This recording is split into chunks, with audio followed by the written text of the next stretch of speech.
transported to the Beast Mastery realm. Su Ran found himself deep in contemplation as he gazed upon his bestowed talents. Wasn't it said that the pinnacle of abilities was the SSS grade? How could he have merely a lineage-level talent? Moreover, there existed a forbidden-level ability that could endow his beasts with unique powers. Infinite upgrade potential, strength through cultivation, immortality, loot from chopping trees, blessings of progeny. A sudden epiphany struck Su Ran. What a remarkable stroke of luck this was, nothing short of golden finger. Thus, while others lamented the challenges of beast mastery, Su Ran remained unfazed, for he was not perturbed by their struggles. Afterward, whispers circulated. What? Su Ran had single-handedly conquered 10 secret realms? Was he truly the only beast master among them? His bewildered senior stared in disbelief. Could it be? An exchange student from the Britannic Holy Sword Academy had been utterly defeated by Su Ran alone? The astonished second-year students were left agape. What? Su Ran single-handedly vanquished an entire ferocious beast clan? Incredible. This fellow was completely unfazed, biting back in frustration. Chapter 1. The Triad of Talents Awakening. Excellent. Your awakening is successful. You possess the Agrade talent, Green King. Once touched by the essence of green, your beast shall grow in prowess. Ah, this individual is quite fortunate, albeit not as legendary as the historical SS grade talent, Green Emperor, who is green from head to toe, leaving even his kin untouched, resulting in astounding advancements for his beasts, pursuing various adversaries and ultimately achieving the throne level, becoming one of the elite beast masters. Your talent is rated D as a transmutant that a mere sneeze transforms you into a female form, which possesses an independent persona. Another sneeze returns you to your original state.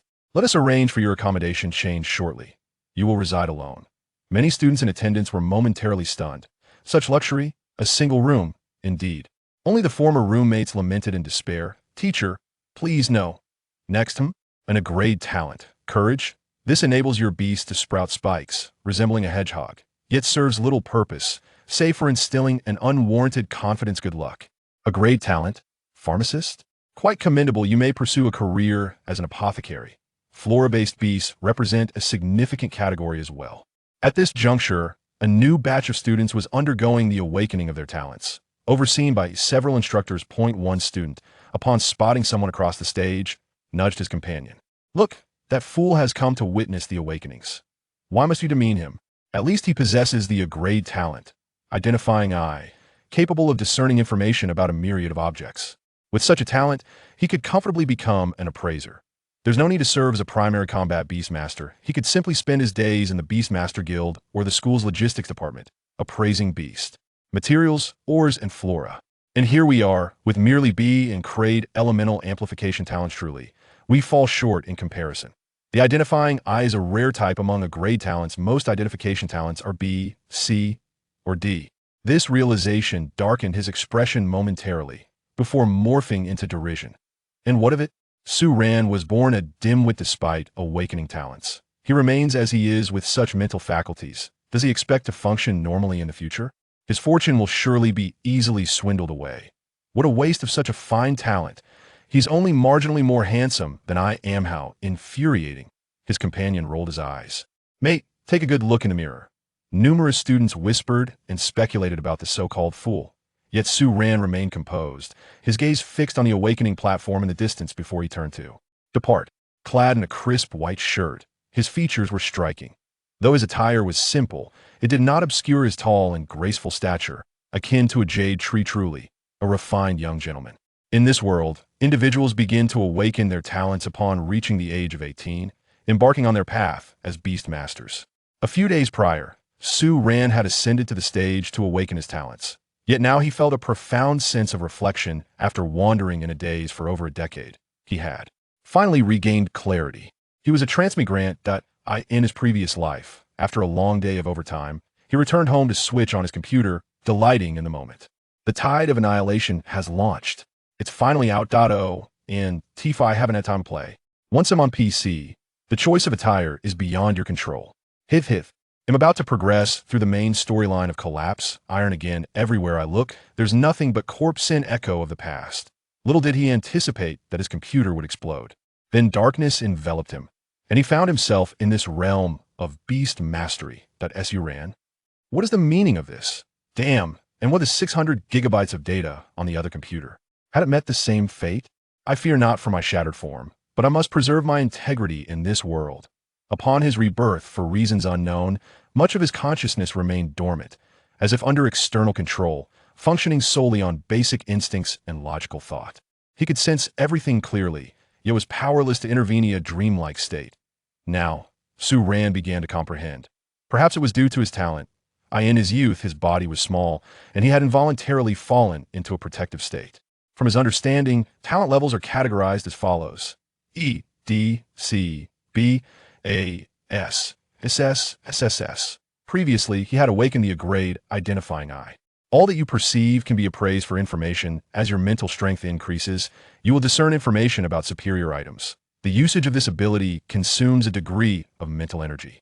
Indeed, it was a classic, quintessential ability that a must-have for the realm of beast mastery, often revealing information at a glance or perhaps akin to a compendium.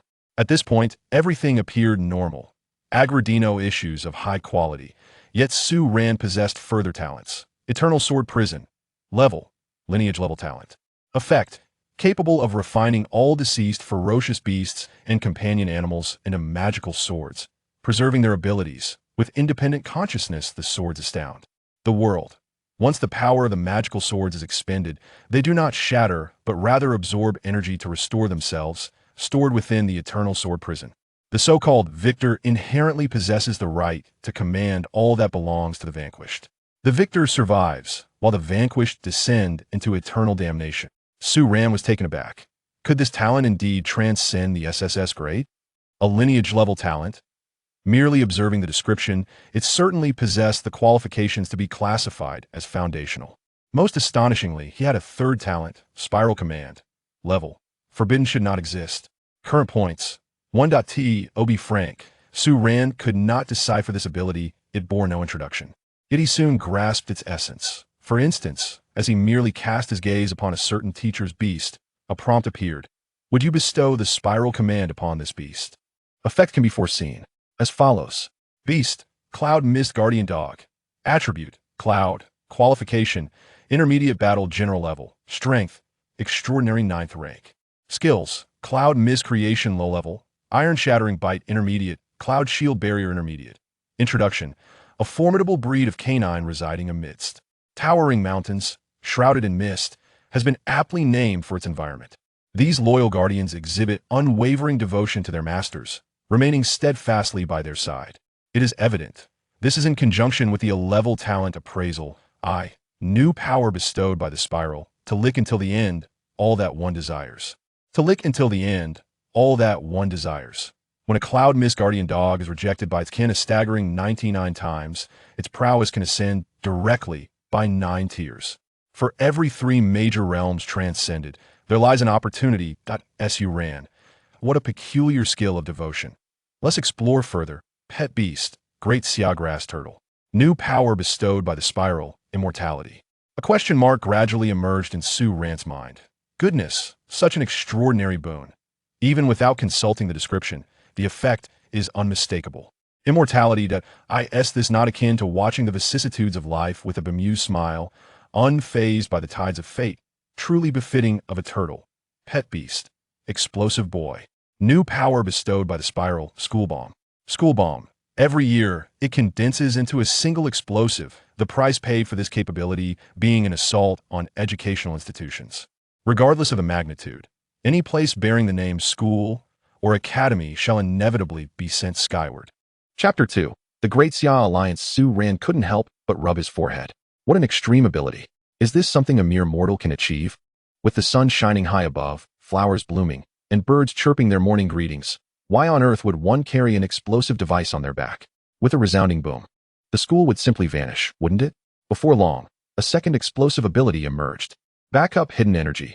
This power enables a pet beast to unleash an explosive force tenfold of its current realm, ensuring mutual destruction with the enemy, and after 6 months, it can resurrect and reconstitute its body, with the ability cooling down in the process.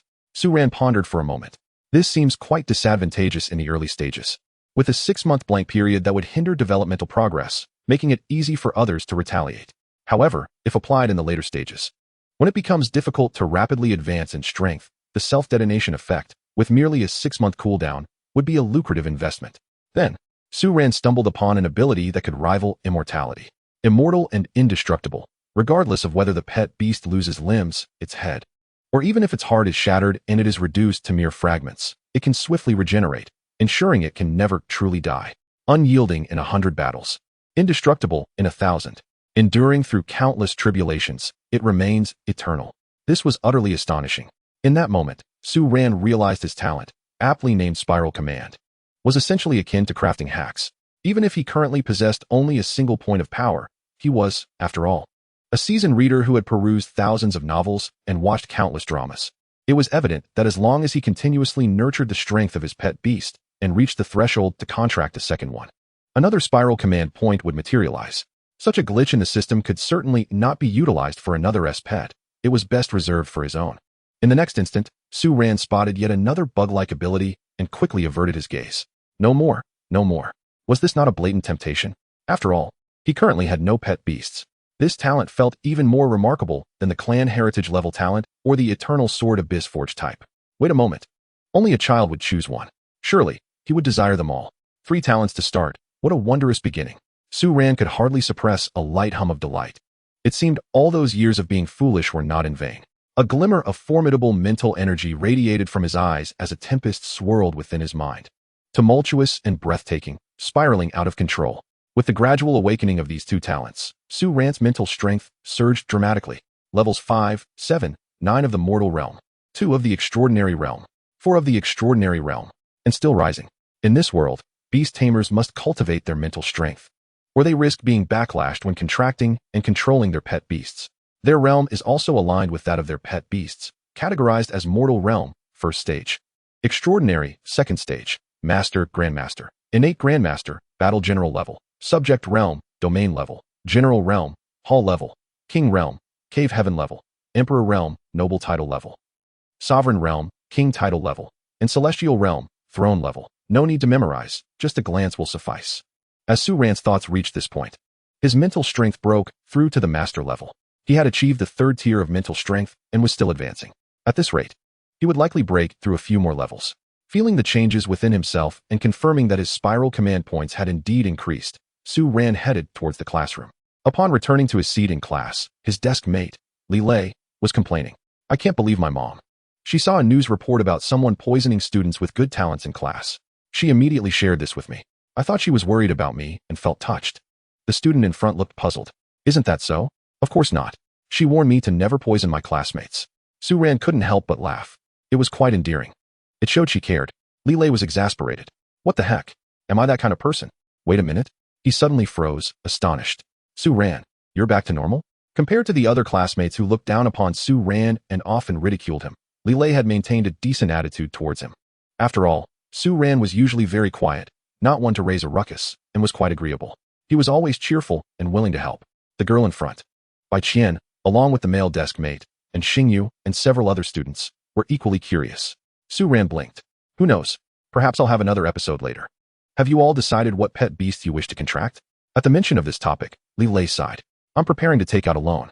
The life of a beast tamer hasn't even begun, and I'm already saddled with decades of debt.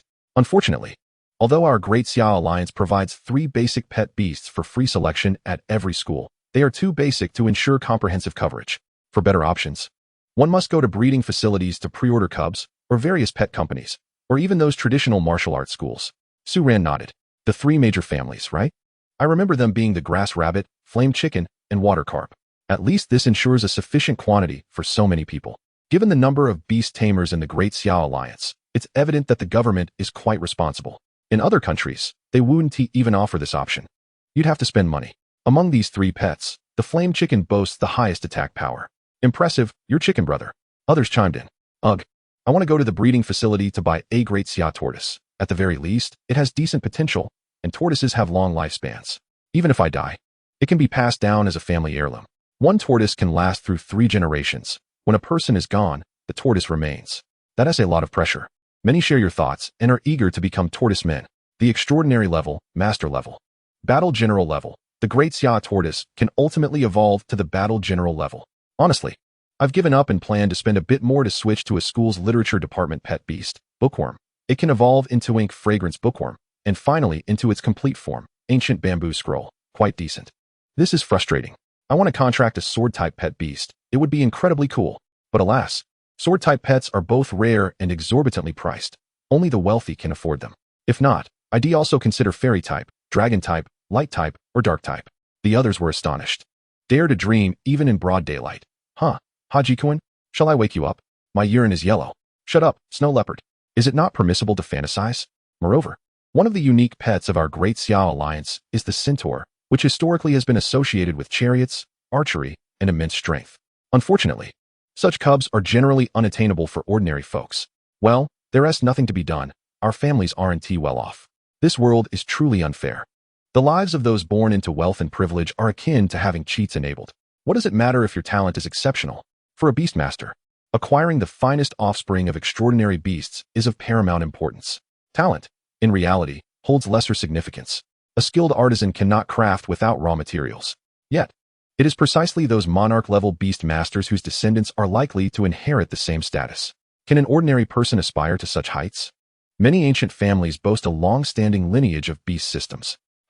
Even those with mediocre talents can shine brightly if they hail from esteemed clans, while we, akin to rats in the sewers, can only helplessly witness their resplendent lives, yearning for the humble happiness that eludes us. We, the lowly rodents, have indeed been dealt a difficult hand, but let us not dwell on such thoughts. With diligence, a better life is attainable. Even a salted fish can turn over. Is that so? The mere sight of the word effort exhausts me. It contains the character for slave, and with the addition of strength. The ancient creators of characters were truly ingenious. A slave must exert double the effort. What does that signify? It suggests servitude. Suran couldn't help but smile slightly. How is it that, whether in a past life or this one, the youth remains so acutely aware? Presently, he finds himself in the Great Xiao Alliance, a world that bears a semblance to his former life, resembling a modernized realm of beast masters, yet vastly larger in scale and replete with historical gaps and ruptures. Furthermore, the historical records he has encountered, along with the numerous ancient families that still exist, evoke a profound astonishment. This world is indeed deeply intricate. Su Ran perused his phone. The news read, "Shocking. Your brain may be controlling you." Su Ran, next. The Great Britain Holy Sword Academy will soon engage in a friendly visit with the Great Xiao Alliance to discuss the development of sword-type beast companions with various universities. The Lighthouse Nation has stated that a small country possesses abundant resources of Blackstone pillar oil. Let us mourn for that nation, hoping its citizens remain unharmed. The Great Cold Nation claims that the origin of the Great Xia tortoise lies within their borders, urging the Great Xia Alliance not to mislead itself. Even some traditional festivals have been usurped by the Great Xiao Alliance, accusing our nation of disgrace. Recently, certain travel packages promoting trips to Durian country have been discovered to be deceiving beast masters into going to the Biao Nation. Caution is advised. Meanwhile, Su Ran listened to the conversations around him. Chapter 3. An incident occurred. The Girl at the Front Table, by Qian, lamented. If only I could catch the eye of Lord Pelu. Rumor has it he specializes in investing in various fallen individuals, reaping immeasurable returns. Earning the title of angel investor. I feel rather fallen myself. The response was dismissive. Don't be ridiculous. You? What makes you fallen? You can eat, run, and jump. Moreover, that Lord Pelu has not been seen in public for quite some time. The last appearance was to accept a disciple. It is said that the youth awakened an SSS-level talent, only to have his abilities seized by clan elders, rendering him a waste. Then Lord Pelu appeared, openly clashing with the venerable monarch-level beastmaster of that family, taking the youth away. This incident caused a tremendous uproar, with society condemning the family's shamelessness for treating their kin with such cruelty. Lord Pelu, after all, hails from our city's lineage of beastmasters. From the moment he ascended to the monarch level, our city's mayor promptly initiated a public vote, and with unanimous consent, the city's name was changed to Sword River City. It has been over 30 years since. The school they now attend is called Sword River No. 2 High School. Su Ran reflected on this figure. Pelu, a monarch-level beast master, renowned for sword-type beasts. In the battle against the invasion of ferocious beasts, his sword strike unleashed a torrent of astonishing sword energy that swept across the heavens, akin to the waters of the ninth heaven, embodying unparalleled sword intent, obliterating a considerable number of ferocious beasts and turning the tide of battle. As for the city's renaming, quite customary. In this worldview, beast masters wield immense influence and status, not to mention the monarchs. Monarchs lead humanity in reclaiming lost territories and expanding their domains, representing the pinnacle of human civilization's combat prowess, thus occupying a position of great esteem. Suddenly, Su Ran's deskmate, Li Lei, recalled something. Have you seen the news? The city named Jinghe, quite similar to ours, held a festival that attracted many beast masters and ordinary citizens, but when they awoke the next day, aside from their tents, nearly everything else had been stolen. Even many of their beast companions were taken. Ha ha, that's hilarious. Yes, I've heard. Apparently, it was mostly the work of the elderly. The youth in that city generally have decent morals. How absurd that the wrongdoers have aged. However, that city's signature beast, the Guy Beast, is indeed formidable. Historically, its skills were those of a master thief. Impressive. I desire one for myself. Oh, and by the way, in the future, as we may travel far and wide, remember to avoid the city of the matriarchs.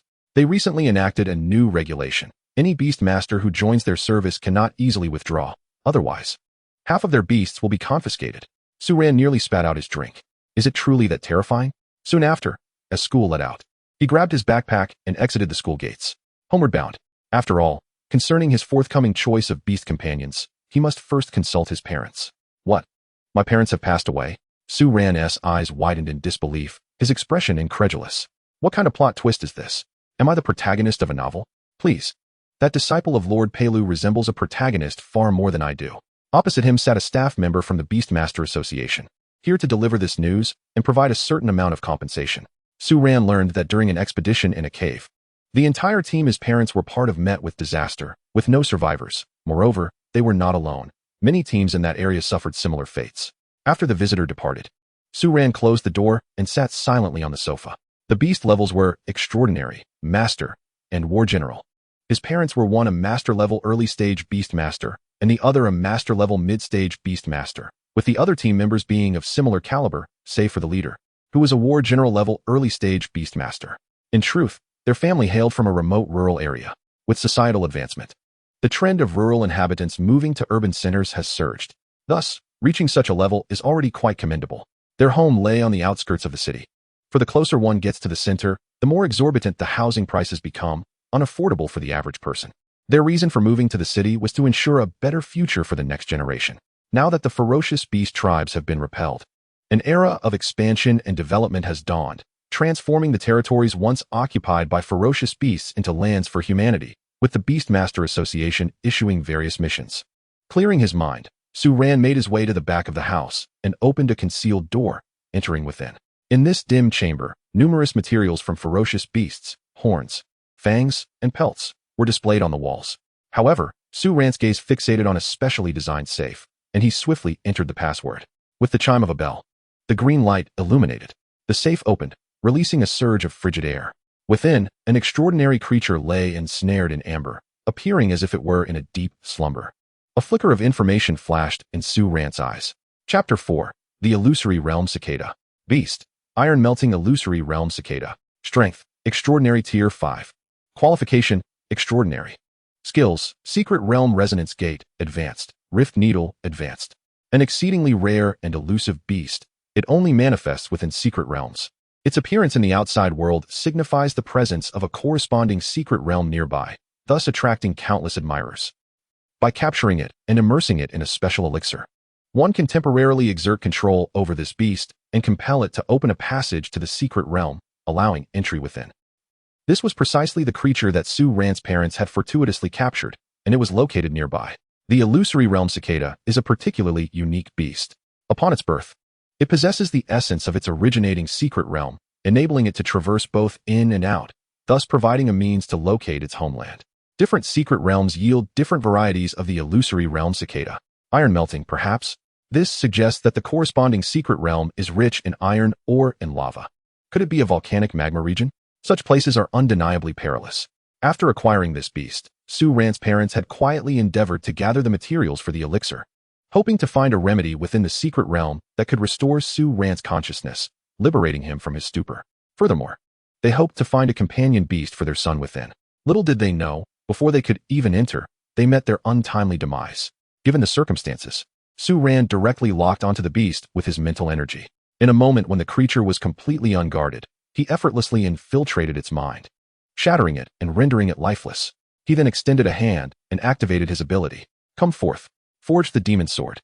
In an instant, as his innate power surged, the encased illusory realm cicada transformed into a radiant beam of light, soaring into Su Ran's grasp.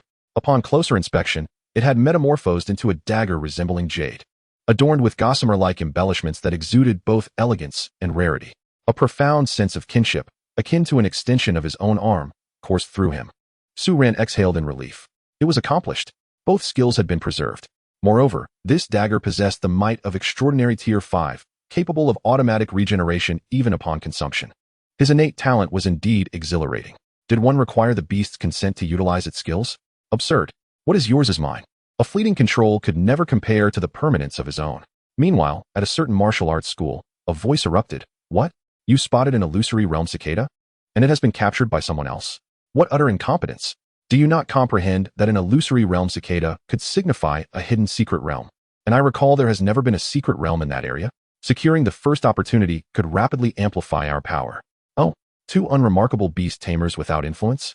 I just had someone look into it. They have perished outside, and the illusory realm cicada is likely still in their residence. Go. Seize it back before anyone else discovers it. But, Master, their son is still there.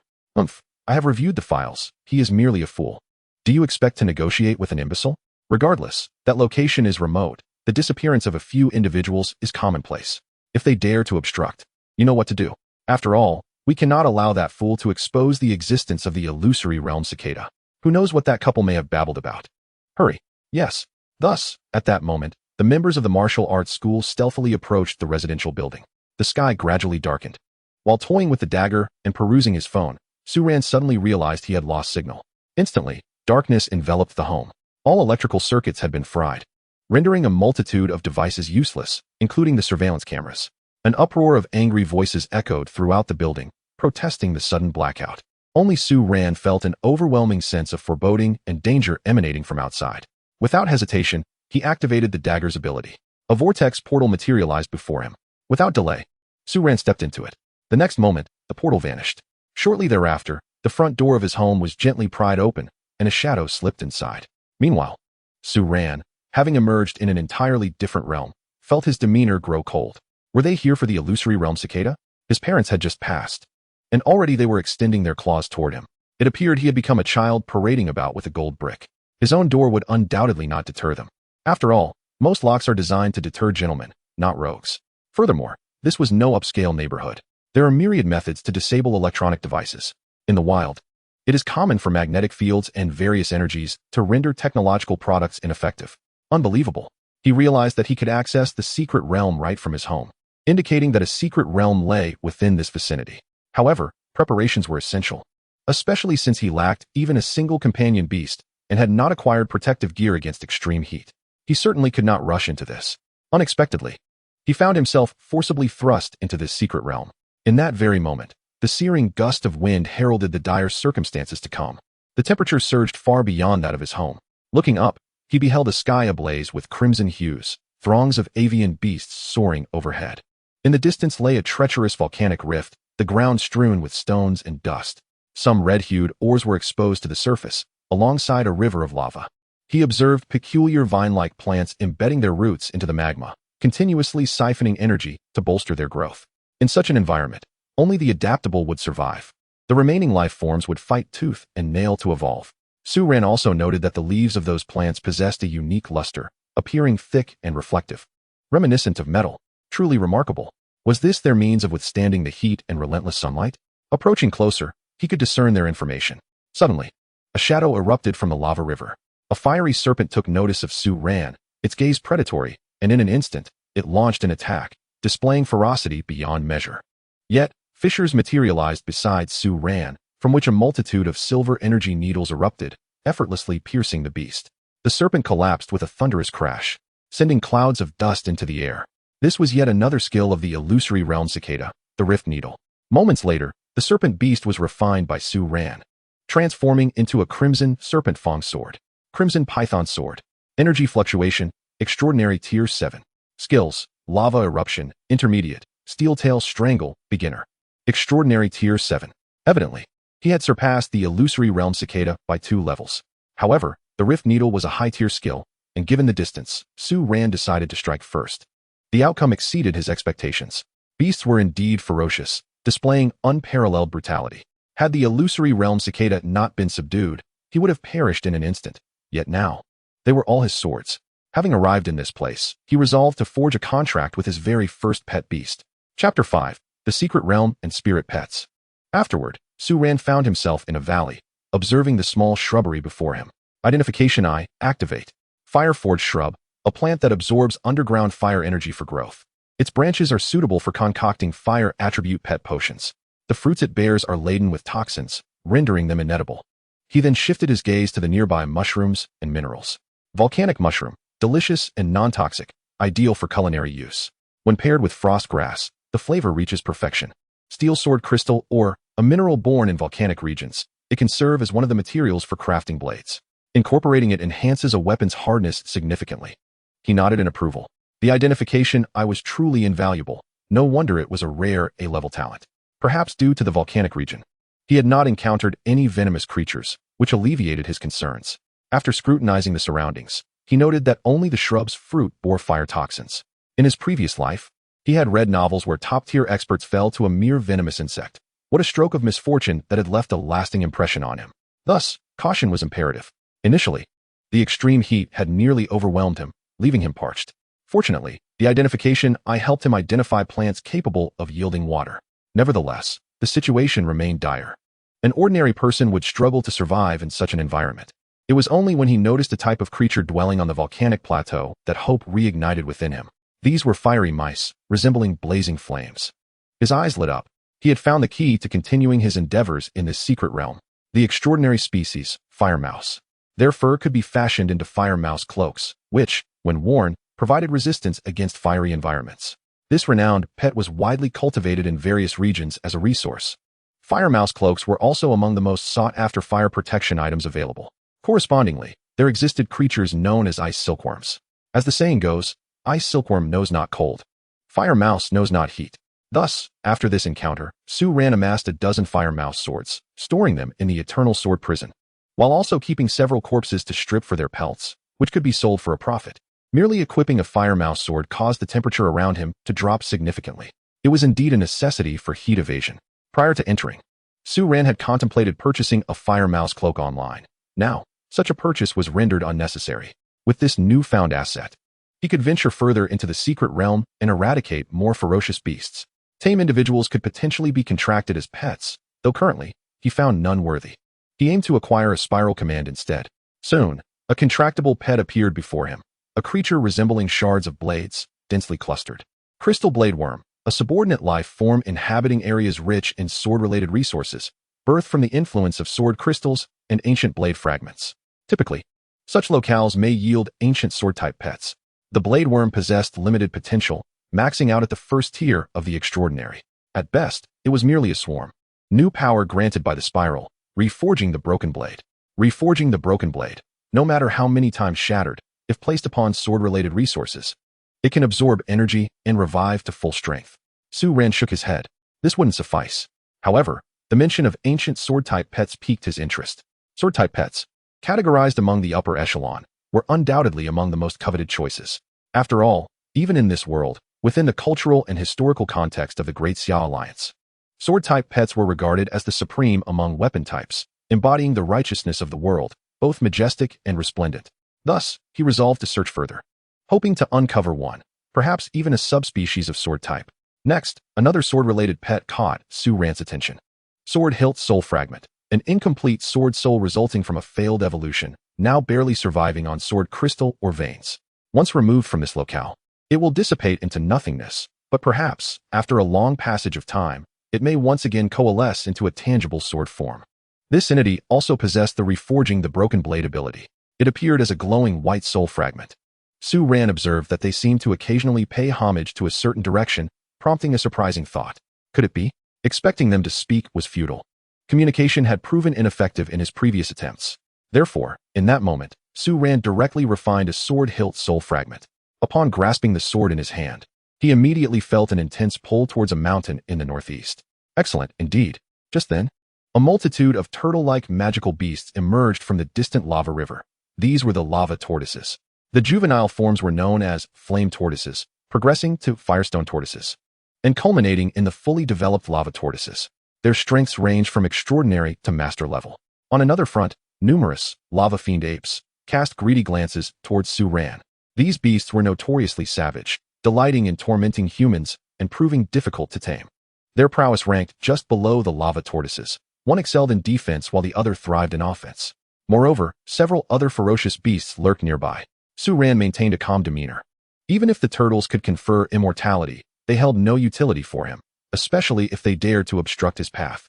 You old tortoises, it seems you wish for an early demise. Allow me to assist you. For any other individual, facing them would likely spell certain doom.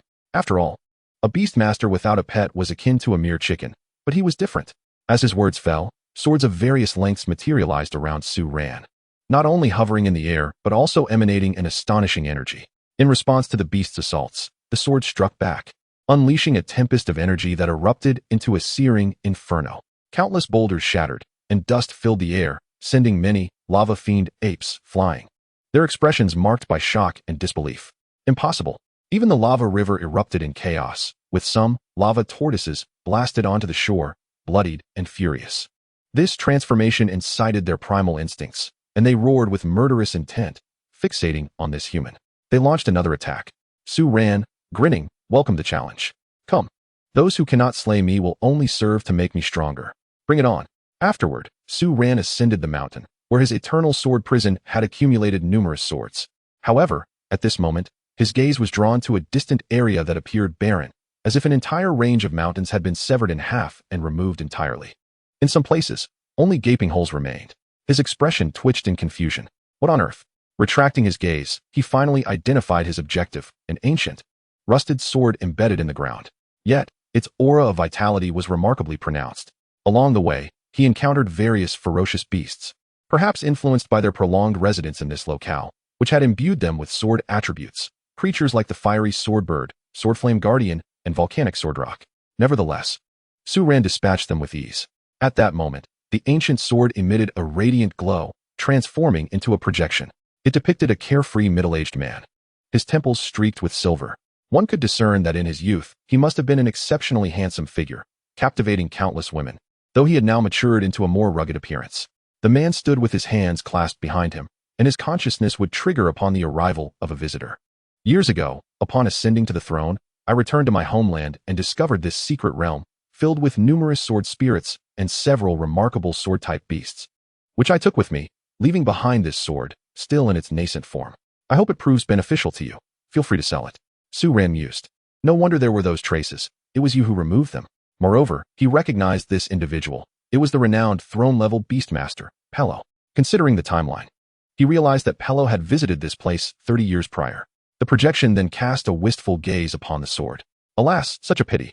As a sword-type beast, it has fortuitously acquired dragon attributes, achieving a rare balance between the two. Yet, its qualifications are somewhat lacking, and only through the discovery of a new evolutionary form could it reach its potential. I have long been researching and envisioning a new sword-type beast that could embody both sword and dragon, thereby harnessing the strengths of both categories and elevating itself to the pinnacle of beasts. However, I possess several specimens far superior to this one. Thus, it is unnecessary to utilize it. Farewell, future inheritor. With that, the projection vanished completely. Su Ran turned his attention to the ancient sword beast. Golden iron sword. Attributes, gold, dragon. Qualifications, low-level master. Strength, extraordinary tier 3. Skills, dragon might, low level. Sword heart clarity, high level. Description, a sword-type beast birth from the ancient sword tomb peak. It absorbed the energy of rare dragon bones buried deep below, not only avoiding destruction, but also achieving an exceedingly rare fusion state over countless years, thereby undergoing a transformation into a brand new sword-type spirit beast. Su Ran remarked, it does indeed fall short. Its qualifications are merely at the low master level, and the dragon might skill is also low level. As for the latter, it serves as a supportive technique. Sword heart clarity, high level when activated, it grants mental clarity, resisting a series of negative skills while enhancing insight, accuracy, and attack rates. This skill is quite valuable. From my understanding, sword heart clarity is exceedingly rare among sword-type beasts, and mastering it is a formidable challenge. After all, it directly provides buffs, immunity to control, and greater ease in identifying enemy weaknesses. All these attributes make it an essential skill for sword-type practitioners. However, lacking any offensive skills to complement it renders the situation rather awkward.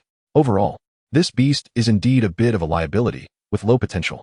It seemed that the sword also sensed Su Ran's sigh, as it trembled continuously, conveying an emotional plea not to be abandoned, especially when Su Ran placed his hand upon its hilt. The feeling intensified, imbued with a profound loneliness and a yearning for companionship. After all, it had once been surrounded by several sword-type beasts, all of which had been taken by Pello, leaving it solitary and enduring the elements. Su Ran lamented arriving too late. Had he come sooner, he might have procured several sword-type beasts, as one typically does not find just a single sword in a place renowned for sword cultivation. Addressing the golden iron sword, he spoke softly, "Do not worry. I shall claim you." For in Su Ran's mind lingered another fragment of information, the new power granted by the spiral, infinite sword. Infinite sword, defying the laws of the world. As long as it continues to absorb the essence of sword-type origins, it can elevate its qualifications indefinitely, achieving a perfect fusion without any conflict, including skills, thus allowing a finite being to ultimately transcend to the infinite. This was the extraordinary effect Su Ran envisioned, an ability to continuously upgrade its qualifications. This implied that this single beast could potentially reach throne-level qualifications in the future, perhaps even surpassing it, negating the need for constant replacements or relegating lower-quality beasts to storage. Unable to be showcased, this beast could accompany him to the very end. It was indeed a fortuitous beginning. Thus, a contract must be forged. Gently, Su Ran caressed it. "Do you wish to form a contract with me? From this day forth, accompany me to witness this world. Your destiny shall be far beyond mere master level." The golden iron sword resonated with a clear, melodious chime, lifting off the ground to circle around Su Ran, as if expressing its agreement. The ability to comprehend sword heart clarity indicated its high intelligence, a significant advantage. Consequently, Su Ran extended his hand, and as a large and small magical array illuminated beneath them, enveloped in white light, a distinct connection swiftly established between them, uninterrupted by any external factors. Thus, the contract was successfully forged. Furthermore, Su Ran directly infused the power of the spiral command into the golden iron sword, causing it to momentarily pause before conveying its excitement to Su Ran. Buzz, buzz, buzz. It sensed a newfound power surging within, as if it could undergo continuous transformation. The specifics remained unclear for now, yet it was evident that this change was bestowed by its master. Meanwhile, Su Ran pondered the essence of sword origins. His first instinct was to consider other sword-type beasts or ferocious creatures, as well as rare materials. Subconsciously, he retrieved a Tier 2 extraordinary lava turtle sword. "Here, give this a try. Activate the ability I just bestowed upon you and absorb this." Buzz. The golden iron sword, though somewhat perplexed, complied. An irresistible force emanated, gradually siphoning the power from the lava turtle sword, leading to the emergence of fissures, while the aura of the golden iron sword distinctly amplified. After absorbing several entities, not only did the golden iron sword experience a significant breakthrough in strength, but its qualifications also subtly elevated from low master to mid-level. Furthermore, it acquired 2 additional skills. Su Ran's lips curled into a smile, unable to be suppressed any longer. Indeed, upon transforming the ferocious beast into a sword, the capability of infinite sword could be directly activated. Regardless of the type of ferocious beast, their power would seamlessly be categorized as sword type. Thus, there was no need for him to seek sword-type companion beasts. There were ample swords to nourish this little creature. Splendid. With this, his aptitude was no longer a concern. Talent and ability would effortlessly align. What a delightful prospect. After all, in this place, let alone other ancient sword companion beasts, Su Ran had detonated the ground and still found no trace of dragon bones. It was evident that the one on the throne left no trace behind. Nonetheless, for him, those ferocious beasts were merely resources to be gathered. "Let us go. I shall take you to procure supplies. The hunt has commenced." Chapter 6, Luo Family Martial Arts Hall. Rather than returning to school at this moment, it would be far more beneficial to engage in fervent monster hunting and leveling up. Subsequently, within the training grounds designated for Su Ran's class, some students had already formed contracts with their companion beasts, whether playing with birds, teasing cats, or entertaining dogs. However, many students still lingered in anticipation, continuing with their lessons for the time being. An older male teacher was instructing the class. "Students, now that your talents have awakened, I trust you have begun to contemplate your future paths. After all, there are myriad avenues for beast tamers to explore. First and foremost, there is the ancient discipline of agriculture, where one can become a spirit plant master responsible for cultivating a variety of miraculous plants. For instance, the rice-type plants that enhance the physical attributes of companion beasts. or the Chinka that bolster wind-type skill potency, along with the various tree fruits you are familiar with. This path suits those who have contracted wood-type companion beasts, allowing them to apply for agricultural studies at university.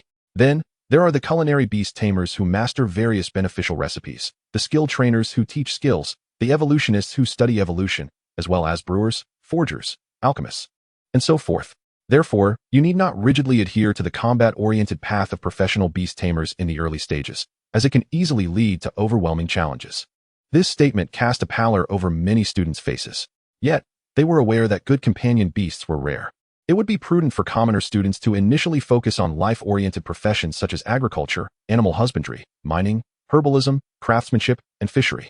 Once they had amassed enough resources, they could then seek more formidable companion beasts.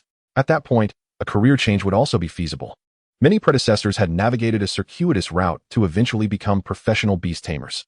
After all, who wouldn't desire to wield the power portrayed in online videos? Commanding the elements and galloping across battlefields, engaging in ceaseless battles against ferocious beasts to safeguard human territories while embarking on wondrous adventures? It was utterly exhilarating and aspirational, a true pursuit for the youth. However, upon glancing at the prices of various companion beast offspring, the students were instantly disheartened. Such was the harsh reality. Before even entering society, they had already been dealt a heavy blow. Taming beasts was exceedingly challenging. A penny could indeed tip the balance of a hero's fortune. The students began to converse amongst themselves. Sumiao, which direction do you plan to pursue? After graduating from university, I intend to become a beast groomer, specializing in servicing the beautiful companion beasts of affluent families. That should be quite lucrative, especially since I likely want to make it to a prestigious university, probably just a vocational college. That does sound appealing. On the other hand, aim to obtain a certification as a beast psychological comforter. The mental health of companion beasts is an essential concern. I've heard that some universities have developed many new directions, such as mechanical prosthetics modifiers. If someone has a physical disability that cannot be restored, they can replace it with a prosthetic, applicable to both humans and beasts. This could allow one to return to the battlefield. Upon hearing this, one could tell that it was an expensive field of study. Never mind that, said another student. By the way, where is that classmate Su Ran? With just his talent, he wouldn't even need a companion beast. He could directly become a treasure appraiser, much like those hot spring appraisers, making an immediate impact. Hey, Lilei, you sit next to Su Ran. Do you know what he's up to? And how did you manage to acquire the Cloud Dog pup? Are you loaded? I remember a teacher having that beast, the Cloud Dog, or Cloud Mistguard Dog. It's quite popular and in demand, with a high potential for advancement to elite ranks, and with proper care, even breaking through to domain-level qualifications is not impossible. Hence its exorbitant price. At this moment, Lilei found himself at a loss for words. I'm unaware of Su Ran's whereabouts. I heard something happened to his parents. As for my acquisition, my family sold 2 properties to gather the down payment. I'll be in debt for quite some time. So I plan to lean towards becoming a professional beast tamer. Otherwise, I'll be paying off this debt forever. The second companion beast is still a distant prospect. Some students were boastful. I'm choosing civil engineering. I'll apply for that later. I've seen many seniors complain, clearly unable to endure hardship. With that attitude, they surely want to succeed in any other field. Just a bunch of good-for-nothings. It's up to me. Hence, I specifically chose a soil-type companion beast. The teacher then cleared his throat. Quiet down, everyone. Now, let us have the companion beasts demonstrate their skills, and I will guide you toward further understanding. Please summon your fire rooster. In the past, companion beasts had a slave soldier realm, but through our efforts, the beasts we cultivated have achieved great advancements, being born extraordinary. They can utilize elemental powers for attacks, or even employ more potent physical skills. After reaching the extraordinary level, one enters the master level. As you are aware, this term was favored in both ancient and modern times, during which martial arts-type companion beasts were prevalent, only to have diminished into obsolescence today. Now, new systems dominate, pursuing internationalization, globalization, and modernization, aligning with nations across the globe. Nonetheless, this name has endured. Achieving a certain level qualifies one as a master, a true powerhouse. In the past, master-level companion beasts were not something just anyone could possess. It depended on those martial arts halls. As for commoners, in ancient times, the aristocracy looked down upon ordinary people, often referring to them disdainfully as mud-legged or lower class, let alone imparting knowledge of beast taming. Only now has the threshold significantly lowered, making the master level seem quite accessible. After master comes the battle general. However, do not lose heart. During your first year, you will acquire knowledge. In your second year, nurture companion beasts, and in your third year, continually enhance your strength to prepare for the combined promotion examination. Thus, you must now choose your direction wisely. In terms of strength, consider how many of you will reach the extraordinary high tier by then. The master level will undoubtedly be challenging. After all, it is a significant hurdle. Yet, with countless students from various institutions across the nation, it is destined to breed exceptional talents. And who knows if our school will produce a few extraordinary figures. Nevertheless, there are indeed some noteworthy individuals. Speaking of the master level and martial arts systems, I know some of you wish to join martial arts halls, seeking apprenticeship to acquire higher quality companion beast offspring. Some martial arts schools have indeed preserved remarkable companion beasts, particularly the renowned two major martial arts academies. Among them, the Luo Family Martial Arts Academy stands as the most formidable, possessing a core companion beast, the diamond Arhood ape. From the martial ape cub to the staff-wielding martial ape, the evolution of these creatures varies based on the training methods employed. For instance, there is the conventional hard-hand Arhood ape, adept in the hard-hand Arhood fist, and the instructor white ape, who has mastered staff techniques to an astonishing degree. Furthermore, there exists the exclusive diamond Arhood ape, known only to the lineage of the Academy's master. The first two are classified as low-tier and mid-tier battle generals, while the latter has achieved domain-level qualifications. However, these martial arts schools are now in a state of decline, and it is rumored that the Luo Family Academy is desperately seeking a new secret realm to rejuvenate their institution. If you wish to acquire a martial ape cub, be cautious when signing contracts. Do not sell yourself short. The culture of martial arts schools is inevitably facing obsolescence, just as these academies once concealed their core secrets. Even disciples within the schools had to serve humbly, toiling like beasts for their masters and constantly seeking to curry favor. Such subservience could last for years, sometimes even decades, as they were subjected to relentless tests. It is a remnant of feudalism, and thus, when any incident occurs, the knowledge can easily be lost. Historically, due to such insular behaviors, numerous unique companion beasts and training manuals have gradually vanished. In contrast, the current Great Xia Alliance has embraced many past martial arts schools' companion beast systems and offers incentives and policy rewards for those who voluntarily submit their knowledge. Moreover, we are continually researching new age companion beasts, deriving a series of innovative evolutionary forms. The martial arts discipline, after all, seems to falter. Unlike the flourishing diversity we see today, students are relatively well informed about these matters, resulting in a less enthusiastic response. They are, however, quite intrigued by domain-level qualifications. Teacher, once a companion beast reaches the battle general level, it seems they must begin to comprehend the laws, right?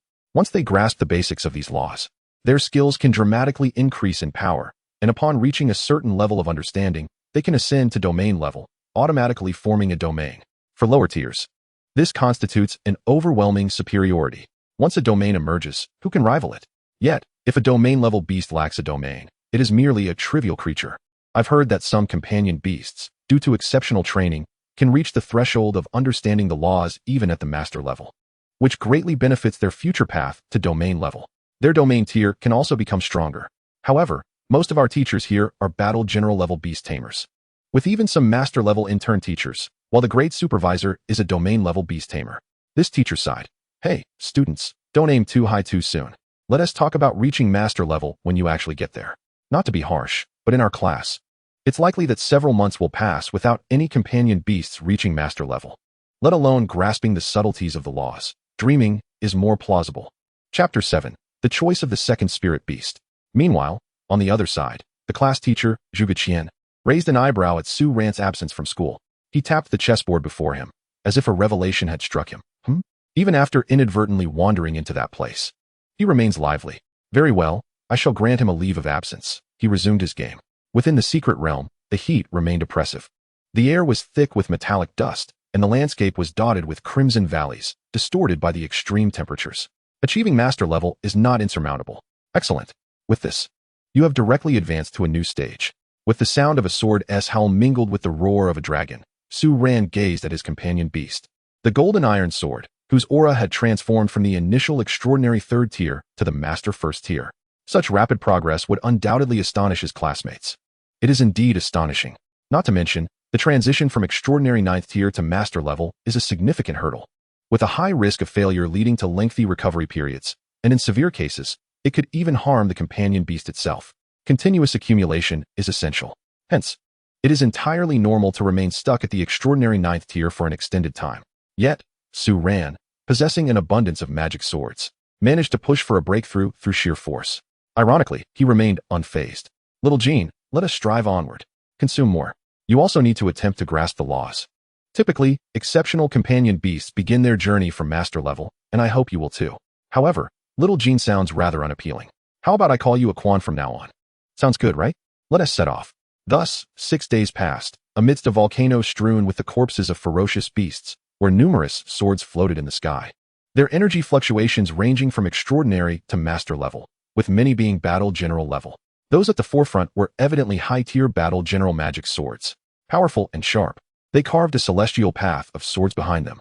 Yet, from the depths towards which these swords were directed, an aura of terror far surpassing battle general level emerged. As if stirred from slumber, the temperature surged rapidly, and streams of lava erupted skyward. Su Ran stood at a distance, blocking the eager charge of his companion beast. The golden iron sword. Stay by my side. Do not rush forward. Even though you have made remarkable progress, you are still not ready to confront such a monstrosity. Allow me to handle this. No matter how strong the opponent is, I will outlast it. After all, I have plenty of magic swords. If 100 aren't enough, I'll just bring another 100. Afterward, as Su Ran continued his sweep, the number of ferocious beasts within the secret realm dwindled, with not a single one sighted for half a day.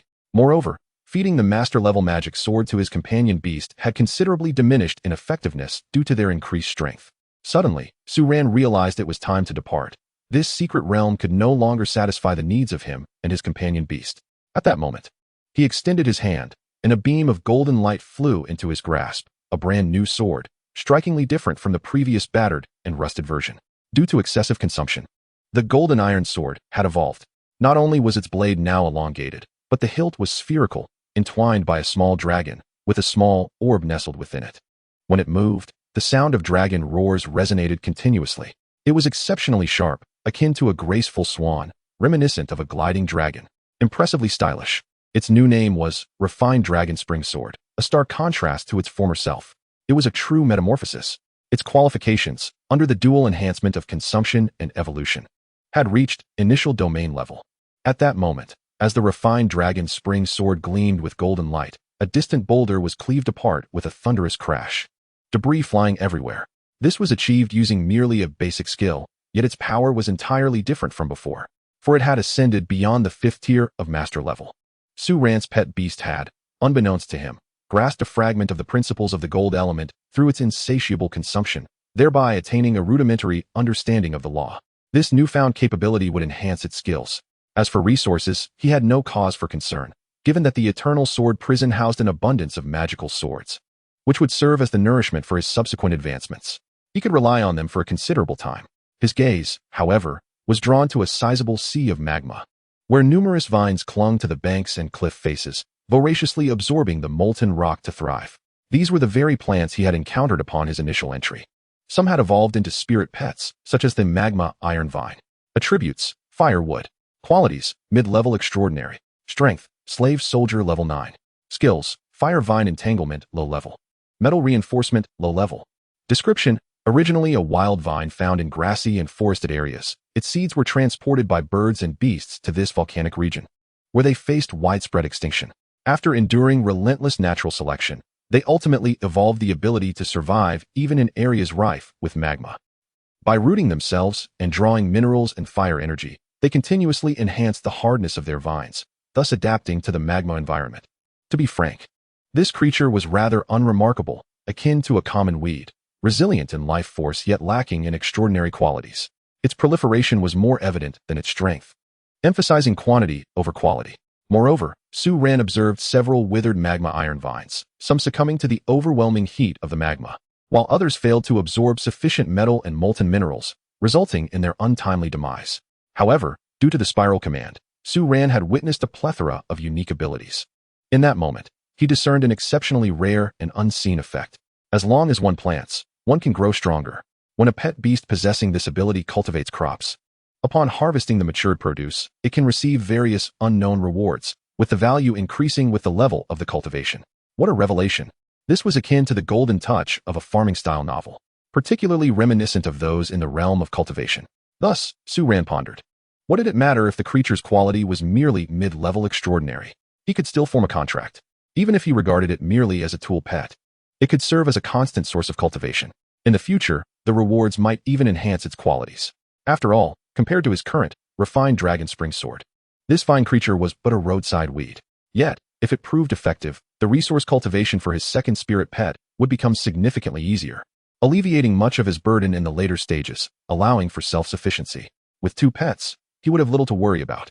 The refined dragon spring sword would be supported by magic swords, while the magma iron vine would sustain itself through cultivation.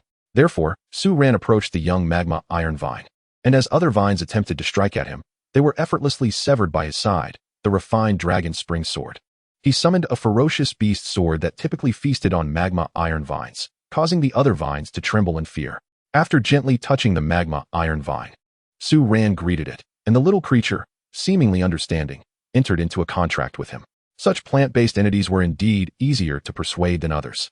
Thus, Su Ran acquired his second pet, a crimson young vine barely half his height, with strength at slave soldier level 5. Such prowess was a rare sight indeed. In this era of extraordinary beginnings, only wild grasses would exhibit such power. However, with a bit of nourishment, it would soon reach the extraordinary realm. Chapter 8. Development is key. Having completed these tasks, Su Ran chose to exit the secret realm, finding himself in a park under the cover of night. After taking a few steps, a disheveled couple, startled by his presence, dashed out from within. Su Ran shook his head and checked his phone to confirm his location. He was quite far from home. The earlier issues still needed resolution. Surely, Beast Tamers would have arrived by now, and with his newfound strength, he was eager to see who they were. Additionally, he had to return to school. Having been missing for so long, he could not afford to lose his student status. Nor could he neglect the upcoming joint advancement examination.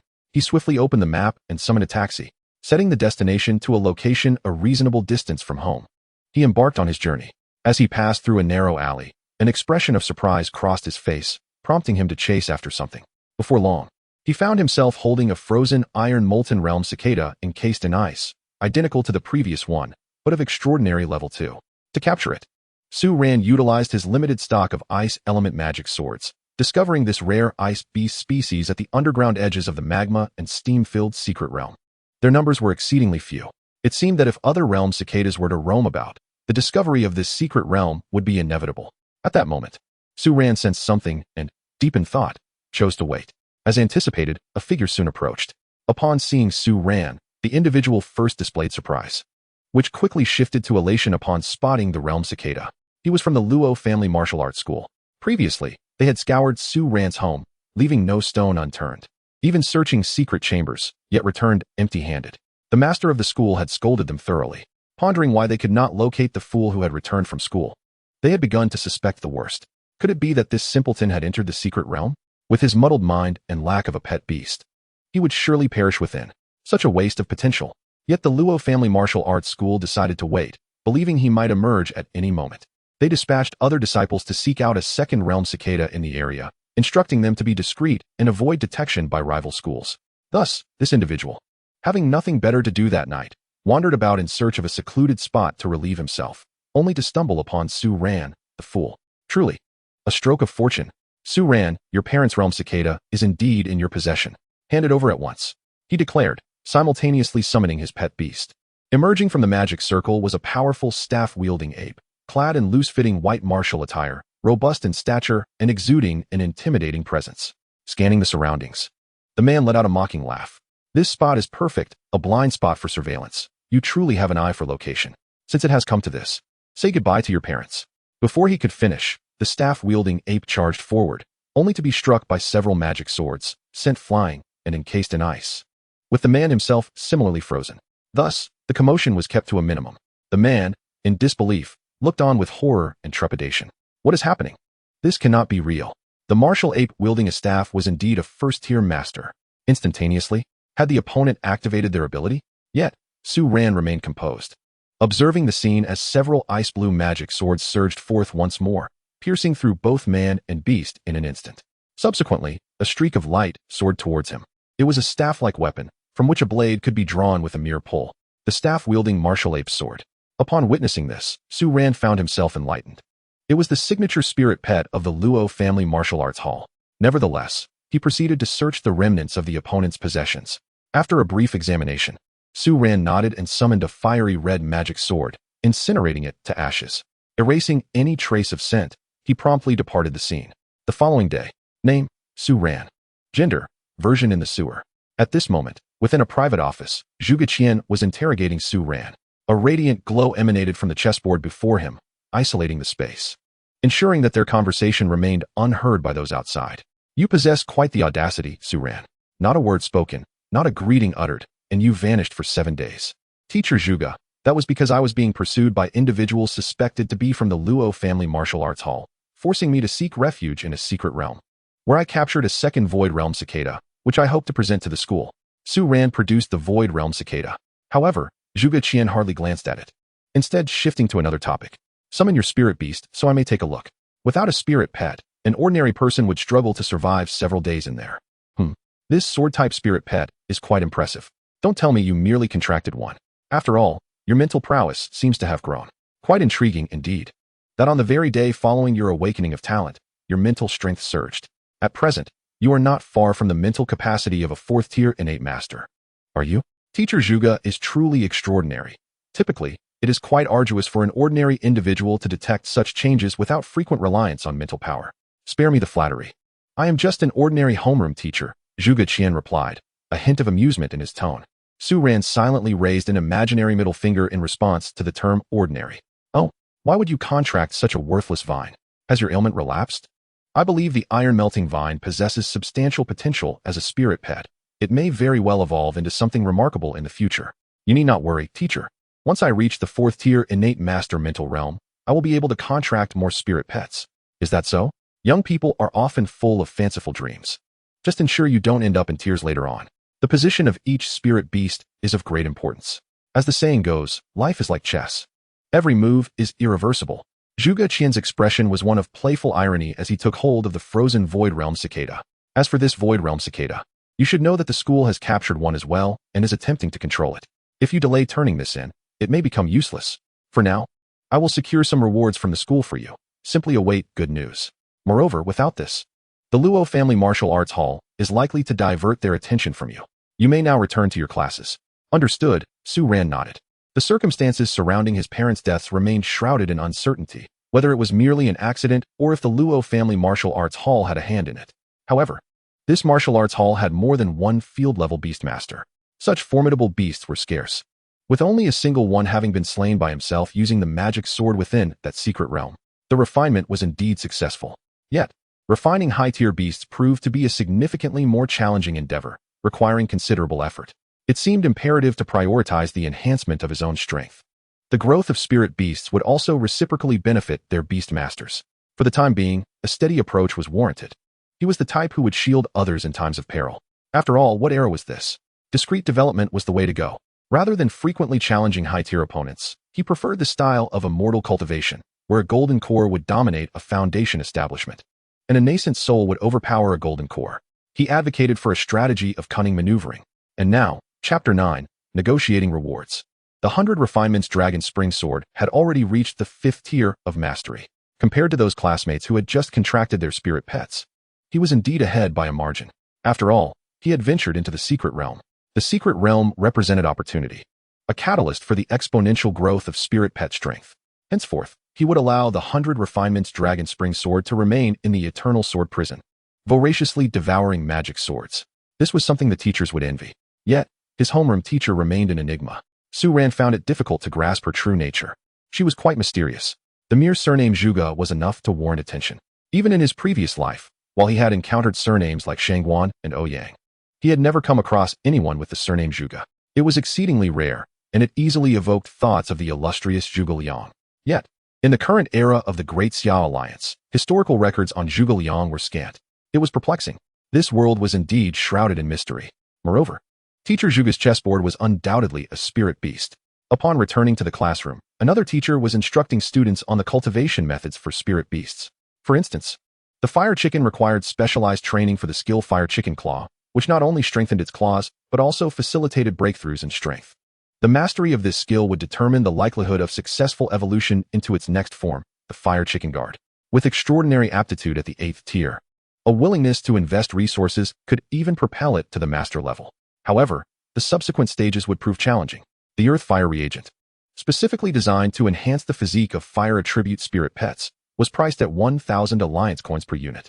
Other attributes had corresponding items with identical pricing, and interested students needed to register their names with the class monitor. The multifunctional 119 nutritional agent, stamina recovery supplement, and medium energy block were also available, with good quality priced at 70 coins each, excellent quality at 150 coins, and perfect quality at 200 alliance coins. As the saying goes, a step ahead is a step ahead. Classmates, these are officially recognized, non-toxic, safe resources, and due to the Alliance's subsidies to various schools, they are significantly cheaper than prices outside, so do not miss this opportunity. Su Ran observed the scene, reminiscent of his previous life when his math teacher would promote calculators, and his language teacher would advocate for extracurricular reading materials. However, most simply provided a location for purchases. Here, everything was conveniently available directly within the school. It was indeed more affordable, and that was no deceit. Meanwhile, students yet to contract spirit pets were fervently studying, as the school had received spirit pet cubs from the literary department, which could choose their masters based on knowledge, albeit with great difficulty requiring extensive knowledge and passing tests for successful contracts. The number of spirit pet cubs was limited, and selection exams would occur periodically, leading to intense competition. Regardless, Su Ran dismissed this notion. After years of being in a stupor, he had only learned the basic content from textbooks, which he had nearly mastered. However, this group of students was employing various tutors and extracurricular help. There was no need for him to traverse that path. At that moment, a parent unexpectedly arrived outside the classroom, causing a particular student's eyes to gleam with excitement. He hastily packed his bag and swiftly trotted over, only to suddenly take a few steps back, triumphantly calling out to the classroom, "I'm off to the land of the beacon for my studies. From now on, I shall dwell in a realm far removed from you lot. Farewell, everyone." With that, he and his companion departed, igniting a flurry of chatter among the classmates. Many expressed their envy. How impressive! He is wealthy enough to study in the land of the beacon, the mightiest nation on earth, the one true hegemon. The beacon illuminating humanity's path forward, a genuine lighthouse amidst the seas. I've heard the very air there is sweet. How utterly envious.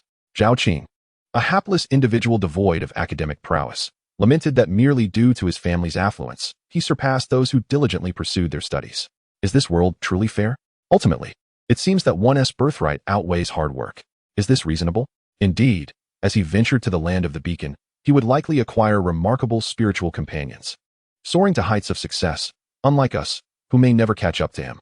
Meanwhile, Su Ran, pondering, picked up a magazine from the desk and casually flipped through its pages, discovering numerous short stories.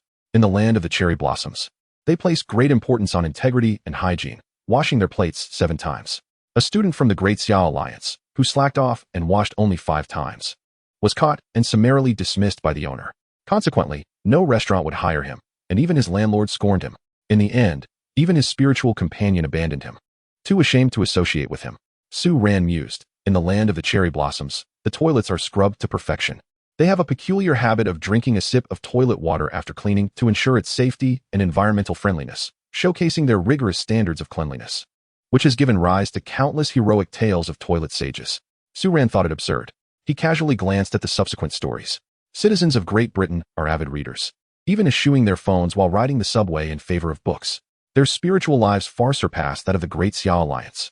In the land of the beacon, a mere sparrow, which wasn't even a spiritual companion, prompted the president to order a nationwide blackout just to rescue it from high-voltage wires. Such a noble spirit. While students in the Great Xiao Alliance remain asleep, those exceptional scholars in the land of the beacon are already diligently studying, tirelessly striving. He also came across the tale of a father from the land of the beacon, an ordinary man, not a beast master, who, despite being mortally wounded by a dagger, persevered for 3 days solely to ensure his child's safe disembarkation before succumbing. People in G country are punctilious about time, never arriving late, unless under exceptional circumstances. They would never easily alter their plans, reflecting their attitudes and politeness, unlike the lethargic individuals of the Great Xiao Alliance. Conversely, individuals from F country are often tardy. Yet this is attributed to their romantic blood, placing greater emphasis on enjoyment and pleasure in life, unlike the rigid and inflexible characters of the Great Xiao Alliance. Su Ran remained speechless. This was no mere act. It seemed to reflect the current global landscape, a phenomenon stemming from the Great Xiao Alliance's innovation and globalization. He understood, as the saying goes, the moon abroad is rounder.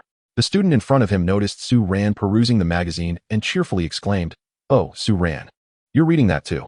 Isn't it fascinating? I even read about the kangaroo country, where they managed to make all the flies in the nation gather honey for a living. How incredible. How did they accomplish that? However, she soon fell silent. As Su Ran had used the magazine as a makeshift prop for his desk, his expression unperturbed. No, I find it rather unremarkable. Such a magazine is only worthy of propping up my desk. The teacher at the podium then cleared his throat. Students, do not be swayed by the influence of classmate Zhao Qing. We shall ultimately become strong, and we will indeed grow stronger. As the saying goes, the heavens move in strength. A gentleman must be ever self-improving. As long as you do not abandon hope, I believe each of you can become formidable beastmasters. Moreover, you need not pay 998, or even 998, for only 750. You can take home a package for cultivating extraordinary initial stage spiritual companions. If you order now, a series of discounts await you. Su Ran felt somewhat speechless. Even amidst this, there was a push for a spiritual companion resource package. He glanced at his phone, conversing with the homeroom teacher. Regrettably, the reward criteria did not include the corpses of domain-level ferocious beasts. After all, these corpses were invaluable to humanity, capable of yielding various materials that could illuminate and create numerous items. Even those at the extraordinary, master, and warlord levels were already so. Not to mention domain-level beasts. These were truly coveted treasures, high in demand yet scarce in supply. Thus, he could only negotiate other matters. After reaching an agreement, Su Ran bid farewell to the teacher and exited, heading towards the skill library within the school. Chapter 10. The skill library before long. After verifying his credentials with the administrator, Su Ran received a pass and made his way to the corridor on the third underground level. This area was heavily guarded, and along the way, he noticed numerous technologically advanced energy weapons. After swiping his card, the gateway opened, revealing a spacious, silver-hued hall filled with shelves brimming with an abundance of skill books, densely packed. An elderly man sat at a desk, quietly perusing the volumes. This was the cumulative knowledge of Jinha No. 2 Middle School, amassed over the years, including invaluable insights and summaries left by generations of alumni. From various low-level skills to advanced techniques, the collection was truly vast, yet all were protected by energy barriers. However, Su Ran had no need for such. So he greeted the old man before stepping into a room, closing the door behind him. After inserting the card into a pillar, the indicator light turned green. A mechanical voice announced, "Qualification verification successful. Student Su Ran, please select the skills you desire." In an instant, a plethora of holographic books manifested, transforming the space into a sea of skill tomes. Su Ran casually clicked on one, revealing a skill demonstration and detailed introduction. Sludge Technique. Low-level Earth Attribute Skill. Allows the user to transform the ground into a mass of sludge. Water and Earth Attribute Spiritual Companions can learn this. Below are various combination skill options. Sludge Technique Venom Spray, Sludge Technique Vine Entanglement with Blood-Sucking Thorns Enhancement, and so forth. A plethora of combinations followed, prompting Su Ran to nod thoughtfully. He filtered the conditions, confirming his choice as sword system. Suddenly, the virtual books diminished in number by more than half, yet several still floated in view. Su Ran swiftly browsed through these skills, recognizing several essential techniques for sword-type spiritual companions, prioritizing sword shield protection, which would allow the sword companion to envelop both itself and the Beastmaster in a protective barrier before engaging in battle.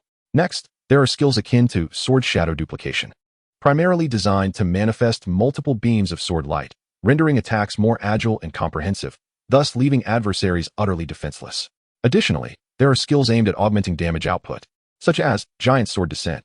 This summons an energy sword of colossal proportions, 3 times larger than a conventional blade, crashing down upon foes.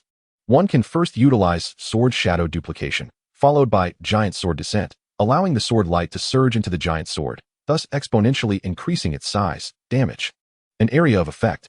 This represents a sophisticated combination technique of the giant sword art.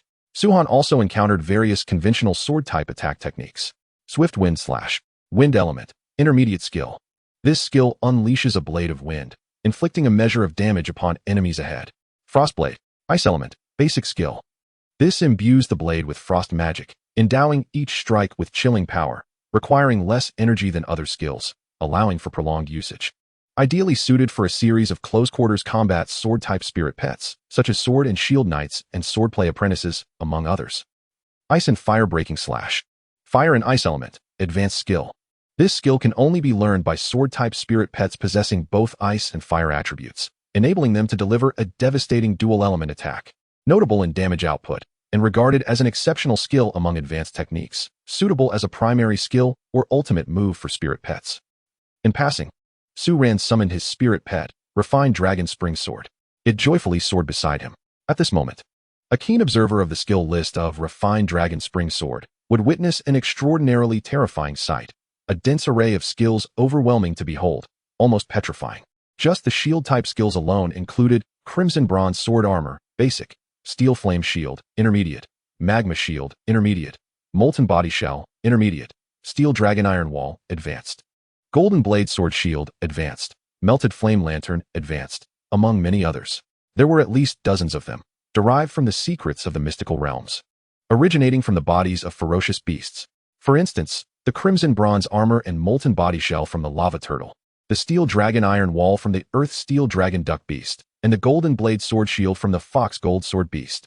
Su Ran's innate talent allows him to transform the corpses of these beasts into magical swords, solidifying their skills. During the process of consumption, the spirit pet, refined dragon spring sword, has a chance to master these skills for its own use. After all, it has acquired the power of the infinite sword, achieving perfect fusion without conflict. Moreover, the current, refined dragon spring sword, having completed its prior evolution, now possesses a fire attribute, a quality easily associated with sword types. Perhaps when it was a golden iron sword, it already bore the characteristics of fire. It has merely become manifest now. As the saying goes, only through 1,000 forges can true gold be seen. Not to mention, the majority of ferocious beasts in the mystical realm are of the fire and gold categories. Upon further examination, Su Ran discovered the coveted skill named Great Xia Sword Shield Universal Style. This skill is classified as an intermediate technique. Despite its seemingly mundane name, it embodies the collective wisdom of the Great Xia Alliance, synthesizing various ancient sword shield philosophies, refined through hundreds of optimizations into a widely adopted and standardized foundational sword shield technique.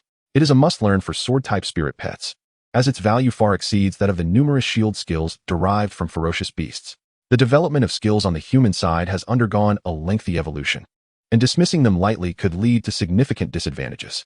Furthermore, various combinations exist. It is not merely the amalgamation of 3 advanced skills that guarantees supremacy. One might find themselves bested by a well-crafted combination of lower and intermediate skills. The wisdom of civilization and ancestors is equally paramount. After submitting his application, the training method for Great Xia Sword Shield Universal Style was promptly delivered to Su Ran in the form of a skill crystal, which spirit pets can read. Su Ran specifically advised the Quan to consider using this as a foundational cornerstone to fuse the desired sword shield skills. After all, this fellow now resembled a sorcerer, wielding an array of skills without repetition. Yet, a dilemma arose. What about the blue skills? This could lead to a lack of specialization.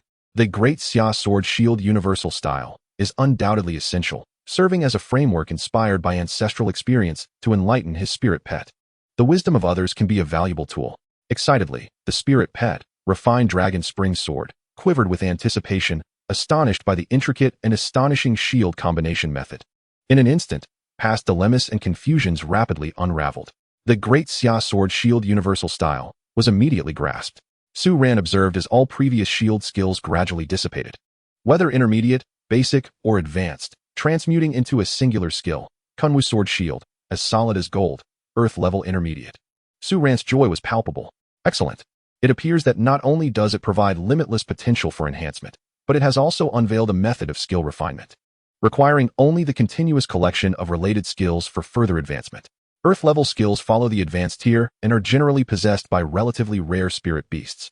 Most are of basic or intermediate rank, and few attain the Earth level, an overwhelming strength that is challenging to acquire. Based on Su Ran's understanding of various martial arts schools, many utilize combination techniques to achieve the power of pseudo-Earth level skills. Typically, the competition revolves around the pinnacle of advanced skills. The hierarchy of skills is as follows: basic skills, intermediate skills, advanced skills, peak advanced skills, and Earth-level skills. Despite having conquered an entire mystical realm, he encountered very few ferocious beasts with mastery over Earth-level skills.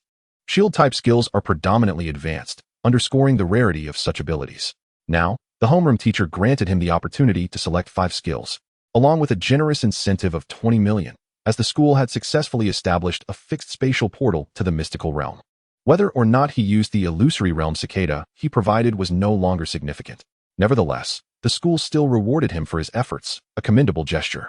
Su-ran now contemplated whether to exchange his funds for additional skill opportunities. After all, 5 skills. Who could he entrust them to? If this thought were to reach his classmates or teachers, they would surely rebuke him.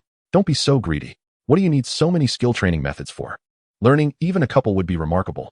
Those unaware might even suspect him of being a spy from another faction. After all, even the various high schools possess differing reserves of skills, which is one of the unique attractions for recruitment. Mastering a formidable skill can set one apart. It is not as simple as picking cabbages. Now, as he begins selecting attack skills, he will prioritize Earth-level options, unless an exceptionally outstanding advanced skill presents itself. The low-tier skills available here appear quite impressive. However, it is unfortunate that there are no intermediate sword skills of the same tier. Wait a moment. The low-tier skill, Emberbind of Flickering Lights. Is this derived from the ancient general Exine Chiji? As a fire-based skill, it allows the user to unconsciously release tiny lights during combat, which, when activated, instantly transform into fiery threads that securely bind the enemy, preventing their escape. As the saying goes, upon a sudden glance back, the enemy finds themselves ensnared in the flickering lights, awaiting their doom. This perfectly aligns with the effect desired by Exine Chiji. He even instructed his sword spirit companion to refine this technique over time, enhancing the thread's resilience with metal properties, making it exceedingly difficult to escape while also inflicting burn damage from the flames and cuts from the metallic threads. Thus, as a dual metal and fire skill, its learning curve is particularly steep, comparable to some intermediate skills of the same tier. Remarkably, this is akin to a control skill within the sword category, which my companion, Aquan, possesses very few of. Control skills are indeed a crucial core competency within the sword category, so I must learn this. Although, it starkly contrasts with my impression of Exine Chiji. Moreover, there is a complementary advanced skill, the advanced skill drunkenly illuminating the sword. This can conjure an ancient lamp that emits golden light, blinding the enemies before it. Sword spirits of both the light and metal attributes can learn this technique. According to this record, since few can master Emberbind of Flickering Lights, students with sword spirit companions typically consider this skill. This skill library is truly fascinating. Chapter 11. The map of Yen Nation is rather brief. Following this, Su-ran's spirit companion, the refined Dragon Spring Sword, was thoroughly examining a plethora of low-tier sword attack skills for exchange. It was a vast array of information, directly assimilated into its mind. Consequently, it continuously learned and emulated the quintessence within, integrating the skills of ferocious beasts. Now, possessing both fire and metal attributes, it should focus on the metal aspect for greater potency. The essence of metal exudes a fierce and sharp aura. The sword category relishes in the differentiation of sword light. Thus, as Su-ran observed the multitude of skills dissipating from the refined Dragon Spring Sword, gradually, a brand new skill emerged, the low-tier intermediate skill, Tai Splitting Light Sword. Furthermore, as the last metal-based offensive skill vanished, Tai Splitting Light Sword paused momentarily, transforming into a low-tier intermediate skill. Su-ran gasped in astonishment. This is no ordinary fusion. Brothers, we've struck gold. Oh wait, the one who has struck gold is my spirit companion. That is a relief. At this moment, the refined Dragon Spring Sword hummed, seemingly indicating that the skills exchanged at the school could be further delved into, suggesting that this new skill could be solidified. Overjoyed, Su-ran suddenly embraced the refined Dragon Spring Sword. Truly impressive. Aquan was taken aback. What if it accidentally harmed its master? It quickly enveloped itself in a layer of close-fitting golden shield, thus ensuring that contact would pose no issue, and then cautiously relished its master's affection. Meanwhile, Su-ran felt an uncontainable joy. At school, the sword skill library was filled with low-tier skills, yet his own spirit beast had synthesized 2 low-tier intermediate skills. Nevertheless, humility is key. Ahem. After all, this world of beast tamers has only developed for a few decades or a century, rooted in ancient traditions. Much like a high martial arts realm, even that fan spirit companion of Zhuge Liang could effortlessly blow away several mountains, which is entirely plausible. Or perhaps cause rain in one place and hail in another, effortlessly altering the weather. Su-ran found no fault in this. For powerful spirit companions to achieve such feats is not a daunting task. He hurriedly perused this new skill. Tai Splitting Light Sword, low-tier intermediate skill. Splitting Light Flowing Shadows. Convergence of Unity. A metal-based skill centered around sword light and differentiation, amalgamating the strengths of numerous skills, unleashing myriad sword lights upon drawing the sword. Upon initial mastery, it can divide into 7 strands of sword light, striking at the enemy. Upon minor accomplishment, it can summon 24 strands of sword light, corresponding to the 24 celestial stars, and can establish the Tai returning to the void star sword array. Upon major accomplishment, The number of divisible sword lights increases to 72, covering the heavens, vast and unstoppable. The splitting light flows, intertwining reality and illusion, embodying boundless lethality. Upon reaching perfection, it can transform into a myriad of sword lights, forming a Tai sword domain, pending completion. Su Ran inhaled sharply. This is astonishing. This is practically an ace up the sleeve, an absolutely trump card skill. Such power. It must be nearing the threshold of a high-tier skill. Moreover, I wonder how the Tai sword domain compares to domain-level abilities. It seems that further skill infusion is necessary. Perhaps upon reaching high-tier status, the Tai splitting light sword will culminate into a complete sword domain. This is no easy feat as an ordinary civilian Beast Tamer. I finally have a card worth playing. Meanwhile, I might as well check out the wood-based skills to select 4 molten iron vines. Simultaneously, in the office area of this floor, an elder observed the screen displaying Su Ran selecting skills, alongside the sword spirit beside him. He stroked his white beard, murmuring, "This child is fortunate. His spirit companion possesses great understanding. He aims to reference numerous skills to forge the most suitable technique for himself. No wonder he is exchanging so many." According to the information, he entered that secret realm and received the investment of the Sword River Throne, which explains the Sword Spirit's current mid-master level. No wonder the Throne's spirit companions are exceptional, truly a rare gem. Regarding this, Su Ran has no need to withhold. After all, in the future, any peculiarities can simply be attributed to the throne, absolving him of any responsibility. As for the school, they can't rest easy without thorough investigation. Ironically, within that secret realm, aside from the traces left behind, there are also inscriptions left by Pello on the mountain, rendering everyone speechless. A secret realm so exceptional diminished in value simply because he had visited. It aligns perfectly with the bandit-like persona of that individual, given the impoverished background. Hey, old Chu. This Su Ran should be promoted. Don't let the child waste a year. It's crucial he enters university early. Simultaneously, he warned the Luo family martial arts school. This is unacceptable. The elder dialed a certain number. The old Chu he mentioned is the principal. I checked, and his homeroom teacher is that Zhuge Qian? Who exactly is this Zhuge Qian? Even the principal seems wary of him. Can't you divulge this to an old man like me? A calm voice emanated from the other end of the line. I cannot. The elder huffed in frustration. What a miser. Very well, let Zhuge Qian take responsibility. Let us not delay the child's progress. Meanwhile, Zhuge Qian was engrossed in a solitary game of chess. Due to his brows resembling dark jade and his eyes sparkling like stars, coupled with an air of enchanting allure, he appeared akin to a noble young master, thus attracting the furtive glances of several young female teachers who often stole glances at him, their gazes filled with intrigue. One particularly striking female teacher, with her long, elegant legs adorned in black stockings, approached him gracefully and gently placed a lunchbox on his desk. Teacher Qian, this is a heartfelt lunch I made just for you. You haven't had lunch yet today. Why not give this a try? Her beautiful eyes sparkled with anticipation as she rubbed her hands together, seemingly apprehensive about his potential refusal. Zhuge Qian nodded. In truth, it was merely to spare himself from the others who brought their own meals. Having one person to shield him was sufficient. This scene caught the eye of another male teacher in the distance, who seethed with jealousy, nearly grinding his teeth in frustration. How outrageous. Wan Ning was the object of his secret affection, and it was all the fault of that insufferable Zhuge Qian, who had stolen his limelight since arriving. Thus, Teacher Roan Wang hurried over and stood before Zhuge Qian. Zhuge Qian, the student Su Ran from your class has been absent for 7 days, and I haven't seen him contract any spirit pets. Are you not taking this seriously? Just leaving it be like this? Although he possesses an A-grade talent, it is quite rare, particularly in identification skills. How about transferring him to my class? We could arrange for him to assist with school logistics, identifying a series of items. This way, we can ensure that certain resources are not overlooked or wasted. In reality, Roan Wang harbored ulterior motives. He had connections with the Luo family martial arts school and had recently established a collaboration. If he could obtain the virtual realm cicada from that boy, he could acquire a remarkable martial ape cub as his new pet. However, he hoped that the fool wouldn't hand it over to the school.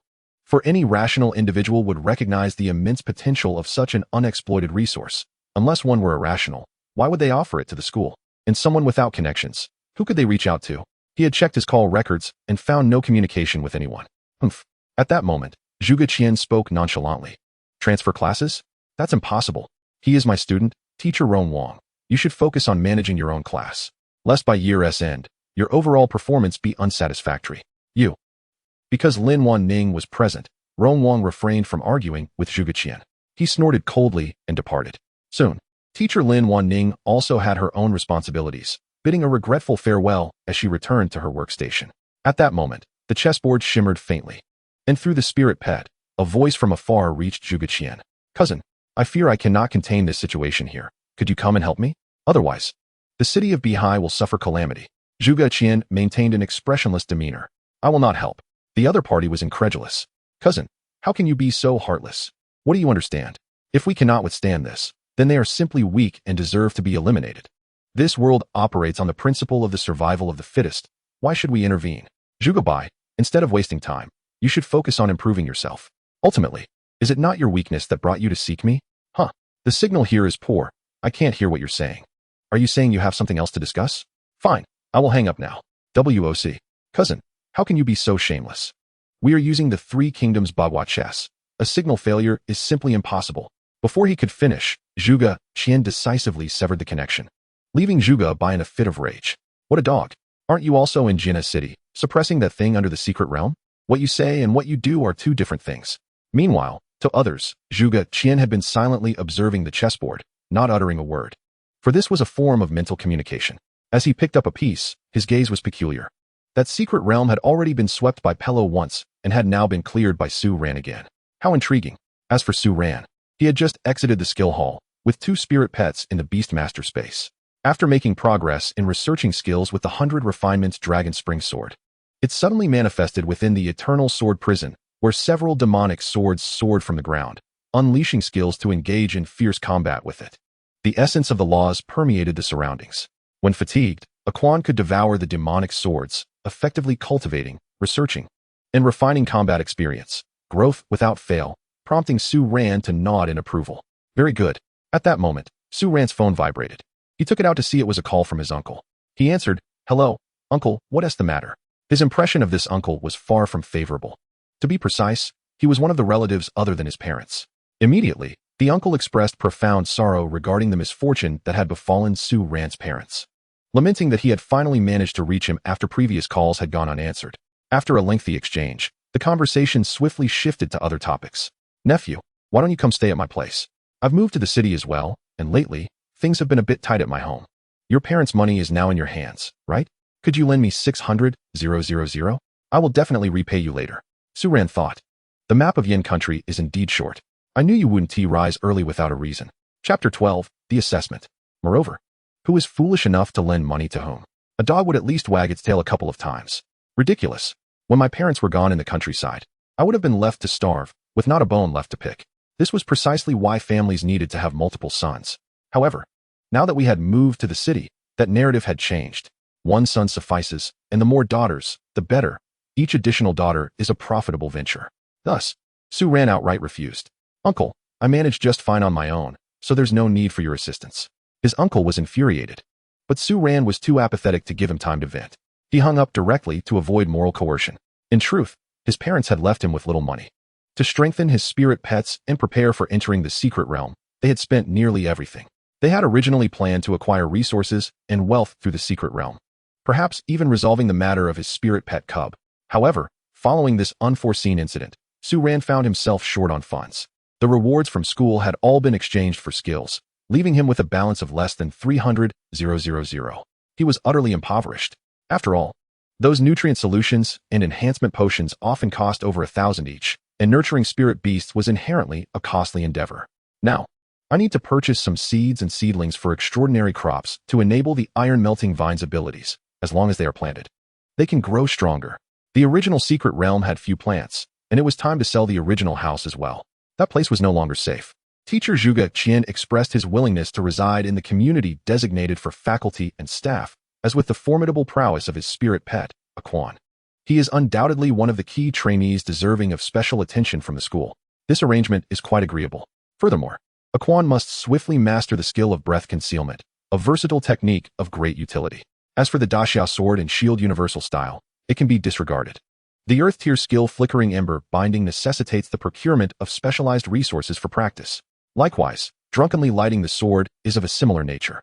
Unlike other offensive skills, Aquan has been able to devise a directly applicable skill through careful consideration.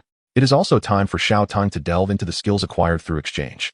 Oh, the role of a beast master is such that while spirit beasts merely need to grow continuously, the Beast Master must contend with numerous considerations. Before long, Teacher Zhuge Qian directed him to a specific location. Su Ran's eyes glimmered with anticipation. A promotion examination, perhaps? Here I come. Meanwhile, on the academy competition platform, a tall, slender figure clad in black stood with eyes closed, awaiting his opponent. He was none other than Su Ran's adversary.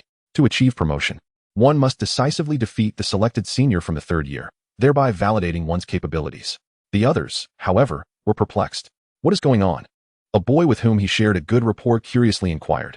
Yin Yuan, who are you challenging? Aren't all the spirit pet duels for today already completed? Has a last-minute match been added? Yin Yuan replied calmly. A second-year junior wishes to advance a grade, and the school has tasked me with the assessment and verification. Teacher Zhuge, am I correct? The onlookers were taken aback, glancing at Teacher Zhuge Qian. Teacher Zhuge, is this not a mistake? Indeed not, she affirmed. But to send Yin Yuan? This is outrageous. The juniors realized that they had only awakened their talents a little over a week ago. In such a short span, how strong could their spirit pets possibly become? The bond between a beast master and their spirit pet is crucial, as it significantly influences the success rate of evolution and enhances the beast master's growth. While promotions for outstanding students occasionally occur, typically, a spirit pet of extraordinary prowess suffices. Like mine. Why, then, must they send Yin Yuan? Initially preparing to depart, the crowd was left dumbfounded upon hearing this. What? Yin Yuan? That's absurd. Yin Yuan possesses an S-grade talent, Wei Tuo Tian, which grants his spirit pets astonishing speed. Moreover, he has specifically contracted a wood spirit mantis renowned for its swiftness. This combination is utterly formidable.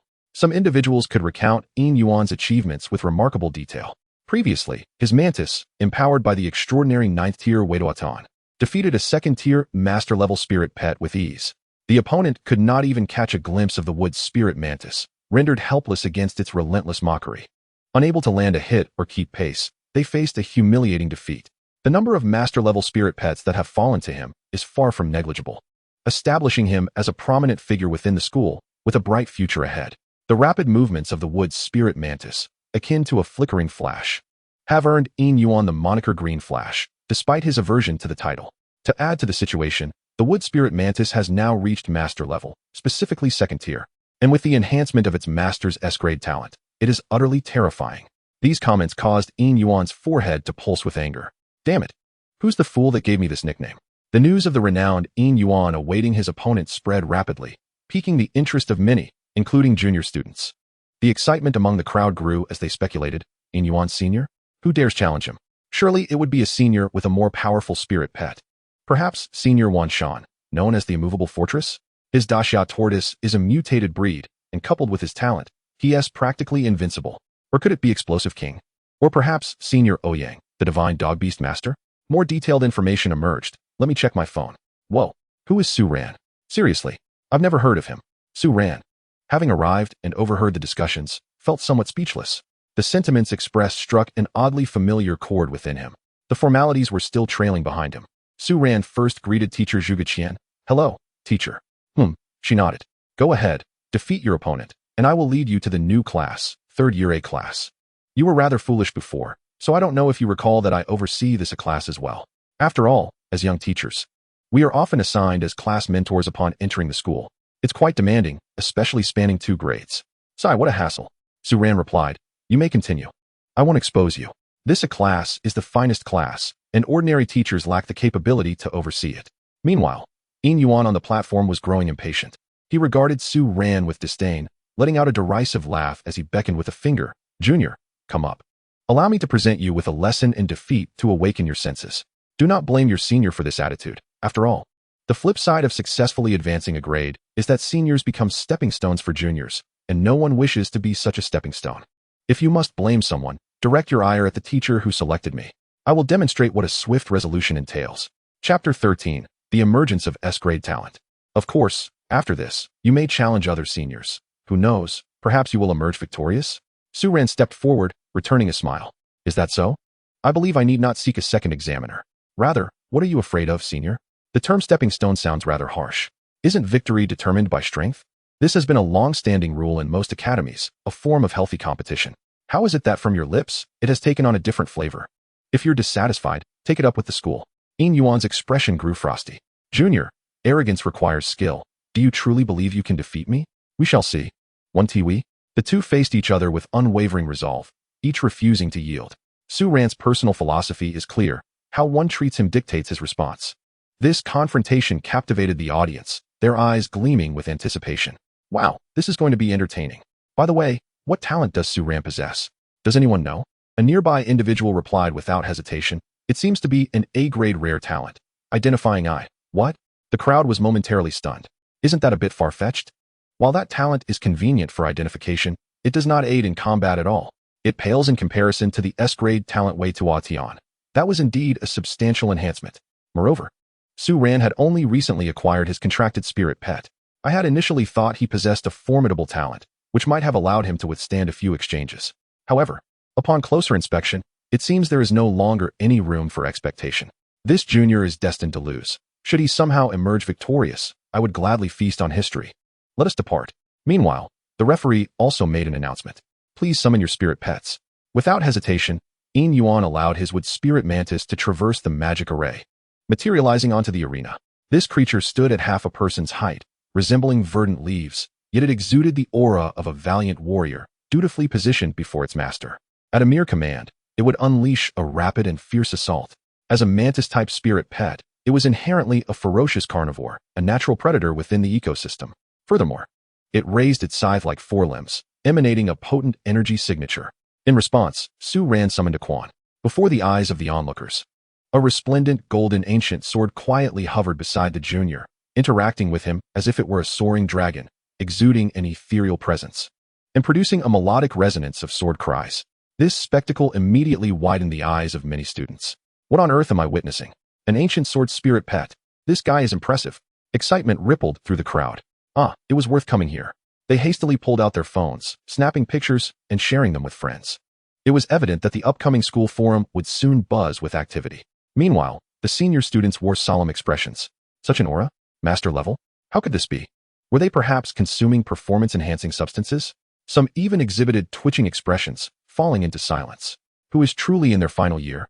You or I? Damn it. Our spirit pets are merely at the late extraordinary stage. The disparity is infuriating. Even Su Ran's classmates were left dumbfounded. What? Su Ran has made quite the headline without a word. Where did he acquire a sword-type spirit pet?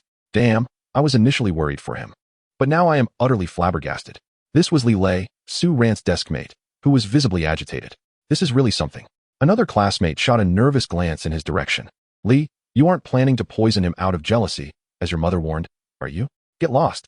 I've told you I'm not that kind of person. Li Lei exploded in frustration. Others were also engaged in conversation. Wow, sword-type pets are significantly more powerful than ordinary ones. They are among the most esteemed spirit pets throughout history. In ancient times, only prestigious families and nobility could possess such spirit beasts. The king of weapons. They also served as ceremonial instruments, symbolizing power, personal etiquette, status, and rank. In ancient times, only noble clans had the resources to continuously produce sword-type spirit pets. The cultivation of sword-type spirit pets requires extensive time and fortune, something those families could afford. They even had specialized means to accelerate the process. Historical records depict powerful ancient families exchanging precious items, often gifting sword-type spirit pets as high-end presents. It is truly enviable. The average person would have no chance of acquiring one, yet they are given away as gifts. Even today, when a sword-type spirit pet appears or shows signs of entering the market, it will be pre-ordered without exception, unless the individual's aptitude is exceedingly poor. They are highly sought after, and those who possess sword-type spirit pets are undoubtedly extraordinary. Such pets are not ones that ordinary individuals can afford to nurture, as the resources required are significantly more expensive than those for typical types. As Su Ran's opponent, Yin Yuan was equally astonished. It was evident that this fellow's spirit pet had reached the master level. After all, the school would not allow him to face off against a novice at the extraordinary level. How had he achieved this? Unexpectedly, Su Ran spoke up. This mantis is at the second tier of master level. Perhaps you should consider switching opponents, teachers. Yin Yuan smirked. What? Are you afraid? No, it is simply unfair. You should at least have a mid-tier master level spirit pet to match a Quan. You. Yin Yuan's anger flared. What kind of madness is this? Boasting over a mere sword type? The referee, however, shook his head, dismissing Su Ran's request. There will be no changes. Firstly, you are merely a novice, and your spirit pet has not been adequately trained. It has barely learned any skills. Facing an experienced opponent is inherently disadvantageous. I personally hold little hope for your chances and have voiced my concerns. Yet, Teacher Zhuge seems to have been blinded by oil and insists on allowing Yin Yuan to compete. In response to this criticism, Zhuge Qian wore a languid smile. Do not fret. I wish to gauge your strength, Su Ran. Even if you lose, it is no matter. Learning humility will only motivate you further. After all, it poses no loss for me. In truth, Zhuge Qian had been contemplating this. He had long observed Su Ran's situation. In numerous records, there had been individuals who, after awakening their talents, returned to normal. They typically possessed quite commendable abilities, primarily of the mental type. However, Su Ran had a one-day gap, and he had even instructed his spirit pet to teleport a peculiar small stone to him. To no avail, for that stone could detect even SSS-level talents. How strange. Thus, he had deliberately selected Yin Yuan as his opponent, whose spirit pet was quite formidable, perfectly suited to observe whether Su Ran would activate his talent. This way, he could discern some effects. Regardless, even if Su Ran lost, he would still provide him with compensation. As the referee's announcement echoed, the battle officially commenced. Yin Yuan was invigorated. Excellent, very good. A mid-tier master level? I was eager to defeat such an opponent. My wood spirit has grown weary of early master level foes. It seems your spirit pet is destined to succumb at my hands. Moreover, relative to other mid-tier master level pets, you arrived a year late. To him, Su Ran's caliber was merely transitional, a means for his spirit pet to adapt ahead of time. Let this sword pet witness what it means to be the ultimate spirit beast, swift and unbreakable. With that, a peculiar energy erupted from him, directly enhancing the wood spirit mantis. S-level talent, Wei Tuatian. Activate. With speed unmatched, traverse the earth undefeated. In an instant, the wood spirit mantis transformed into an afterimage, moving at an alarming speed. Yet, Su Ran merely willed it, and the 100 refinements dragon spring sword shot skyward, becoming a golden beam soaring across the horizon, swiftly encircling the arena above. It can be described as both dashing and ethereal. The wood spirit mantis missed its target entirely, leaving many students gasping in astonishment. However, Su Ran remained composed. Is that all you've got, senior? Yin Yuan's face twitched with irritation, and he growled ominously. I advise you not to be too arrogant. Wood spirit, bring it down. The wood spirit mantis immediately began to flap its wings, ascending into the sky. This elicited a smug expression from Yin Yuan. Kid, don't think you're the only one with a flying spirit. The mantis was born with wings too. Yet, in the blink of an eye, a dark shadow plummeted to the ground at breakneck speed, stirring up clouds of dust. In that instant, the 100 refinements dragon spring sword remained in the sky, while the wood spirit mantis was swiftly struck down. Su Ran shook his head, recalling that many mantis-type spirits possess poor flying abilities. You think it can compete with a sword-type spirit? Yin Yuan clenched his fists in fury. Damn it, just from that one hit. The wood spirit mantis has sustained significant injuries. Get up. Exhaust it with speed and attack skills on the ground. What is the use of being in the sky? It's merely an excellent target. A mere A-rank talent dares to underestimate me. An S-rank Viduria? You think you're worthy? Let me tell you. Only those who are swift can defeat the swift. His expression was menacing. Losing to a sophomore would be a disgrace, a humiliation he could not bear. Who knows how those who bear grudges against him would mock him? The wood spirit mantis struggled to rise and transformed into an afterimage, racing swiftly around the platform, dust swirling in its wake. However, before it could reach halfway, it was suddenly met with a ferocious wave of flames descending upon it, sending it hurtling out of the arena. This was the spirit's advanced attack skill, Flame Blade Rain. What good is speed? Area attacks are what matter. Look, it was dispatched in an instant. Chapter 14, Breaking Limits. Yin Yuan was in disbelief. Wood spirit? How could this be? His face contorted with rage. How long have you had this contract spirit? Where did such a powerful skill come from? Could it be inherent? Why should it be? Is the sword type so remarkable?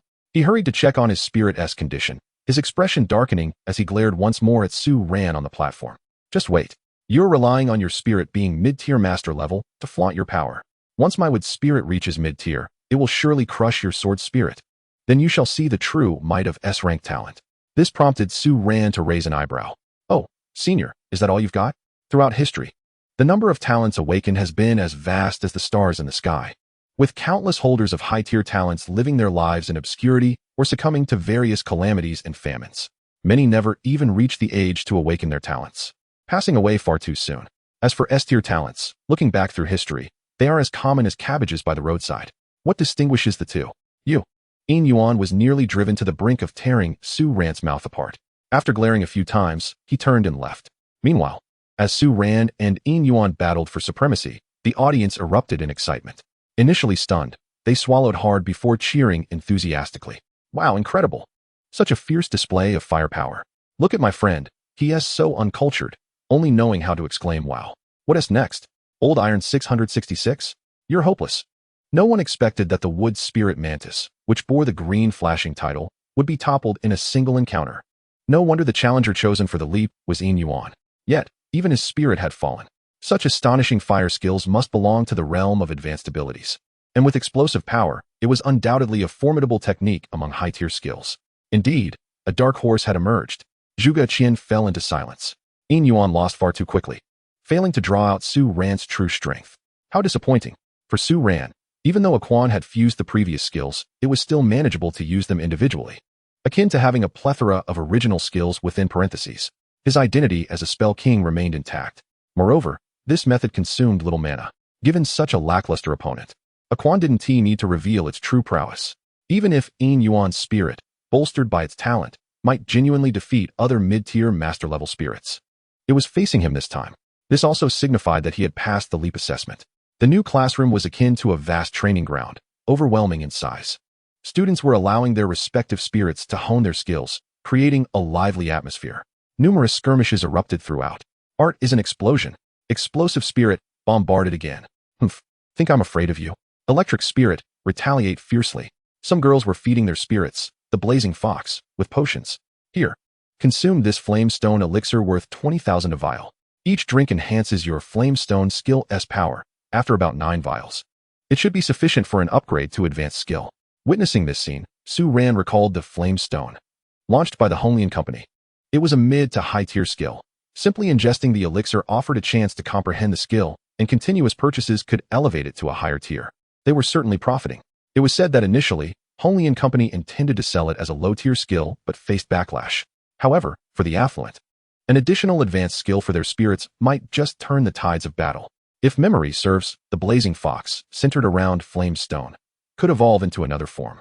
The Blazing Flame Fox, which was significantly stronger than the previous tier, the Crimson Flame Fox. Yet, this evolution required substantial resources for support. That girl was indeed wealthy. On another side, a boy with a pockmarked face was nervously praying, "May the Mother of Gods bless me. I hope my spirit can successfully break through to master level this time." He produced a blue fruit and fed it to his spirit, the Black Water Carp. This was the evolved form of one of the free starter spirits, the Water Carp, but breaking through to master level was quite challenging and required external assistance. Come on, consume the limit-breaking fruit. Break limits. Break limits. The boy pressed a button nearby, and an energy shield quickly enveloped the Black Water Carp, ensuring its safety. Su Ran did not approach that direction. The limit-breaking fruit was indeed a miraculous fruit used to transcend limits. However, even so, once the Black Water Carp ascends to the master level, its progress will be notably arduous and laborious. After all, innate talent is of paramount importance. As a water-type beast, the Water Carp is expected to remain submerged in water. However, upon mastering the skill, water flows around.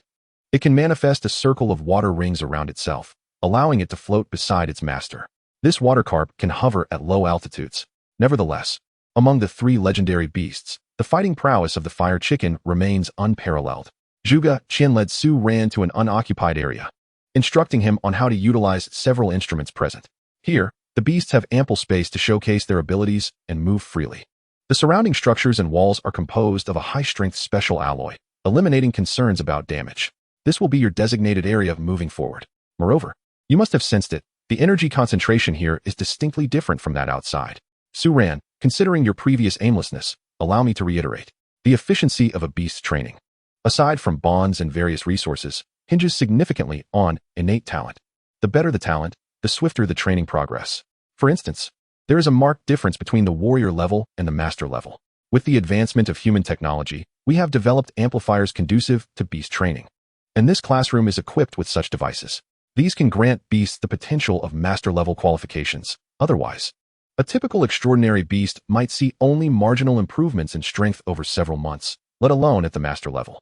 Based on students' performance, there lies the possibility to exchange for access to higher-level training rooms, where the effects are even more pronounced, potentially offering enhancements to warrior or even domain-level qualifications. Of course, sustaining such effects requires significant energy expenditure, hence it won't be available constantly. Wealthy families or organizations often establish a series of high-end amplification training rooms at home. Compounded with various resources, leading to remarkable advancements.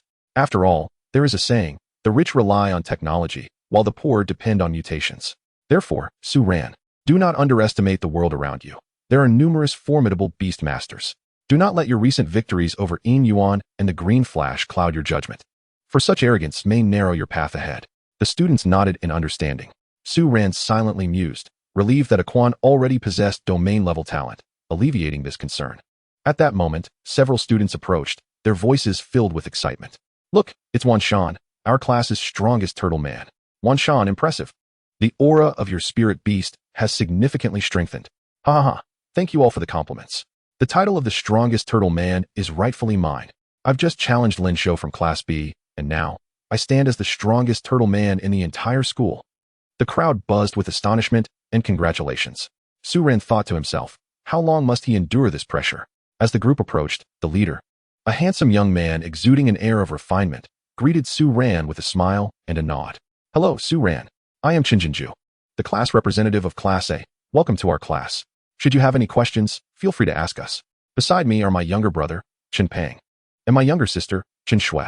And this is Wan Shan and Su Feng. Chen Pang appeared to be a rather simple and honest boy, slightly chubby, and unlike his brother's slender figure. He rummaged in his pocket and produced something resembling a green mushroom, scratching his head with an awkward grin. Nice to meet you, classmate.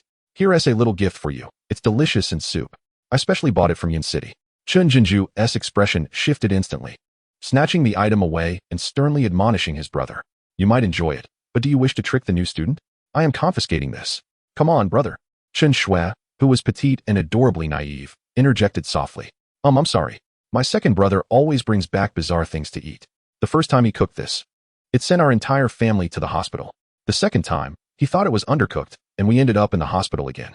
The third time, he still didn't believe it, and he found a new one, causing half of our classmates and their spirit beasts to end up in the hospital, leading to a severe reprimand from my dad and older brother.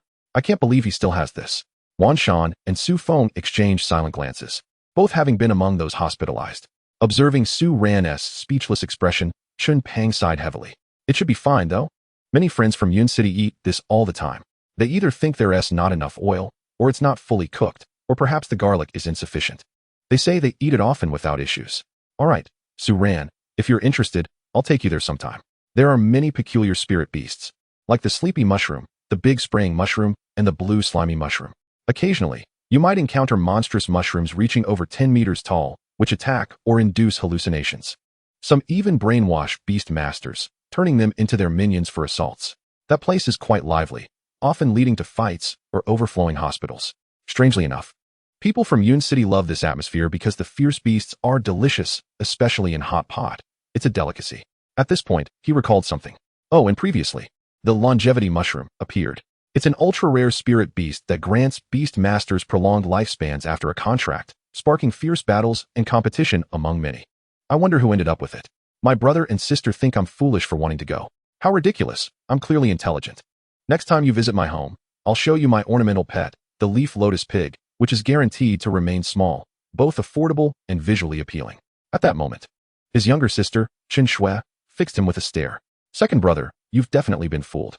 I bet you 5 dimes it will grow significantly larger in 2 days. Impossible. Chen Pang vehemently denied. And what has to fear? I asked, and if it does grow, the shopkeeper said he would exchange it for a smaller one for free. The shopkeeper is truly a good person. Haha. Chen Jinju and Chen Shui exchanged incredulous glances, while Wan Shan and Su Feng merely sighed. Su Ran thought to himself, you truly are quite clever.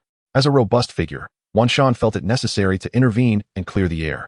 He coughed lightly and inquired curiously, Su Ran, how has your spirit beast grown so rapidly? It's already at the mid-master level. Impressive. Oh, that's because I stumbled into a secret realm. And this sword-type spirit beast was one of the investments casually discarded by the esteemed Pei Luo, which I fortuitously acquired. One could say it was sheer luck, purely luck. Su Ran replied, casting himself as the embodiment of serendipity. Wan Shan's eyes widened in understanding. Ah, that explains it. In a secret realm, opportunities abound, especially with an investment from such a figure. Remember the numerous investments made by Lord Pello? There must be over 1,000 by now, right? And now, there's yet another addition.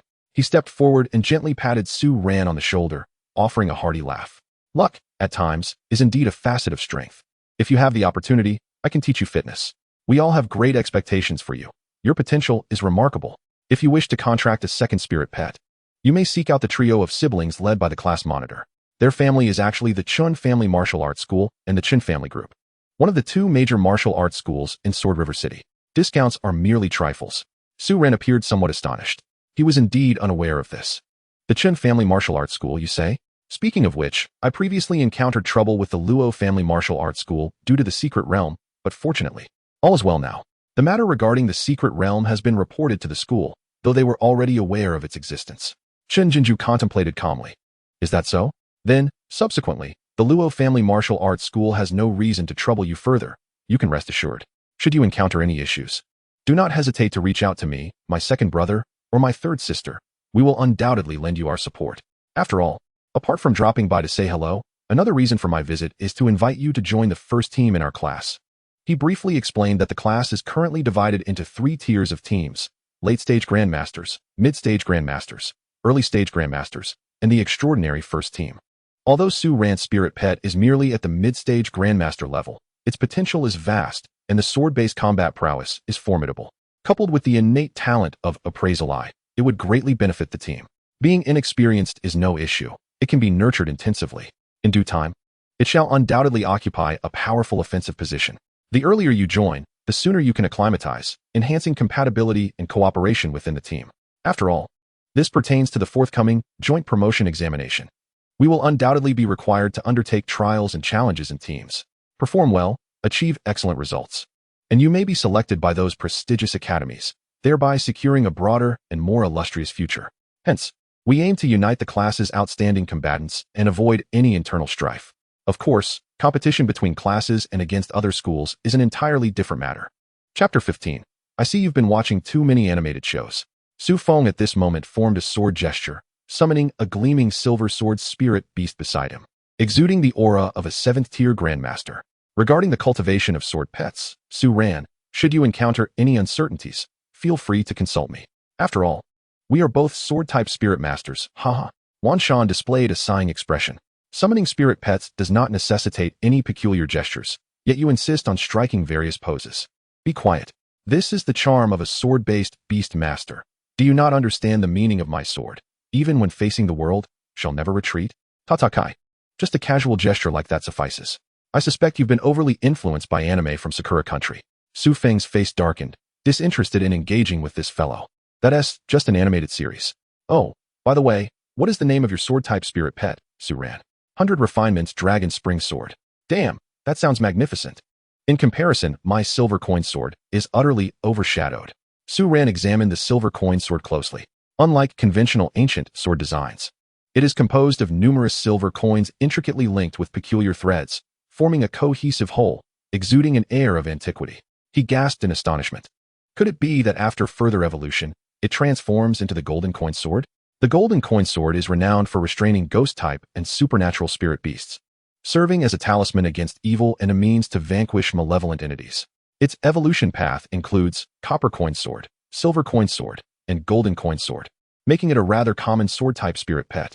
Su Feng nodded in agreement. Indeed. He then sighed repeatedly. Yet, in today's cultivation, absorbing ancient currency requires those steeped in historical significance. Mere creation is futile, not to mention the multitude of preparations required for evolution. It's quite a headache. As I am not the only one in need of such resources, many others seek ancient spirit beasts, driving prices skyward. Nonetheless, my silver coin sword has finally reached the 7th tier of Grandmaster and has officially joined the ranks of the late-stage family, no longer confined to the mid-stage. Subsequently, others showcased their spirit pets. Wan Shan had a great Xia tortoise, which, in terms of sheer size, was nearly as large as 2 wash basins. Its strength was at the 6th tier of Grandmaster, but its capacity as a tank was exceptional, hence its place in the first team. Chun Shue's spirit pet was a horse with ice blue mane, known as Snowtrack Steed, an ice-type spirit beast at the 8th tier of Grandmaster. His second brother possessed an ancient dagger beast, also at the 7th tier of Grandmaster. It resembled a humanoid figure adorned with a conical hat. However, upon lifting the hat and cloak, one would discover merely a mass of shadows within, emanating a strong, icy aura. As for the class monitor's spirit beast, it was a majestic and powerful centaur, exuding an air of authority, wielding a blood-red longbow, and unleashing several arrows towards a distant target, effortlessly piercing through it and creating a tremendous uproar. This spirit pet, known as Sweat Blood Centaur Horse, earns its name from its blood-red sweat. As a variety of centaur, it was exceptionally renowned in ancient times, truly a paragon among horses. The class monitor, Chunjinju, expressed his exasperation regarding this title. It was bestowed by those mundane individuals who have a penchant for ostentation. Thus, Su Ran gained a preliminary understanding of his new class.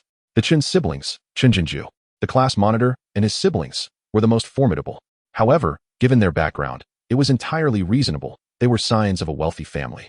Following them were Wan Shan, Su Feng, and their peers. The second team was led by a girl who had contracted a flame fox. Once she completes her evolution, she would undoubtedly solidify her position as the captain of the second team. As for the majority of the class's spirit pets, their strengths typically range from late-stage extraordinary to early-stage grandmaster. Additionally, 2 members of the first team had been dispatched by teacher Zhuge Qian for other tasks. Regarding the Chun family martial arts school, their developmental trajectory starkly diverged from that of the Luo family martial arts school. They primarily focused on corporate ventures, launching a series of spirit beast feed formulations and processing materials derived from spirit beasts into a variety of products for continuous sale, achieving remarkable business success. Chen Pang elucidated this matter. After all, the era of martial arts schools has long since passed. There is no need to cling to past glories as one is laid to rest. The core cultivation techniques of our family's spirit pets have long been lost. I have merely contracted an ancient dagger beast, while my eldest brother and youngest sister's spirit pets were procured at great expense, relying on numerous connections. Are you not surprised that my younger sister's spirit pet possesses such formidable strength? That is due to her being the most favored. Whenever she shed a tear, my elder brother would inevitably face the consequences. The class monitor, Chun Jinju, wore an expression as dark as ink. Second brother, enough of this. Who permitted you to utter such nonsense? Su Ran could hardly contain his amusement. Meanwhile, news about Su Ran began to spread throughout the academy, astonishing everyone. Damn! He discovered a secret realm and secured the investment of Lord Pello? No wonder he has become so formidable in such a short time.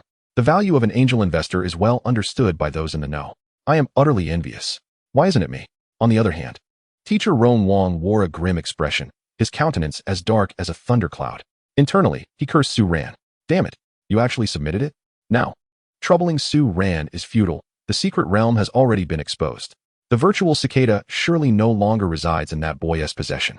Otherwise, with his broken sword pet at the master level stage 5, he could only boast among the students. A battle master level Beast Tamer like myself could easily handle him. Huh. Lucky boy, you've escaped this time.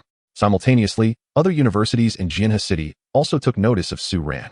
For instance, at number 1 high school, discussions of him as a dark horse emerged, having not only contracted a sword-type spirit pet, but also ascending to the mid-tier of the master level.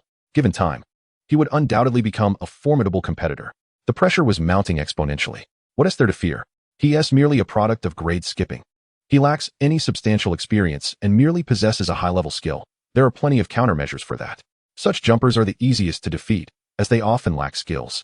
Indeed, according to my family's sources, the secret realm jointly managed by our number 1 and number 2 high schools was about to open. At that time, our 2 institutions would compete to select representatives for the secret realm. The resources within would greatly aid in enhancing our spirit beast strength. We cannot afford to lose. The students all nodded, brimming with confidence. Some even displayed smug expressions. My spirit pet has already grasped the fundamentals of the laws, reaching the first layer of fire law comprehension. With this, I can learn Earth Tier skills. Earth Tier, a level attainable only by spirit beasts that comprehend the laws. Chapter 16, Establishing Dominance with Him First. Everyone was astonished. Incredible. A master-level spirit beast that has entered the realm of law comprehension significantly enhances its power, placing it in a completely different league compared to ordinary masters of the same tier, especially when combined with Earth Tier skills. However, Earth Tier skills also had high consumption. They primarily served as trump cards and decisive techniques. Oh, what do you know? Those with Earth Tier skills utterly crush those without. So what if they consume a lot? If you can unleash one move, that is a victory. After all, the opponent cannot withstand it. I am so envious of you. When will my spirit pet comprehend even the slightest hint of the law? It truly disappoints. Upon hearing this, the individual grew increasingly proud and boastful, offering some consolation. Don't worry, brother. Let us all work hard to eliminate those second-rate students from number 2 high school. By the time we enter the secret realm, it will be all our people. Just thinking about it is exhilarating. With that, laughter erupted among the crowd. Indeed, with our leader here, we will easily defeat that so-called General Bloodhoof. As for Su Ran, I will be the one to establish dominance over him first. Don't boast. It's not guaranteed that it will be you facing him. Perhaps it will be me, and I will shatter his resolve. Get lost. Don't steal my thunder. My spirit beast has already comprehended the laws at the third layer. Watch me sweep away those second-rate master-level students from number 2 high school. In no time, everyone was rolling up their sleeves, eager to prove themselves. At the Luo Family Martial Arts Hall, the master furrowed his brow as he reviewed the collected reports. Hello, investment? Sword pets? Defeating the Green Flash and jumping into Class A? One of the disciples we sent out has also gone missing, with no news thus far. If that's the case, Luo Wu, prepare some resources and deliver them to Su Ran, informing him that his parents' situation has nothing to do with us. The resources are merely an apology. Luo Wu was taken aback, unable to believe his ears. Master, he is merely a student with a single master-level stage 5 spirit pet. Is it truly necessary for us to bow so low? Do you fear his retribution? What do you know? The master's expression was one of exasperation. As the saying goes, those who survive great calamities will surely have future blessings. This boy might be capable of stirring the tides. How many strong have fallen to the weak? Even if Su Ran were to launch a nighttime assault on our martial arts hall and eliminate all of you, it is not entirely impossible. Do not underestimate any opponent. I have read countless martial arts novels. Luo Wu. Master, have you lost your mind? A mere youth, if he dares to bully us, what can he do? Can he truly eliminate everyone? Does he possess such capability? Is he worthy? Silence. Do as I instruct. A friend is always better than an enemy, even if we cannot be friends. The world of martial arts is not solely about fighting. It is about human relationships. These resources are nothing to me. Do you understand? Yes. Days later, in the dormitory assigned to Su Ran at the school, he reflected, excellent. Aquan has advanced from stage 5 to stage 6, catching up to the progress of Wanshan's immovable bastion. As for stage 7, that is for later. Many mid-tier masters are stuck here. However, I have plenty of magic swords, so Aquan, eat up. Let us see if you can achieve a double jump. After all, its devouring ability is primarily to enhance aptitude. The increase in power is merely a secondary benefit. As for the comprehension of the Gold Law, it has reached the 5th level, while the Fire Law comprehension has reached the 6th level. How is it that your Fire Law has surpassed the others? However, in the secret realm, most of the fierce beasts are indeed of the fire type. If others were to discover the progress of Su Ran's spirit pet, they would be utterly terrified. While everyone's spirit pets are straining to achieve the 1st layer of law comprehension, you have reached the 6th layer? Furthermore, Su Ran was quite troubled. He had too many skills for Aquan to learn. Drunkenly lighting the sword, flickering lights of ashes, and several gold-type skills. Moreover, Aquan already possessed a multitude of fierce beast skills. Thankfully, with the magic sword, the more it consumes, the higher its proficiency rises. At most, it could practice the 3 skills exchanged at the academy: 1 shield, 1 gold type, and 1 fire type. Ah, what a delightful dilemma this is. Well, Aquan, do your best. After sending him into the Eternal Sword Prison, Su Ran shifted his attention to his 2nd spirit pet, the Molten Iron Vine. At this moment, the area they occupied had been transformed into a small patch of cultivated land, covered with plenty of soil. Additionally, a plethora of nutrient solutions has been poured into the soil. One can observe rows of plants flourishing in the field, tended to by the Iron Vine, which skillfully waters, fertilizes, and allocates the necessary resources. For instance, the frost mist flower requires approximately 3 ice stones to be buried at its roots. Alternatively, the sword wheel grass demands energy from steel sword crystals for its growth. The mature leaves of the sword wheel grass serve as excellent forging materials, and both of these species are classified as 2nd-tier extraordinary plants, taking 5 to 7 days to reach maturity. He has ordered several online. At this moment, the Iron Vine employed a new skill, releasing tendrils adorned with numerous green specks that merged into the plants. It continuously repeated this skill, hastening the growth of the already well-developed plants towards maturity. This intermediate skill is known as accelerated maturity. Once all the plants had ripened, the Iron Vine commenced its harvest. Curiously, at that moment, both Su Ran and the Iron Vine seemed to receive a kind of feedback. Successfully harvested 2nd-tier inferior frost mist flower. Obtaining a primary ice energy block.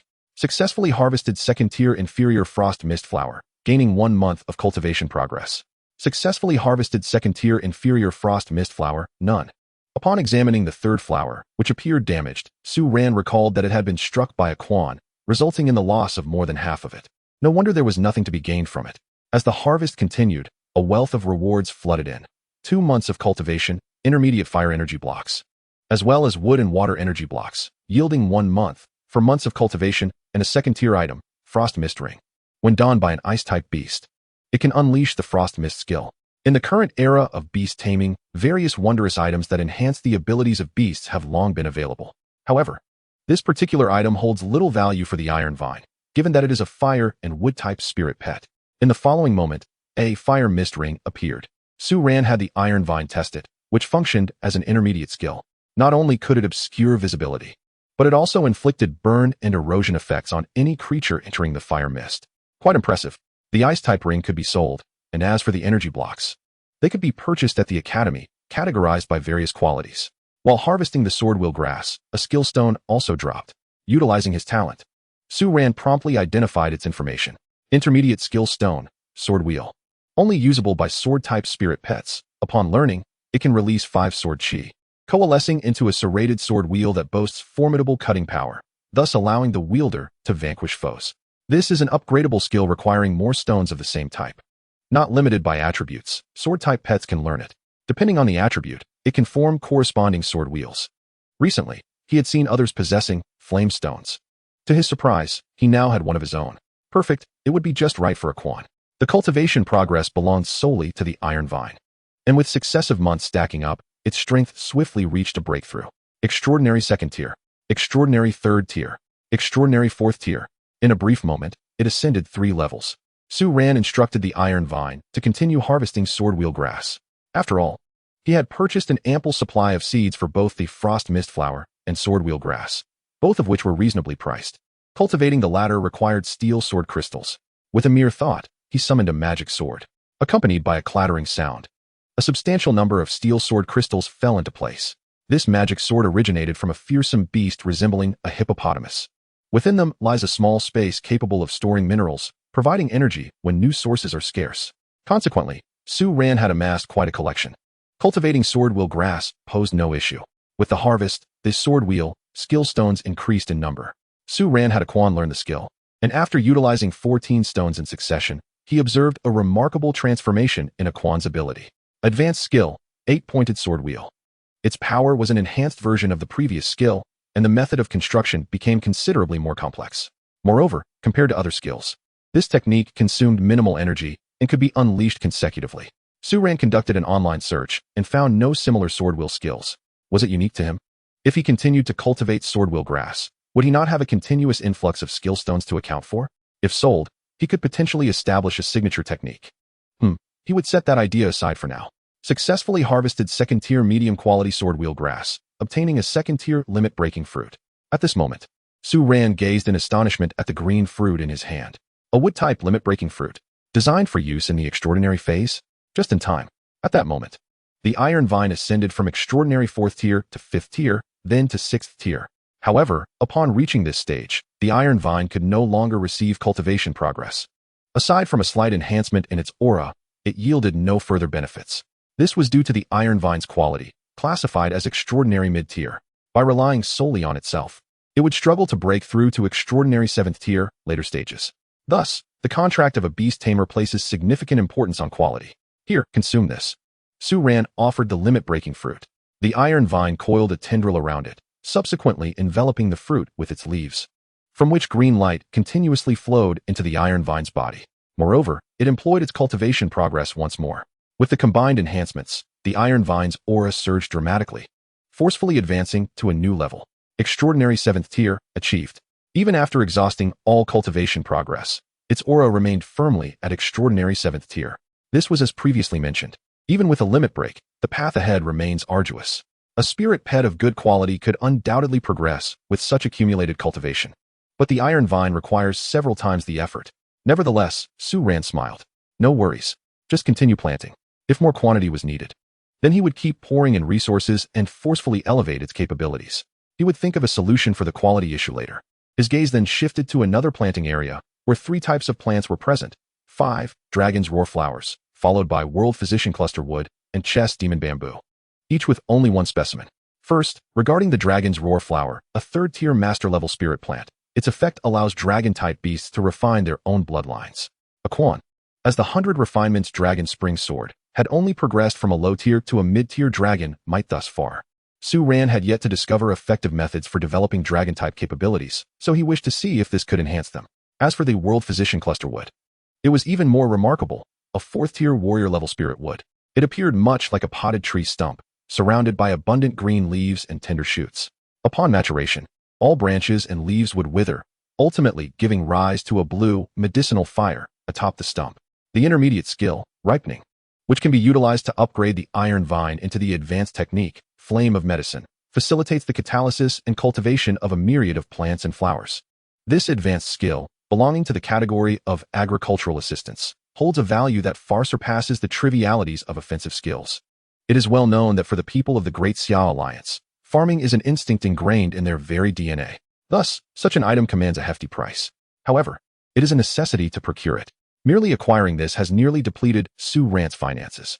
He had sold his original house and exchanged the spoils from the secret realm for currency.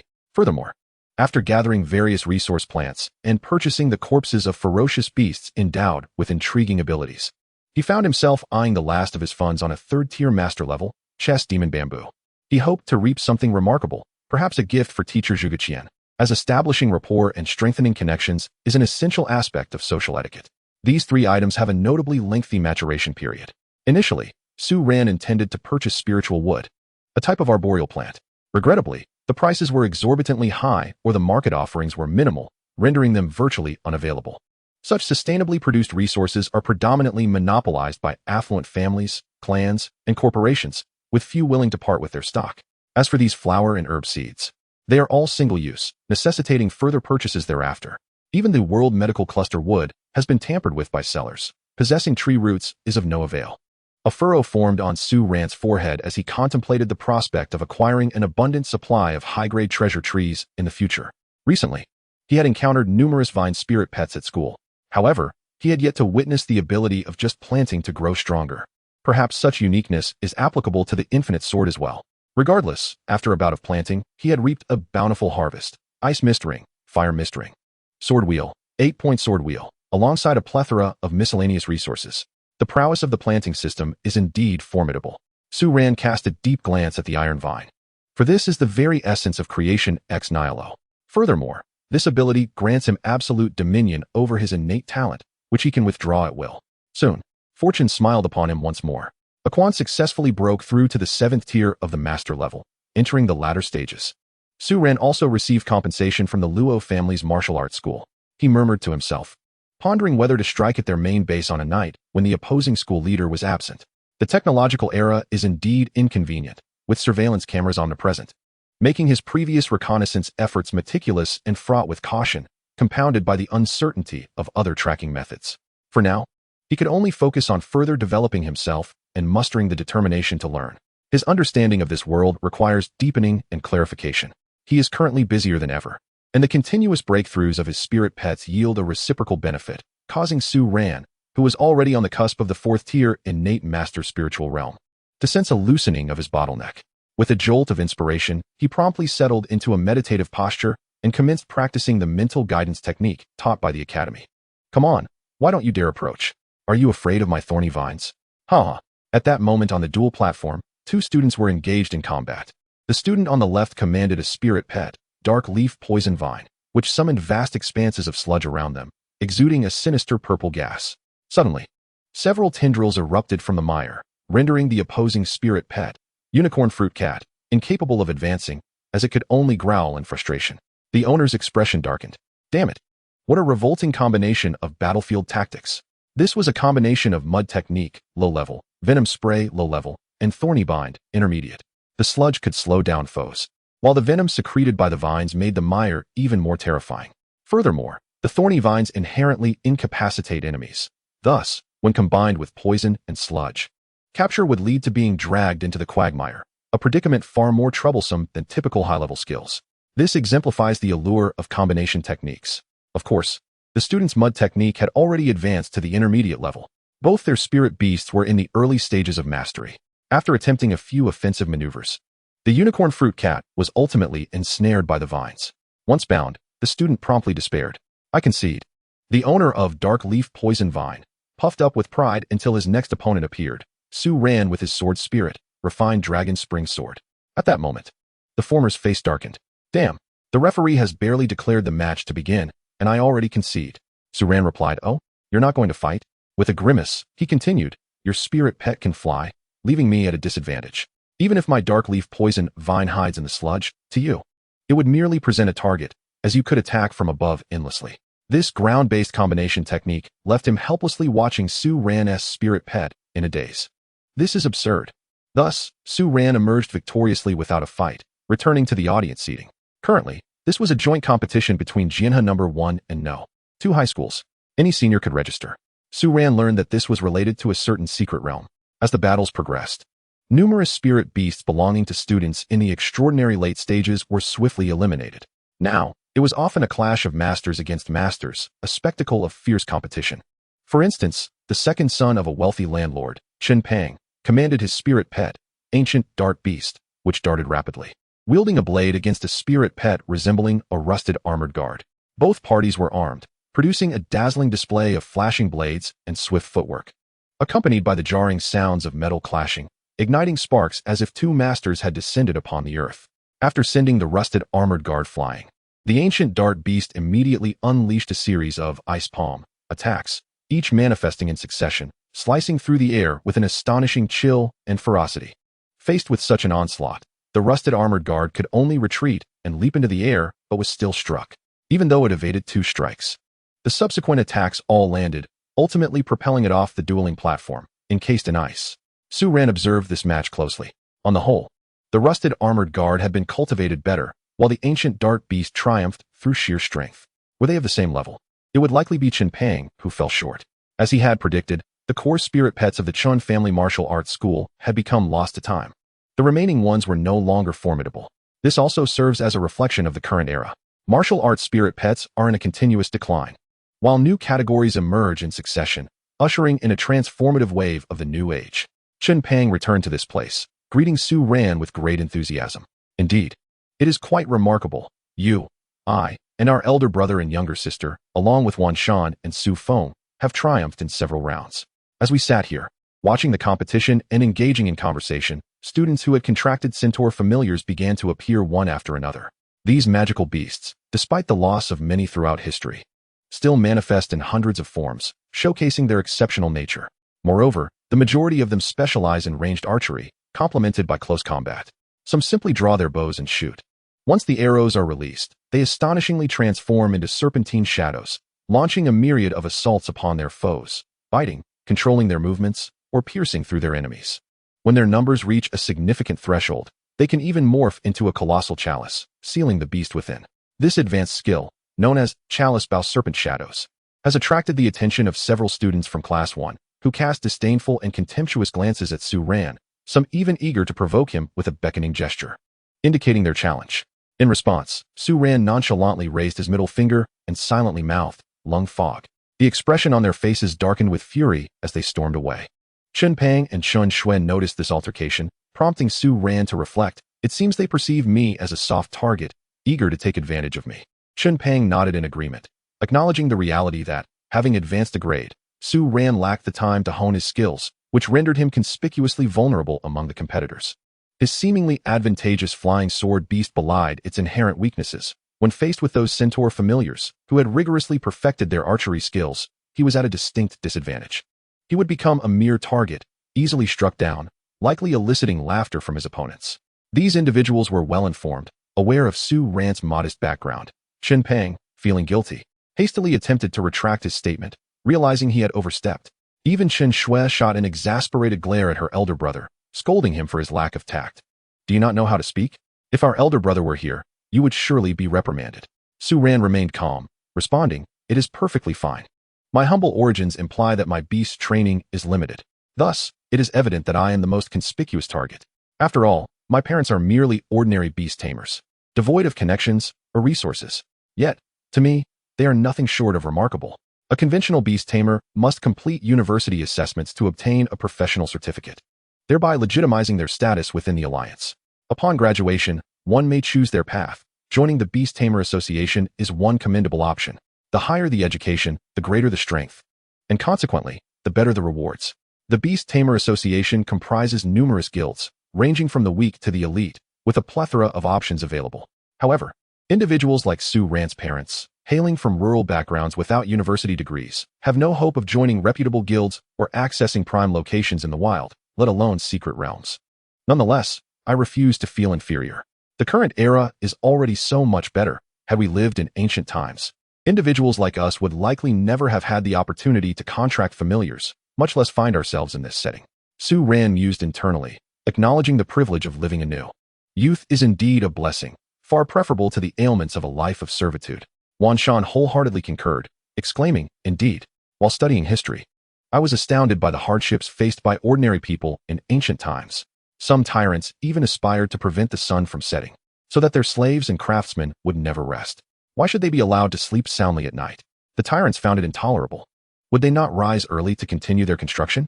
The most terrifying part is that one such tyrant succeeded, creating a second sun in the sky. Even when the original sun set, darkness would not descend upon the world, leading to countless lives being worked to death or scorched in the relentless heat, leaving a landscape strewn with corpses and bleached bones. Thankfully, that sun was eventually shot down. Su Ran remarked, "The ancient world was indeed terrifying. The modern age is far superior. Furthermore, this world is fraught with complexities. But enough of that. Let us return our attention to the competition." "Ah, Su Ran, it appears another is provoking you." To this, Su Ran could not help but chuckle. "It matters not. In due time, we shall see who is the soft target." Chapter 18. Be normal, I'm afraid. At that moment, Yin Yuan approached from the opposite side, accompanied by a rather imposing figure who bore a striking resemblance to him. This man fixed his gaze upon Su Ran, scrutinizing him intently.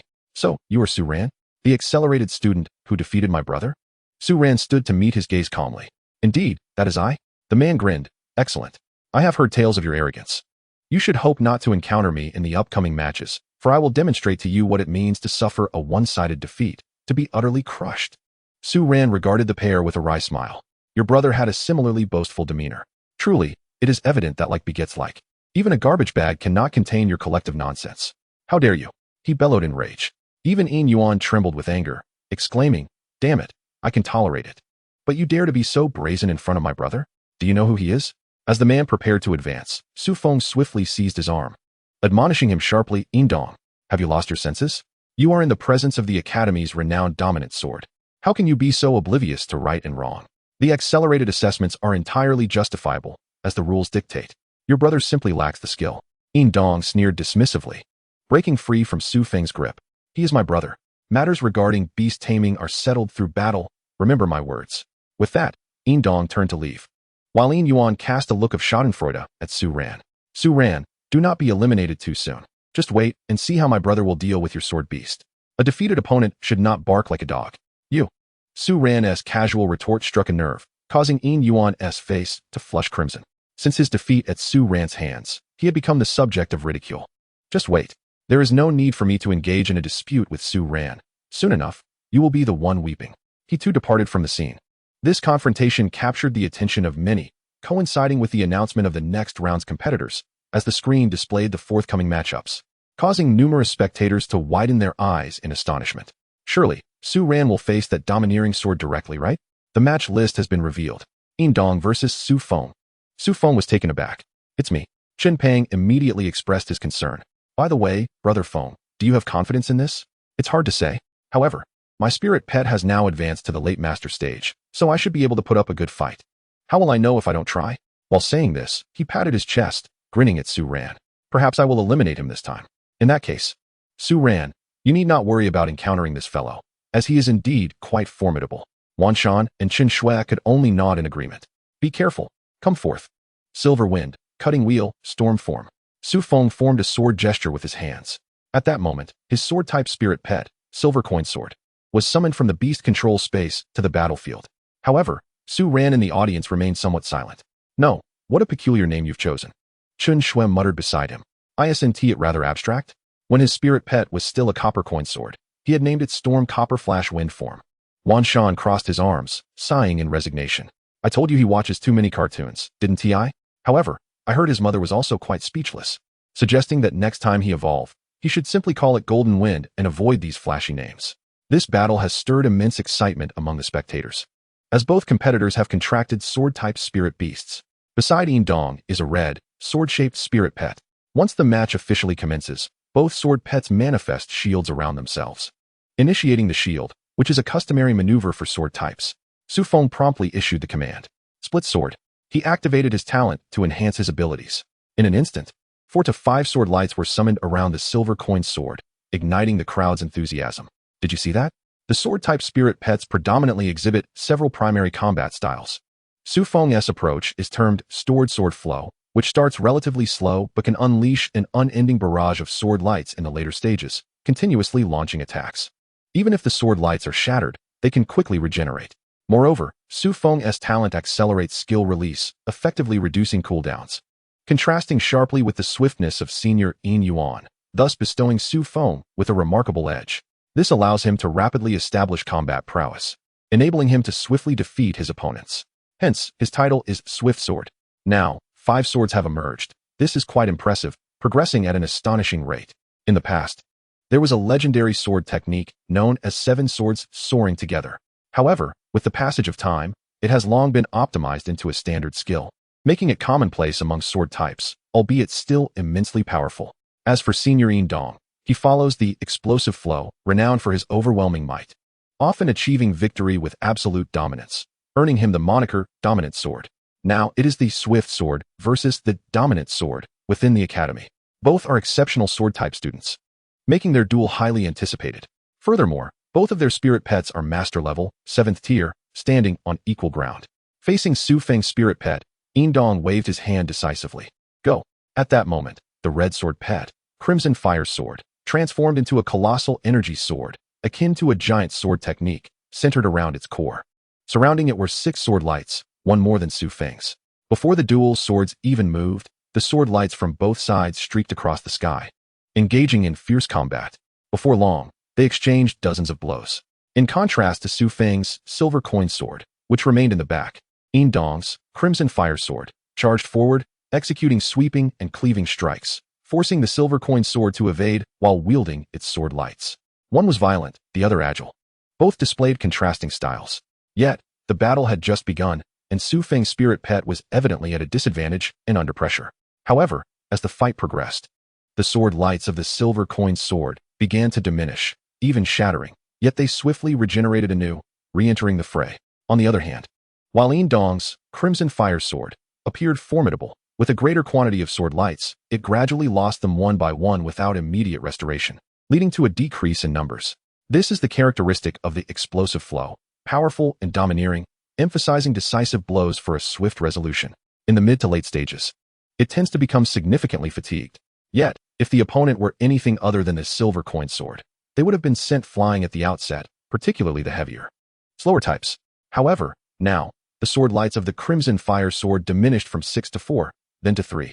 This allowed Su Feng's spirit pet, the silver coin sword, to utilize the surplus sword lights to disrupt and exhaust the giant sword itself. The tide of battle had turned. Not only that, but this silver coin sword began employing other skills, as once the sword lights formed, they served as attachments, allowing the use of additional abilities against the giant sword state of the Crimson Fire Sword. Throughout this process, Su Feng's talent played a crucial role. Properly accumulating the swords was paramount, leading to the subsequent elimination of all the sword lights from the Crimson Fire Sword. Even after some time had passed, and it managed to summon a few sword lights again, their numbers were scant, appearing swiftly only to vanish just as quickly. It was even forced to withdraw from the giant sword form and resort to a series of other skills. As a student who has nurtured spirit pets for so long, they naturally possess more than just 1 or 2 skills. In an instant, the audience was left in awe. Spectacular, simply spectacular. Is this the battle of master-level sword-type spirit pets? My goodness, it's breathtaking. Witnessing such a clash of titans is worth every penny, even if it means facing death. What vigor! Hey, calm down, I'm getting scared. Gradually, the Crimson Fire Sword appeared to be depleting its energy and seemed on the verge of defeat. However, at that moment, Yin Dong smirked disdainfully. Su Feng, I know you've been cautious of my beast control talent, allowing your sword pet to retain considerable strength. Both of us are S rank, and I admit that your talent significantly benefits your spirit pet. However, my talent provides even greater enhancements. S rank talent, Overlord, activate. As his voice fell, a red glow enveloped him, bestowing this power onto the Crimson Fire Sword. The so-called Overlord can drastically enhance the quality and strength of spirit pets in a short period, causing their might to surge. The original exhaustion of the Crimson Fire Sword reverted to its peak, once again enveloped in the giant sword form, with several sword lights manifesting anew. Unlike before, the scene unfolded anew. Currently, Both the colossal sword and the radiant sword light are enveloped in a seething and tumultuous crimson energy flame. Even the ensuing shockwaves have significantly intensified. The giant sword hovers in midair, prompting exclamations of astonishment from the crowd. Up. Su Feng's expression shifts dramatically. He summons the silver money sword once more, as his spirit pet has now achieved the remarkable realm of 6 swords soaring in unison. With each additional sword, the power escalates astronomically. Although Indong's spirit pet also wields 6 sword lights, its rapid development and explosive style differ vastly from Su Feng's approach. Furthermore, the silver money sword has unleashed 2 previously unutilized skills, leaving many spectators utterly astonished. Su Feng, you cunning rascal. How well do you hide your talents? At this moment, fierce collisions and explosions erupt, stirring a searing gust of wind as the shockwaves expand. Before everyone's eyes, the silver money sword is sent flying, leaving only the resplendent crimson giant sword on the field. Indong triumphs. In response to this outcome, Su Feng clenches his fists, cursing under his breath. If only his spirit pet had evolved, the tables would surely have turned. The silver money sword resembles a magic-type sword, lurking in the backlands to deal damage. It lacks the sharpness required for direct confrontation. On the spectator's side, Wan Shan and Chun Pang sigh in resignation. There is little they can do. Su Feng has given his all. Meanwhile, Chen Jinzhou, the class leader, solemnly addresses Su Ran. Su Ran, if you find yourself pitted against Indong next, it would be wise to concede early. It would be unfortunate for your spirit pet to sustain injuries. Your experience still falls significantly short. It is far from sufficient. That fire sword rain you previously employed, Indong's spirit pet, transformed into a giant sword, can easily withstand it, rendering it a negligible threat. Of course, it's also possible that you may not even land a hit on him in the following rounds. Ultimately, Chen Jinzhou has Su Ran's best interests at heart, advocating for an early surrender to prevent Indong from becoming excessively frustrated. Su Feng returns, crestfallen and embarrassed. He had promised Su Ran that he would devise a way to eliminate the opponent, yet he failed to deliver. Su Ran offers him a comforting smile. It's all right. No need to worry. In the subsequent rounds, astonishingly, Su Ran indeed avoids encountering Indong. Indong's expression darkens. Damn it, is this even reasonable? However, the focus swiftly shifts to another match featuring a sword-type spirit pet, captivating everyone's attention. At the outset, the spirit pet immediately begins summoning sword light, mirroring Su Feng's sword-gathering flow. Yet, before even manifesting half of the second sword light, the opposing spirit pet immobilizes it with a control skill, disrupting and eliminating the sword light entirely. When this skill abruptly ceases, the spirit beast becomes momentarily rigid.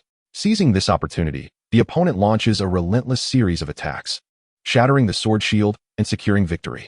Many spectators are left dumbfounded. Su Feng covers his face in dismay. It's a disastrous blunder, not a crash landing, but a sword being controlled and lost. The opponent is not like me or Indong, skilled enough to preempt such control techniques. Both of them are seasoned veterans. Their initial strategies are centered around countering control. When a control skill is deployed, either the sword light is instantly eliminated or the giant sword obliterates it, rendering it ineffective. In fact, those two even possess control skills of their own, yet they wisely refrain from using them, knowing they would be futile. Meanwhile, Su Ran observes a participant from another school who has contracted a gargoyle. This grotesque beast resembles a stone statue, with some even sporting wings. As the world becomes increasingly globalized and modernized, Jinha No. 1 has adapted its training strategies, procuring foreign spirit pets to enhance the capabilities of its students. In addition to the gargoyle, there are also scorpion-tailed lions, harpy, and griffins. These spirit pets have triumphed over numerous competitors from the No. 2 school, leaving everyone in a state of shock. However, some griffins encounter sword-type spirit pets and are swiftly brought down from the skies, suffering crushing defeats. The sword type remains relatively dominant, not easily vanquished by inexplicable beasts. In fact, sword pets are particularly adept at countering griffins, effortlessly reducing them to featherless birds. Nevertheless, the number of individuals possessing sword-type spirit pets is limited. As the eliminations continue, Indong, who had previously exhibited impatience, suddenly widens his eyes in elation. For on the large screen, he beholds the information and imagery. Su Ran versus Indong. Ha ha ha, finally, my moment has arrived. You little rascal. Chapter 19, The Eightfold Sword Wheel. The battle commences. As the referee's voice echoes, Indong immediately summons his sword pet, the Crimson Fire Sword, and fixes a predatory gaze upon Su Ran, revealing a sinister grin. A grade-skipping student like you, with that mere mid-tier master-level sword pet. You've merely been fortunate enough to possess a wide-ranging attack technique, but it holds no weight against me. Your Class S Swift Sword is renowned, yet what happened? It was left in tatters, crying out in despair. Ha ha, now it's your turn. Su Feng in the stands erupts in fury. Who is crying out in despair? That wretched being. What is there to boast about? However, he soon finds himself filled with concern, sighing as he takes a sip of water. He hopes Su Ran won't be too stubborn. A Master Level 5 is truly a formidable challenge against a Master Level 7. Just then, Su Ran summons his sword pet, and the refined dragon spring sword reappears, radiating an unabashed aura. A Master Level 7. From the onset, both sword pets clash in a display of sheer momentum and impact. Even the referee is taken aback. What is happening? Previously, when Su Ran jumped levels, his spirit pet was only at Master Level 5. But look now. In the span of just a few days, he has ascended 2 tiers, stepping into the late Master level. Su Feng spits out his drink and stands up. His expression one of utter disbelief. What is going on, buddy? When did you break into the late Master level so swiftly? My spirit pet has been stuck at Master Level 6 for ages, and you? You're not lingering even at 6? This can't be. Does this mean that Su Ran, the grade skipping student, is now on par with his sword pet? You must be kidding. Though he won't harbor jealousy. Su Feng can't help but feel a pang of envy. This is simply absurd. The Chen siblings are equally astonished, as is Wan Shan. The entire assembly of students is likewise in an uproar. Yet, they soon erupt into cheers once more. Doesn't this signify yet another battle between late Master Level sword pets? How exhilarating. Even Su Ran's original classmates are left gaping in disbelief. Holy moly, get a grip. Our contracted spirit pets don't even know how long it will take to reach Master Level, and here you are at Master Level 7 already. How could such a disparity emerge? Even Green Flash, Yin Yuan was taken aback. Impossible. My wood spirit has only just regained its strength and remains in the early stages of mastery, while he has already reached the late stages. A profound sense of unwillingness and humiliation compelled him to clench his fists. For Yin Yuan understood that now, even if Su Ran were to lose, his spirit pet's abilities had already transcended his own tier. In fact, Yin Dong on the field was also momentarily stunned. However, he quickly regained his composure, transforming the Crimson Fire Sword back into its colossal sword form, accompanied by 6 radiant sword lights that surged forward, striking the area where the 100 refined dragon spring sword resided. Upon witnessing the golden sword light emerge unscathed, Yin Dong burst into laughter. What is this? You startled me. Turns out it's just a clumsy shrimp. Granting you the power of a 7th tier master is utterly futile. Yet, he noticed Su Ran's expression remained composed. As if entirely unconcerned, arms crossed over his chest, his voice carrying across the arena. It seems that the so-called dominant sword is merely of this caliber. Could it be that he has not realized my spirit pet is completely unharmed? What? Yin Dong hastily turned his gaze in that direction, and as the smoke dissipated, the figure of the 100 refined dragon spring sword materialized, drawing the attention of the audience, who rubbed their eyes in disbelief. For not only was the 100 refined dragon spring sword unharmed, but it bore at least 4 shields, golden, crimson, and a myriad of colors intertwined, appearing both peculiar and mysterious. This revelation sent the crowd into an uproar. What am I witnessing? Was it not said that Su Ran had only recently advanced in ranks and had scarcely any time to practice skills? How has he acquired such an array of shield techniques? His defensive capabilities are so formidable that he can withstand Yin Dong's colossal sword without a scratch. Furthermore, is it truly feasible to deploy multiple shields like this? Are we not all bound by the same limitations? Some voiced their skepticism, yet other students quickly interjected with explanations. Clearly, you haven't been diligent in your studies. As long as you execute it like a combination technique, it is indeed possible. Alternatively, one could employ multitasking or other methods to achieve a multi-layered shield effect. For instance, there are shield techniques resembling lotus blossoms or layered petal shields. But Su Ran is merely a novice. How has his spirit pet attained such an extraordinary outcome? Some whispered in disbelief. Moreover, which sword pet starts by practicing so many defensive techniques? That seems exceedingly abstract. The sword category is renowned for its offensive capabilities. A rational mind would surely focus on enhancing attack skills. Chen Pang shared this sentiment. Su Ran's approach is utterly absurd. How much must he be hoarding? Su Feng instinctively nodded in agreement. Only Wan Shan expressed unabashed admiration. Excellent. Remarkable. Did you see that? Defense is the true path. Now, Yin Dong cannot chase Su Ran down anymore, no longer forced to flee like a dog, and can now engage in direct confrontation without harm. Su Feng, I suspect you were subtly mocking me. However, Wan Shan was genuinely pleased. A kindred spirit, haha. Chen Shui was left speechless. You, the contract holder of a summer turtle, are invigorated by such a defensive combination, aren't you? Meanwhile, on the stage, the 100 refined dragon spring sword was indeed executing a combination technique, with each shield interlinking and functioning in harmony. After having integrated them previously, it was entirely feasible to utilize a few in this manner. Yin Dong, gritting his teeth in frustration, realized that several strikes had proven ineffective. What a tortoiseshell. Su Ran, do you even know how to nurture a spirit pet? You will inevitably ruin this thing. You neglect offensive techniques, eschewing explosive styles. Truly a disgrace to sword beast masters. Yin Dong retorted, do you live by the sea? Mind your own business. Everyone has their own approach to nurturing spirit pets. And why do you presume my Aquan lacks powerful offensive skills? Yin Dong was seething with rage. This kid is sharp-tongued. However, he soon noticed a golden circular energy saw blade emerging beside the 100 refined dragon spring sword. The sword light whirled, coalescing into a magnificent wheel. Yet Yin Dong looked on with disdain. What use is this pathetic wheel? In an instant, the circular saw blade sliced through 3 beams of sword light with astonishing speed and collided with the colossal sword. Yin Dong's pupils constricted as he realized the colossal sword had sustained damage. How is this possible? Simultaneously, numerous instructors were closely observing the match. Teacher Lin Wanning, beside Zhuge Qian, gasped in astonishment. Wow, the destructive power of this skill is formidable. Other teachers' eyes gleamed with excitement. Remarkable, truly remarkable. This peculiar sword wheel appears to be a confluence of multiple sword lights operating in an unknown manner, compressing and concentrating their power. Compared to the earlier simultaneous 6 swords and colossal sword form, this method has refined its might even further. The cutting power is terrifyingly potent, easily capable of cleaving an opponent in two. I don't believe I've encountered a similar sword wheel technique online. At first glance, the skills level is likely superior to an array of advanced and combination techniques. Just at that moment, the 100 refined dragon spring sword stirred once more. Faced with the evasion and attempts to counter from the crimson fire sword, it conjured another golden sword wheel, producing 3 in succession from different angles of attack. Now there were 4. The sword wheels spun relentlessly, racing across the arena. Anything that came into contact with them would be instantly obliterated.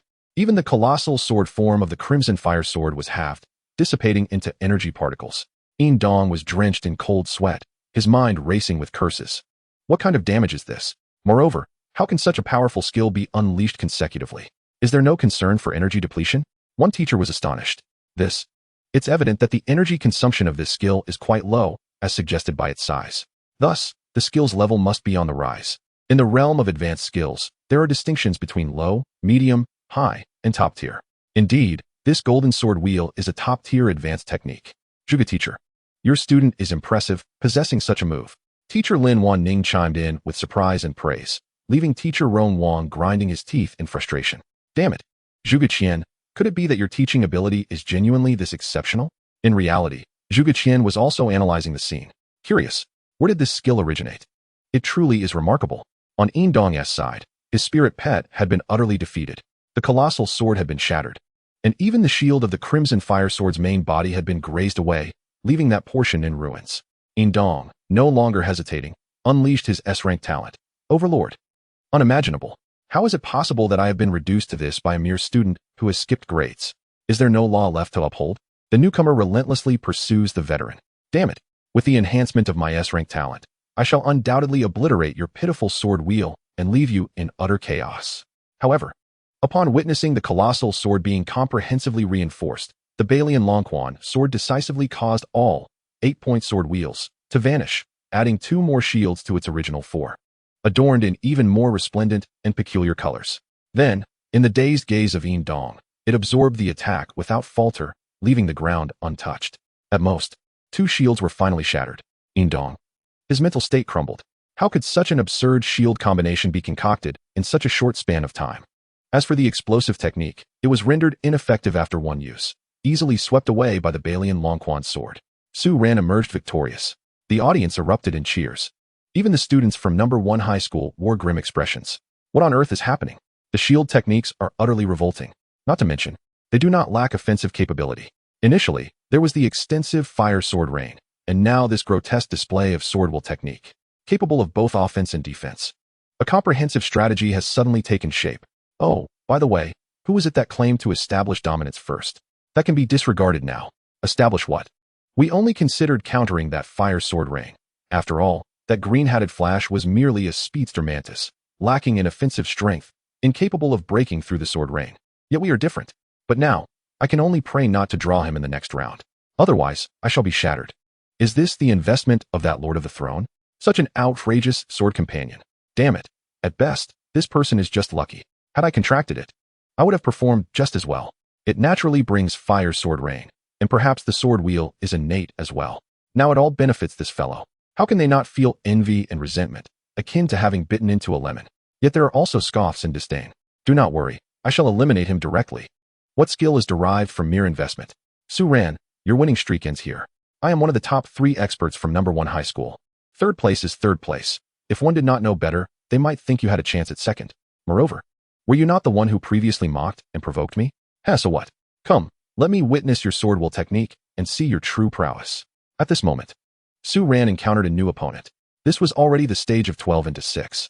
Consequently, Su Ran directly faced the third-ranked student from #1 high school, named Mo Tong, whose companion beast was a master level, 8th tier, red carbon centaur with a fire attribute. As soon as it appeared, the centaur immediately conjured a longbow in its hands, clearly a long-range archer.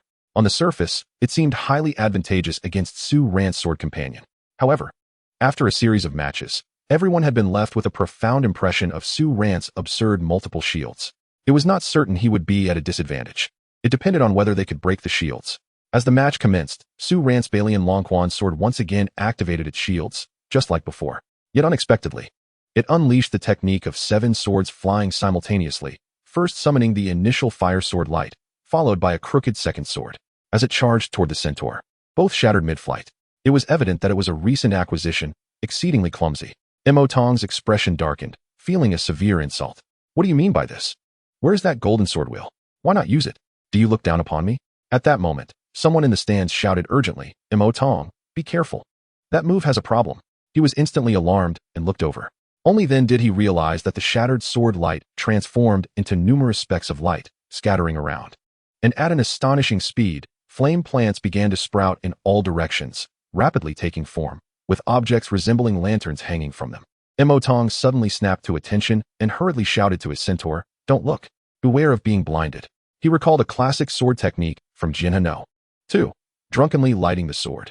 The effect was to create lights. If struck, it would lead to trouble. Yet in his memory, this move was not supposed to be like this. The most crucial point was that drunkenly lighting the sword should be a technique of the gold attribute. So how did it transform into this fiery plant growth effect? Regardless, he resolved not to look. Strangely, despite giving the command, the red carbon centaur turned around, inexplicably gazing at those lanterns. One type was red as fire, while another was golden. Suddenly, the latter exploded, and a blinding golden light flashed, eliciting a piercing scream from the centaur. It frantically launched attacks in all directions, but it was futile. Unable to see was tantamount to wasting energy. Instead, the Balian Longquan's sword's subsequent techniques sent the centaur flying. The judge immediately announced, in this match, Su Ran emerges victorious. Mo Tong was driven to madness. It had barely begun, and he had lost at lightning speed? His eyes turned red. No, this is unfair. I demand a rematch. Clearly, my spirit companion has already grasped the principles of fire, capable of amplifying skill power, and I had even specially trained in an earth-tier skill. Yet none of it came to fruition. According to my expectations, I should have battled Su Ran for 300 rounds, with both sides locked in a fierce struggle, continually countering each other, until my spirit companion unleashed the earth-tier skill to decisively defeat Su Ran and claim victory without a doubt. But how could this happen? This is utterly unjust. The judge sternly replied, a loss is a loss, Mo Tong. Do not act foolishly.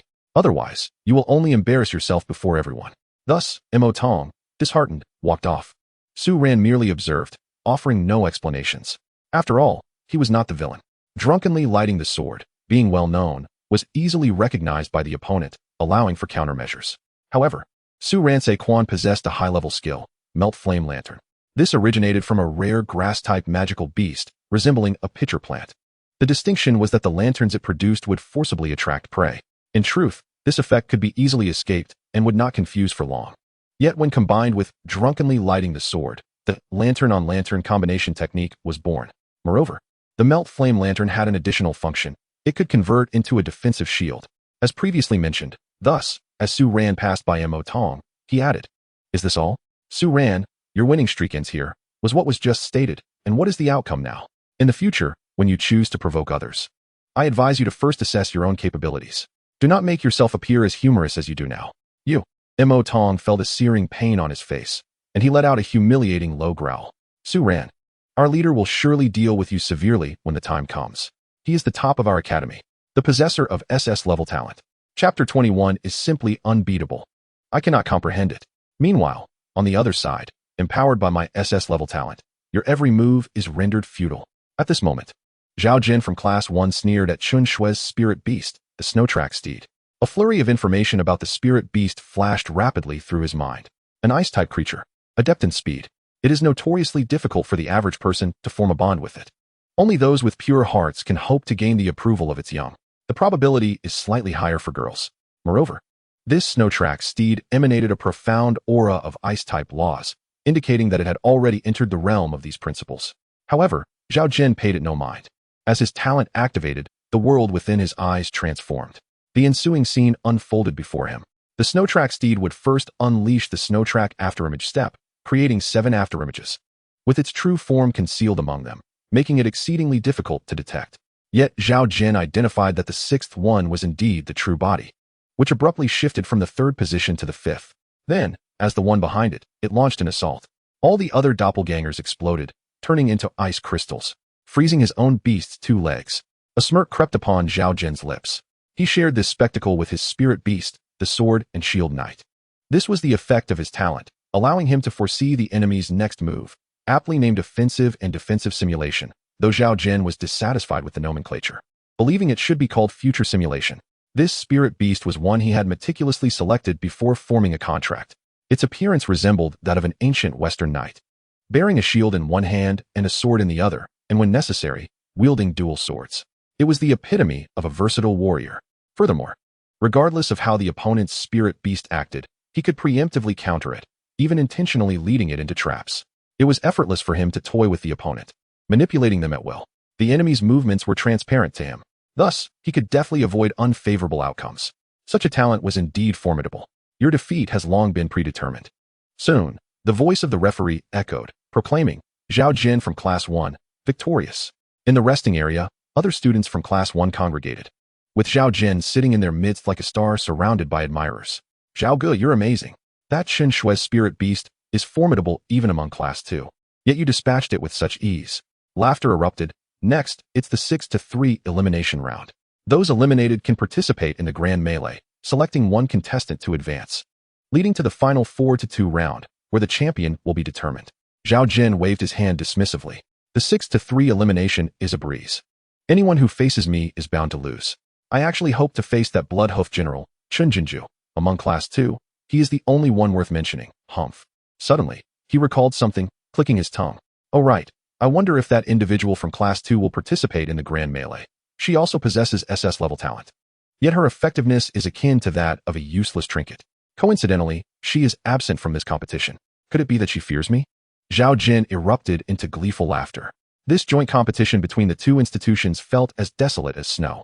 Who among them dares to challenge me? All are mere commoners. On the other hand, Su Ran, after the conclusion of this round, stretched lazily and prepared to return to the classroom. During his stroll, he noticed some students setting up stalls. Occasionally, class instructors would take students for training against ferocious beasts, honing their spirit beast skills, though the difficulty would not be too severe. After all, if a student were to encounter peril, the instructor would find it hard to absolve themselves of responsibility. Thus, the training areas were carefully arranged. Some participants were seasoned veterans. Nevertheless, students often reaped numerous rewards. Upon returning, they would sell off items they no longer needed. Some teachers would also bring forth items to enhance the offerings. Over time, this transformed into a bustling marketplace reminiscent of a flea market. Occasionally, someone would stumble upon remarkable goods. It was rather intriguing. To Su Ran, this was quite a marvel. He could perceive the information of these items. For instance, the teeth at a nearby stall. Teeth from the ferocious night blade leopard, suitable for grinding into powder, beneficial for whitening teeth. Or the grass beside it. Qing Lu grass. Upon consumption, hemorrhoids will be completely cured. Or that apple, snake mother fruit, an evolution item for the snake-wrapped apple. Some items were known for their effects by the stall owners, while others were undervalued, leading to arbitrary pricing. Thus, Su Ran began to meander through the stalls. After a while, he made several small acquisitions. A decayed wooden fragment, imbued with a hint of plant energy, seemingly only suitable for cultivating extraordinary mushrooms. Yet it could actually yield 2 drops of Sangshui spirit dew, which would rapidly restore the energy of plant-type spirit beasts and enhance their water-type techniques. Additionally, among a pile of flame fruits, he discovered a mutated variant, refined flame beast fruit, which appeared identical but was worth tenfold or more. Its purpose was to be consumed during the evolution of fire-type spirit beasts, refining their essence and increasing the success rate, along with a few unwanted insect carcasses, which could be fashioned into premium fishing bait. However, Su Ran sighed, as this competition had made him quite renowned, causing everyone here to recognize him and remember his talent. Identifying eye. As a result, it became less advantageous for him to scavenge unnoticed. Some junior students admired him and requested a photo together, alongside his spirit beast, the 100 Refinements Dragon Spring Sword. Thus, Su Ran summoned a Quan. Currently, he lingered in front of a junior's stall, casually surveying the items. After perusing for a while, a Quan reacted, sensing something among a pile of iron scraps in the lower left corner. Consequently, Su Ran nonchalantly selected a few items, including that iron piece. Yet the stall owner evidently recognized Su Ran, blinking in surprise. "Senior, could there be something valuable in there?" Su Ran couldn't help but chuckle. "What do you think? And are you planning to raise the price? If so, I'll pass." The stall owner hurriedly refuted. No, I'll sell it at the original price. I genuinely need the money. Raising spirit beasts is a money-draining endeavor. Hundreds of thousands are mere trifles, and millions are common. It's hard to fathom that decades ago, my family was merely a 10,000 yuan household, yet now money feels like nothing, with figures soaring into the tens of millions and even billions. There's even a specialized currency system within the university, and after reaching the domain level, one can access new currency points. I digress. Due to my financial constraints, I found myself compelled to bring some items from home to sell here. Should you manage to find a bargain, it would indeed be a testament to your skill. I harbor no jealousy.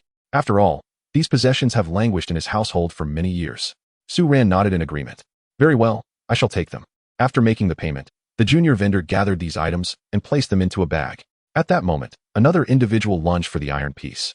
But the vigilant vendor deftly evaded, clutching the item tightly. "What do you think you're doing? Theft is strictly prohibited here." Su Ran cast a sideways glance. "Oh, this person is." The would-be thief was Zhao Jin from Class 1, his expression sour. "What? Am I not allowed to make a purchase? If someone with an eye for appraisal has shown interest, it must indeed be something remarkable. How about this? I can offer a higher price. You need not sell to Su Ran. Give it to me. I have plenty of money." In response, the vendor promptly handed the item to Su Ran, visibly exasperated. This senior from another school has already made a payment. In business, integrity matters. Zhao Jin's entourage bristled with indignation. "How dare you disrespect Brother Zhao?" Yet before they could advance, the sharp energy of the 100 Refinements Dragon Spring Sword locked onto them, forcing them to retreat a step. Su Ran spoke softly. "Please remain quiet. Surely you understand the principle of first come, first served? Should you dare to disrupt the order of the beast resource market, I can easily send you flying." Zhao Jin merely observed, his voice dripping with sarcasm. "One might mistake you for Chunjinju, given your inflated bravado. Forget it. You can have that scrap of iron. I am a person of grace, unlike some fools who would reject money, lacking any discernment, destined for mediocrity." With that, he swaggered away. The junior vendor was left speechless. Zhao Jin had clearly grown accustomed to being revered at Class 1, believing that all valuable items should rightfully belong to him. "Senior, if only you could defeat him in the upcoming competition, that would surely deflate his arrogance." Su Ran chuckled softly. "How could that be possible? I am merely a novice. Reaching this stage has already pushed my limits. He, on the other hand, is currently the strongest at Class 1. In the afternoon, the new competition commenced. To Su Ran's astonishment, his opponent was none other than Zhao Jin. The latter was equally surprised. "It's you.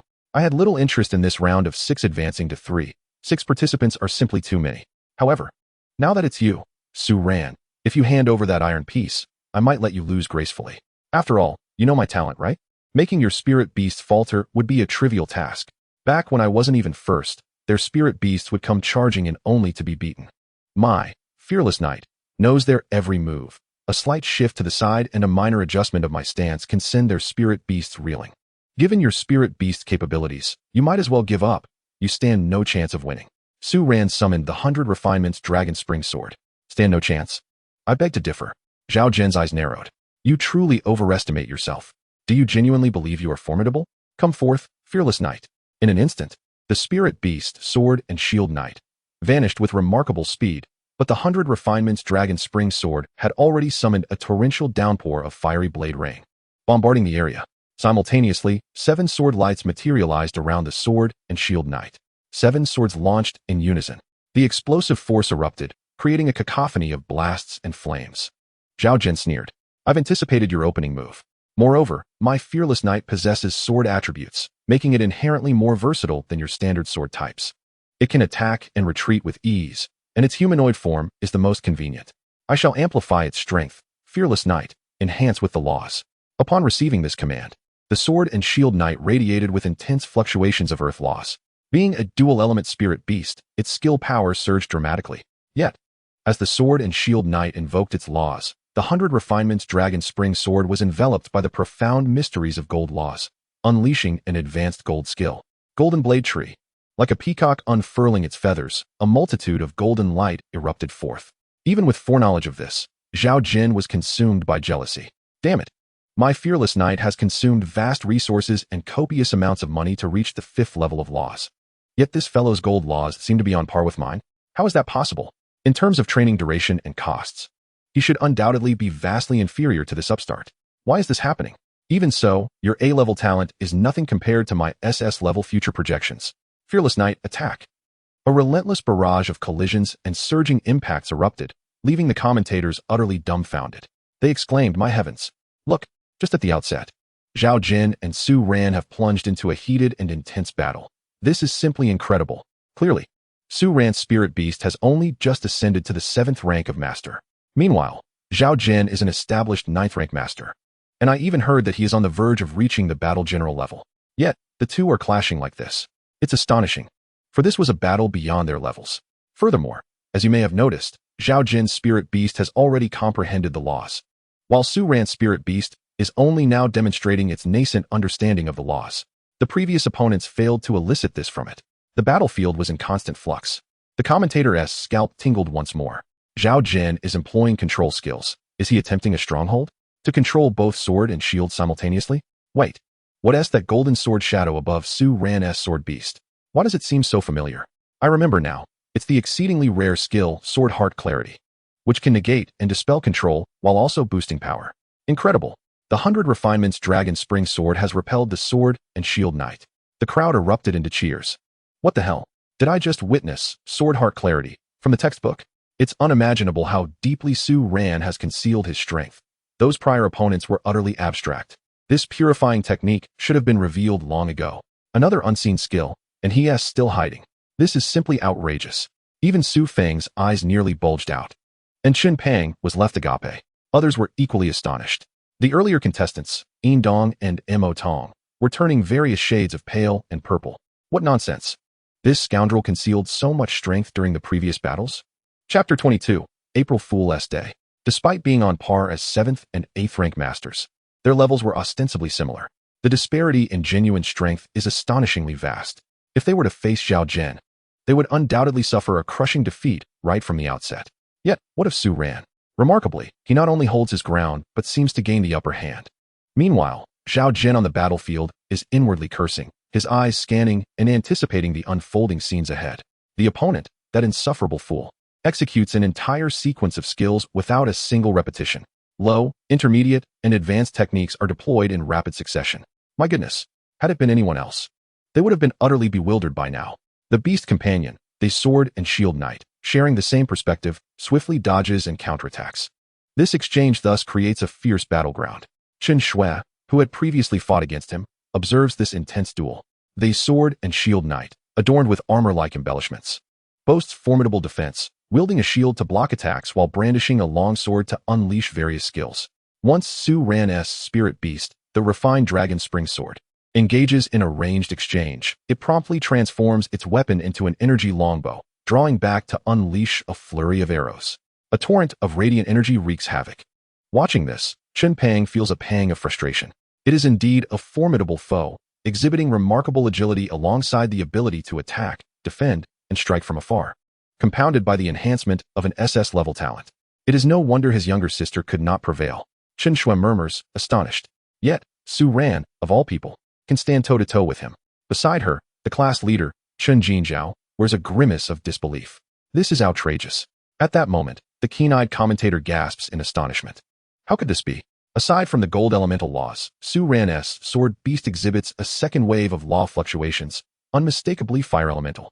He has astonishingly grasped the fundamentals of dual elemental laws. The audience is plunged into a profound state of shock, erupting in exclamations. A master level being capable of initially comprehending the laws is already a prodigious beast. Yet, someone has managed to acquire two, concealed so well. Zhao Jin is equally unnerved. No way. This fiery law's intensity feels even more formidable than its golden counterpart. Suddenly, he perceives something, a breach in his defenses. Damn it. How many skills does your beast possess? Act quickly. The Fearless Knight, summon your Earth Tier skill, swiftly. The Sword and Shield Knight is evidently startled, hastily converting its weapon into a longbow. As its energies surge forth, the powerful and dense forces of earth elements swirling and accumulating chaotically, accompanied by a piercing arrow light. Once released, it transforms into a ferocious phantom of the white-eyed white tiger. Yet, this Sword and Shield Knight is not finished. Two more tiger phantoms materialize and charge towards the refined dragon spring sword. Many recognize this skill at first glance. Hiss. Has Zhao Jin been forced to utilize this technique? This is none other than the renowned Earth Tier low-level skill, Tiger Stone Arrow, famously developed by the legendary General Li Guang, whose beast was adept at archery. This skill allows arrows to manifest as tigers, and upon being struck by the tiger, one would turn to stone. Hence the tale of shooting stone and battling tiger. In the night, the enemy lay concealed in the grass, only to be discovered by General Li Guang's beast, and a few tiger stone arrows later. All that remained were piles of stone when the subsequent soldiers arrived. Now that such a devastating skill has been unleashed, it signifies a decisive moment. Utilizing a foreign beast while employing our ancient skills feels somewhat disconcerting. What do you know? Those advanced beast taming nations are fortunate to wield these ancient skills. It is an honor for them. Away with you. You from the first high school are truly shameless. Sooner or later, the great Xia will reclaim its rightful place at the pinnacle of beast taming. Chen Shui is also left speechless. She murmurs to herself, realizing that only a prodigy with an SS-level talent like Zhao Jin would feel such urgency unless he foresees his impending defeat. In reality, that is indeed the case. However, it is too late. Su Ran gazes at the refined dragon spring sword. It is time to ensnare. At that moment, a multitude of golden and fiery strands suddenly burst forth, remnants of energy left by a prior series of skills, now catalyzed, interweaving into a dense and intricate array of strands. They swiftly ensnare the three tiger phantoms. The surrounding strands begin to petrify. The laws and powers of both sides clash. However, it is evident that one side wields a singular earth law while the other commands dual gold and fire laws, with a higher level of comprehension, forcefully repelling the opposition. Before long, the three tigers stand motionless, transformed into stone. Not only that, but the distant Sword and Shield Knight is also ensnared. Unable to break free, Zhao Jin lets out a furious roar. No, you need to break free. Useless waste. As a result, several eight-pointed sword wheels fly in, triggering an explosion that sends him hurtling away. The Sword and Shield Knight crashes violently out of the competition arena. Su Ran remains composed, relying on an SS-level talent. What does it matter if he can evade? This skill is precisely designed to counter you. Moreover, in terms of laws, my Aquan holds the advantage. Your preemptive reactions are futile. Ultimately, it all comes down to strength. To be frank, forcing Aquan to exert nearly a third of its power is already quite impressive. After all, it was merely a series of low and intermediate skills employed in combination, minimizing energy expenditure. The commentator now excitedly speaks up. Goodness, this is our second high school Earth tier skill, Flickering Lights and Ember Binding, a control type skill, and it is dual elemental, gold and fire. I never expected Su Ran's beast to master this technique so swiftly. Given the high difficulty of mastering this skill, it is indeed remarkable. However, the students present, glancing at the prominent gold and fire law fluctuations emanating from the refined dragon spring sword, are all left sweating. No wonder he could learn it. It would be strange if he couldn't. Is this the result of the investment in the throne? The skills are as numerous as ghosts. The initial fiery rain of swords, 6 shield-type skills, the fearsome sword wheel technique, the unique blinding technique, drunkenly lighting the sword, the disposable explosive golden sword tree, and various offensive skills, not to mention this earth tier, flickering lights, and ember binding. It is utterly terrifying. I hereby declare the victor of this match to be Su Ran. Oh. The audience erupts into fervent cheers. What a spectacular display. Not long after, class leader Chen Jinzhao and Chen Shui go outside to meet someone, waiting at the entrance of a CAF. Soon, a tall, graceful girl arrives. The chaotic battle hasn't begun yet, has it? Chen Shui shakes her head. Not yet. You can participate in 20 minutes. The girl's eyes light up. That's great. Upon returning from this training, I shall deal with Zhao Jin myself. This statement leaves the two in contemplative silence. Ah, what expressions are you all wearing? What? He was eliminated by a newcomer during the 6th round of 3? Today? Is it April Fool's Day? After confirmation, this girl stood there, dumbfounded. Chapter 23, Breakthrough. As for Su Ran, what awaited him next was the 4th round of 2. He encountered the class president, Chun Jinju, who conceded immediately, stating there was no need for a match. Your strength is evident. In the finals, a girl on the opposing side also smiled and conceded. Thus, Su Ran effortlessly claimed first place. Su Ran. I actually wanted to keep a low profile. It's all those arrogant individuals from the first high school's fault. Consequently, the competition concluded satisfactorily. Hello, my name is Su Zi. I am the holder of the SS level talent in our class. The girl from the finals now greeted Su Ran openly in class. This made Su Ran recall that there were indeed some members of their class absent. Speaking of SS level talent, Su Ran was taken aback as he scrutinized this girl. She was an exquisite beauty, with delicate features and captivating eyes, exuding an air of genteel upbringing, yet simultaneously radiating a fierce, indomitable spirit. It seemed somewhat peculiar, but entirely normal for her. Chen Shui smiled knowingly. Aren't you surprised? After all, Su Jia's talent is a result of her rebirth. In her previous life, she was actually a female general from ancient times. When she awakened her talent last year, she remembered everything. Su Zi sighed helplessly. I always feel like a rare species. However, I am not possessing someone else's body. This is truly me. After her previous demise, due to this talent, she was granted a second chance at life. Growing up in the modern era, definitely a modern individual. Su Ran was not focused on that, but rather on her spiritual power level. Quite formidable, much stronger than his own, yet still within the range of a 4th-tier innate master, corresponding to the level of a beast master warrior. Su Zi was also astonished. Their spiritual powers had just brushed against each other. This person is an innate master? How did he cultivate? She herself had the accumulation from her past life, which was quite normal since she had been a beast master in her previous life. But him? A monster indeed. She then heard Su Ran's question. Su classmate, is it true that you have retained only a small portion of your spiritual power? Su Zi replied, no, you overestimate me. In my previous life, I was merely a warrior level, a relatively unknown female general. Please do not regard me as a big shot. I am just a novice. She wore a look of exasperation. After all, being a beast master relies on having well-suited beasts. Without them, one could do little, like a skilled cook without ingredients. Thus, I am actually of little use. As an SS level talent, I have already utilized my opportunity for rebirth. I am essentially a blank slate at the SS level, merely enjoying the foundational training effects of SS level. Consequently, she found it challenging to deal with Zhao Jin from the first high school. Chun Shui lamented, moreover, now that talents are awakened, they are recorded in the Alliance's talent archives. Su Jia is in trouble. She was married in her previous life. If someone checks her information after graduation, they might immediately back off. Finding a suitable partner will be difficult. After all, someone as exceptional as Su Jia should find a good man. Su Zi rolled her eyes and playfully pinched Chen Shui's waist. Enough. You only know how to talk about that. Worst case, even after graduating from university, I'll remain single. Pursuing the pinnacle of beast mastery in this life is also quite good. Then a girl whispered, perhaps in the future, someone might appreciate a good wife like her. Shut up. Su Ran chuckled silently. This world is truly fascinating, with an array of peculiar talents. Therefore, I must strive to live longer. I cannot afford to perish prematurely. After this, in the secret realm, the top 10 competitors from both schools were present, along with several teachers preparing for the next phase. Before them stood numerous blood-red diamond crystals, towering like colossal rocks, reaching into the clouds. The rich energy enveloped the area like a crimson mist, both splendid and mysterious. This place had long ago buried a powerful beast, combined with the unique energy field of the location and a series of ancestral adjustments.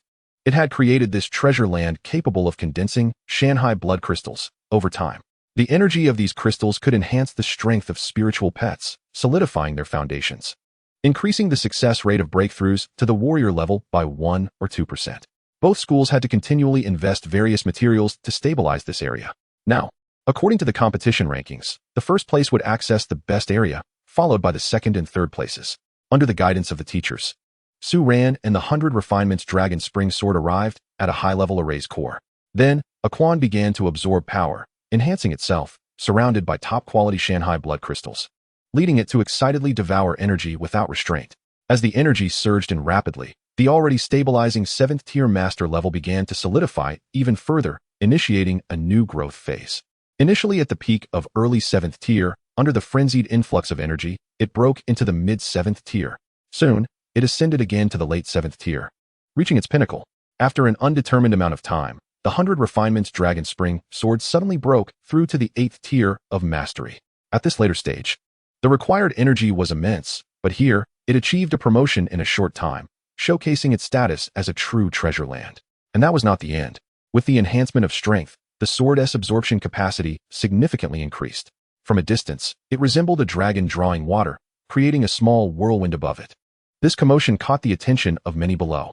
Zhao Jin clenched his fists in frustration. Damn it, this should have been the privilege of his fearless knight.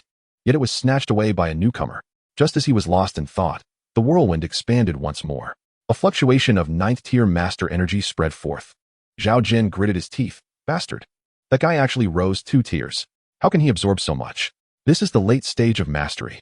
Especially since his own spiritual pet was still far from the warrior level, Zhao Jin was left speechless. This position was too disadvantageous. Meanwhile, Chen Jinju's centaur smoothly ascended to the 9th tier of mastery, leaving Zhao Jin feeling quite discontent. After concluding their activities here, they proceeded to the second location, the La Lotus Pond. There bloomed a gigantic elemental lotus, emitting marvelous waves of law. This was a gift from a past elder to Jina City. At that time, the first and second high schools had a draw in their competition, leading to this entity becoming jointly managed and planted in this secret realm. It blossomed once a year.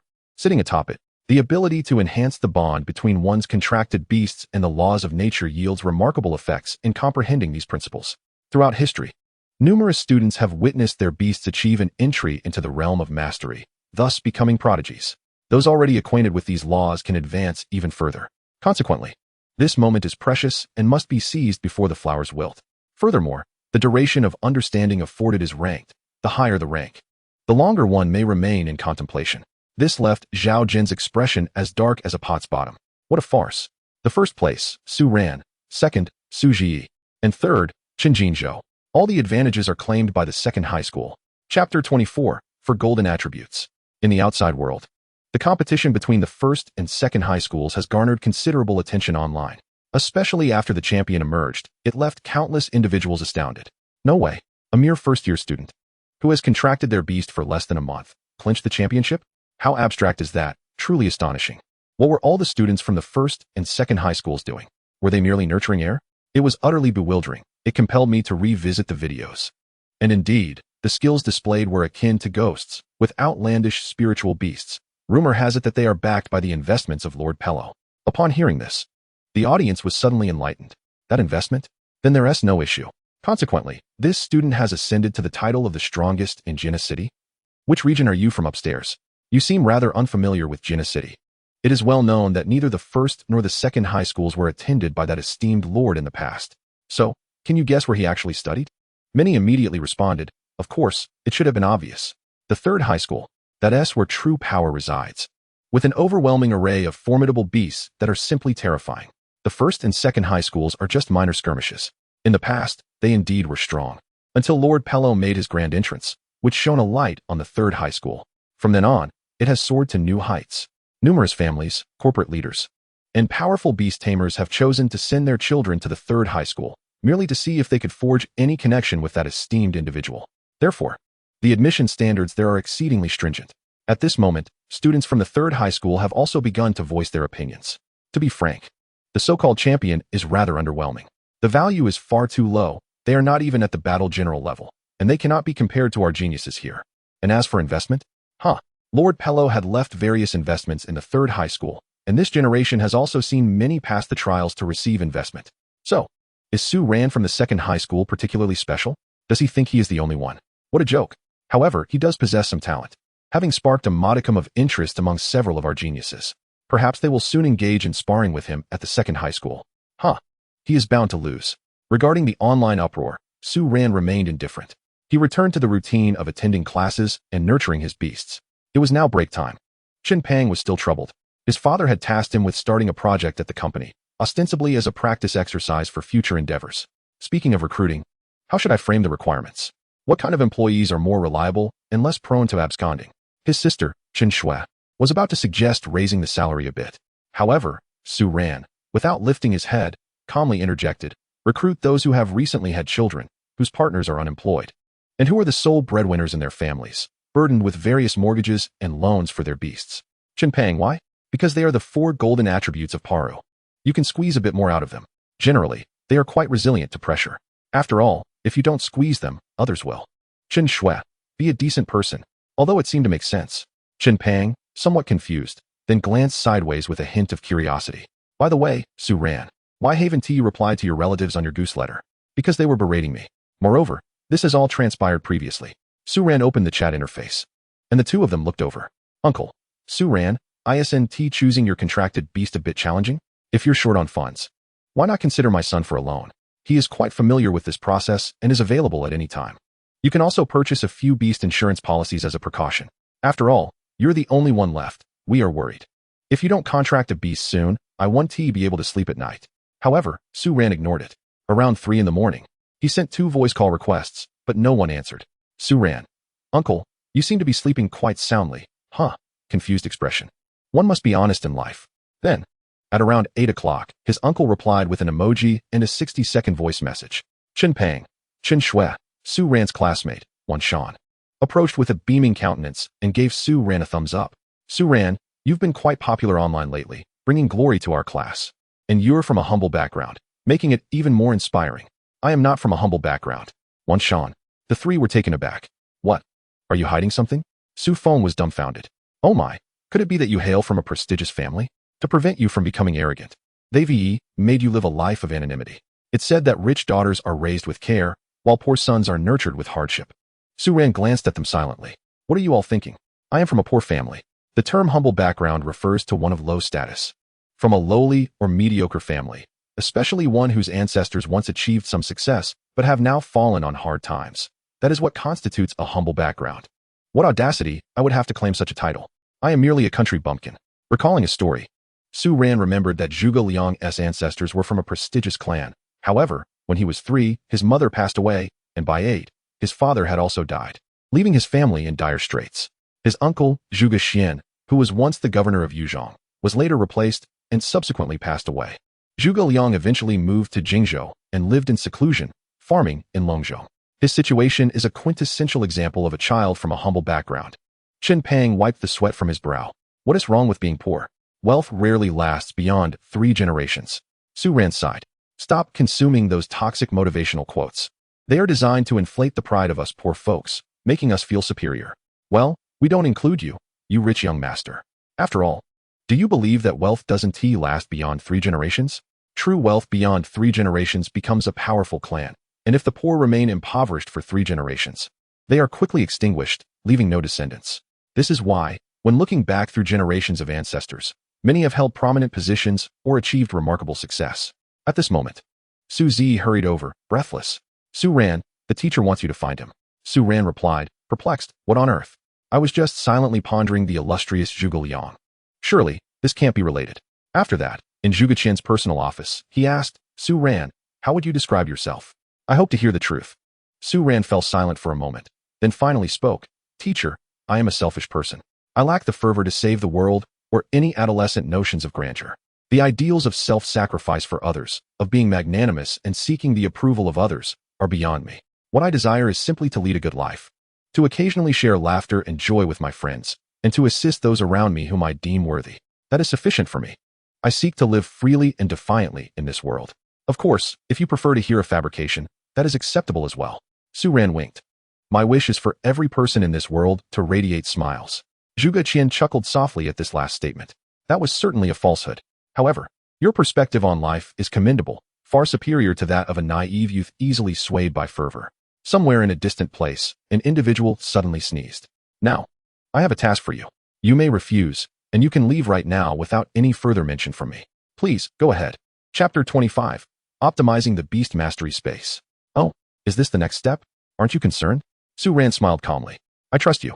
To be honest, I have observed you for quite some time, and overall, Teacher Zhuge, you are a person whose words often do not align with your actions. Yet, without a doubt, you are a remarkable teacher. Every student in the class has benefited from your patient guidance. Well, except for me. Could you repeat that? Ahem. What I meant to say is that my current achievements are all thanks to your unwavering instruction, Teacher Zhuge. Upon hearing this, Zhuge Qian nodded in satisfaction and then snapped his fingers. Suddenly, the scene around them transformed dramatically, transporting them to an elegantly antiquated pavilion surrounded by tranquil waters.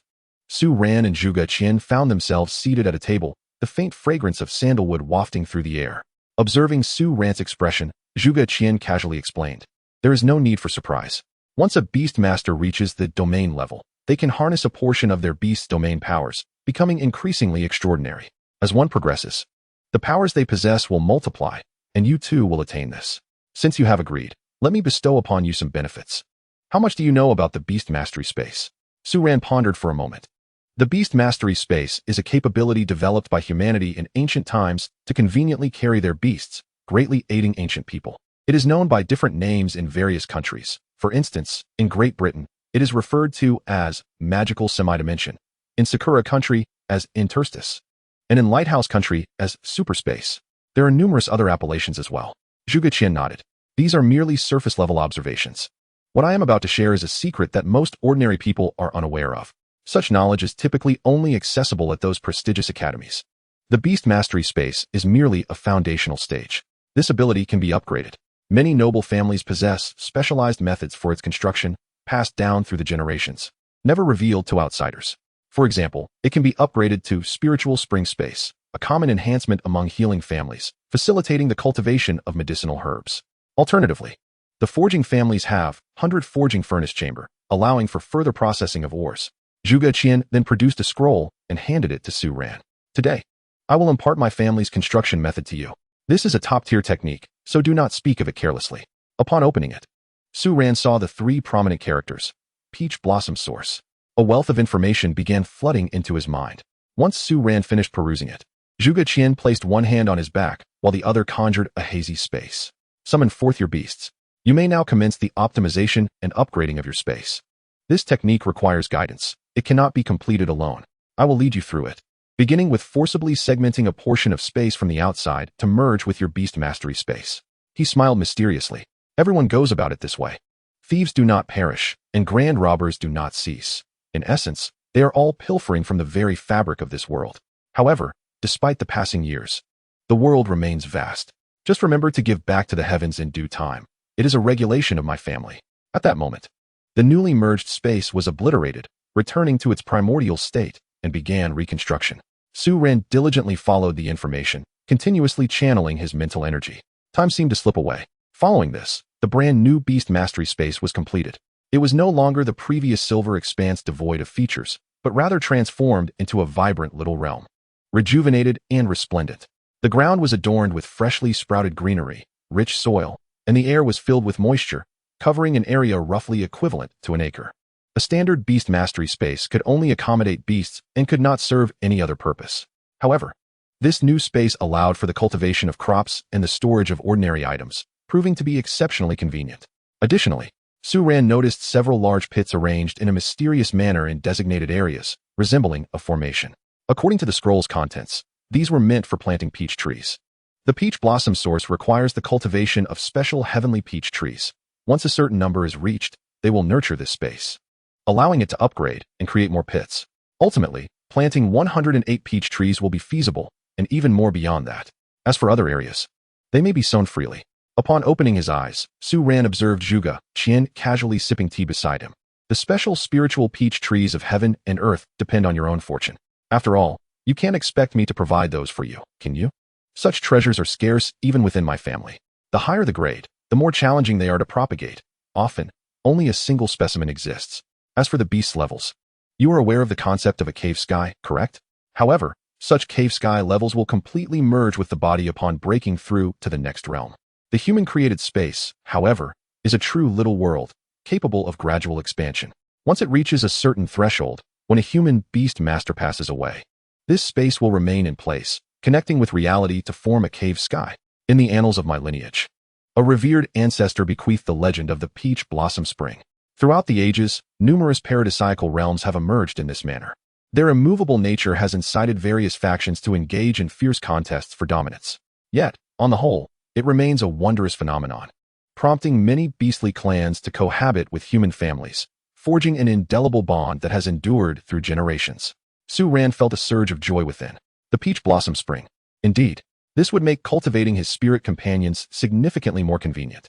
After all, Residing in a place fraught with inconveniences pales in comparison to the ease of carrying one's sanctuary. Truly, this Master Zhuge is remarkable. At that moment, Zhuge Qian's gaze fell upon the iron-burning vine, his countenance perplexed. Why choose such an unremarkable creature for a contract? Its potential is so limited. Can you endure the frustrations of being stymied? It pales in comparison to your sword companion. Nevertheless, there exists a remedy.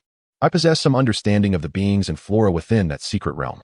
Zhuge Qian made a promise. Should you successfully complete my task, I shall impart to you the method of its evolution. Thus, your second spirit companion shall no longer be a source of embarrassment. The day it ascends to become your second mainstay is not far off. What expression is that? Su Ran interjected earnestly. These advantages are rather precarious. Please, present a challenge. For otherwise, I shall feel uneasy possessing them. It is akin to seeking a wealthy patron, yet selecting an unsightly one. Zhuge Qian's expression darkened. Get lost. What nonsense are you spouting? Enough. Listen closely, your task henceforth is. In Chapter 26, Cavern of Celestial Abodes, the class leader, Chun Jinju, grew increasingly anxious. He had been unable to locate Su Ran. Classmate Su Ziyi, did the old teacher summon Su Ran? It had been quite a while. He should have returned by now. What is the matter? Chun Jinju sighed ruefully. It is merely those individuals from the third high school, coming over to exchange ideas, but it is evident they intend to deliberately suppress Su Ran. Currently, he is indeed no match for them. I just hope he refrains from acting impulsively. Losing a few times is not the end of the world. Alas, the class leader sighed. Moreover, I too feel quite frustrated. I shall go first. After all, they have that esteemed figure from the third high school.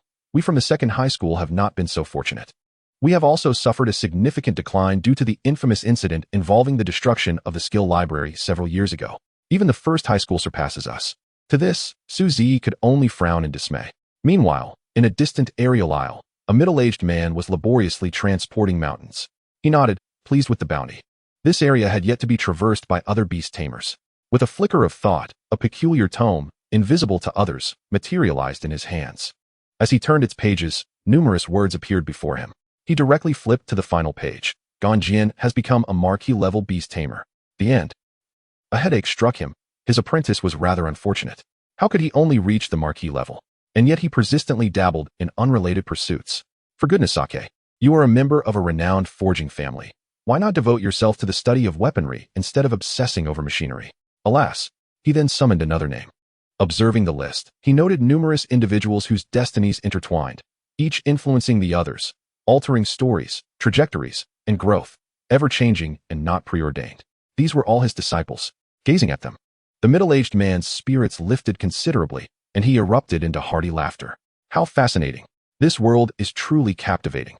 The future is in constant flux, brimming with limitless possibilities, teeming with emerging powerhouses and myriad mysterious phenomena, instilling boundless motivation and anticipation. Splendid. He is none other than the Sword River Sovereign. Hello. With an SSS-grade talent in the Book of Investments, he can foresee the ultimate achievements of his investees. The developments in between are merely textual descriptions, skimming over the details. However, he now felt too apathetic to peruse them, for with the actions of himself and his other disciples, the intermediate processes were ever in flux. Knowing them served little purpose. Sometimes, various factors would interfere, rendering predictions unreliable. Observing the grand conclusion is the most prudent approach. At that moment, a whim struck him, and he flipped to check the investors from Sword River City. Oh, that sword from back then, has it been contracted by someone? Su Ran, let me see how he is faring. Pello's pupils widened in shock, for the pages were utterly blank. Nothing could be seen. No matter which page he turned to, the same void persisted. What? I possess an SSS-grade talent. Even among peers, the most one might experience is partial influence, yet it should not be like this. Could it be? Trembling with revelation, he vanished from that place. I must hasten to take him as my disciple. Should I miss this opportunity, I would be left with endless regret and bloodshed. I must secure him before those other old rogues discover him. Meanwhile, Su Ran found himself deep in contemplation. Where have I been transported to? At that moment, he stood atop a hillside, peering through binoculars at the distant city walls, where a queue of individuals awaited entry. Undergoing scrutiny by the guards, horse-drawn carriages rolled steadily along. Notably, the attire of these individuals was entirely antiquated, a stark contrast to Su Ran's modern clothing. He could not simply approach them as he was. Thus, he continued observing through his binoculars and discerned several mounted bandits on the opposite side of the woods. Before long, a newly attired Su Ran appeared at the city gate. He had thoroughly cleared the bandit stronghold. The guards perused the travel pass he provided, which detailed the holder's identity, origin, and previous locations, essentially serving as an alternative form of identification. Your name is Lu Zai? Here for business in Anyang City. Indeed, I seek your understanding. As they shook hands, Su Ran discreetly slipped a piece of silver into the guard's palm. The guard's face lit up with delight. Very well, you may proceed. Thus, Su Ran entered the city without incident, the travel pass belonging to a novice bandit, with the money also pilfered from bandits. Moreover, there were no photographs. A simple description of physical traits sufficed for identification. After all, in ancient times, one could not simply roam freely. Should one fail to prove their identity, they would be cast into a dungeon until they confessed. As he surveyed his surroundings, he mused, so, this is Anyang City? Not far off. He could hear the calls of merchants and the bustling exchanges of people. Freshly steamed buns, hot and delicious, passed by without missing out, only 2 won each. Snowflake yogurt, icy cold and sweet, a delightful treat. Just dipped candied hawthorn, 1 won per skewer. Sharpen your scissors. Get your kitchen knives sharpened. Oh. It has come to my attention that the king of the northern town has decisively vanquished an army of 200,000 foes, bringing tranquility to the borderlands. Such a resounding victory undeniably showcases the formidable might of our great Qian dynasty for the ensuing decade. It is likely that our adversaries will not dare to provoke us again. I fervently hope that our esteemed Qian dynasty will experience harmonious weather patterns, and that calamities such as droughts and famines will be averted. As Su Ran ambled along, he listened intently, deep in contemplation. The Qian dynasty? Were it anyone else, they might find the current circumstances bewildering. However, upon glancing at his peach blossom spring, space, and recalling the teachings of Master Zhuge, the truth began to unveil itself. This place is a certain realm of paradise. He had not traversed through time. Thus, upon reflection, even if the outside world has entered the era of the Great Xia Alliance and embraced modernization, certain noble families remain entrenched in an ancient society that reveres imperial authority. They have transformed this realm into such a haven. They truly know how to indulge in life's pleasures. Su Ran observed that these individuals possessed no companion beasts. From their discourse, he gathered that in times long past, martial arts flourished, with many capable of feats akin to flying and scaling walls. Alas, martial arts have significantly waned. Now, only a solitary martial arts academy in the city retains mastery over these skills, alongside the presence of exotic beasts. Su Ran maintained his composure. It was an obvious conclusion. They no longer had the means to nurture companion beasts. Without the contract law, it was tantamount to the loss of martial arts knowledge.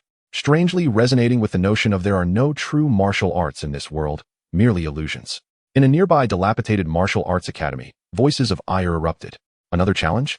We have asserted that my martial arts are indeed genuine, emphasizing the principles of transformation, reception, and release. It was your youth that lacked martial ethics. Preposterous. Refunds are out of the question, so do not even think about it. Su Ran shook his head. He should first seek a place to settle. As night fell, cloaked in silence, a figure swiftly navigated the rooftops with ease. This person was none other than Su Ran. For him, with the nurturing of companion beasts, executing such feats with his current physical prowess was a simple endeavor. In the confines of schools and cities, various restraining devices and force fields hindered the capabilities of companion beasts and beast tamers alike. Yet, here, he was unbound by such limitations. To these ancient denizens, his abilities constituted a dimensional strike. Nevertheless, he must remain cautious. The true power resided with those who governed this realm. Su Ran held a golden needle in his grasp, relying on it for sensory perception. After a while, he arrived at a grand estate and realized this was the place. Memories of Master Zhuge's words flooded back to him. Su Ran, you have encountered numerous spirit beasts of various forms, have you not? Be it swords or my chessboard. I shall now introduce you to another category of auxiliary spirit beasts, namely this golden needle in my possession. Through the art of acupuncture, a few precise punctures can bring about miraculous healing. This exemplifies the medical spirit beasts. In ancient times, there emerged many renowned healers, such as Hua Tuo, BNK, and Zhang Zhongjing, all originating from families steeped in the practice of medicine. Regrettably, their remarkable efficacy drew the covetous eyes of those in power, who sought to absorb their lineage into their own ranks. Yet, these great healers possessed a heart devoted to alleviating the suffering of countless afflicted souls, not merely serving the elite. To traverse the world was the righteous path. This, however, incited the wrath of those powerful factions. Consequently, the families of great healers were largely eradicated, their various spirit beasts divided and consumed. This explains the external depletion of the medical lineage's vitality. The Alliance could only perpetually research new beasts, devising a series of evolutionary forms to compensate and rejuvenate this field. They even introduced numerous foreign medical spirit beasts. Recently, I have finally discovered traces of the Hua family, seemingly enduring through the ages. However, I cannot act nor enter. Thus, you must go in my stead. Master Zhuge gifted Su Ran 2 golden needles, instructing him to locate the descendants of the Hua family and activate their heritage. During this time, he must vigilantly protect them. Thus, it appears that I require a plausible identity to infiltrate this household. As Su Ran pondered, a magical sword manifested in his hand, the Dream Demon Sword. Energy fluctuation, extraordinary 6th tier. Skills, Dream Purification, Intermediate, Memory Insertion, Beginner. The Dream Demon Beast is a consumable spirit beast cultivated by the Alliance, known for its exquisite meat and its ability to soothe one's dreams, shielding them from nightmares. Its other capability allows the enhancement of memories, although it becomes ineffective against those with beast taming aptitude and cultivated mental strength. Not to mention, the urban environment is rife with various precautionary measures. Thus, the Dream Demon Beast has been relegated to a mere source of whimsy and sustenance. Yet here, it would prove to be quite intriguing. The following day, Su Ran confidently entered the Yi family estate through the main entrance, greeted respectfully by the maids and the steward with cries of, "Welcome, third young master." He had altered the family's perception, convincing the head of the household that he had a long-lost illegitimate son who had now returned, warranting a grand celebration. Moreover, Su Ran's appearance had transformed significantly since his entry into the city, thanks to a human skin mask gifted by Master Zhuge, which allowed him to modify his visage at will without affecting his ability to dine, truly convenient. Furthermore, upon learning of his journey to a distant location, Su Ran had made ample preparations. All the unique plants cultivated at home had been relocated to the Peach Blossom Spring. The earlier iron shard had also been examined by a Quan, yielding no immediate results. It was set aside for the time being.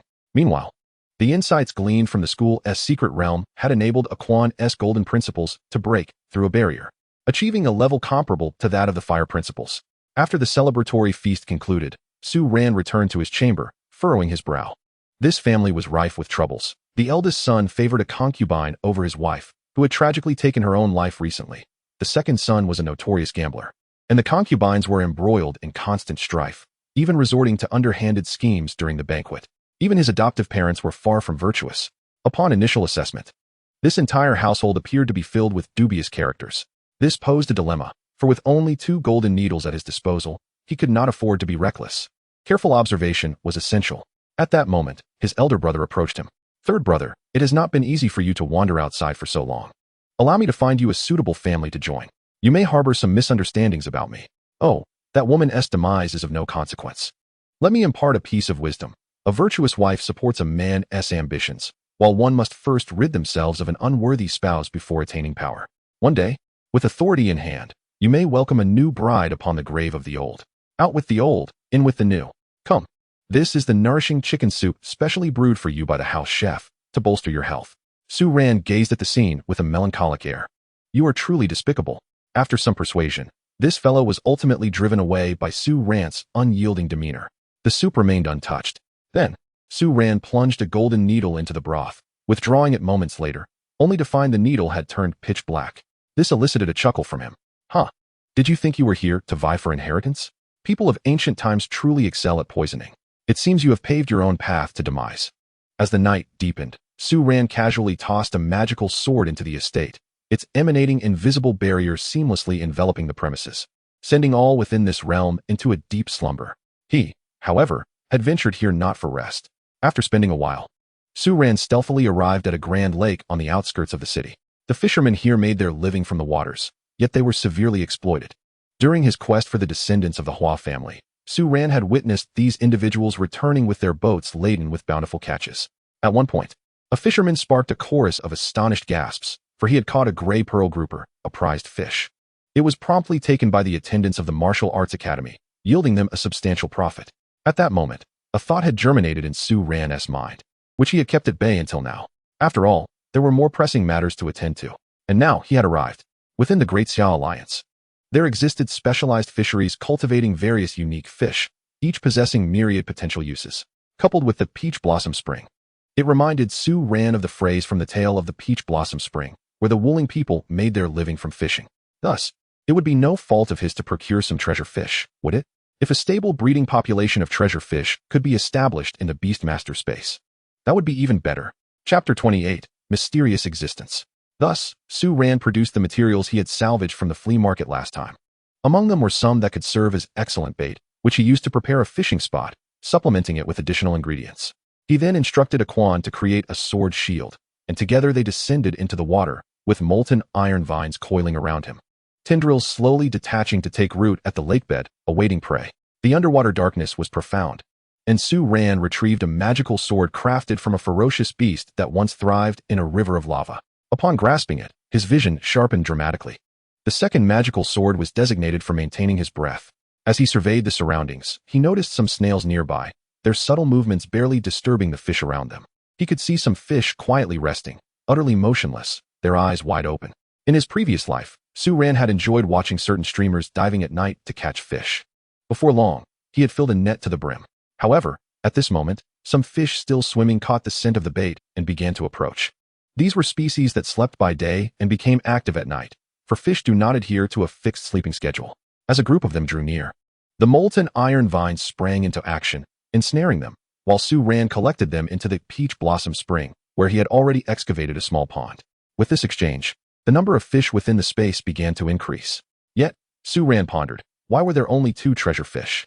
One was a silverfish of serpent saliva, and the other a flying smoke eel. Silverfish of serpent saliva, a treasure fish dwelling in lakes, typically found where serpent's saliva grass grows. Its flesh is firm and delectable, suitable for extraordinary martial spirit pets, enhancing vitality and accelerating cultivation.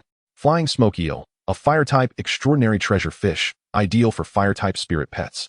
Not only strengthening their foundational energy and vitality, but also offering a chance for the pet to master the intermediate skill, flying smoke technique, which is rare indeed. The talent for identification is indeed invaluable. However, the two spirit pets he raised were not carnivorous. Never mind, let us nurture them for now. Good things should not be wasted. Perhaps he could prepare fish soup for the molten iron vines later? Seeing that he could not attract more treasure fish, Su Ran instructed Aquan to accompany him as they began to move stealthily along the lakebed. As he approached the fish, he could see their information. Upon discovering treasure fish, he commanded the molten iron vines to strike decisively. 2 hours passed, and Su Ran's peach blossom spring gained 6 more treasure fish, along with a bounty of serpent's saliva grass. After most areas were thoroughly explored, Su Ran ventured toward the lake's deepest depths. Along the way, they encountered several ferocious beasts, all of which were swiftly dispatched, while Aquan silently added 2 more shields. The pervasive mist here was terrifyingly corrosive. Ordinary people could not withstand it. Only beings of their ilk could progress steadily. Ever since the academy competition concluded, Su Ran had faintly overheard others bestowing upon him the moniker of Sword Shield King. It left him speechless. You ought to ease up a bit. As yet another battle unfolded, Su Ran and the Balian dragon's sword suddenly sensed a ferocious aura locking onto them, swiftly approaching from the depths of the lake. It was a colossal shadow. The mere disturbance it caused sent the water into a chaotic frenzy, forming violent whirlpools. Gradually, Su Ran and his companion finally laid eyes upon the instigator. It was a monstrous creature with 9 heads, its neck resembling that of a serpent or python. Though it belonged to aquatic life, it bore avian features. Sprouting wings, albeit damaged and featherless. Its claws remained sharp as icy hooks, exuding an aura of dread. Without hesitation, it launched an assault, filled with murderous intent and hatred. Meanwhile, in the infamily martial arts academy within Anyang City, some disciples were still awake. One glanced at his pet, the jade-horned serpent, and sighed. Alas, the treasure fish had been dwindling of late. If only you could consume one more, Xiaoyu, you would advance in rank. Yet, the one that was caught was a gray pearl grouper. Why couldn't it have been the silverfish of serpent saliva? That would have suited you perfectly. One would be worth 3 gray pearl groupers. All he could do was wait and see if another would come. His lamentations roused his elder brother from the adjacent bed, who chuckled at his plight. After yawning, he advised, you should sleep early. After all, you know that the reason there are treasure fish in that lake is due to the creature lurking in its depths. Yet, over the years, the number of treasure fish has dwindled, making them increasingly difficult to catch. That creature is aging and nearing death. Its time is running out. In the past, when treasure fish were plentiful, our academy would even send offerings. Now, with the market so bleak, the higher-ups have lost interest and can barely sustain themselves. The younger disciple expressed confusion. If it's nearing death, why not reclaim that creature? The flesh could feed our pets, couldn't it? That is not feasible. It's a vile beast that merely exudes a potent corrosive miasma. The harsh environment of the lake is its doing. If you were to feed your jade-horned serpent putrid meat, would you wish to poison it? Oh, I see. He could only express his regret. Thus, Even if someone were to snatch that object away, it would be of no consequence. Lifespan is the most formidable obstacle in this world. Henceforth, this place will no longer harbor any precious fish. As for Su Ran, he was intently examining the new magic sword in his grasp. Its hilt adorned with 9 heads and flanked by a tuft of downy feathers. This was the very beast he had encountered moments earlier. To avoid attracting unwanted attention in the dead of night, Su Ran summoned another magic sword and swiftly dispatched it, though it possessed only the strength of a 9th-tier master. Its size belied a combat capability akin to that of a 2nd or 3rd-tier war general. Nevertheless, for Su Ran, it was merely that. The information regarding the new magic sword was soon revealed through identification. 9-headed insect sword. Energy fluctuation, 9th-tier master. Skills, black miasma, advanced. Rain summoning, intermediate. Tidal wave, advanced. Water insect cannon, advanced. 9-headed assault, low earth tier. Wind wing strangulation, advanced. Master of precious fish, exotic beast skill. As a rare anomaly born of the heavens and earth, it possesses 9 heads and dominates the waters, yet has been captured and cast into this vast lake for over a century. The creature harbors a deep-seated animosity towards the small lord of this realm, yearning to consume its blood and flesh, but is bound by the shackles of the lake. Unable to escape. It was indeed rare to encounter such a beast with a plethora of skills, particularly one named the 9-headed insect. Su Ran was quite astonished. As for the small lord of this realm, this place had long since transformed into a human habitation. It had clearly become a cave paradise, indicating that the individual had perished long ago, leading to its current state. Furthermore, Su Ran discerned a new skill.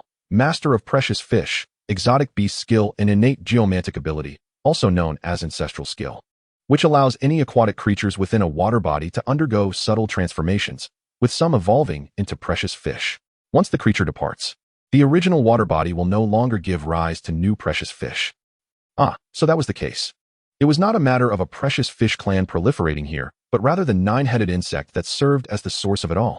The chains binding it to the lake were visible to Su Ran, yet upon becoming a magic sword, those chains effortlessly fell away. Thus, if he were to cast this magic sword into the waters of Peach Blossom Spring, would it not yield an unending supply of precious fish? Remarkable. After all, the magic sword would persist, solidifying this state. Su Ran had also discerned that the 9-headed insect appeared somewhat aged. However, that earth-tier skill was intriguing, as each head possessed a different ability: wind, fire, lightning, water, poison, and so forth, unleashed simultaneously, thus achieving earth-tier status. Yet, the skill of Master of Precious Fish was particularly alluring. Taking advantage of the moment's inattention, it would be prudent for him to depart from this lake post-haste. There were no precious fish left. He had likely caught most of them.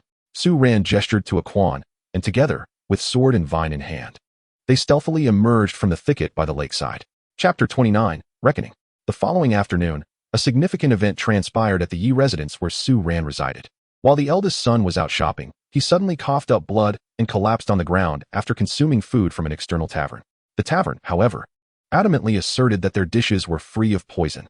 Coupled with their substantial backing, this infuriated the Yi family to the point of bloodshed. As for Su Ran, he refrained from commenting. After all, it was of no concern to him. Perhaps, after some observation, Su Ran shook his head. This family was beyond saving. They were hopeless. It would be difficult to report back to Teacher Zhuge. Conversely, the Yi family engaged in commerce, and with this incident, Su Ran expressed his desire to accompany the merchant convoy to another city, to engage in business alongside them, particularly since there were several Yi family members there whom he wished to visit. This would also afford him greater freedom. The remaining time could be spent exploring other regions of this cave paradise, serving both purposes. At a craggy precipice amidst a cluster of mountains, the terrain was steep and perilous, with formidable peaks standing isolated, their surroundings largely devoid of vegetation, save for a few venerable trees that stubbornly thrived amidst the rocky crevices. In such a desolate and harsh locale, a number of ferocious beasts had congregated. Even though some of these beasts harbored enmity toward one another, they suppressed their conflicts at this moment, their greedy, yearning gazes fixated upon the mountain face ahead, where several mysterious stone orbs were partially embedded, emanating an astonishing aura of essence and energy. The older the orb, the deeper its energy. From another perspective, they resembled plump, round shells. Several beasts, unable to contain themselves, pounced toward the orbs. Some were struck down by other beasts, while others were repelled by the energy field of the cliff, unable to approach the stone face. In response, some of the more powerful beasts displayed a disdainful and contemptuous glint in their eyes. Meanwhile, in a concealed location behind, several figures lurked at a height. observing the scene with hushed whispers. They awaited the moment when the creation stone orbs would once again descend, a rarity occurring once every 70 years, far too long for them. Indeed, these were exceedingly precious mountain treasures, birthed from the mountains, continuously drawing upon the earth's energy and essence, and only upon reaching maturity would they fall. Attempts to forcibly extract them would only result in rejection. Even with greater strength, one could only cause the destruction of the creation stone orbs. Their ancestors had once encountered such a scenario, leading to regret.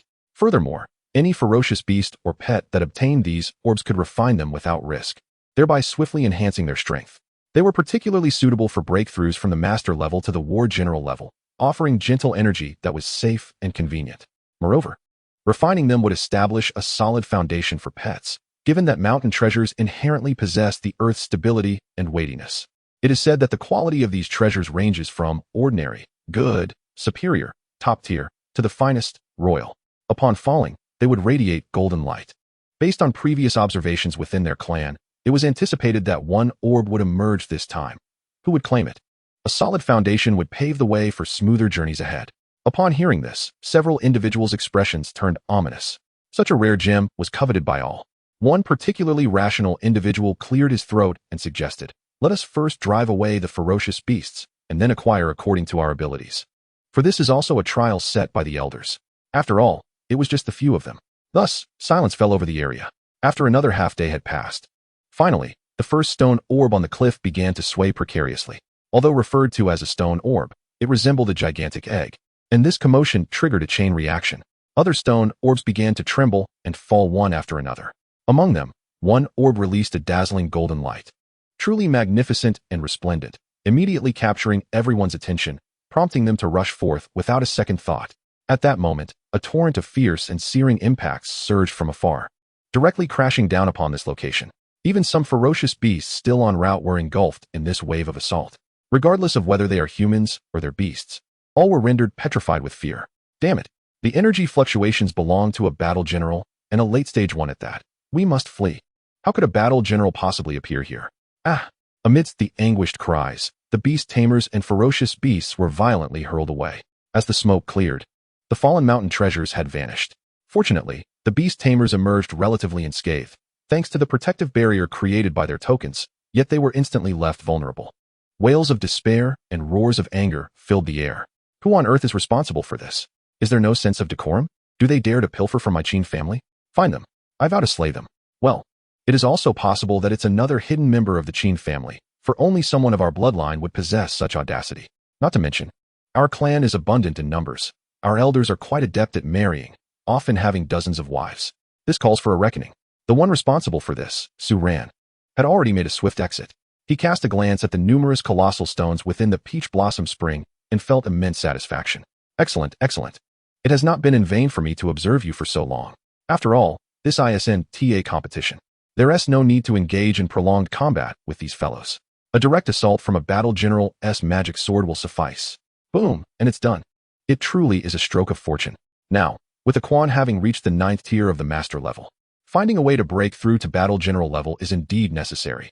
Devouring the magic sword would be beneficial, but if I could expedite the process, that would be even better. Now, with the mountain treasures in hand, stability is assured. This cave paradise is quite remarkable. Having arrived not long ago, I have already acquired numerous valuable items. As for those people, I have shown them mercy, yet it appears they were never truly in peril. Such is the privilege of noble offspring. Their conditions are simply superior, and this will undoubtedly infuriate them. Moving forward, I must maintain a low profile and avoid the storm. First, let a Quan break through to the battle general level. Strength will always remain paramount. On the way back, Su Ran was taken aback by the reacting golden needle, which locked onto a target. It was a convoy besieged by bandits in the wilderness, with many already fallen and bloodshed everywhere. The golden needle pointed to a pair of emaciated siblings, clad in coarse linen, their faces smeared with dirt, appearing utterly drained, and now even more terrified. "Sister, are you all right? Damn it. We haven't even returned to the Yi family to acknowledge our kin. Why are we so unfortunate?" Su Ran's eyes sparkled. A double blessing indeed. Chapter 30, The Secret of the Iron Plate. At the convoy, as a bandit grinned maliciously and swung his blade, Yi Chongping hurriedly shielded his sister. Yi Wei, with his body, both of them closing their eyes. Surely, this was the end for them. After a moment, however, nothing happened. The siblings cautiously opened their eyes to see 2 or 3 bandits besieging a young man, who effortlessly dodged their attacks, as if untouched by any leaf.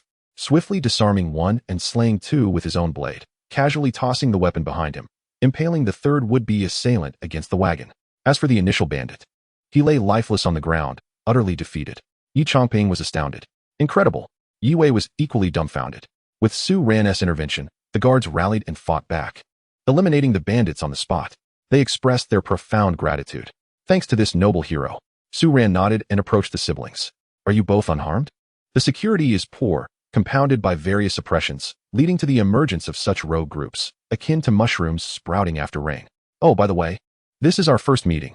I am Yi Liangshin from the Yi family in Anyang City. The siblings exclaimed in surprise. At the Yi residence, Old Master Yi read a letter while wiping away tears. So it is true. You are the children born of my second brother's secret liaison with a woman he met years ago. How your mother must have suffered. You should have come to us sooner, thus avoiding the misfortune that befell you. My second brother passed away last year due to a cold. But fear not. Uncle will take good care of you. If you need anything, just ask. Our family is wealthy. Yet, his wife interjected with a sardonic remark. No wonder. Like father, like son. You and your brother seem quite the womanizers. Old Master Yi gave an awkward smile, saying nothing further, as it was clear she was alluding to Yi Liangshin, Su Ran. Being the child born of his extramarital affairs, his legitimate wife felt quite displeased, especially considering their eldest son had already passed away. After a thorough cleaning, the siblings donned new garments, and the late father's original wife sent a lavish feast, which deeply moved Yi Chongping and Yi Wei. This family is truly wonderful. Our days of hardship are finally over. Just as he was about to eat, Su Ran pushed the door open and entered. Do not eat. Wait a moment. He tested the food with the golden needle, which turned black once more, startling both siblings. Yi Wei's complexion paled, her voice trembling. Why is there poison? Su Ran calmly replied, because this aunt wishes for your demise. She and your uncle have no offspring, and suddenly, you two appear. It is an absurdity in her eyes. She looks down upon you with all her heart. Yi Chongping dropped his chopsticks in shock, unable to believe it. But doesn't she worry about Uncle's wrath? Not at all. The Yi residence primarily relies on your aunt and my father's legitimate wife to keep things running. Their family is affluent and manages the operations of the Yi household. As for my father, his tears were mere crocodile tears. If you perish, he will not be enraged. At most, he will put on a show. The siblings' hearts plummeted.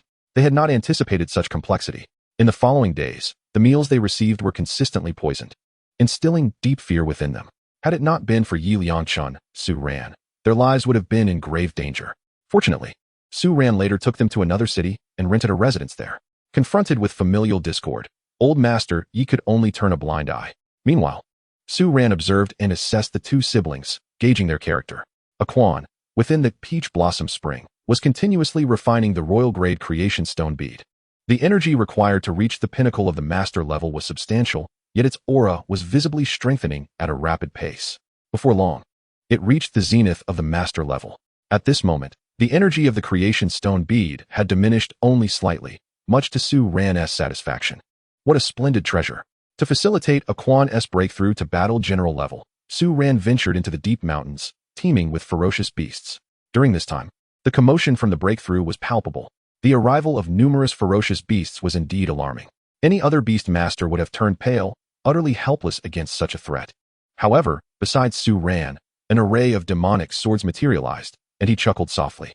Come on, I'm just waiting for you to deliver your heads. Su Ran was simply engaging in a baiting tactic. Following this, his eternal calamity, Sword Prison welcomed a fresh batch of demonic swords, and he returned to his dwelling with the battle general level second-tier Balian Longquan, sword in hand. The royal-grade creation stone pearl was indeed remarkable. This breakthrough solidified Aquan's foundation, and his energy fluctuations surpassed those of an ordinary battle general, reaching the pinnacle of the second tier, on the verge of ascending to the third tier. What a comfortable stroke of fortune. A glance at Zhao Zhen from the first high school revealed just how long he had been stuck in his progress. The contrast was stark. After reaching the battle general level, the Iron Piece was activated by Aquan. The shared consciousness of master and pet was drawn into a spiritual realm, where they seemed to soar above the sword light, racing far beyond. While the surrounding scenery receded rapidly, it was a fleeting moment, galloping between heaven and earth. A plethora of information unfolded before them. Earth tier, low-level skill, sword division blood escape technique. By consuming the pet's own vital energy, it allows the beast master and sword pet to merge, transforming into a fleeting light that instantly escapes to another area with incredible speed, far surpassing the ordinary pursuit capabilities of similar tier sword pets. It serves both as a life-saving maneuver and a means of swift travel in critical moments. Note: once excessive vital energy is expended, a period of recovery is required. Aquan was momentarily stunned. It was indeed an Earth-tier skill. Even Su Ran was immensely pleased, exclaiming, "What a marvelous escape technique for sword users." He had long desired Aquan to learn it, but it was unavailable at the academy. Now, by sheer serendipity, they had stumbled upon it. The junior from that family had indeed possessed genuine talent to become a wealthy individual in the past. This skill, however, was unattainable for Zhao Jin's Night Spirit pet, as it was specifically tailored for their ancient sword-type beasts. The sword escape technique was a delightful boon. In this unfamiliar realm, possessing such a skill offered a significant sense of security. Your horse is no match for my horse's speed, indeed. Ordinary sword flight required reaching the domain level and harnessing a part of the pet's domain power to be effective. Otherwise, even with other skills to assist, one would quickly be grounded after being struck down, affecting the pet's performance. In contrast, the sword division blood escape technique was far superior in critical moments. Very well. Aquan, your responsibilities have increased. Dedicate yourself to mastering this, Su Ran encouraged, as the Balian Longquan's sword emitted a clear ringing sound, signifying its understanding and a promise to strive diligently to master the skill in the near future. Chapter 31. If only we could be family for a lifetime.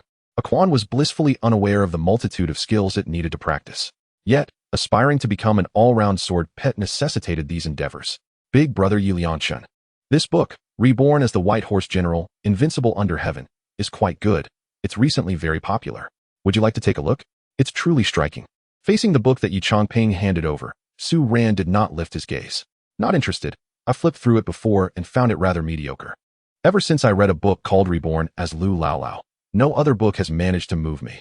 Yi Changping gasped in surprise. Oh? What was the content that even surpasses the White Horse General? Cabbage. Never mind. You wouldn't understand, Su Ran replied dismissively. Yi Changping refrained from pressing further. Recognizing his own lack of education compared to his elder brother Su Ran, he left first, while Yue appeared with a hot pot stove and ingredients. Previously, they had not experienced anything good at the Yi residence. Su Ran brought them here for their first meal, which was hot pot. And he even produced a special hot pot base, expressing relief at having prepared in advance. When they tasted it, they found it so delicious that they nearly bit their tongues off. Whereas Changping, Yue inquired, glancing around. He has some personal matters, don't worry about him. Let's eat first.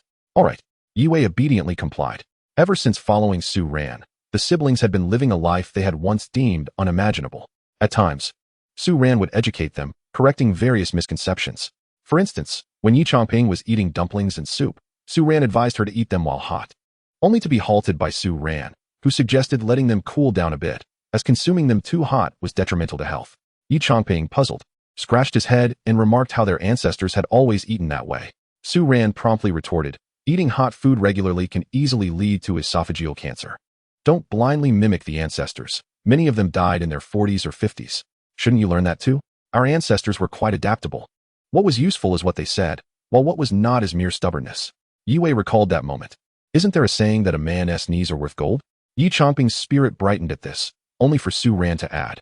A true man can bend and stretch. Isn't that what our ancestors said? Yi Changping pondered again. Or perhaps loyal subjects do not serve two masters. Yet good birds choose the right trees to nest in. Yi Changping fell silent once more. So, don't blindly believe everything in books, just learn the good parts. Yue didn't say anything. She simply rested her chin on her hands, happily watching the scene unfold. Yue wished that such beautiful moments could last forever. If only they could be family for a lifetime. However, recalling the chaotic and impoverished state outside, Yue felt a twinge of confusion. Brother, can't the common people rely on each other and avoid harming one another? No, Su Ran replied, stirring a slice of meat. Because some people desire comfort, they must tread upon the backs of others. The ugliness and darkness of human nature can be more terrifying than one might think. However, Su Ran smiled, still. Maintaining a semblance of beauty is not a bad thing. After all, both good and bad people hope for more goodness in the world. I simply do not wish for the day when I take you out, and shortly after parting, your innocence and kindness lead to an untimely demise. What would that signify? Since Teacher Zhuge had bestowed such a generous reward upon him, he naturally had to take it seriously. Thus, he would nurture them a little. Yue's mind buzzed. She was fixated on the phrase, we will part in the future? Why? Tonight, you and your brother come to my room. I have something to give you. As for now, it was a little past 1. Let us have some tea first. That evening, in the room, Su Ran produced 2 golden needles. Each of you take one and activate it with your blood. This is an exclusive item tied to your family's bloodline. In due time, you will awaken your talents and bring it to life, thus obtaining your first pet beast. The 2 complied without hesitation. Soon, Yi Chongping and Yi Wei shared their perceived effects of their innate talents. Su Ran immediately recognized them. The former possessed an S-rank talent known as herb tasting, which allowed him to discern the medicinal properties of plants through taste, thus enhancing his ability to prepare medicines. However, this gift came with a perilous caveat. A moment's carelessness could lead to his demise from poisoning. The latter wielded an A-rank talent called pharmacist, which had been identified during the Academy's talent assessment. It was no surprise, given their lineage as descendants of a renowned family of divine healers, that both talents were intimately connected to herbalism. 2 golden needles, imbued with a peculiar sentience, danced around the siblings. Yet, before long, they experienced dizziness and nearly collapsed, causing the needles to vanish. Su Ran advised them to sit and rest, observing their pallid countenances with contemplation. It appears your bodies have been significantly drained of vitality. This must be the gradual awakening side effect. You cannot exert yourselves. Nourishing your bodies is imperative. You should remain here in the residence for the time being and recover steadily. To his surprise, Yi Chongping and Yi Wei exhibited expressions of astonishment. Moreover, Brother Lianshin, certain ancestral legacies have awakened alongside our bloodline and have been passed to us through our spirit beasts. For instance, there exists a specialized method for cultivating mental strength, a top-tier technique known as Hua Tuo guidance technique. This can be complemented by a unique 5-animal soup to aid in practice. Though the recipe for the 5-animal soup appears to be lost to time, as it involves 5 rare and exotic beasts that our family once meticulously bred, but now, they are no more.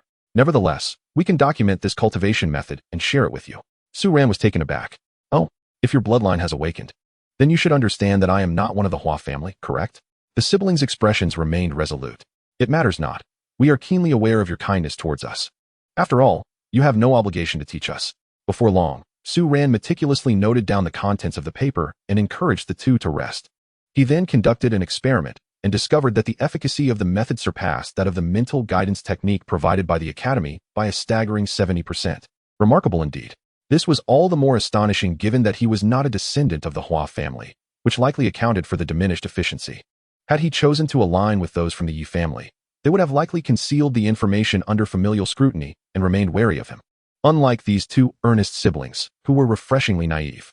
In the days that followed, both siblings engaged in recuperation and silent cultivation, while Su Ran took on the responsibility of their care, ensuring they navigated this vulnerable period with stability. He, too, had matters to attend to, such as overseeing the growth of crops in the peach blossom spring, tended by the iron vine, which had now entered a new harvest cycle.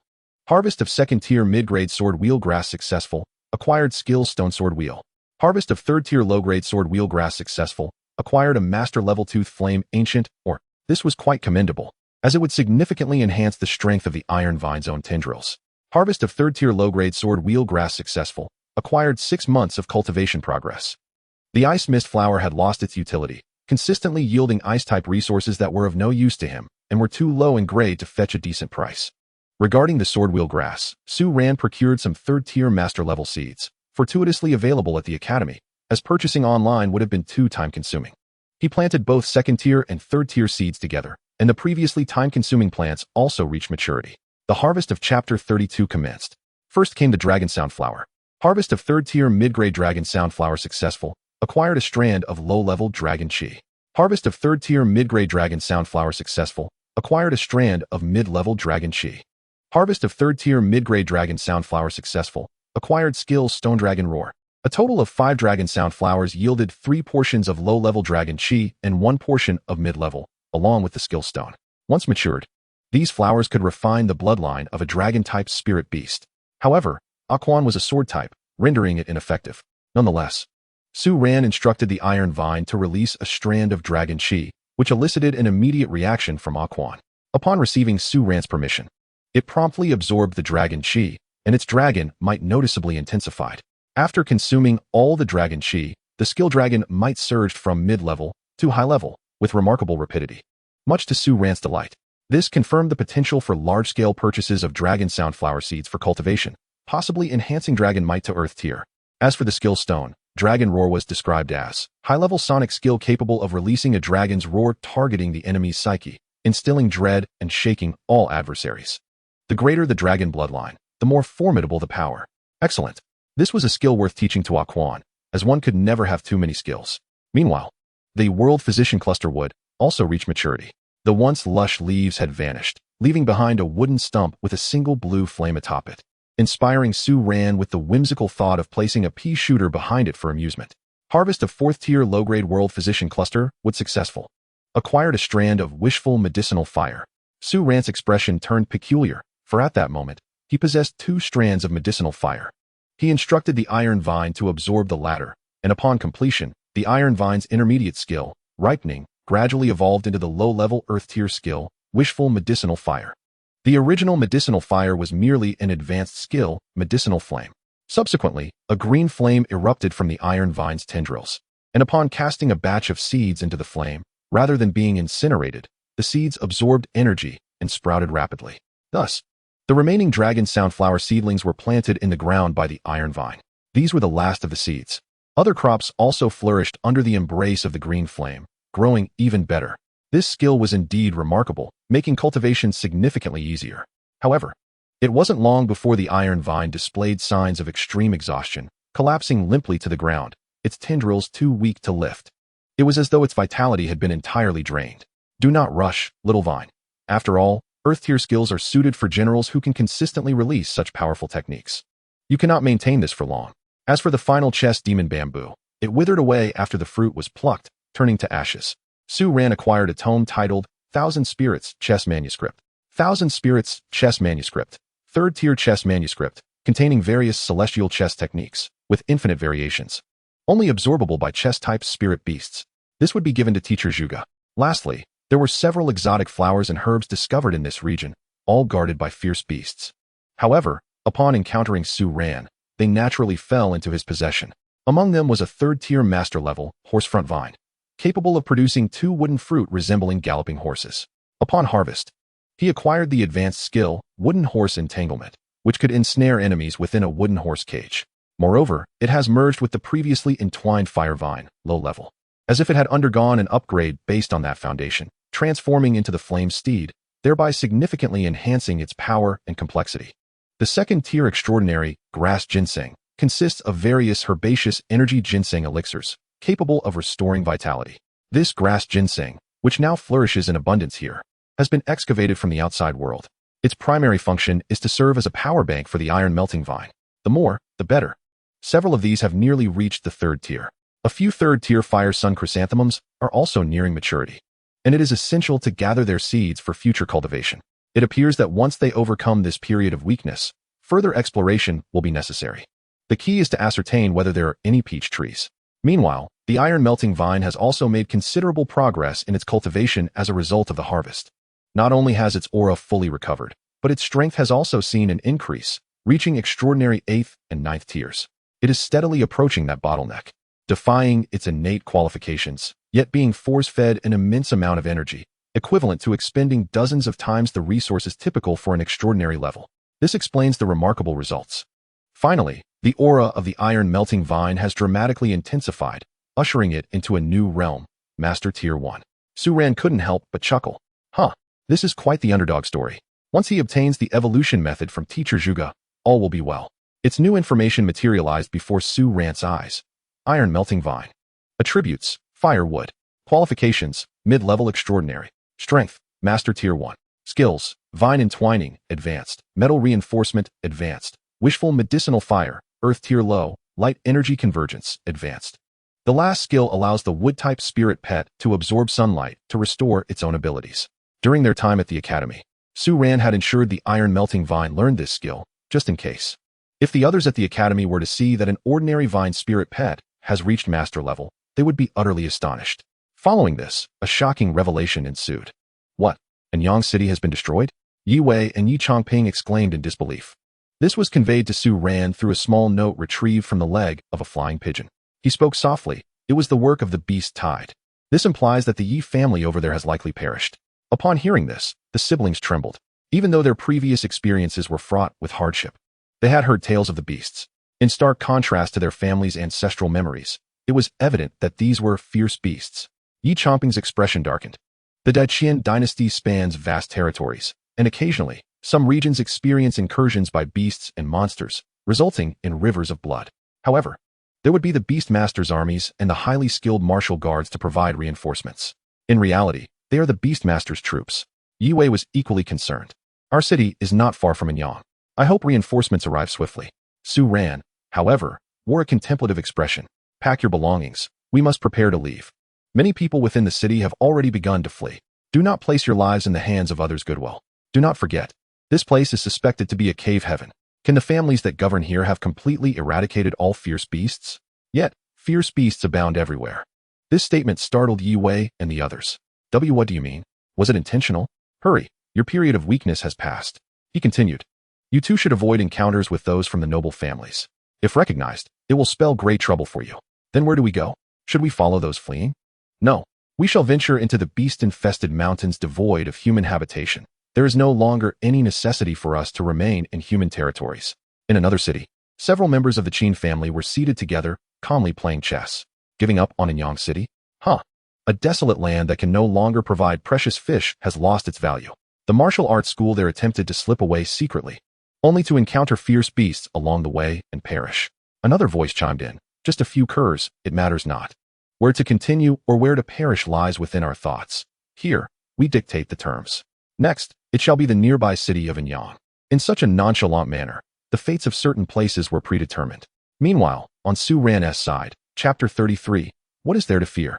This injury, clearly inflicted by the sting of that venomous bee, petrified the calf. How did you heal it so directly? You are a miracle worker.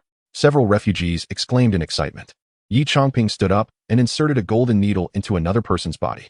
Soon, their ailment was also cured. Yi Wei was likewise attending to others. However, in the next moment, the group of fleeing citizens felt an inexplicable wave of fatigue wash over them, collapsing to the ground. Yi Changping and Yi Wei were taken aback. They too began to lose consciousness. Just then, a shadow in a black robe and sword appeared, patting their shoulders, and the two instantly felt alert again. They are fine. Your actions were overly reckless. Their memories of this segment will be blurred, and they will not recall it later. Otherwise, it remains a potential threat. This person was none other than Su Ran. It is commendable to not remain indifferent to those in dire situations, yet it can also easily invite trouble. Thus, tempering your kindness and adopting a touch of indifference isn't a bad idea. Yi Wei blinked. But Brother Liangchen, isn't your absence from here precisely because you went ahead to deal with those fierce beasts? What you say and what you do are completely different. Thus, Brother Liangchen is indeed a person with a kind heart. Su Ran chose not to respond. After all, he couldn't just state that it could increase the demonic sword. All right, let us depart. I know you are reluctant, but surviving is essential for greater deeds. Remember this discontent. It stems from insufficient strength. Yi Changping and Yi Wei's expressions reflected their reluctance, fists clenched. After all, even now, many were in peril. But there was little to be done. At present, they were like clay idols crossing a river, unable to protect themselves. Thus, they followed Su Ran and left the area. The ordinary people soon awoke, bewildered as to why they were sleeping on the ground. Yet they chose to continue their journey towards the great city in the northeast. In a certain forest, the ground was strewn with the corpses of fierce beasts. However, with a mere wave of Su Ran's hand, all these bodies vanished. Yi Changping was astounded. What? What are you astonished about? Does your inheritance not also contain a spirit spring space? Mine is a similar space, thus it is convenient. In truth, it had transformed into the demonic sword within the eternal sword prison. Su Ran then turned to Yi Wei and asked, does your spirit spring space require specific items as conditions for upgrading? Yi Wei nodded. Yes, it requires special spiritual water and, Brother Liangchen, we have traveled quite far. Is this place safe now? Su Ran surveyed the surroundings. It appears that danger lurks in every corner, yet the sense of security remains elusive. The two were momentarily rendered speechless, having anticipated that the worst was behind them, allowing for a brief respite. Liangchen often indulged in abstract musings. After relocating to a different spot, Su Ran expressed his willingness to settle there, prompting Yi Wei to begin erecting a tent, a skill imparted to her by Su Ran. Meanwhile, Yi Changping produced some herbs and began to taste them. His S-class talent, herb tasting, enabled him to enhance his mental acuity by sampling various plants. However, the effects would be nullified after the second attempt, indicating a need for continuous exploration of new flora. This was precisely why Su Ran had previously remarked that individuals possessing such a talent often faced perilous fates.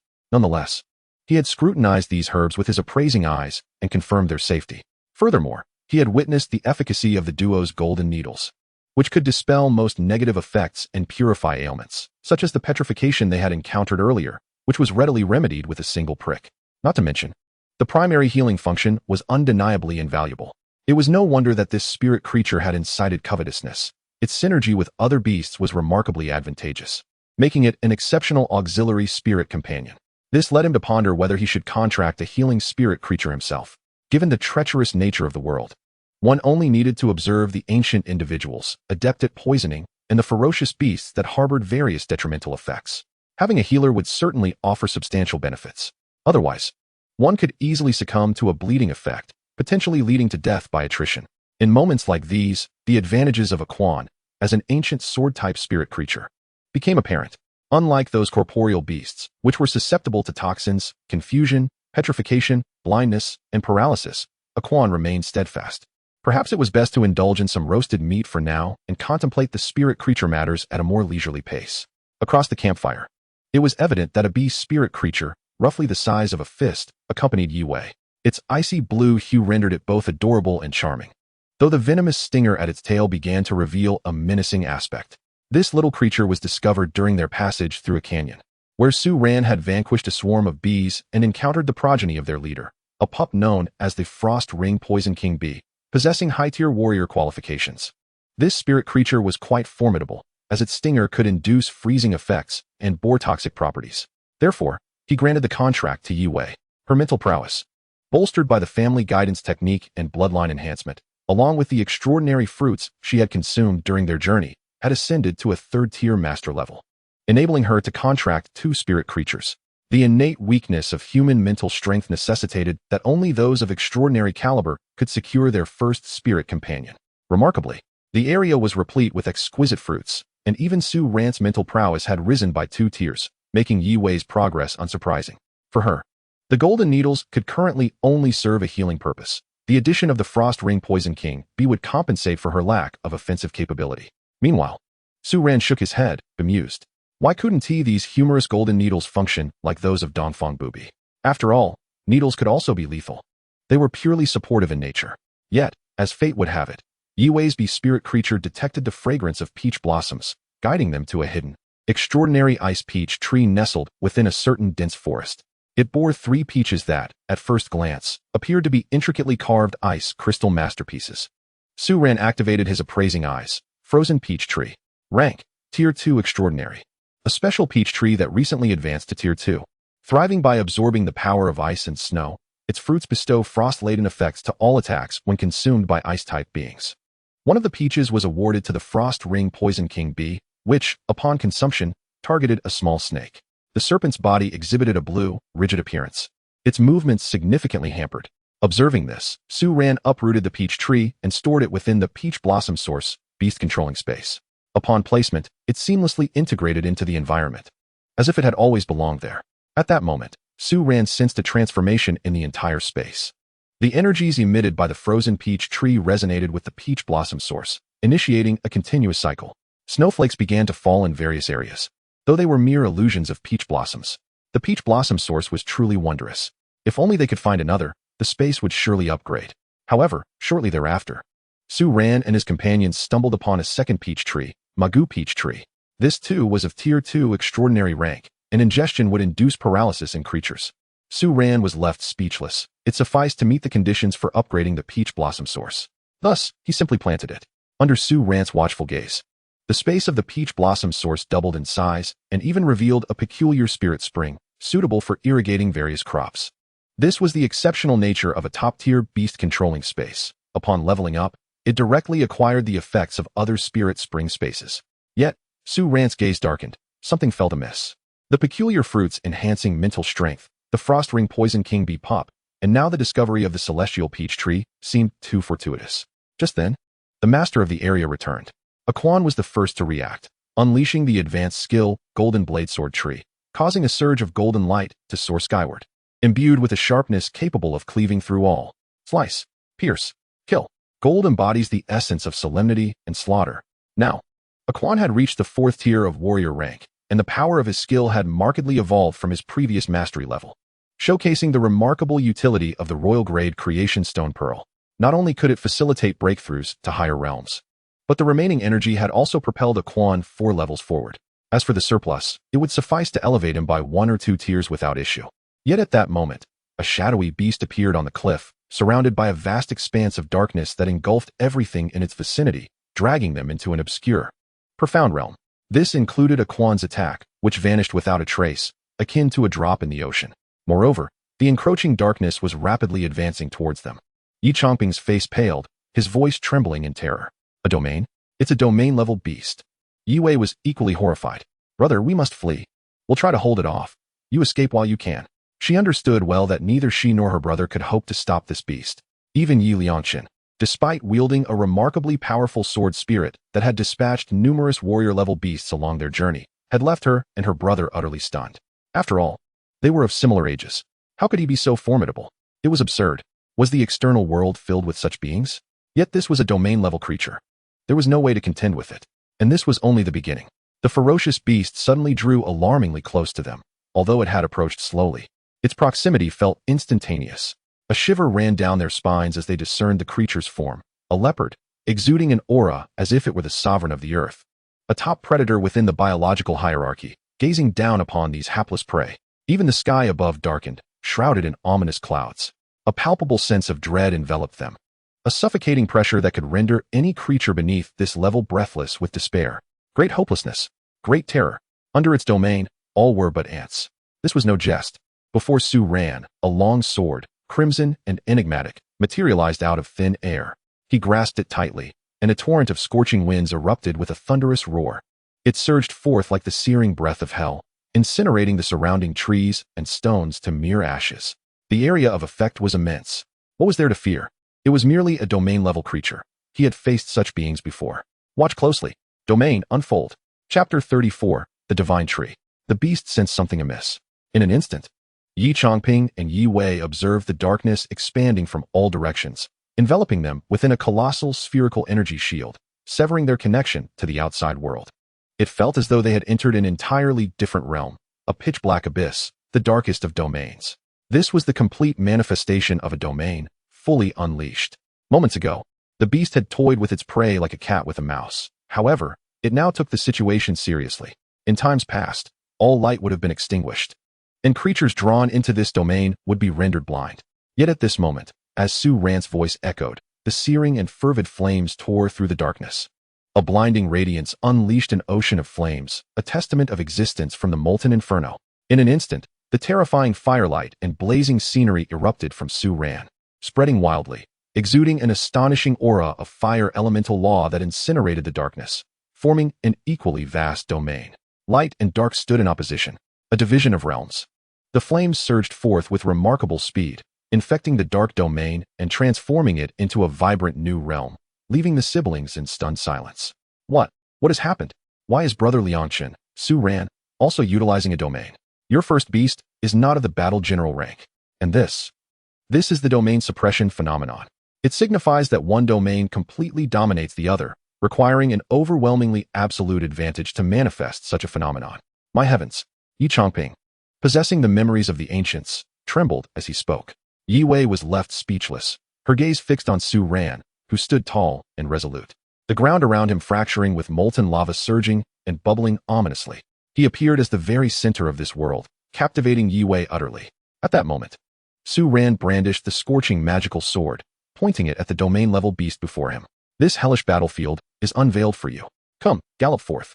This is the realm of molten abyss.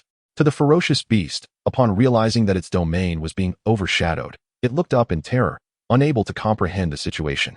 What was this human doing? The domain was of utmost importance. It not only augmented one's power, but also diminished that of the opponent. The advantage of terrain was formidable. Yet now, it emitted an uneasy growl, fully aware that escaping was futile, having already entered another's domain. Thus, the beast cast aside all fear and unleashed a thunderous roar, channeling its entire might. It transformed into a shadow of darkness, charging forward. The ground shattered beneath its ferocity, stones flying in all directions. Suddenly, enormous energy lion claws emerged from the molten ground, striking the beast despite its attempts to evade, sending it hurtling away. Su Ran again summoned his magical sword. A lion, wreathed in flames and radiating an astonishing aura, appeared beside him. With a swift motion of his sword, the lion charged towards the ferocious beast. The beam of light emitted from its mouth triggered a violent explosion and shockwave, engulfing the beast in the process. Previously, Su Ran had dealt with a domain-level beast known as the Raging Flame Abyss Lion in that secret realm. The lion now summoned was a manifestation of an illusion skill. The fierce battle commenced. Afterward, Su Ran collected the carcass of the domain-level leopard beast. Yi Chongping and Yue could not help but swallow hard. It was astounding how swiftly the battle had concluded. However, given the domain suppression, it was somewhat reasonable. They were utterly bewildered. Turning with a smile, Su Ran placed a finger to his lips. Shu, remember to keep this a secret. After all, I am merely an ordinary beast tamer, not endowed with the formidable power of others. The two fell silent. They could not trust a single word he uttered, not even punctuation. After further exploration, the third celestial peach tree materialized before them. Lubon Peach Tree. Grade, 2nd tier transcendent. This wood-type peach tree does not bear fruit. All its nutrients are utilized to strengthen its branches, making them as hard as iron. The material is also extraordinarily special, being a rare celestial wood.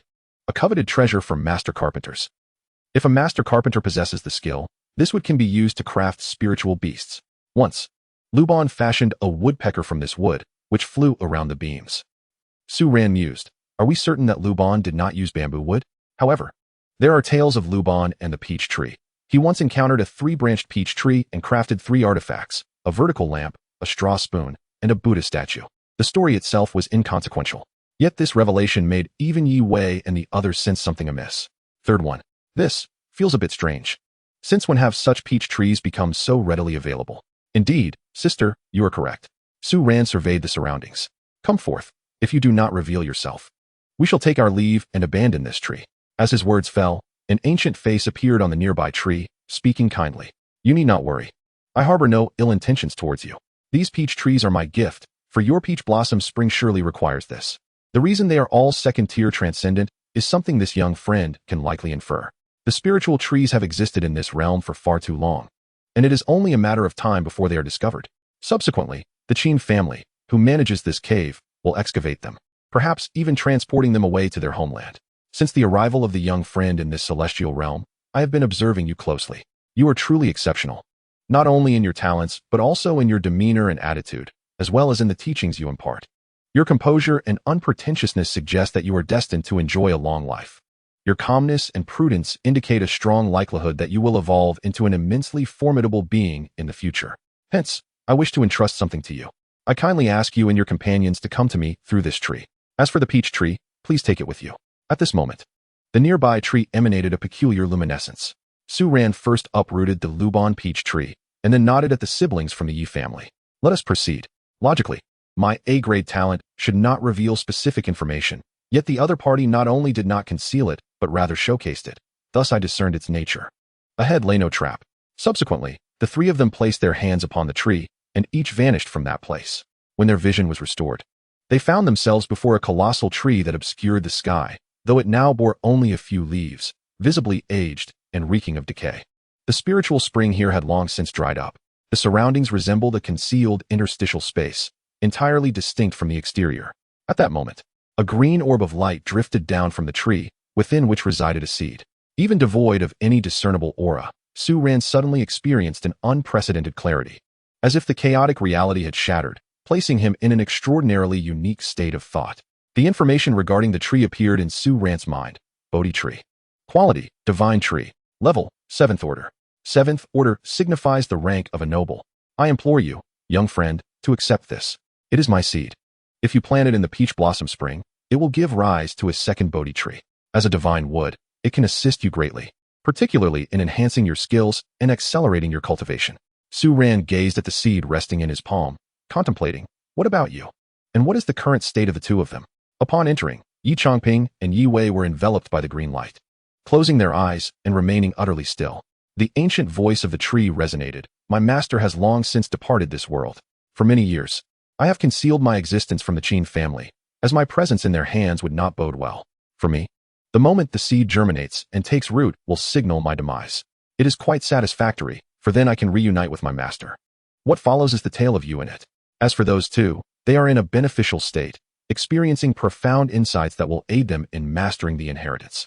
After all, its master had a favorable relationship with the renowned healing family, the Hua family, hence some understanding exists. Forgive my boldness, but through my observations, young friend, you should possess another talent, one of considerable significance. Chapter 35, Counsel. The Bodhi tree articulated its assessment. Indeed, it was accurate. Su Ran did not display much emotion upon the revelation of his secret. After all, as the saying goes, do not panic, it is not a grave matter. Yet, the truth is, it is a significant concern, irrespective of one's composure. Is it true that you, as a divine tree, have taken an interest in me for this reason? Indeed, to a large extent, you possess remarkable potential. However, I urge you to remember that there exist only two talents that transcend the SSS level, aside from yours. The other is what you would now term an EX level talent. Exercise utmost caution around those endowed with such abilities. The tone of the Bodhi tree grew serious. Although you are of the same rank, there have been multiple instances in the past where holders of EX level talents have slain Beast Tamers possessing lineage level talents. This is due to the overwhelming power of EX level talents, which represent two entirely different extremes compared to lineage level talents. The former is qualitative, while the latter is quantitative. The concept of lineage requires time and benefits a greater number of individuals, thereby forming the core of a faction or clan, a type that is broad and capable of expansion.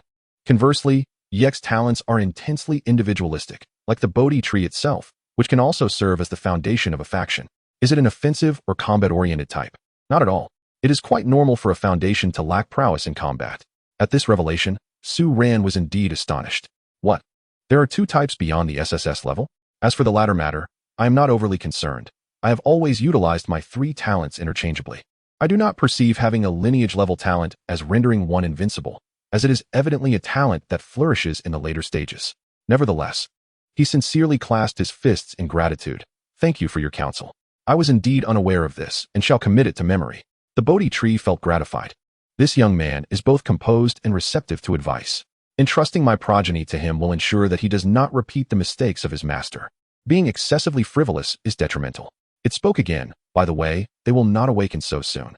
While we have time, would you like to obtain the fourth miraculous peach?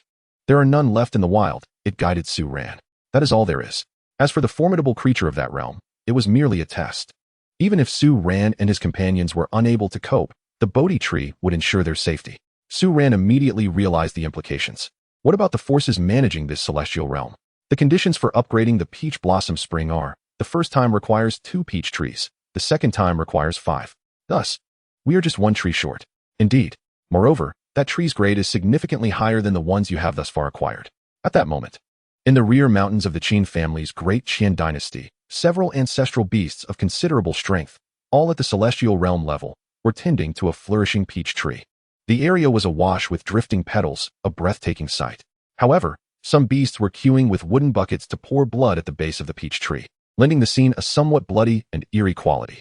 Yet, the older generation of spirit beasts seemed unperturbed, rather delighted. Indeed, this blood from specially refined fierce beasts is pure life essence, a most nourishing substance. With any luck, we may reap a greater harvest of fruits. Perhaps those elders, in their good graces, might even share a meal with us. This is the blood longevity peach, capable of extending one's lifespan. We must remain vigilant. Should any nefarious individuals infiltrate, it would reflect poorly on us. Another celestial-level spirit beast scoffed dismissively. What could possibly occur? This place is safeguarded by the defensive formations set by the ancestors of the Qin family, and the intruder would have to be the previous master of this realm. Thus, the Qin family planted this peach tree here. The energy and Earth's essence in this location are the most abundant. There is no conceivable way for intruders to penetrate. At this moment, Su Ran had quietly appeared at a concealed point within the formation. He placed a broken piece of wood upon the array and watched as it seamlessly integrated into the intricate design. Memories of the Bodhi tree's words flooded his mind. Young friend, I am aware of a secret entrance to that formation. Simply place this there and await the opportune moment to seize the peach tree. This fragment of wood contained the last vestiges of my strength. As the most critical spiritual plant of this small realm, even in its fusion with the outside world, the Bodhi tree retained a trace of its former authority, which allowed it to gather information from other trees and facilitate transportation. Suddenly, a fragment of wood appeared beside the blood longevity peach tree. Before the ferocious beasts could react, a terrifying explosion erupted, hurling everything in the vicinity, beasts and the peach tree alike, into chaos. The anguished cries resounded as the shockwave lifted the peach tree from the ground, sending it crashing into a certain area of the formation's energy barrier. Su Ran remained silent, narrowly avoiding being struck. Collect. After this incident, in a paradise far removed from the mundane realm of the Beastmaster's main city, many individuals queued at the teleportation array, eager to depart. Among them were factions allied with the Qin family, conducting business in this place. Su Ran and his companions, having disguised their identities, blended into the crowd. His mission was to assist the descendants of the Hua family in awakening their powers, protect them, and locate the teleportation array for a safe exit. The exact location of the array had not been disclosed by Zhuge Qian. Su Ran had initially intended to seek it out later, but the Bodhi tree had informed him. At this moment, he was gazing at the peach tree within the peach blossom spring. Blood longevity peach. Rank, 7th level, marquee grade. The so-called peach is the essence of the 5 woods. This tree, nurtured by the countless bloodshed on the battlefield of beasts, possesses the ability to prolong life. Spirit pets and ferocious beasts that consume its fruit can gain an additional 200 years of vitality. What a treasure! He had seized a 7th level marquee grade spiritual plant. The Qin family would surely be frantic. It was best to depart quickly, otherwise, escape would become impossible. Furthermore, due to its elevated grade, the peach blossom spring, which still required one more peach tree for an upgrade, was now expanding continuously, especially as the blood longevity peach absorbed and exhaled energy. It would cycle back to nourish this space. The sanguine essence had also become remarkably invigorating. Su Ran felt a sense of satisfaction. Previously, a mere acre seemed so small. Even doubling that would hardly suffice. Some spiritual plants required a specific area and could only be cultivated singularly. Thus, the larger the peach blossom spring, the better. Farewell to this paradise. As the teleportation array illuminated, a throng of people vanished from the site.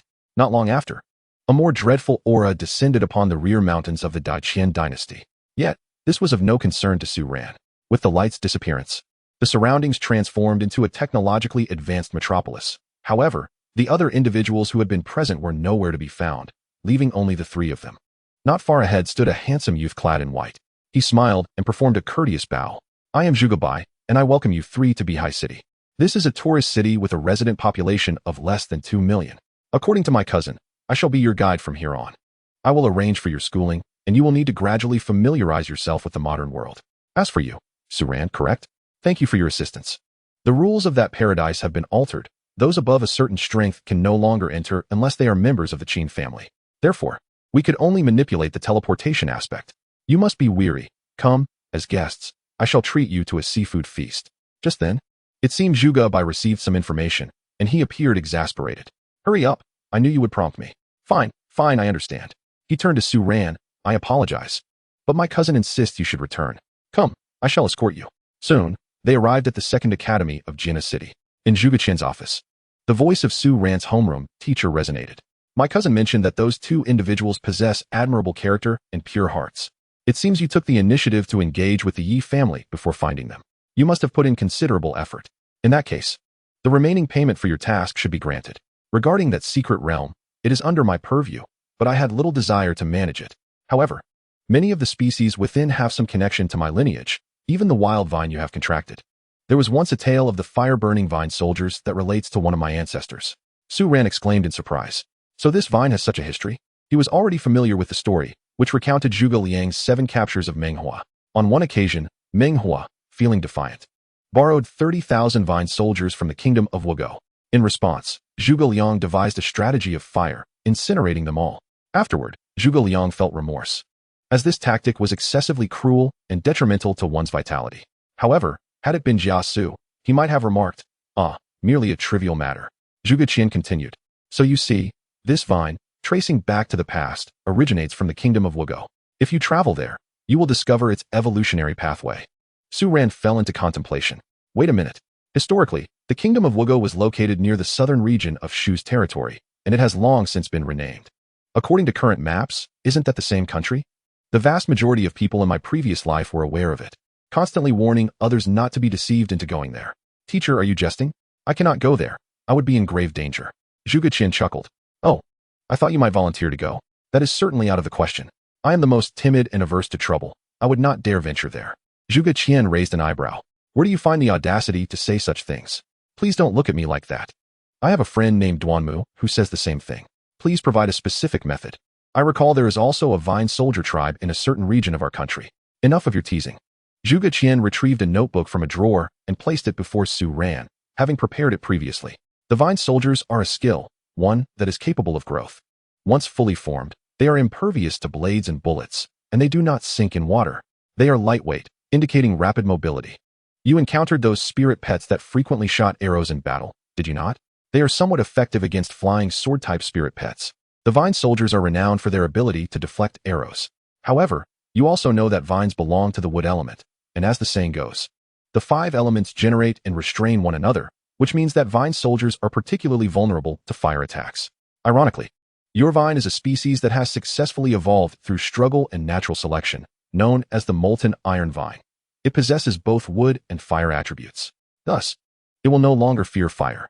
The greatest weakness has been addressed. Su Ran was taken aback. Teacher, could this be your intention? Guess.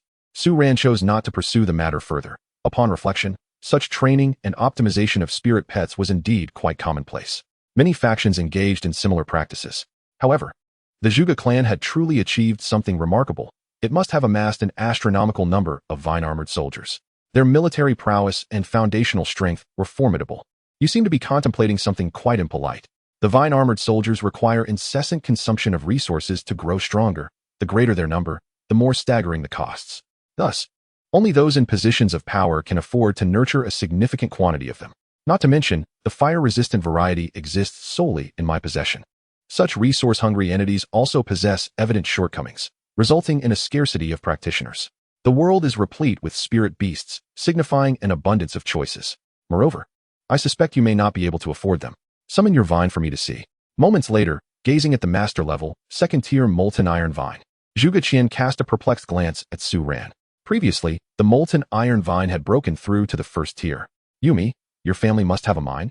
Despite such poor aptitude, you managed to inundate it with resources. Furthermore, achieving a breakthrough to master level with your mid-tier extraordinary aptitude is no small feat. The probability of failure is alarmingly high, and hope is exceedingly scant. Could it be that you have taken up a bandit-esque life in someone else's cave? I feel somewhat slapped in the face here. With a click of her tongue, Zhuge Qian waved her hand. Hurry along. Remember to safeguard your notes. Once memorized, incinerate them. Should you dare to leak this, you know the consequences. At this moment, Su Ran perused his notes. The next evolutionary form was tongue oil vine, followed by Yugo country vine, and ultimately the most crucial and powerful, Yugo royal vine, awakening the royal bloodline, destined for kingship, for leadership. To become the head of the clan. Once evolved into the Yugo country vine, he would awaken the growth skill of vine-armored soldiers. The tongue oil vine was not difficult. He should be able to facilitate the molten iron vine's evolution swiftly. The Yugo country vine, however, required some special materials and peculiar methods, necessitating urgency. The vine-armored soldiers were a must-train. For Su Ran suddenly recalled that as the peach blossom source expanded, a tongue could not possibly cultivate alone. It required assistance.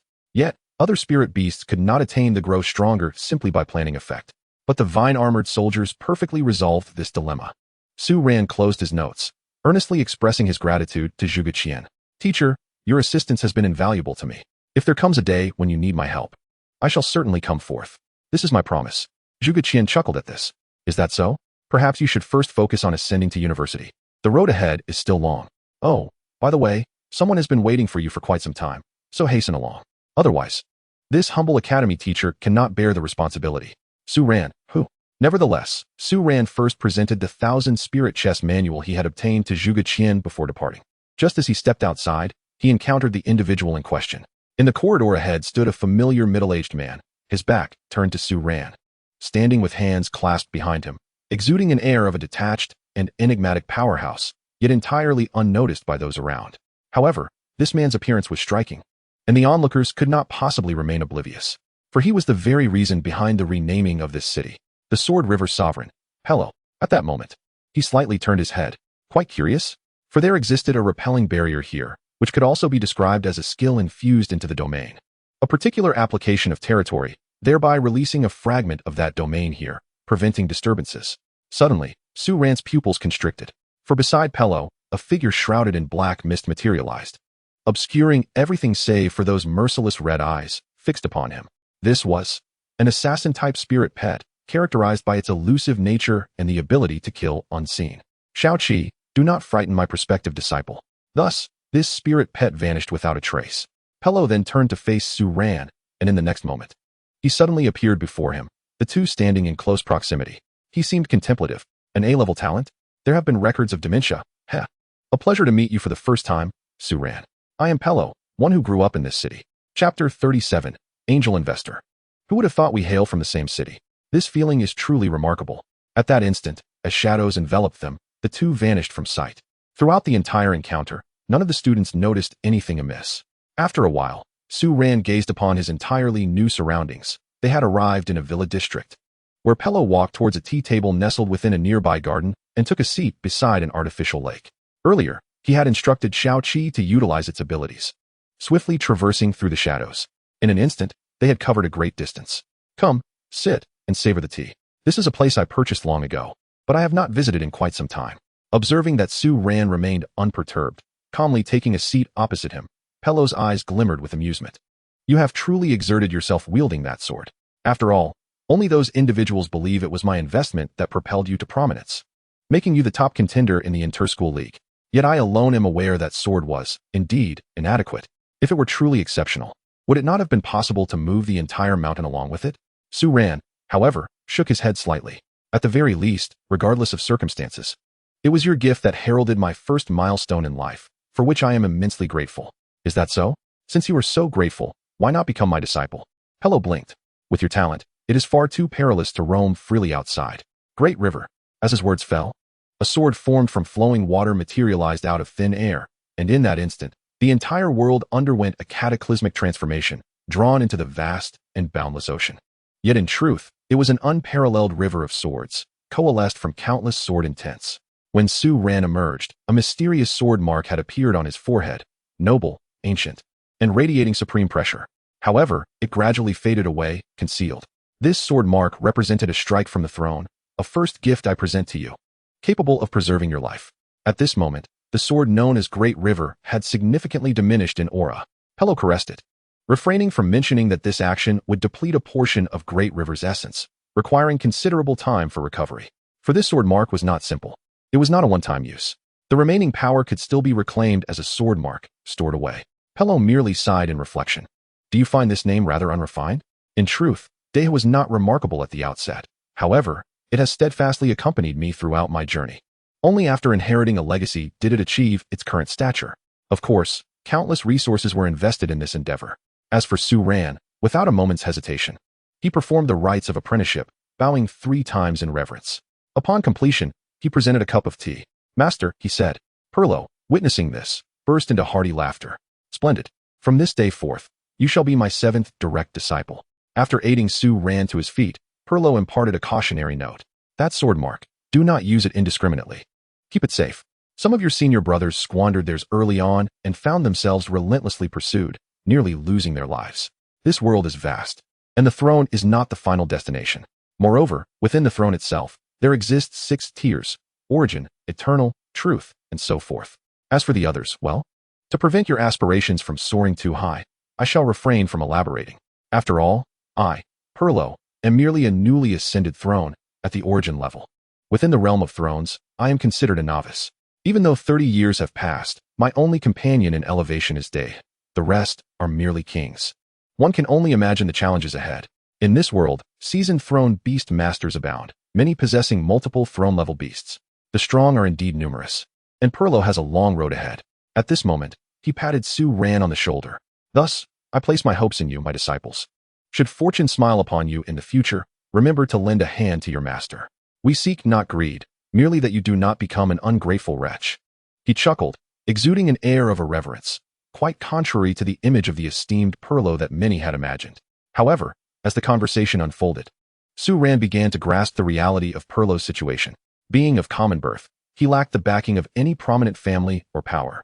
His journey has been fraught with peril, and he still bears considerable debts. The sacrifices he made to ascend to his current throne were immense, rendering him unusually impoverished. Ironically, it is often the surprises brought by his disciples that have proven most beneficial, as he relies heavily on the returns from past investments. To put it plainly, as a throne-level beast master, Pello's assets and foundation pale in comparison to those of the aristocratic kings, evoking sorrow in those who hear his plight.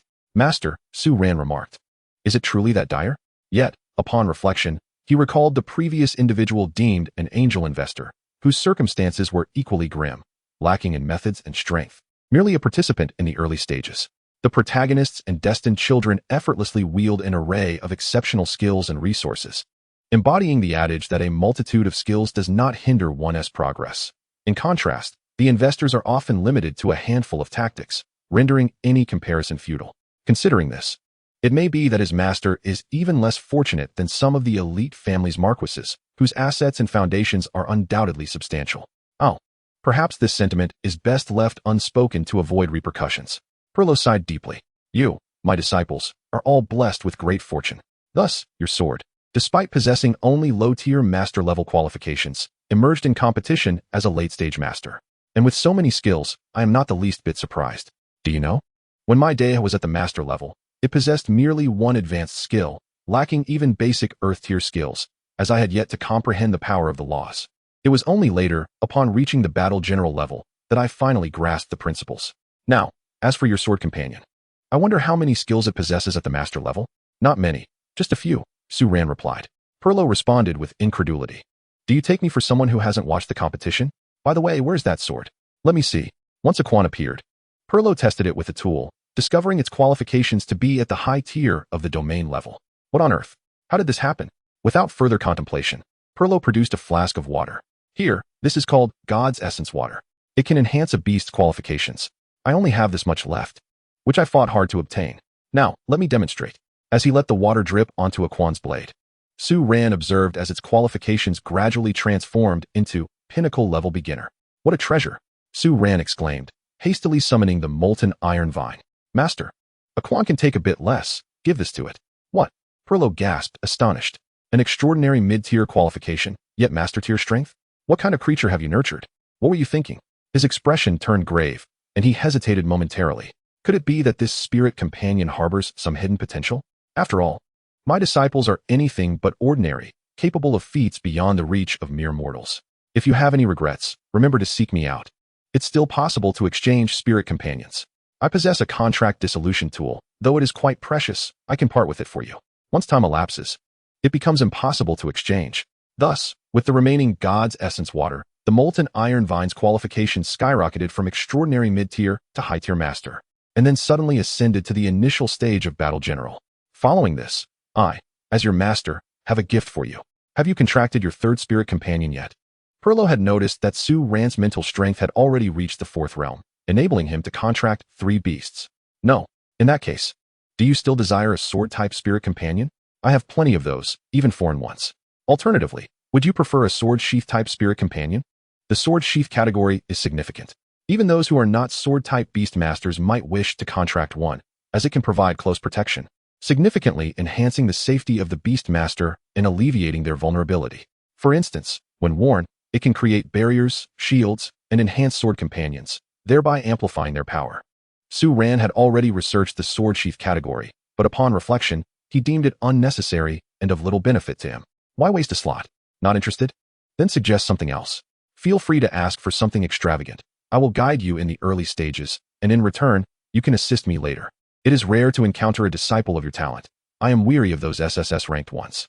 Su Ran replied, Are you indulging in a bit of pretentiousness? Moreover, if I can ask for something extravagant, then master, I desire a time-type spirit beast. Perlo promptly spat out his drink, utterly astounded. No way, you truly are ambitious. I don't even have that. You should choose something else. Ahem, my apologies for raising my voice. Su Ran felt embarrassed. What about a space type? This time, Perlo responded with unwavering certainty. We have. Of course we do. Goodness, I cannot afford to lose face again. Chapter 38. Spatial Spirit Pets and Contracting. At the very least, he needed to maintain his authority as a master. Hence, he cast aside some materials for review. Su Ran meticulously examined each entry. The Void Bird, a species that favors constructing spatial nests upon floating islands, conceals its abode from adversaries while thriving on the island's resources, ultimately possessing the potential for evolution at the cave heaven level, with a rare few achieving the marquee level. The Mirror Realm Cobra can create miniature mirror realms, serving as a sanctuary during perilous moments, with qualifications at the cave heaven level. The Dimensional Pocket Chrysanthemum generates a portable pocket-sized space, facilitating ease of travel and addressing the limitation of spirit beast storage. This entity evolves to the marquee level, The extra-dimensional killing beast can establish formidable extra-dimensional spatial killing formations, classified as a Hall-level creature. Additionally, there are the Rift Bear, Void Evil Eye, Spatial Hound, and Vortex Longworm, all currently breeding younglings. However, a visit to the site is necessary to trigger the Spiral Edict talent. At this moment, Pello recalled something exciting and slapped his forehead. Come, I shall take you to a certain individual. I have previously reserved one of his spirit beast cubs, also of the spatial variety, initially intended for my own use. But upon reflection, I might as well give it to you. Not long after, Su Ran and Pello found themselves on a vast grassland, teeming with centaurs engaged in running, archery, and honing their skills. Some, fatigued, lowered their heads to graze on the verdant flora, while others wielded long spears, polearms, and battle axes. The numbers were staggering, at least in the hundreds. Externally, while the upper bodies of the centaur spirit beasts resembled humans, they lacked human features, instead resembling warriors clad in armor and helmets. A seamless fusion from birth. One drew a bow, unleashing a tremendous storm that pierced through distant trees and boulders with resounding force. A spectacle of might that could be likened to arrows penetrating solid stone. A prowess unmatched by many. Su Ran observed the centaurs. Their auras varied, encompassing warriors, field masters, hall-level beings, and cave heaven practitioners. Pello provided an introduction. This area is a centaur breeding base established by Shinnong University in the Tree Plow Grassland. As exceptional spirit pets of the Great Xiao Alliance, centaurs are perfectly suited as a primary force. Pello had previously mentioned Shinnong University, his alma mater, where he serves as an elder. Thus, as Pello's disciple, Su Ran was effectively pre-selected by the university. Venturing deeper into the grassland, the centaurs gradually retreated, eventually leading Su Ran to the base's overseer, an elderly man with white hair, who glared at Pello. Why have you arrived so late? Do you still want the spirit beasts? You are always so tardy. Beside him stood a tall, silver-armored centaur, while at his feet, two adorable young centaurs curiously scrutinized the newcomers. The large centaur was of the marquis level. The elder, known as Zhou Fong, was a marquis-level spirit beast master in the Alliance, often referred to as the king of the void horses due to his centaur's adeptness in spatial abilities. There was also another boy, around Su Ran's age, who politely offered a greeting. Shui of the Shui family pays respects to the throne of Sword River. My esteemed elder was speaking of you just the other day. Your arrival is quite timely. I have only just arrived myself. Upon hearing this, Pello chuckled. See, old Zhou, I haven't arrived late. Besides, I was busy enrolling a disciple, which took some time. This statement piqued the curiosity and astonishment of both Zhou Fong and Shui. Oh, a newly accepted disciple? Shui scrutinized Su Ran with deep interest. Being chosen by this throne indicated he was no ordinary individual, prompting him to memorize Su Ran's appearance, as he could become a significant figure in the future. Zhou Fong initially expressed surprise, but then broke into a warm smile. Young man, would you consider becoming my disciple? Despite my marquis status, my resources far exceed this debt-laden throne. Pello immediately grew agitated, his face reddening. Hey, old Zhou, must you poach disciples right in front of me? Have you no shame? The elderly man, Zhou Fong, clucked his tongue in amusement. Truth be told, had it not been for your disciple's assistance, I would not be parting with this cub. When Silver Charm was confirmed to be pregnant with twins, you have no idea how many people contacted me. They nearly trampled my doorstep, offering increasingly enticing conditions, even proposing to exchange two cubs of the same grade for just one. They even delivered them personally. And yet, I had to turn them down. After all, how sought after can a spatial centaur be? It's a treasure difficult to acquire. While Pello's offer ranks above average, it is still far from the best. All right, these two cubs are quite comparable, so choose whichever you prefer to contract. Shui has been waiting for you. Pello turned to Su Ran. Go ahead. Zhou Fong interjected, baffled. The sun must be rising in the west today. You are giving away a potential marquis-level spirit pet to your disciple? Are you certain your heart won't bleed? Pello huffed. Indeed, it pains me. But I am renowned for my generosity towards my disciples. What is a mere marquis spirit pet? Shui, perplexed, wondered if perhaps Su Ran possessed an extraordinary SSS-level talent. How would it compare to his own SSS level? After all, considering Pello's wealth, it would be challenging for him to provide his previous disciples with a marquis-quality spirit pet. Most were of the Earl level. Encouraged by Pello, Su Ran approached the two young centaurs, both equally lively and spirited, born with a lineage that thrived on galloping and adventure. As he activated the Spiral Edict, he assessed the first one. Perfect precision. Upon acquiring this ability, every shot fired shall unerringly strike its target, severing ties with mediocrity. Excellent. Now for the other. Causal pursuit. Every cause bears an effect before the cause manifests. The destined outcome is predetermined. Thus, upon activating this ability, attacks shall defy spatial constraints, rendering them unavoidable and beyond the realm of logic. Additionally, it can trace the enemy's whereabouts through causal threads, enabling causal ambushes. An upgraded version indeed. Su Ran pointed decisively at it. I shall contract this one. Shui nodded. Then I shall contract the other. Soon, both successfully established their contracts. Su Ran gazed at the silver spirit beast before him, approximately the size of 2 or 3 palms. Following a Quan and a Tong, this marked his third spirit pet, equally formidable in combat prowess. Once again, he bolstered his offensive capabilities. Information regarding it was also revealed through identification. Chapter 39. Your sword is rather peculiar. Void Centaur. Attribute, Space. Qualification, Mid-level Cave Heaven. Strength, Extraordinary level 9. Skills, Teleportation, Advanced. Space Arrow Detonation, Earth level low. Description, as an exceedingly rare individual among centaurs, it is innately capable of wielding the power of space, boasting an exceptionally noble bloodline. Any attack it unleashes invariably carries spatial effects, and it possesses an unparalleled talent in comprehending the laws of space, allowing it to outshine all others. Goodness, this is merely an extraordinary level. Yet it comes with Earth-level skills. I wonder how many spirit pets have wept in despair. Moreover, the first skill is teleportation, followed by the ability to detonate released spatial arrows, thereby obliterating the nodes of space and unleashing a spatial storm that annihilates foes. As for its qualifications, it requires 2 more evolutions. The next form will transform it into a marquis, and the subsequent one into a king. This is truly a spirit pet with the potential to ascend to kingship. Su Ran also learned from Elder Zhou that the evolution path of this spirit pet is Void Centaur, Spatial Order Centaur, Ether Pillar Centaur. Undoubtedly, this spirit pet is indeed extraordinary. Even Marquis and King-level Beast Tamers, including those with modest backgrounds, would envy it. This is a remarkable opportunity. As for the Spiral Command, it can be activated upon return. Meanwhile, this Void Horse King suggested several combinations of nurturing resources. Another significant aspect of profiting from selling spirit pets lies in the continuous purchase of their unique resources. Upon returning, Pello scrutinized Su Ran's refined Dragon Spring Sword, which had already undergone evolution. Should it experience another? Initially, I contemplated a completely new ultimate evolutionary form, capable of existing both as a sword and transforming into a dragon, allowing for the option of wielding either the sword or the dragon, and endowing it with the formidable talents of the dragon race, commanding the elements of wind, rain, and thunder. This would enhance its strength significantly. Suddenly, he produced a bone, which reminded Su Ran of a certain matter. Pello smiled with satisfaction. Truly, your discerning eye for identification is commendable. Indeed, this is the fish dragon bone that was buried beneath that mountain. Some powerful beings strive to undergo metamorphosis into true dragons to elevate their limitations. Furthermore, your sword exhibits peculiarities. Initially, this sword maintained a delicate balance with the energy of the dragon bone. Even a slight deviation would disrupt the equilibrium, leading to collapse and destruction. However, now, the state of this sword is quite unusual, with chaotic energies swirling. Logically, it should have exploded by now, yet it remains entirely intact, devoid of any semblance of conflict. How absurd. Moreover, it is still capable of absorbing the energy of the fish dragon bone.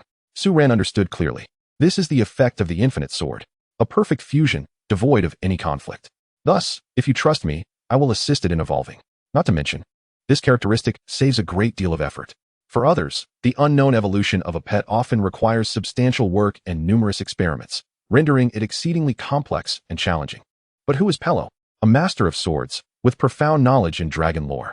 Following this, the refined Dragon Spring Sword underwent a remarkable transformation. Its blade gleamed with golden radiance. The hilt morphed into a golden dragon clutching a pearl, and as the energies flowed, a golden dragon apparition emitted a roar, soaring around the sword in a majestic and mysterious manner. Tai Dragon Riding Sword. Attribute: Gold, Fire, Earth, Dragon. Qualification: Initial level, Cave Heaven. Strength: War General level 7. Previously, it was merely level 4. It suddenly surged to the later stages through evolution, and its qualification jumped a significant tier. Pello found it somewhat peculiar. The fire attribute is expected, yet how did your Aquan cultivate an earth attribute? Su Ran maintained his composure. With the fire-based skills, the addition of earth would amplify its power. Is that so? Then might I propose an idea? Speak, master. Pello's expression turned serious. It is well known that the first pet is crucial, for upon breaking through to the domain level, a beast tamer can harness a portion of domain power. Hence, after countless years of development, various powerful domains have emerged, water and fire domain, dragon and tiger gold pill domain, yin-yang domain, 5 elements domain, 2 instruments domain, so many to count. Everyone strives for stronger domains, beneficial for both beast tamers and their pets alike. Have you considered the possibility of a complete system, given your non-conflicting characteristics? The condition to advance to the domain level is to comprehend the laws to the 10th layer. In fact, one can achieve it after the 7th layer. It just becomes increasingly competitive, with growing expectations. I am curious about what kind of domain would emerge from a complete and harmonious fusion. It would undoubtedly eclipse the aforementioned domains, albeit the difficulty is considerable. Su Ran pondered. The difficulty is not insurmountable. The demon's sword of devouring would suffice. One only needs to prepare other attribute magic swords. Qualifications, strength, and law comprehension would all increase. Pello regarded his idea as somewhat fanciful and unrealistic. Never mind. Consider it the ramblings of a master. By the way, do you require anything? You apprentices often encounter significant opportunities, leading to urgent needs for certain items.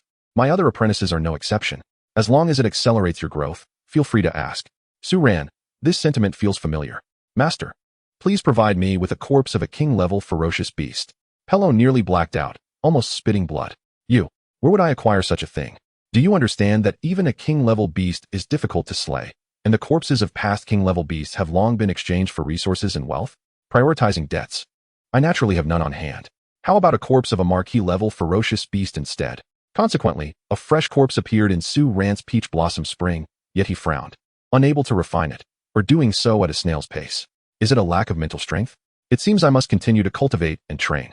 Alternatively, I could persist with gradual efforts. The first marquee-level magic sword is bound to become a reality sooner or later.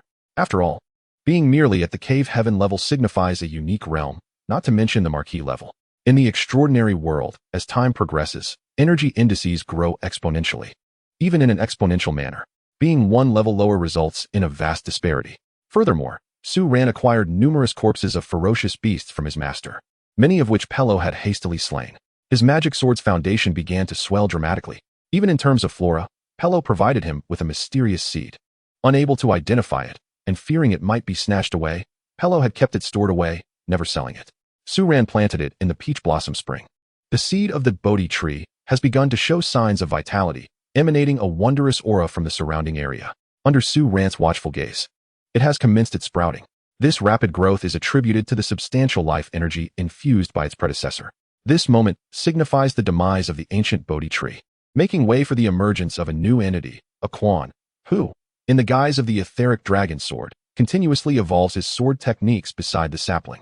In the next instant, 72 beams of sword light soar into the sky, establishing a formidable grand formation. The Earth Tier Intermediate skill, Tai Yifun Guangjian, has reached full mastery. Until now, this skill had only achieved minor success, with its breakthrough occurring within the confines of the Qin family's cave heaven.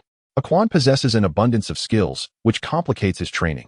After all, skills are categorized into 4 statuses: preliminary mastery, minor success, major success, and perfection, each with vastly different powers. However, with the presence of this Bodhi tree sapling, this dilemma has been effortlessly resolved.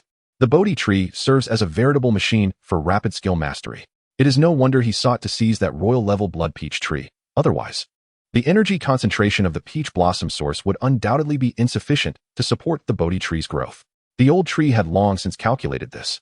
As for the little horse, after acquiring the causality hunting ability, it has indeed become formidable. While others rely on spatial strikes, it can disregard space altogether. The only requirement is to elevate its magnitude. After all, even with guaranteed hits, delivering only minimal damage is inadequate. Just a mere scratch. Yet, once its own strength increases, it can shoot anyone it encounters. Moreover, that causality law ambush is simply magnificent, a divine technique with immense future utility. In the afternoon, Pello returned, his tone gravely serious, tinged with a hint of excitement.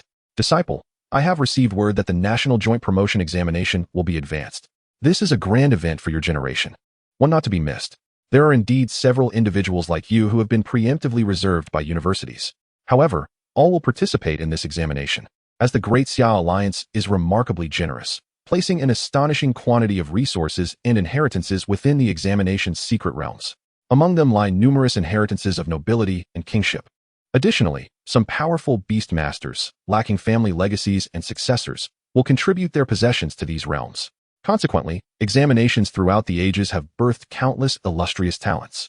Those who partake in this experience often gain significant opportunities, many of whom later become formidable beast masters, contributing their brilliance to the Alliance. Your performance will be broadcast nationwide, observed by all universities. Even those who previously appeared unremarkable can be selected by prestigious institutions if they excel in the assessment's secret realms. This is a moment that could alter destinies. Thus, the inherent value contained within far surpasses what I, Pello, as a mere pauper, can offer. Should Su Ran bring back even a modicum of other royal inheritances to share, it could prove immensely beneficial. Therefore, in the time to come, I shall conduct specialized training for you. Chapter 40. This skill appears somewhat excessive. Have you completed drawing the bout 10,000 times? Come, enjoy some fish soup. The now considerably grown centaur accepted the bowl of fish soup from its master, Su Ran, and gulped it down. In that instant, it began to sweat profusely, radiating a significant heat, with its vitality and strength surging once again. After consuming several bowls, it emitted a powerful roar and set off for a long run. During this period, the young centaur needs to engage in continuous exercise and practice to promote its physical growth and enhance its strength. Merely feeding it energy crystal stones or similar items could easily lead to stunted growth. However, this was nourishing fish, capable of solidifying its foundation, nurturing its essence, and continuously strengthening its physique, superior to most ingredients. The name treasure fish is not given lightly. Su Ran glanced at the fish pond within the peach blossom source, which now teemed with fish, most of which had been harvested from the lake within that cave heaven, along with some ordinary fish fry that he had procured. He had also commanded the nine-headed bug demon sword to operate at full capacity, resulting in the rapid emergence of several treasure fish. By feeding them valuable resources, they could grow and evolve swiftly. The Great Xia Alliance possesses abundant experience in this regard, and he merely needs to follow suit. Additionally, his identification ability could be of assistance. For instance, upon casually examining a particular treasure fish, Gray Pearl Grouper, second-tier extraordinary treasure fish, currently overfed and has reached a growth bottleneck. It will require 2 months to advance, but if fed specific resources, it can be upgraded to a third-tier master-level treasure fish within a day. Su Ran reviewed the information and understood what was required. 3 gray clam pearls would suffice. Thus, the centaur had just consumed the master-level Gray Pearl Grouper, and its aura now distinctly reflected its status as a master, perfectly aligning with this phase. At this rate, it would not take long for a batch of 4th-tier war general-level treasure fish to emerge from the pond, as it is merely a matter of resources. Next, Su Ran turned his attention to the cultivated plantation. The molten iron vine had yielded another batch of dragon roar flowers. Aquan had also come by to partake, resulting in a significant enhancement of its dragon aura. Meanwhile, regarding the swordwheel grass, this plant originally belonged to the 2nd tier, with only a few reaching the 3rd tier's lower grade. The racial limitations were evident. However, Su Ran had received an improved version of the 4th tier multifunctional swordwheel grass from Pello, cultivated by researchers based on its characteristics. The leaves not only serve as forging materials, but also possess a myriad of other uses, applicable across various industries. Thus, a patch was planted here. Under the influence of the little vine's skill, fortuitous medicinal fire, they all matured in succession. Now was the harvest time. Successfully harvested 4th tier lower grade multifunctional swordwheel grass, obtaining the skill Stone Shield type 8-point sword wheel. Su Ran, let us see what this is. Pseudo-Earth tier skill Stone Shield type 8-point sword wheel. An upgraded version of the 8-point sword wheel. Only beasts that have mastered the prerequisite skill can learn it. From now on, the sword wheel can serve as both a shield to block enemy attacks and be released to execute lethal strikes. Pseudo-Earth tier? Indeed. He had previously lamented the scarcity of Earth tier skills in the past. Many martial arts academies achieved pseudo-Earth tier effects through combinations. Pseudo-Earth tier skills hold a significant advantage, as they can be learned without an entry into the laws. The 8-point sword wheel is already low in consumption. Goodness, this is remarkable. 2 advantages in 1. Continuing on, successfully harvested 4th tier lower grade multifunctional sword wheel grass, obtaining the skill Stone automatically, tracking 8-point sword wheel. Successfully harvested a tier 4 low grade multifunctional sword wheel grass, obtaining a skill Stone 8-part clone sword wheel. Successfully harvested a tier 4 low grade multifunctional sword wheel grass, obtaining a skill Stone plasma 8-part sword wheel.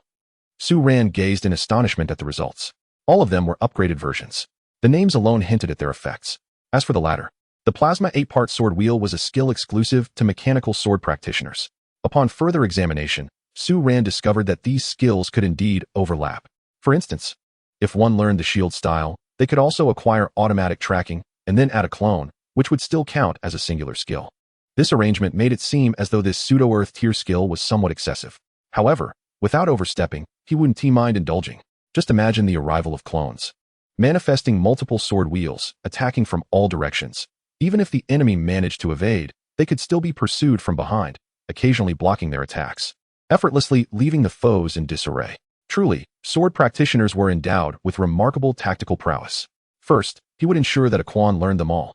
The plasma 8-part sword wheel could be set aside for now, as it seemed of little use. Clearly, the cultivation of sword wheel grass needed to be robust, establishing it as an industry. Eventually, he could sell the sword wheel skill stones, with a plethora of advancement stones awaiting them, 3 types, to be exact. As for how to establish a brand and gain recognition, a splendid opportunity presented itself right before him. Just then, another message arrived. Successfully harvested a Tier 4 low-grade multifunctional sword wheel grass, obtaining a skill stone super giant 8-part sword wheel. Another variant? How delightful. Yet, this would mean a tongue would be quite fatigued. Currently, the Rui Fire skill required the rapid cultivation of numerous plants, and the Bodhi tree seedling was the primary focus, being a divine tree that would undoubtedly yield even more miraculous effects in the future. Following that was the Tier 7 Blood Peach tree. Aside from the blood of ferocious beasts, it also required fire to hasten its growth. Otherwise, one might as well wait until the next millennium. Moreover, the few second-tier Earth and Heaven peach trees, which laid the foundation for Peach Blossom Spring, also required swift growth and advancement to elevate the overall environment of the Peach Blossom Spring, which would benefit all plants. Otherwise, there wouldn't be enough support for the continued growth of the Bodhi tree, which would be quite laughable. Consequently, a tongue was nearly drained every day, which was rather tragic. Thus, Su Ran promptly decided that their cultivation strategy needed to emphasize quality rather than quantity. He could not afford to plant a haphazard assortment of low-value crops, such as ice mist flower and fire sun daisy, as their yields were minuscule and wasted precious space. Rare plants, on the other hand, could yield returns several dozen times greater with just a single harvest. Therefore, establishing a distinctive cultivation system for swordwheel grass was imperative. Quality steel must be applied to the blade. Time was of the essence, as the National Joint Advancement Examination was fast approaching. Excelling in the examination was crucial. Hence, Su Ran gathered a series of materials and summoned the Iron Vine. It was time for evolution. He would evolve it into Tongue Oil Vine. And he had already prepared most of the resources for the next stage, Wugo National Vine. His master had mentioned that several ultra-rare resources could be found in the examination's secret realm, and they would go directly to seek them out. Just then, an idea struck Su Ran, and he took out a red fruit. Refined Flame Beast Fruit. It was one of the fortunate finds from school. It could increase the success rate during the evolution of fire-type spirit beasts. He decided to use it as well. If a spirit beast failed to evolve, it would severely deplete their vitality and waste materials, so thorough preparation was essential. At this moment, in Jinha City No. 2 High School, an oath mobilization conference was underway, having lasted quite a while. Just as everyone thought it was about to conclude, another leader stepped up, clearing his throat. Ahem. Next, I will briefly mention 3 points. The students' expressions shifted. This was bad. The leader's 3 points would undoubtedly consume at least another half hour. These teachers were truly unbelievable. How could they speak for so long? An hour later, everyone returned to their respective classrooms. Chen Pang was filled with worry. Where was Su Ran? With the exam approaching, how could he still be absent? What if he missed it? Wan Shan, Su Feng, Chen Shui, and Su Zi shared the same concerns. After all, Su Ran was their strongest asset. Although everyone had also improved their strength, his absence would still result in significant losses. Missing the joint advancement examination would be a catastrophic blow for any student. Class leader Chen Jinzhao felt helpless. I asked the homeroom teacher, and he assured me that Su Ran wouldn't miss it, so don't worry. Yet, there was still no sign of him.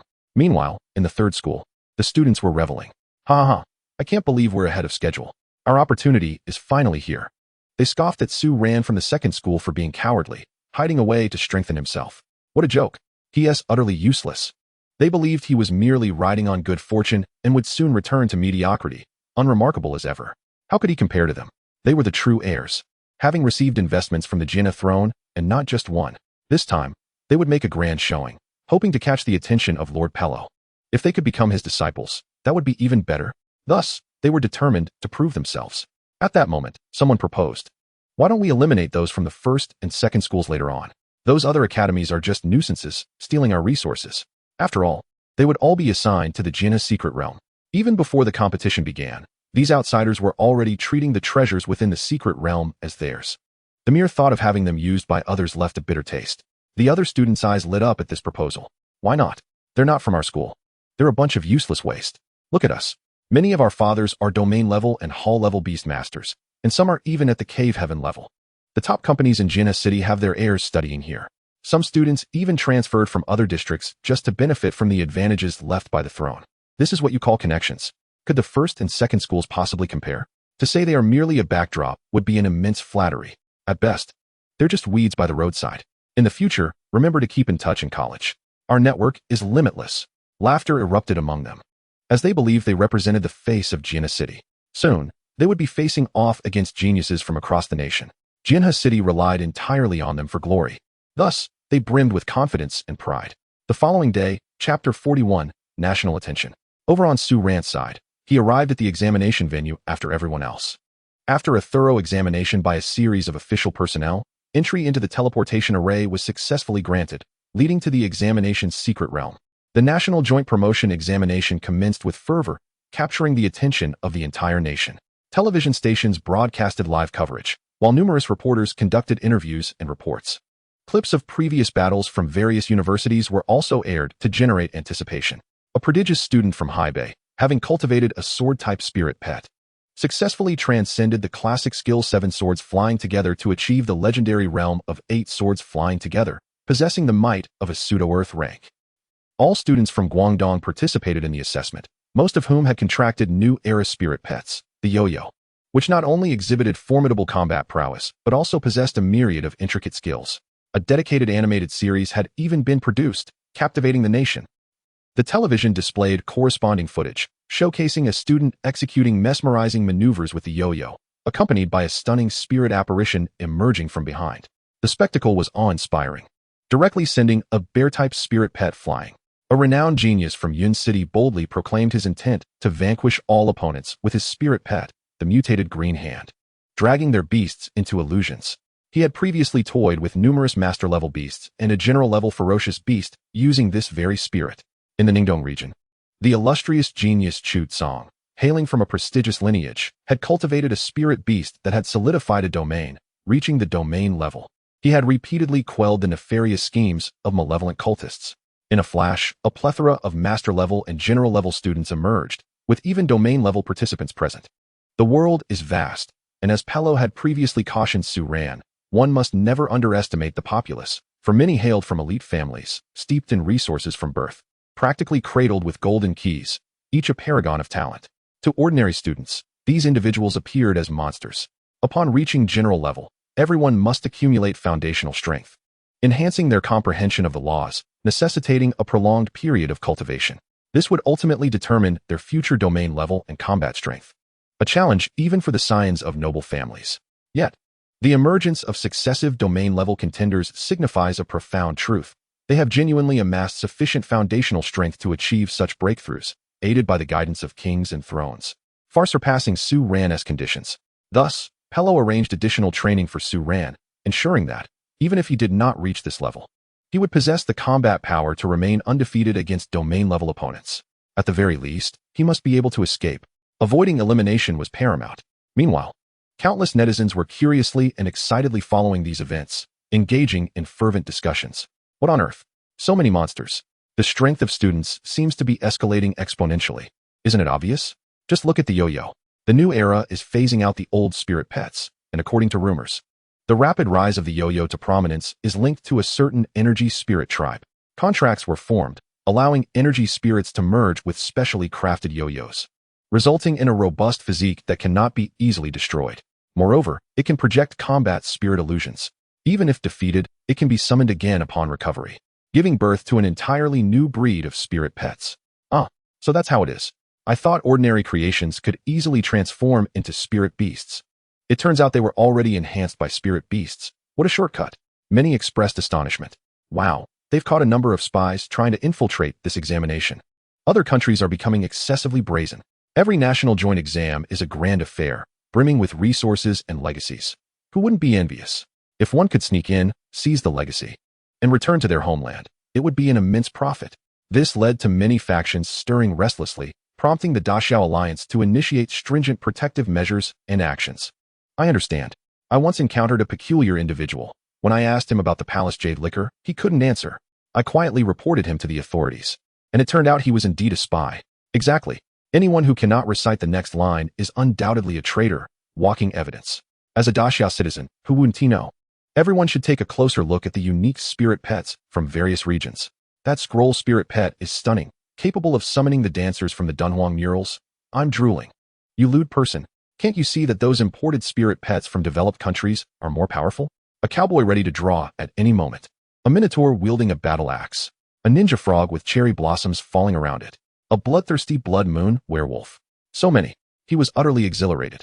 Thus, the stubborn old generation of spirit pets would ultimately be phased out. How foolish. One must keep pace with the world. Remaining insular would inevitably lead to a fate akin to that of the past. His words, however, drew ire from many, igniting a torrent of comments as countless individuals engaged in heated debates about inter-country matters. Particularly, someone retorted, "What nonsense about foreign spirit pets? Cows, pigs, frogs. Whatever, they're only fit for hot pot." When countered, he disdainfully replied, "And what about that great Han country, which can even boil leftovers for hot pot? They take pride in it. What is wrong with that?" Some lurking Great Han individuals, upon reading this, immediately lost their composure. "Damn it, you Daxiao Alliance dogs. Our army's hot pot is our traditional culture, a mainstream delicacy." Ignorant. The online discourse devolved into chaos, with demons and monsters running rampant. However, these matters bore little relevance to the examinees. Upon entering the secret realm, Su Ran first glanced at a circular mark on the back of his hand. Each examinee and spirit pet was required to carry a specific item. If faced with a lethal attack rendering them unable to continue battling, they would be automatically teleported out, eliminated. After all, this was not a matter of nurturing insects. There was no need for mutual slaughter, which would only waste the potential of the youth. Thus, everyone could fight with abandon, without reservations. The scene before him was a vast grassland, truly serendipitous. Yet, shortly after entering, Su Ran found himself under sniper fire. Gradually, he discerned that he was not the sole target. It was a comprehensive assault. At that moment, 5 or 6 arrows were shot toward him, but Aquan beside him flashed with golden light, shattering them effortlessly. If one were to survey the entire plain area, they would observe a massive expanse of white mist rapidly spreading, enveloping various forms of vegetation and visible objects, while energy arrows continuously shot forth from within the mist. Skills such as explosive arrow, golden light arrow, and physical piercing arrow emerged in rapid succession, systematically eliminating contestants from various regions. In a mere moment, dozens of candidates along with their companions were utterly bewildered and humiliated, retreating from the arena. Amidst the swirling smoke, a familiar canine companion began to release wisps of white mist, rapidly expanding its territory. This was none other than the Mist Guardian Hound, a creature previously contracted by several teachers from the second school, including Su Ran's former deskmate, Li Lei. It possessed the advanced qualities of a battle general, a rare few achieving domain-level prowess. At this moment, it continued to utilize wind-based skills to disperse the mist. Furthermore, concealed within the fog was a centaur, diligently identifying targets in various directions, then swiftly drawing its bow with closed eyes to unleash arrows. It was indeed the principal force behind this sudden assault. Su Ran recognized the white mist immediately. Was this the smoke sniper tactic? Hiding within the fog while remaining unseen by others. It was highly probable that it was the Mist Guardian Hound, though other mist-generating spirit beasts could also be involved, combined with the centaur. Achieving such an effect required extensive practice of a series of cooperative skills, such as the keen eyesight of an eagle, or the ability to sense life forms without sight. Alongside a modified mist-generating technique, an intricate process indeed. How fascinating. Was this the standard for the comprehensive examination? Such a level of intensity right from the outset was decidedly unkind to the weak. But when did I ever claim to be weak? Chapter 42, Witnessing the Future. Why not kneel? Meanwhile, in the external world, the television station in Jiena City was broadcasting the joint examination, including this very segment. The two hosts comprised a tall, leggy beauty adorned in black stockings, and the other was a cultural and poised Tibetan fox, who immediately offered an apology. "My apologies for the delay. Traffic was quite congested." The female host, when she smiled kindly. "No problem, fox teacher. Dear audience, this esteemed guest is Dr. Tibetan Fox, who frequently enlightens us about various spirit beasts online and has garnered immense popularity. Furthermore, he holds a marquee-level status. What are your thoughts on this scene?" Dr. Tibetan Fox nodded. "It's a classic, smoke-shooting strategy, currently favored by the youth as the smoke-sniper combo. However, Why initiate with such a mass elimination? That could prove detrimental for the subsequent rounds. When she, unfazed, replied, "You're overthinking it. Teamwork emphasizes strong alliances." The one who struck was Ma Guang from the third school, and initially, the mechanical flying orb targeted him, while his centaur was his first spirit companion, boasting strength at the third tier of battle general. With such power engaging in a sniper attack, it's likely that 99% of what? Ma Guang has been eliminated. Just as she intended to praise the third school, her eyes widened in disbelief. What on earth? Even Dr. Tibetan Fox appeared astonished. This is truly surprising, as the fog created by Ma Guang's spirit beast obscured our view, preventing us from seeing who made the strike. Moreover, the Mist Guardian Hound possesses precise awareness of its own mist. The moment an enemy intrudes, it detects them and engages in combat. Yet, given the current situation, it suggests that the assailant was extraordinarily swift, so fast that even it did not respond in time. It swiftly dispatched 2 spirit beasts. A true master. This revelation ignited excitement among the residents of Jinha City watching the scene, for it was impossible that others from the third school had accomplished this. Thus, was there a dark horse? Who was this mysterious individual? Within the secret realm, Aquan was savoring its accomplishments. At that moment, a bag hung from its sword's edge, freshly severed from the individual it had just encountered. Su Ran couldn't help but chuckle at this unexpected habit. A spatial bag?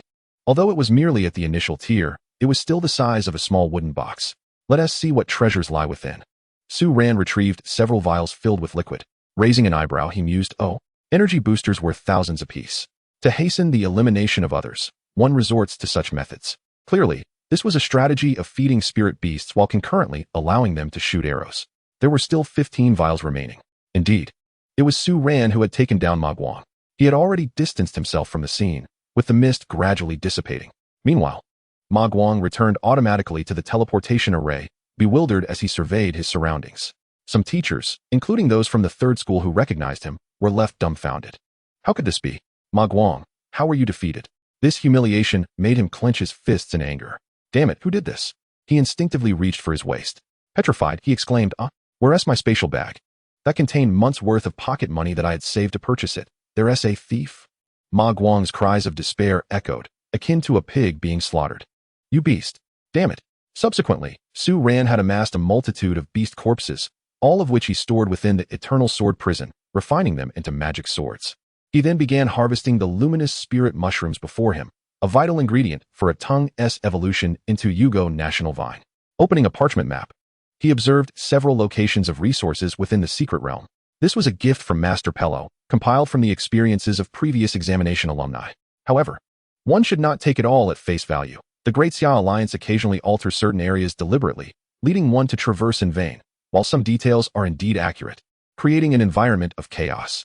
This implies that candidates are likely to clash around the most crucial resource points. Come forth, Flying General. The spirit beast, Sky Realm Centaur, emerged from the enchantment, appearing in this realm. Its demeanor was spirited, its physique considerably more robust than before. No longer plump, but rather lean and powerful, with a straightened back that allowed its armor to fit snugly. Yet, it still bore a hint of youthful innocence, which was quite normal, as it was still in its growth phase, much like a human in their adolescent years. However, it was meant to be clad in silver armor. Now entirely black, even its mane had changed color. This transformation was orchestrated by Su Ran, concealing the identity of the Flying General. In such assessments, possessing a few hidden cards is advantageous. Additionally, the Flying General bore 2 magic swords at its waist, both at the domain level, reserved for critical moments. With the batch of beast corpses provided by Master Pello, Su Ran's resources had multiplied, instilling a sense of security within him. This is the benefit of having support from behind. If truly provoked, the enemies would come to understand what terror is. After all, the Flying General was the weakest among Su Ran's 3 spirit beasts, necessitating protective weaponry. The Flying General comprehended Su Ran's intentions and activated the power of causal pursuit. In an instant, Su Ran shared this perception, and his vision revealed a multitude of intricate causal threads. Let us see who is speaking his name. Following the threads, Su Ran's gaze landed on the far side of the secret realm, where candidates from the third school were disdainfully sneering while mentioning his name. Nearby, some thicker causal threads indicated the presence of companions from the second school. Let us depart. Gather those pesky little mice. Once the first phase of the secret realm concludes, we must engage in collective combat as the second phase commences. Fighting alone proves rather impractical. Charge forth. The Chun family trio finds themselves in a dire predicament alongside Wan Shan. Su Feng, Suji, and several other classmates. They are currently under siege by a coalition of the first and third middle schools. More specifically, the strongest individual from the first middle school, Zhao Jin, endowed with an SS-level talent, has taken the lead in this assault. Acting as a sycophant for the third middle school, this infuriates Chenjin Zhou. Zhao Jin, how could you stoop to such disgraceful deeds? You spineless wretch. From his elevated position on the hillside, Zhao Jin mocks them mercilessly. Chenjin Zhou, what does it matter if your spirit beast surpasses mine? You find yourself at a disadvantage now, and you have only that despicable Su Ran to blame. Were it not for him, I would not be lagging behind you. Before them, Chenjin Zhou's sweat-blood half-human horse is besieged by two spirit beasts, one of which is Zhao Jin's sword and shield knight. Meanwhile, Chenjin Zhou's second spirit beast has sustained severe injuries and retreated to the beast master space to recuperate. As for Su Ji, I acknowledge her eventual rise to prominence, which poses a significant challenge for me. But what can she achieve now? Su Ji, on the opposite side, has contracted a bronze swordsman horse, a formidable beast with exceptional swordsmanship, albeit slightly lacking in ranged attacks, a deficiency that can be compensated through training. Moreover, it can evolve into a chariot-bearing form, thus galloping across the battlefield. It is a second-tier combat general. Above them, a majestic and fierce sea eagle soars through the skies, serving as her second spirit beast, adept at reconnaissance and situational awareness.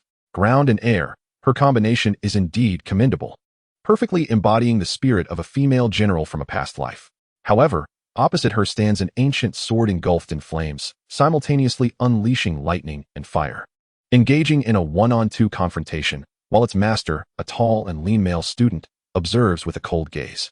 With no abilities and an SS-level talent, he is inferior to even an A-level. Originally, my lightning fire sword was supposed to face that coward Su Ran, but alas, he is merely a timid turtle. Squandering the investment of that esteemed individual, you will not withstand for long. The other students from the second middle school find themselves in increasingly dire straits. This prompts Zhao Jin, surveying the scene with arms outstretched, to laugh heartily. In his mind, he foresees the trajectory of Chenjin Zhou's spirit beast's impending attack. Futile. Having foresight of the future, why not kneel before us? If you prostrate yourselves, perhaps we might spare you. Suddenly, another voice pierces the air, causing Zhao Jin to turn pale with horror. He attempts to react, but it is far too late. Boom. To the astonishment of onlookers, Zhao Jin vanishes, crashing into a tree, and a figure slowly slides down the trunk. It appears as though he has been unceremoniously kicked aside. Standing in his place is another individual, visibly surprised. What audacity! A mere subordinate vanquished so swiftly? Upon hearing this voice, Chenjin Zhou and the others erupt in joy. Su Ran, Zhao Jin, bloodied and dazed, looks as if he has seen a ghost.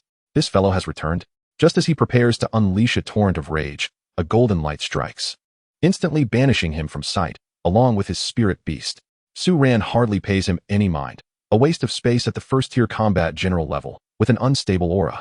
Indeed, suffering heavy injuries prevents one from being teleported away, allowing you to flaunt your arrogance.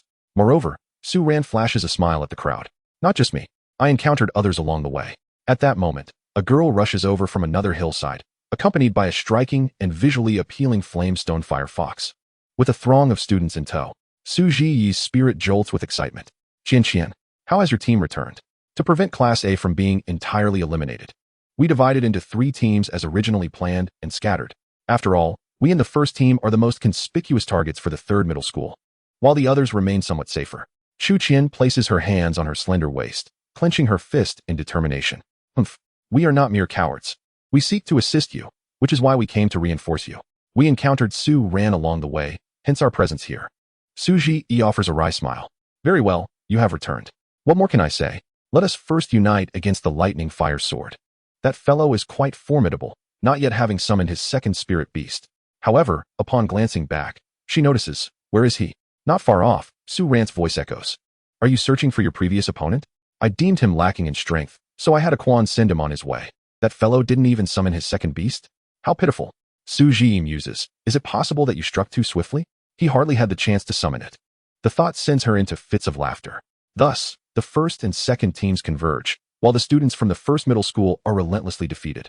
Reduced to pleading and desperation, though the onlookers remain impassive, for they were not so magnanimous moments ago. Yet at that juncture, spirit beasts from all directions converge, encircling them, their masters trailing behind. Many are from the third middle school, but some are from the second middle school as well. The keen-eyed Peng and Su Feng quickly recognized them. They are from Class C, led by teacher Rong Wang. Who would have thought these fellows would ally with the third middle school? A multitude of students erupts in anger. Fools! Do you genuinely believe that the third middle school will aid you in passing the forthcoming assessments? Su Ran's expression remains calm, as though he anticipated this very scene. He observes a student from Class C, earnestly currying favor with the third middle school candidates, seemingly their leader. Su Ji, what is that individual's talent? An S-level talent. Innate treachery.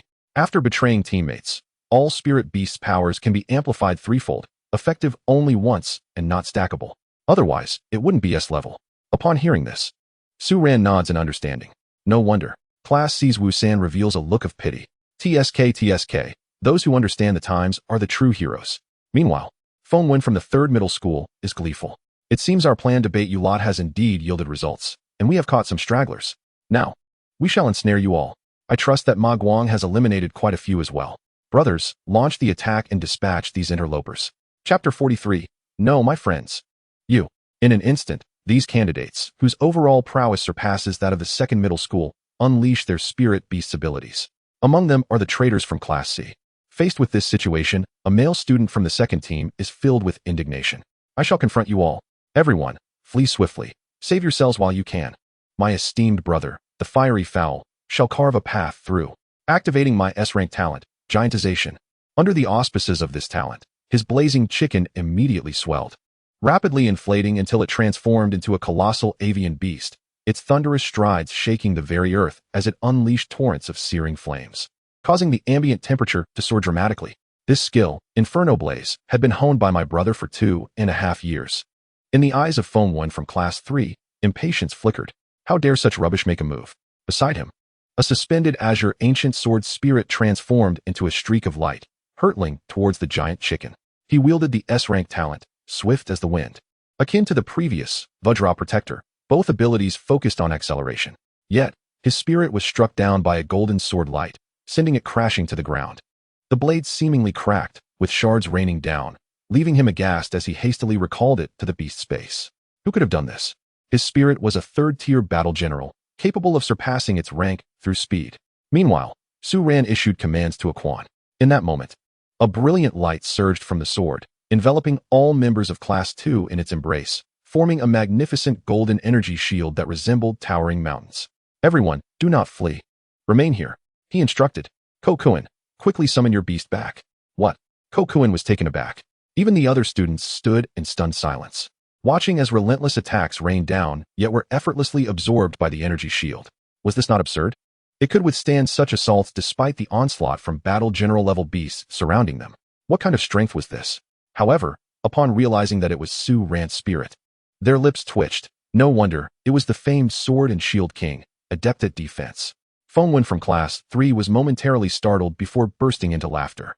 Had you all fled, perhaps a few might have escaped. But now, how long can this shield protect you? Strike with all your might. Even Wu San from Class 2 C-Class wore a bemused expression, realizing his act of surrender had indeed been a clever decision. After all, Class A was clearly a group of brash individuals with mere strength. They had fallen into his trap. Did they truly believe they could turn the tide now? Laughter erupted among his companions, yet as the barrage of attacks intensified, the laughter faded. The energy began to swirl around the shield, moving as though guided, until suddenly, golden dragon silhouettes erupted forth, accompanied by thunderous roars that echoed across the sky. Witnessing this, everyone's countenance shifted dramatically, fear gripping their hearts. Panic ensued as someone screamed, "Run!" But it was too late. In an instant, the dragon apparitions wreaked havoc, sending all in their path tumbling. The atmosphere roared, and shockwaves rippled forth, raising clouds of dust and a cacophony of cries. The ground trembled incessantly. Inside, the onlookers were left in stunned silence.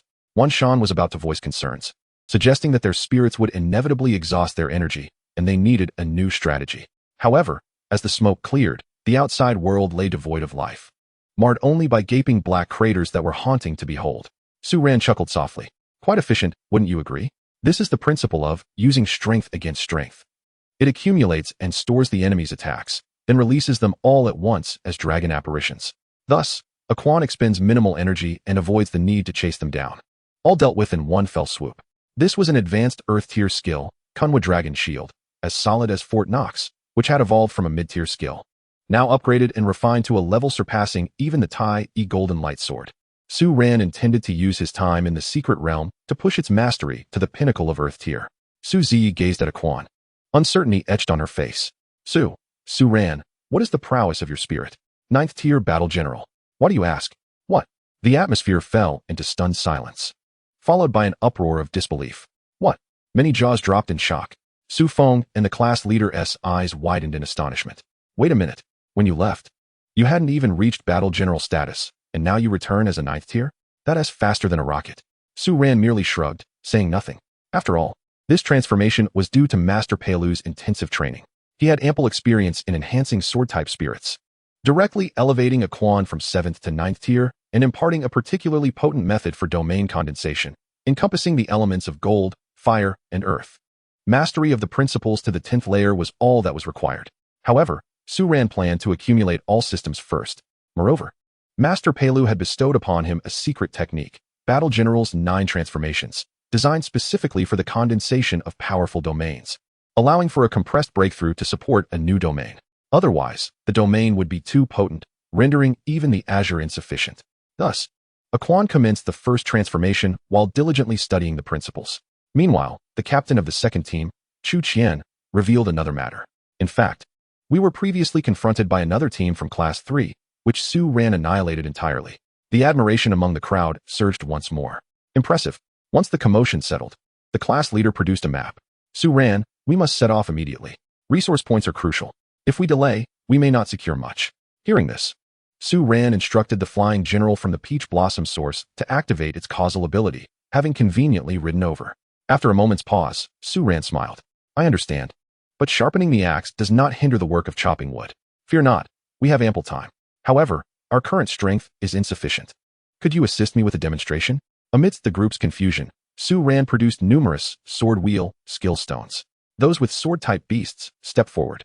Following this, a contingent from Class 3 was already coordinating their spirits in shallow waters, engaging in fierce combat against a multitude of river hippos. Explosions of battle and the aftermath of skills creating a relentless chaos. The leading commanders were in conversation. Our Class 3 is unlike those disbanded academies. We are divided into 13 teams. Some have already proceeded to the major secret realm, where candidates from across the nation gather. Let us swiftly gather resources here and then advance to the second phase. Classes 1 and 2 should have been cleared by others. Upon concluding the tasks here, we shall soon disperse our forces to scour the various realms of the secret territory. This place has assembled 3 entire teams from the 3rd school. The ferocious beasts are exceedingly challenging to combat. These beasts, existing as a cohesive group, have developed an extraordinary synergy through prolonged cohabitation, enabling them to cooperate seamlessly. In this regard, the candidates fall short. However, in terms of skills and diversity, the candidates possess a distinct advantage. It is worth noting that each beast clan typically has a leader. Under its command, the threat and ferocity of the beasts exponentially increase. Thus, we must not underestimate these black fiend water beasts. Unbeknownst to them, as the saying goes, the mantis stalks the cicada, unaware of the oriole behind.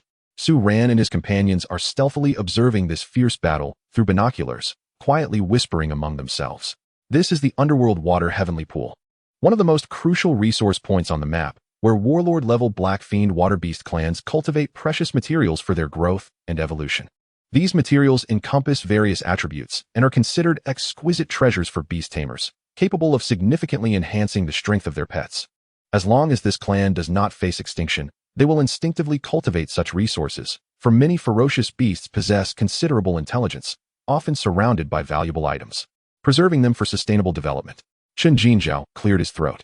In a previous examination, a student from the 3rd school gained notoriety in Jiena City by employing exceptional strategic prowess to outsmart and seize all resources with a team strength 10 times weaker than the ferocious beasts, subsequently attracting the attention of numerous universities and securing admission into a prestigious institution. Now, the 3rd school has become even more formidable. Look, Su Ran. He pointed to a certain area where 7 humanoid pets, each wielding a sword, were relentlessly launching attacks. These pets moved like master swordsmen, sometimes converging to strike in unison and at other times dispersing to evade the assaults of the beasts. Each movement was executed with precision, forming an invisible formation. With the combined strength of the 7 beasts, they effortlessly contended against ferocious beasts outnumbering them 5 or 6 times, navigating the fray with remarkable ease. These are the 7-star sword beasts, capable of forming the 7-star sword formation, which dramatically enhances their power, allowing for both offensive and defensive maneuvers, showcasing endless adaptability in their swordplay. They are one of the investments left by the esteemed Pelu in the third school, successfully contracted by 7 students who share a close camaraderie. Su-ran nodded. Understood, leave it to me. For him, Pelu had previously advised him not to disclose his status as his disciple, as it might hinder his growth. Other disciples often found themselves in perilous situations, facing mockery from various sources, even from passers-by. Yes, it incited animosity. Thus, amidst this ongoing confrontation, the disciples continually seized opportunities to turn the tables. Pelu referred to this phenomenon as the chosen one, the path of the protagonist. Offering early protection might inadvertently harm everyone. Unless a critical moment arose, he would be the first to step in for the peak competition. Hence, everyone was either confronting humiliation or en route to it. Pelu also scrutinized Su-ran's growth trajectory, pondering that the presence of villains was rather insufficient. More would be preferable. Su-ran was at a loss for words, unsure of what to retort. Indeed, it seemed Pelu only took in those who possessed the protagonist's script, while he himself remained decidedly low-key. Did the farming style not appeal? Unless the opposition provoked disdain. As for the matters concerning the third school, Pelu had said nothing, and Su-ran understood he could act freely. At this moment, the live broadcast from the outside world left everyone in a state of shock. The eliminated candidates from the third school were now frantically expressing their frustration. Damn it. Those still in the secret territory, be careful. The folks from the second school are plotting to ambush you. The most thrilling aspect of the live broadcast was the presence of mechanical flying spheres throughout the secret territory, transmitting the candidates' animated scenes in real time. Thus, the eliminated students could observe the entire situation, while those inside remained oblivious and unable to communicate their warnings. Damn it. That guy, Su-ran, is ridiculously strong. He wiped out 2 teams from the third school. The new arrival was indeed remarkable. Previously, the host from the Tsanghu noticed the large shield created by Su-ran's spiritual pet morphing into a dragon silhouette. His eyes sparkled with excitement as he exclaimed, "Wow, everyone! Look, this sword pet possesses the rare dragon attribute. Truly a worthy investment. Moreover, this defensive skill likely possesses a high level, even capable of converting the enemy's energy attacks into its own. For those encountering it for the first time, many would surely suffer." Furthermore, Dr. Tsanghu observed a crucial detail. Dear viewers, have you noticed? If that candidate from the first school, who could predict future attacks, were still present, he would have issued an early warning. Yet, ironically, the first target upon his emergence was him. This is clearly intentional. Initially, they eliminated any factors that could influence the outcome. I suspect it was he who previously eliminated candidate Ma Guang. Now, he was filled with emotion, never anticipating the fierce internal conflict within the assessment zone of Jinnah City. In ordinary past assessments, the third school would have dominated, but now, an unexpected dark horse had emerged. Under the leadership of this individual, could the candidates from the second school showcase remarkable prowess? Regrettably, the online sentiment remained overwhelmingly pessimistic. After all, even if Su-ran were exceptionally powerful, he stood alone against the might of the third school, which was undeniably formidable. In the next moment, the Tsanghu host exclaimed in astonishment, "Wow, look at that! What is it?" Even the female host, when she voiced her surprise. The second school has made its move. Chapter 44, the 7-8 combination. A new version of the sword system? Prior to this, the teams from the third school had scattered, their pets engaging in a heated battle with the Black Fiend Water Beast clan. Numerous ferocious beasts fell, while some pets, heavily injured, retreated to the rear for treatment. Many pets had now reached the front of the Black Fiend Water Beast King, which not only possessed formidable strength nearing the peak of the warlord level, but was also surrounded by a dozen guardian beasts. Whenever it unleashed a powerful attack, its energy would diminish, but the surrounding guardian beasts would immediately channel energy back to it, restoring it to its prime. This was the innate racial talent of this beast, allowing it to unleash skills without restraint, not to mention the multitude of ferocious beasts fiercely protecting it. At this moment, terrifying thunderous spheres, each the size of a fist, rapidly appeared above the Beast King's head, accompanied by ominous storm clouds. In mere moments, their numbers became astonishing, heralding a thunderous onslaught. A tiered lightning skill. Clearly, a new round of bombardment was about to commence. Just then, from the shadow of one of the guardian beasts, a cloaked assassin spirit pet emerged. It surged towards the king of beasts, seizing the moment when the latter was utterly engrossed. After several exchanges, the opponent's vigilance waned, granting it an opportunity. In that instant, its attack struck the king of beasts directly, interrupting the onslaught of skills. The black killing water beast king was immediately struck back by its own power. Erupting into a furious rage, However, the assassin's spirit companion vanished once more, escaping just in time. Otherwise, it would have been torn apart in a single round by the ferocious beast. It was far too fragile. A commander stationed behind witnessed this scene and erupted with joy. Excellent. We've successfully interrupted them. According to the data, the opponent will be incapacitated for 2 minutes. Advance in formation and eliminate all those guardian beasts. He swiftly issued a flurry of commands, glancing at the stopwatch on his wrist, laughing exuberantly, fists clenched. Strategy, planning, strength, upon inheriting the title of Wise Star. I also acquired all of the old man's spirit companion's progeny.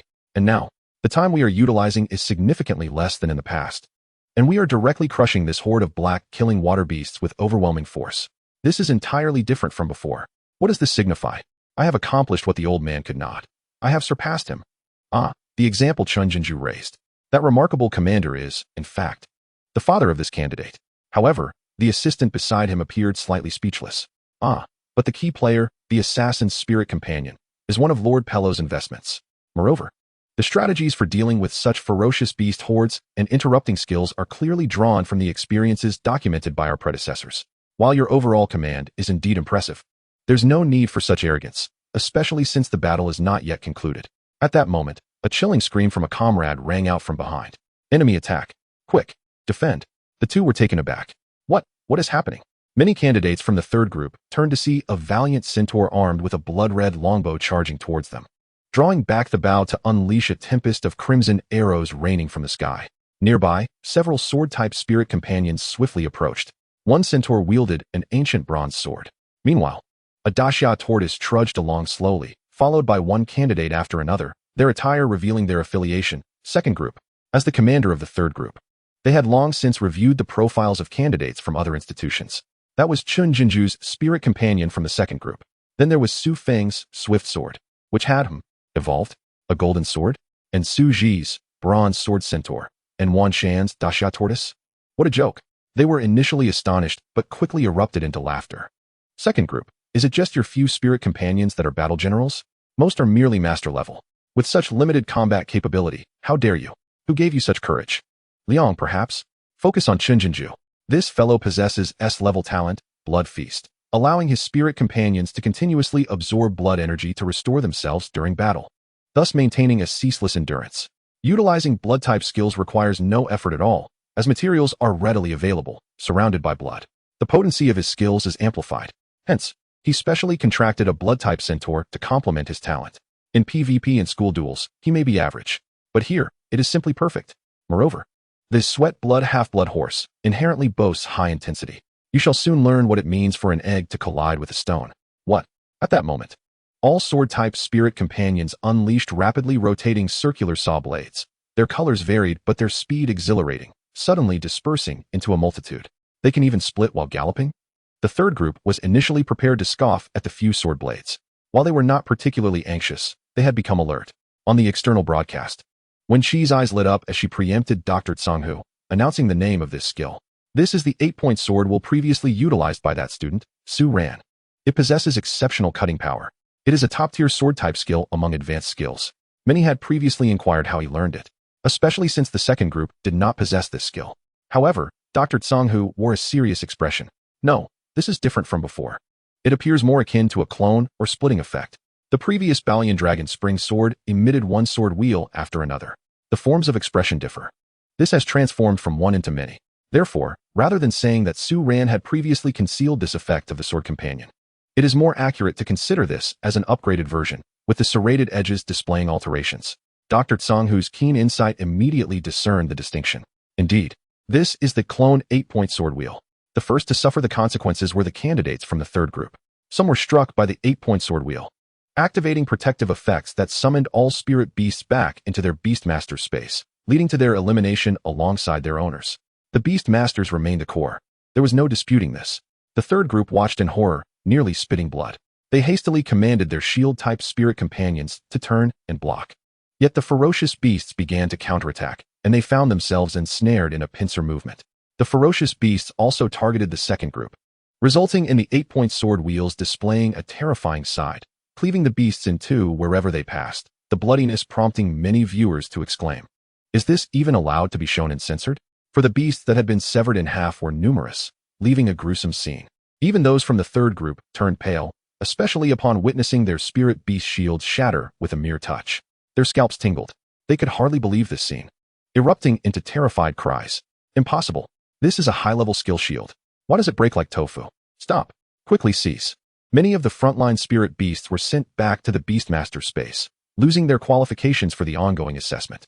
As the commander of the third group surveyed the embarrassing predicament of being encircled, he immediately bellowed, "Retreat. Eliminate those from the second group first." This individual was filled with resentment. He harbored deep grudges against the second group, believing he was on the verge of surpassing his predecessors. It was all your fault. Another commander hastily joined the battle, exclaiming, "With so many battle general-level spirit companions on our side, how long can your few spirit beasts endure under concentrated fire?" Yet his eyes nearly bulged out in disbelief. The 8-point sword wheels, during their flight, suddenly shifted their cutting direction into a disc form, effectively blocking those attacks. Whether here or among the viewers watching the live broadcast, everyone was captivated. Everyone witnessed Su Zes, Bronze Sword Centaur, charging at an astonishing speed. Confronted by a torrent of icy breath unleashed by an enemy beast, it raised its hand, positioning the 8-part sword wheel before itself, effectively blocking the frigid blast and allowing it to continue its relentless advance, much like a knight bearing a shield. With its other hand, the centaur wielded a bronze ancient sword, unleashing a powerful skill that sent 7 swords flying in a dazzling display towards the enemy, directly incapacitating the beast. After all, the opponent was still occupied with casting the advanced skill, Icy Breath. Yet, the surprises did not end there. As the icy torrent dissipated, the 8-part sword wheel continued to rotate fiercely. The bronze sword centaur thrust forward, sending the sword wheel hurtling towards another beast, shattering its shield and vanquishing it. This spectacle left many spectators in awe, spitting out their drinks in disbelief. What? Can it truly function this way? You possess formidable attack power, and yet you also come with high defense? Dr. Tsanghu's interest was piqued as he began to elucidate. This is an exceptionally rare skill that integrates both offense and defense. The sword wheel's cutting ability is already formidable, but astonishingly, it has further amplified this effect. Allow me to slow down the footage. One can observe that when the 8-part sword wheel acts as a shield, it continually slices through the air with sword energy. Otherwise, a conventional shield would merely succumb to the icy flow, gradually transforming into a frozen sculpture rather than maintaining its aggressive charge. This captivated the viewers, particularly sword-wielding beast masters, who were enviously struck by the sheer mastery on display. My goodness, what an extraordinary technique. The female host, when she furrowed her brow, sensing an anomaly.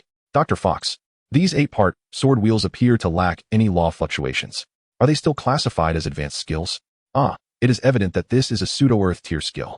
Upon uttering this, a sensation of uproar swept through Jiena City. Countless viewers were left dumbfounded. Pseudo-earth tier? Are so many beasts capable of wielding pseudo-earth tier skills now? When did such a level of skill become as common as cabbage? Moreover, it astonishingly lacks any threshold of law comprehension. How outrageous. The thought of the previously promoted 7 swords flying together, which had taken immense effort to reach its legendary status as a pseudo-earth tier skill, was enough to shatter one's resolve. Some spectators chuckled, eagerly anticipating the expressions of those who had achieved that level. With the camera shifting, they witnessed a beast from the third school employing a beginner earth tier skill, only to be swiftly defeated by a beast that lacked earth tier skills. The outcome was utterly staggering. The former had utilized Tiger Stone Arrow, a skill previously showcased by a spirit beast from the first school. However, it was subsequently petrified alongside a multitude of divided 8-part sword wheels. The latter retaliated with a second wave of sword wheels, effortlessly sweeping the opponent away. Dr. Sanghu gently admonished, "See? Possessing an earth tier skill does not guarantee victory. First and foremost, missing is a significant issue, and excessive consumption is another. Conversely, the 8-part sword wheel is clearly a technique that compresses power, making it remarkably efficient. I realize that if we combine 7 swords flying together with 8-part sword wheel, it seems we have ushered in an upgrade for the strongest conventional sword skill set." A collective enlightenment swept through the crowd. Goodness, you make an exceedingly valid point. Chapter 45. Without effort, one becomes a plaything for women.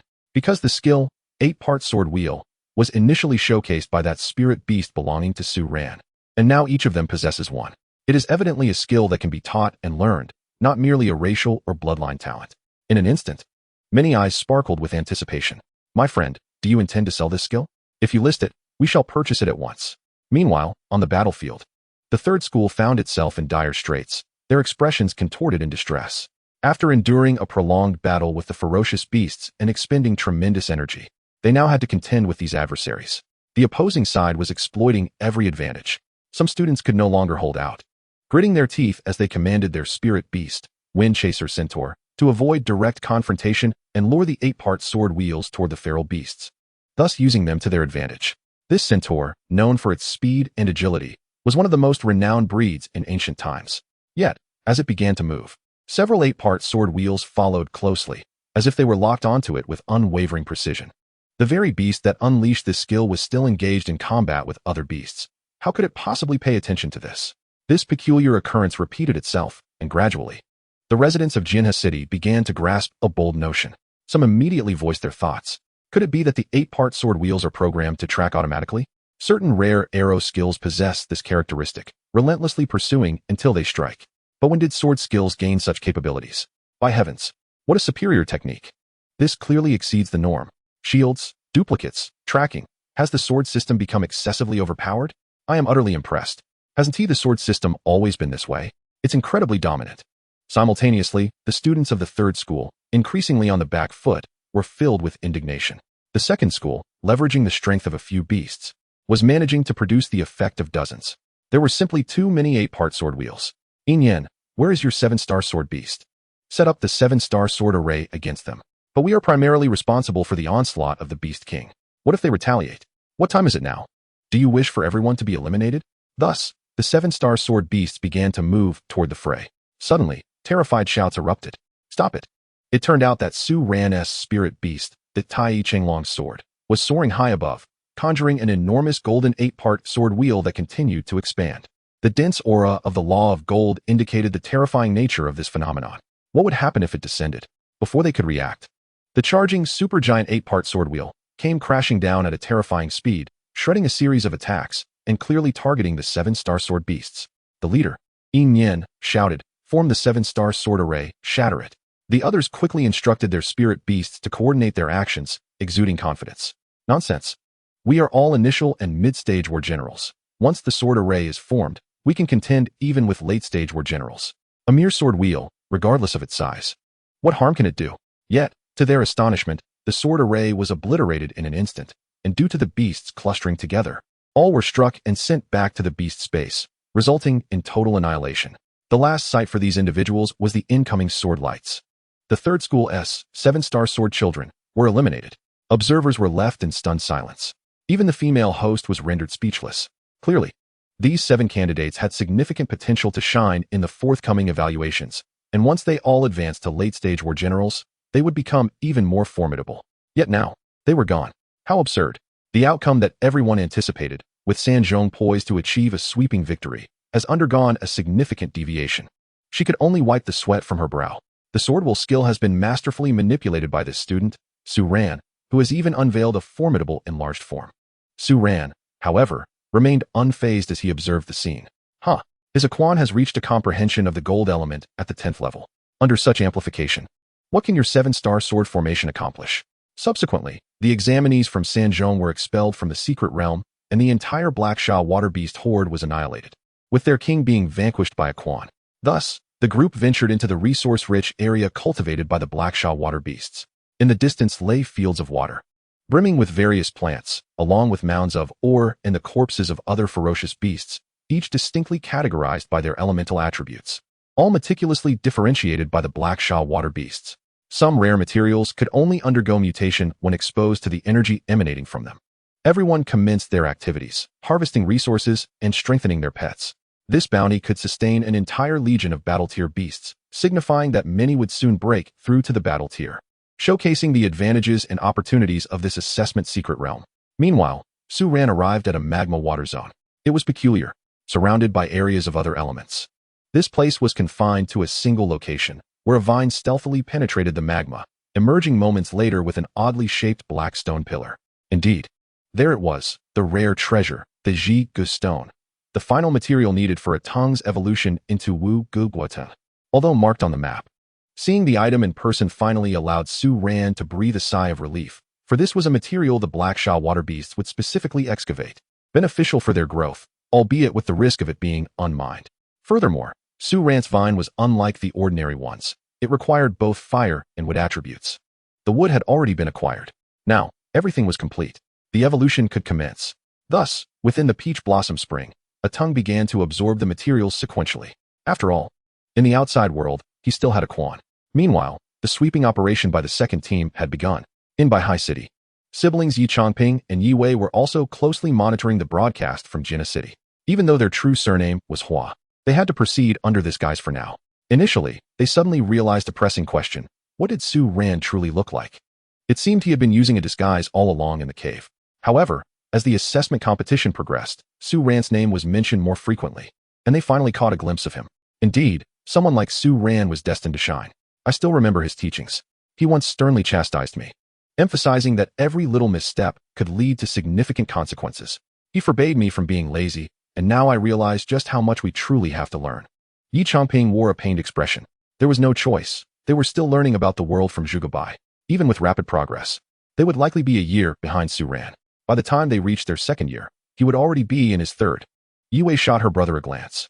Previously, Su Ran had remarked that if one did not strive, they would end up as mere playthings for women. Her brother had immediately perked up, exclaiming, "Is there such a good fortune? I am willing," only to be met with a darkened expression from Su Ran, who brandished a whip. Looking back now, Su Ran was indeed quite dashing. In the future, he could easily thrive on his looks. Furthermore, the performance of these sword-type pets excited the siblings immensely. Wow, I want to contract a sword-type spirit pet in the future. How fierce. Me too. Meanwhile, Zhuge watched the television with curiosity. This Su Ran is quite fortunate. My cousin lacks such tactics. Moreover, he has a brilliant strategy in using this sword wheel skill to pave the way for his future university development. His future looks exceedingly bright. After gathering the remaining examinees from the second team, they located the teleportation array and promptly headed towards the collective secret realm. Following this, they found themselves in a frigid area filled with passageways and distant blue teleportation portals. Upon investigation, they discovered a total of 8 teleportation points, all spaced quite far apart. In the central area floated a precious orb. Chen Jinju's expression turned serious. Su Ran, we need to split into 8 teams. It's time to test our teamwork. Soon. These teleportation portals will continuously spawn ferocious beasts, and we must eliminate them all, lest we allow any to reach the task orb. If the orb is shattered, we will fail the assessment. Su Ran nodded. I will take one team by myself. The rest of you can manage the others. Here. It was unrealistic for one person to clear everything alone. The map was vast, and for individuals, there was a scoring cap. This mechanism was designed to prevent any single monster taming candidate from sweeping through alone. In truth, it was a means to provide a pathway for ordinary students. Otherwise, those from affluent families or noble lineages could easily dominate through sheer combat prowess. Therefore, emphasizing teamwork was crucial, with dedicated personnel assessing from behind the scenes. Team scores could only be achieved through collective effort. This was the first trial upon entering the collective secret realm. In the initial wave, facing those extraordinary level beasts, Su Ran couldn't even be bothered to summon a Quan, instead instructing Fei Jiang to unleash attribute-less arrows. What he required now was time for a tongue to complete its evolution, after which a Quan could return to the space for cultivation, allowing him to focus on training the second and third spirit pets. He fell into contemplation. Each wave cleared would yield certain rewards, distributed evenly among them, and after overcoming 30 waves, they would be permitted to leave. But what if they continued? Let us see how long the current team can hold out. Yet, some teams were rewarded for their exceptional performance with tokens granting access to Feng Ho level and Feng Wang level inheritance sites. Chapter 46, The Vine Armor Soldier. The Money Sword set, utilizing the power to dispel demons, transforming evil. At this moment, Su Feng was directing his spirit pet, the Money Sword. Upon spotting a larger creature amidst the horde of beasts, the Money Sword swiftly unleashed a silver talisman, immobilizing it.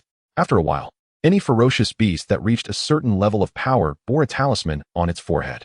Those that charged forward rapidly were directly eliminated by the Money Sword's 8-point sword wheel, an efficient approach. Furthermore, when confronted with those emitting a bizarre aura that drove surrounding beasts into a frenzy, the Money Sword employed its demon-dispelling technique to purify the air in that vicinity. This not only showcased the effectiveness of the magical sword, but also demonstrated formidable offensive capabilities. This scene filled Su Feng with gratitude towards Su Ran.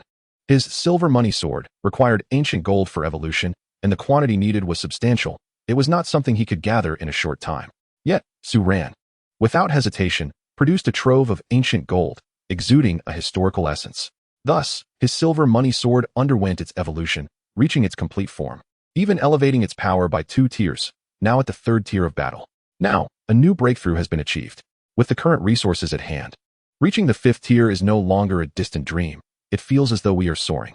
In fact, it was Su Ran who, back in that cave realm, purposefully crafted some enhancements. After all, it was an ancient place still utilizing copper coins, silver, and gold as currency. However, he was careful not to overdo it to avoid attracting the attention of the Qin family. At that time, Su Feng, brimming with excitement, directly transferred money to Su Ran. Certainly, it could not be taken without compensation. In consideration of their camaraderie, Su Ran offered a discount of 20%, as he had merely salvaged these items when no one else wanted them. The greedy magnate exclaimed, "Salvaged? Did you even consult me?" As for the 8-point sword wheel and the upgraded skill stones, Su Ran likened them to merchants providing free samples for influencers' promotions. However, upon hearing this, everyone hastily shook their heads. They were not influencers with built-in audiences, and how could they possibly take advantage of such an offer? Thus, they all expressed their intent to transfer funds once they exited the secret realm, or to hand over any valuable items to Su Ran should he desire them, feeling that they ought to work hard since they had already benefited from him. After all, this team now followed Su Ran's lead, and he was responsible for the distribution of spoils, with Chun Jinzhao and Su Zi serving as his assistants.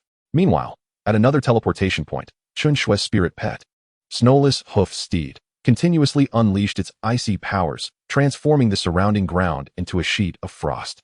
Her second brother, Chen Pang, alongside his spirit beast, Ancient Escort Beast, harnessed this power to unleash a barrage of icy palm strikes, turning ferocious beasts into ice blocks before shattering them. Clearly, this was a tactical synergy, as they had deliberately forged such a contract to create an ice-themed battlefield environment, empowering their ice-type spirit beasts.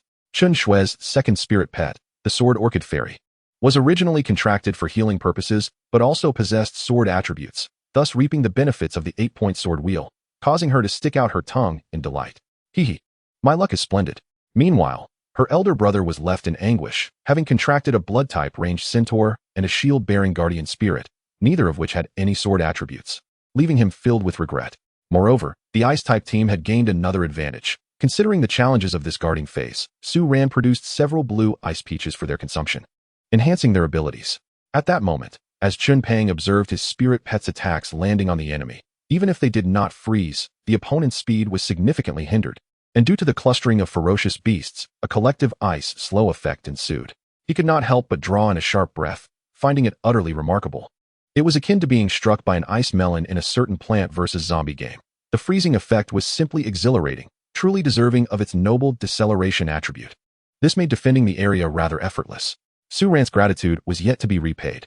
Meanwhile, Su Zi, at the 5th teleportation point, watched her spirit pet in combat, pondering the strategy of initially deploying divided 8-point sword wheel, ideally one that had a built-in tracking effect, allowing her, 7 swords flying together, to charge continuously and thus consistently inflict damage. This combination was formidable. Perhaps they could indeed hold out for quite some time. An unyielding burst of energy would inevitably lead to exhaustion. Su Ran also took note of the various locations, seemingly stable throughout. He gently caressed a vibrant green vine before him, resembling jade, with what appeared to be magma flowing within, causing the body and tender leaves to radiate hues of crimson and verdant, a breathtaking intersection of colors akin to a masterpiece. The vine extended, gradually enveloping Su Ran's arm, transforming into a suit of vine armor. Many vine-type spirit pets possessed such protective skills, but as Su Ran's spirit pet was sword-type, he did not find it particularly lacking. A tongue has fully evolved, he mused. Yugo Flame, Kingdom Vine. Attributes, Firewood. Quality, Hall Level Intermediate. Strength, 8th Tier General. Skills, Vine Entanglement, Advanced. Lucky Medicinal Fire, Earth Tier Low. Metal Reinforcement, Earth Tier Intermediate. Light Energy Convergence, Earth Tier Low. Vine Armor Soldier, Advanced. Fire Lava Bomb, Advanced. Wood Vine Armor, Earth Tier Low. The Metal Reinforcement skill received a significant boost, and Light Energy Convergence also leveled up. This was a natural enhancement for plants, allowing them to rapidly recover through sunlight. The Vine Armor Soldier skill was upgradable. As long as the created units consistently improved in strength, the skill level would rise as well. However, due to the formidable ability of the Vine Armor Soldier, the Yugo Flame Kingdom Vine learned fewer powerful skills upon evolution. Yet, for Su Ran, this did not pose a concern, as cultivating could potentially yield skills. The Vine Entanglement skill was a product of such cultivation. After all, there was a rather terrifying aspect. The Vine Armor Soldier units could utilize the skills of the Yugo Flame Kingdom Vine. Stacking those abilities would be formidable. In terms of quality, he had previously utilized Divine Water to elevate his extraordinary quality to the initial stage of the general tier, and now, after 2 evolutions, it had reached Hall level. Once unbound by quality constraints, the strength of a tongue would be astonishing. In a certain sense, it would surpass a Quan's growth rate, as it could become stronger through its own harvests. Therefore, let the creation begin. The Yugo Flame Kingdom Vine returned to the Peach Blossom Spring, where it had already accumulated a plethora of wood and fire materials. It began to absorb them, subsequently manifesting 5 seeds. As the seeds fell, they burrowed into the ground, rapidly sprouting into tall vines. At their apex, fruits grew larger, concealing shadows within. When the fruits eventually fell, they shattered, revealing 5 fully formed Vine Armor Soldiers. Wielding shields and cleavers, Su Ran gazed upon them, reflecting on ancient military structures, where 5 individuals formed a unit, the most basic organizational unit. Above that, 5 units formed a pair, for pairs constituted a squad. However, calculating this was rather tedious. Let us start with 10 Vine Armor Soldiers. 5 would be insufficient. Initially, 5 melee soldiers and 5 ranged sharpshooters, gradually expanding their ranks. As for their current information, Vine Armor Soldier, Summon. Attributes: Wood, Fire, Strength, Slave Soldier Tier 1. An initial unit nurtured by the Yugo Flame Kingdom Vine, capable of rapidly enhancing its strength with abundant resources, resistant to fire attacks, agile in movement, and able to withstand certain melee assaults. The upgrades began. Chapter 47, The 5 Spirit Kings.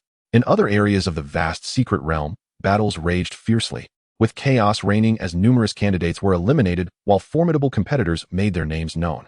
Personnel from various regions began to mingle and blend together. For instance, several outstanding teams from the 3rd Middle School, who had embarked first, included many who originally hailed from other cities and had come to study at Jianna 3rd Middle School.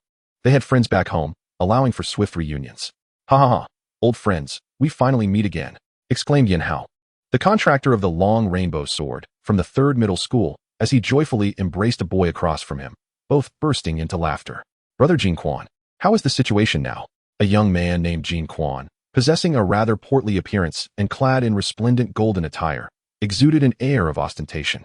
Adorned further by a jade ring on his finger, unmistakably a scion of wealth. With a sigh, he remarked, "Are you aware of the recent revelation concerning a young lady in Yuansha City, endowed with the SSS level talent of Koi? This news has only just surfaced, yet it has prompted numerous heirs from prestigious families to vie for her favor. Consequently, the pressure on our side has significantly diminished."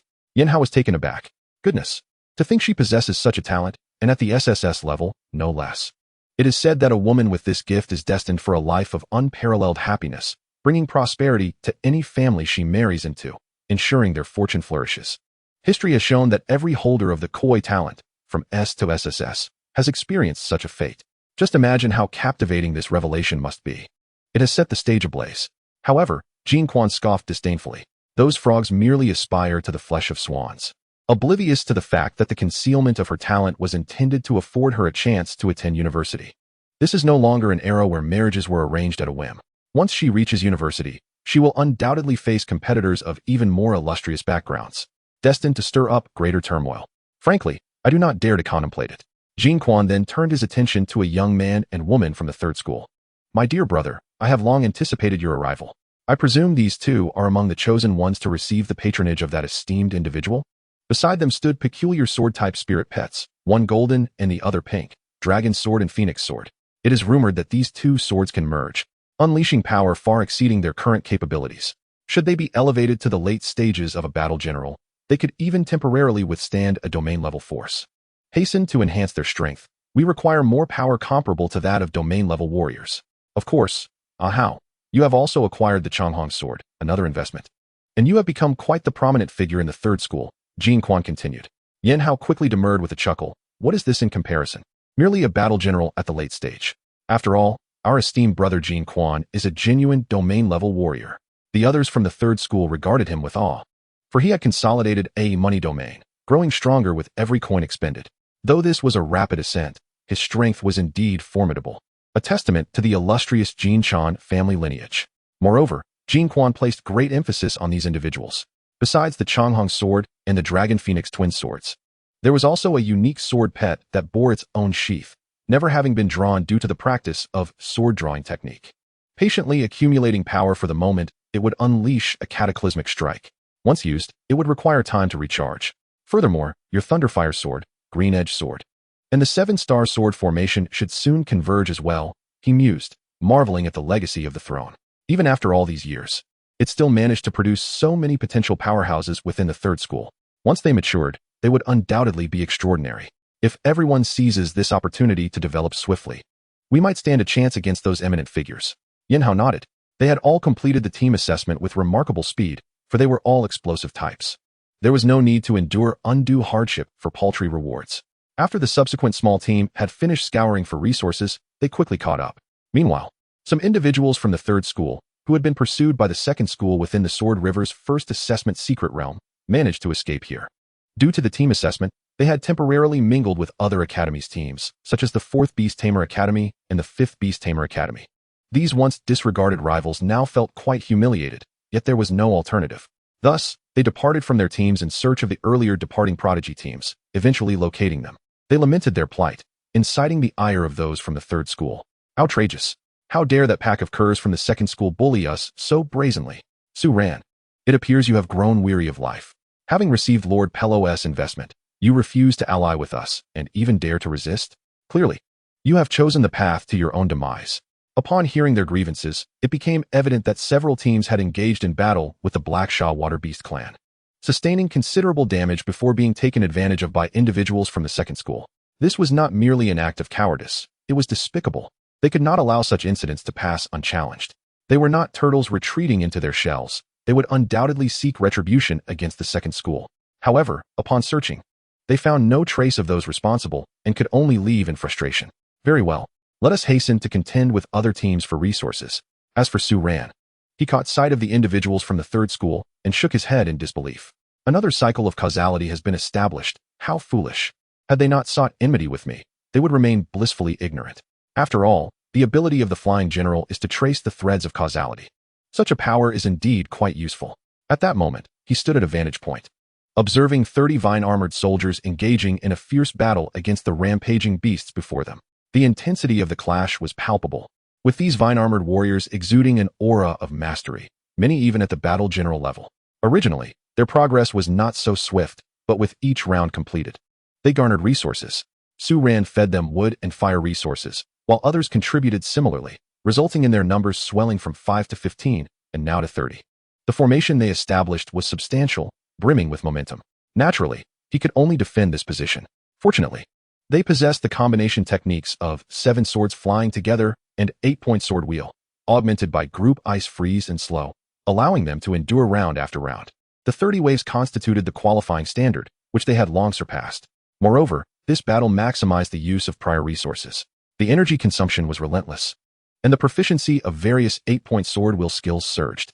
Everyone was advancing rapidly, with battle generals emerging one after another, and instances of entering the realm of laws were becoming increasingly frequent. 70 waves soon passed, but during the 87th wave, they finally reached their limit. After all, Su Ran led a team from the second school, and given their foundation, achieving this level was commendable. At that moment, all the beasts charging forth vanished. A mechanical voice echoed throughout the area, announcing, the second school team in Sword River City has reached the 87th wave in the team battle, temporarily placing them first.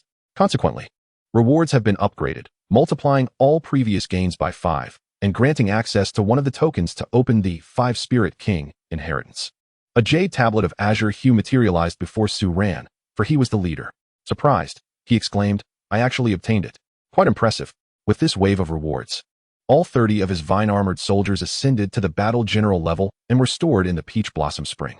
At last, a tongue had some assistance. Go forth and tend to the planting. Return only when necessary. After departing from this place, they continued onward. Su Ran and his companions arrived at the safety zone, a sanctuary where they could take a moment to rest. Within this haven, staff members provided various services, and there were numerous such safety zones.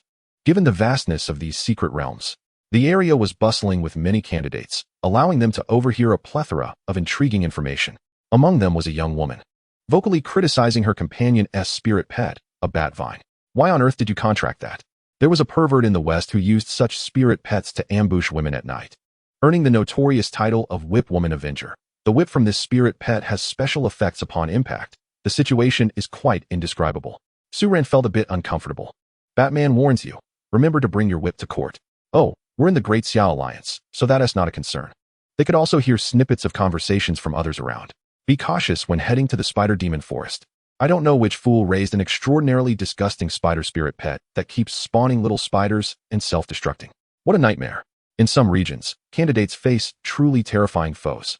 Cockroaches are manageable when small, but sometimes gigantic mutated ones appear that can even fly. The most revolting part is when they come in hordes, rushing to gnaw at you. Just imagine that scene. Someone recently swept a whole area clean with that. Enough already. I'm about to be sick, Su Ran remarked. I can roughly guess where that is. They also have the spirit pet glow-in-the-dark cockroach, which not only illuminates, but can even be ridden to work. It's utterly mind-blowing. Do you all really have such an affinity for twin tails? The SSS class koi talent also astonished everyone. Subsequently, within the confines of their room, Su Ran and a few main classmates were taken aback. What? You intend to confront those from class 3 alone? Everyone immediately panicked. Let us all go together. Why the hurry? Su Ran smiled gently. It's fine. In this safety zone, attacks between us are prohibited. Just wait for my return.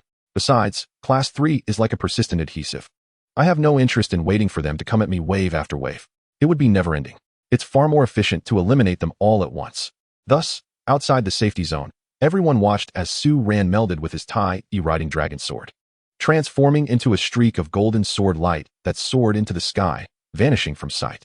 Earth tier, low-level skill, sword separation blood escape technique. Initially a survival technique, but with Aquan's current strength, it could now be used for swift travel. This spectacle left numerous candidates in awe. What the hell? Who is this divine being? This is utterly absurd. Isn't this something only a domain-level individual can achieve, and to fly this fast? Meanwhile, within Class 3, their assembly with candidates from other regions had grown increasingly formidable.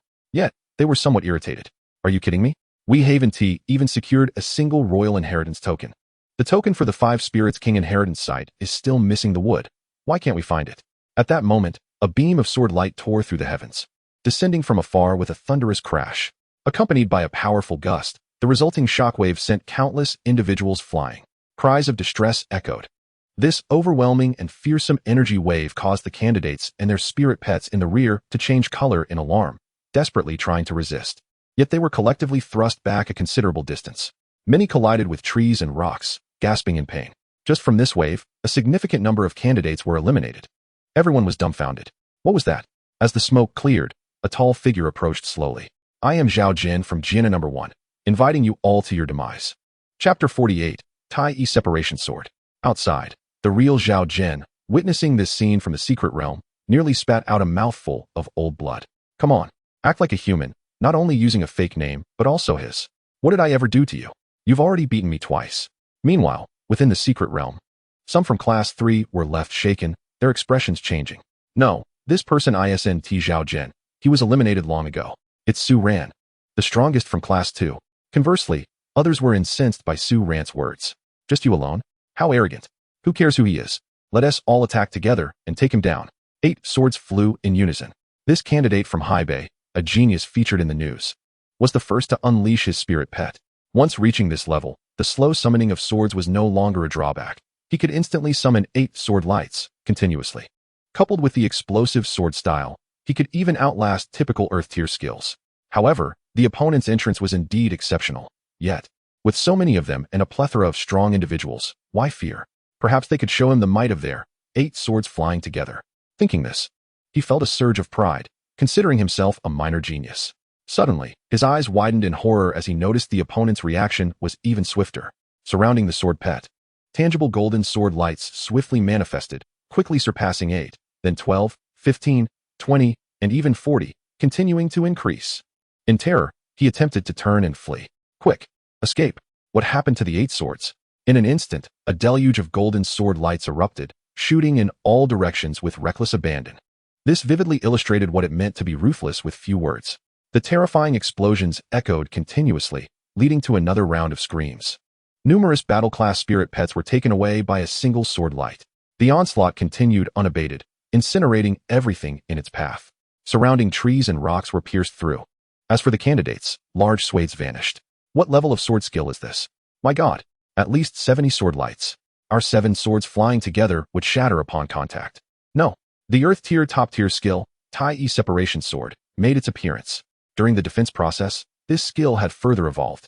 Now, as the light separated and flowed, the killing intent was palpable. Viewers watching the live broadcast from the outside were left utterly astonished. It was simply magnificent, with golden swords swirling around, forming circle after circle before exploding outward. Wherever they passed, nothing could withstand them. Meanwhile, the students and teachers from Class 3 outside were not in a cheerful mood. Many were seething with rage. What else with the show-off?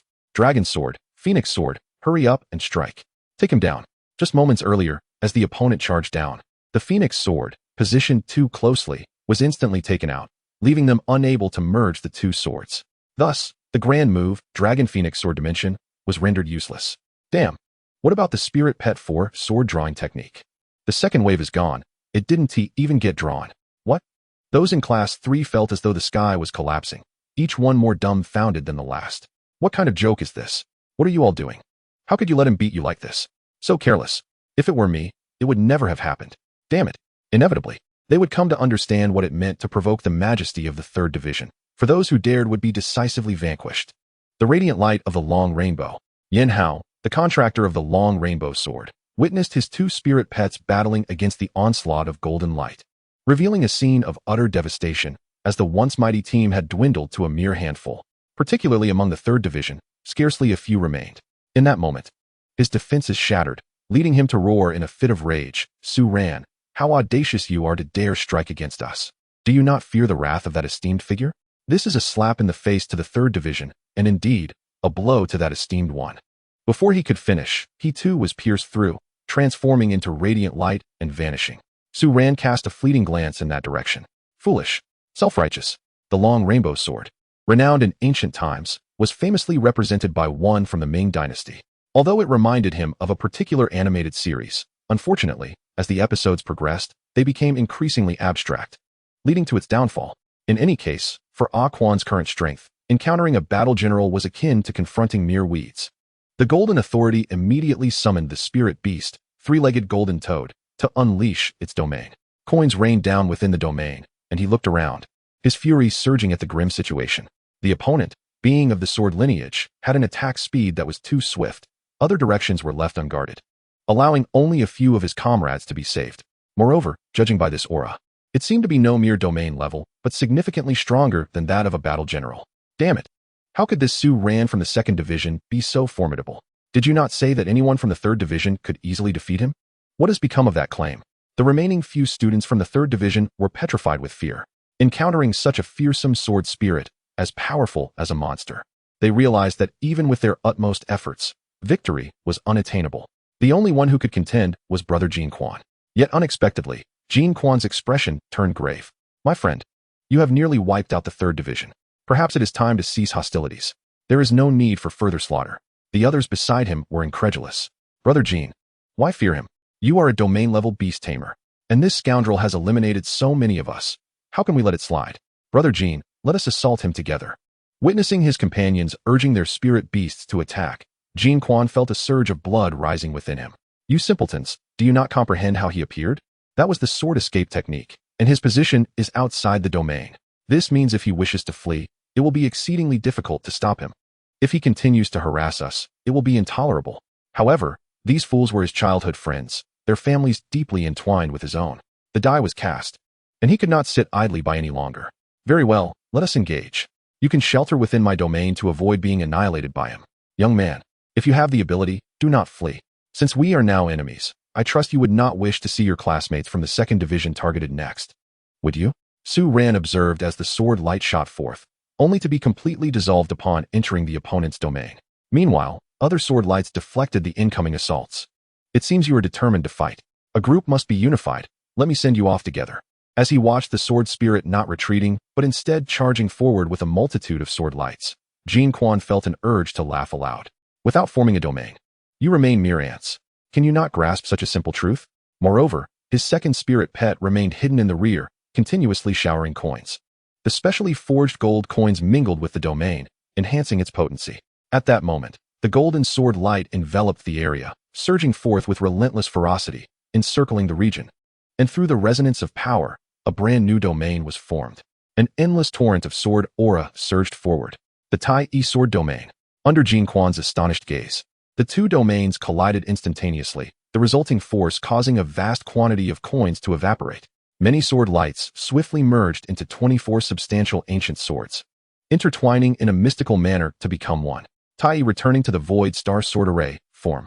The instant the sword array was completed, the power of the entire domain was summoned forth, and the 24-star slaying sword energies pressed down relentlessly. The overwhelming sense of terror that washed over everyone left them with tingling scalps, paralyzed by fear. What is this? The opponent can also wield a domain? No. With a single strike, the monetary domain was utterly cleaved asunder. The terrifying aftermath surged towards the forest behind, causing a tremendous quake. Jean Quan's expression contorted with disbelief and resentment. How could this be? All due to the 3rd Division's misguidance. Had I known, I would never have provoked him. In regret, all candidates in this vicinity were obliterated. The Sword River City television station, which had been broadcasting Su Ran's actions live, found Dr. Tsang, who utterly flabbergasted, his speech quickening with excitement. Among the rarest of Earth-level skills, there are those capable of creating domains. Typically, such skills are top tier among Earth-level abilities. This type of skill is a rarity, as the domains produced are far more powerful than ordinary ones. The monetary domain is a 6th-tier domain, which, with the continuous infusion of gold coins, can ascend to 5th tier, 4th tier, and even brush against the 3rd tier's edge. Yet this one feels at least like a 3rd tier. Truly formidable. This young one. I never possessed such a skill in my time. Countless viewers and online spectators were left speechless. Incredible. A battle general has defeated a domain-level opponent. Such an unfathomable event had transpired right before their eyes. Chapter 49. You call this weak? The higher-ups of the 2nd Division, witnessing this spectacle, trembled with excitement. We have birthed a true dragon. How magnificent. Sweeping away other large teams, defeating the strong with the weak, crushing domain-level foes.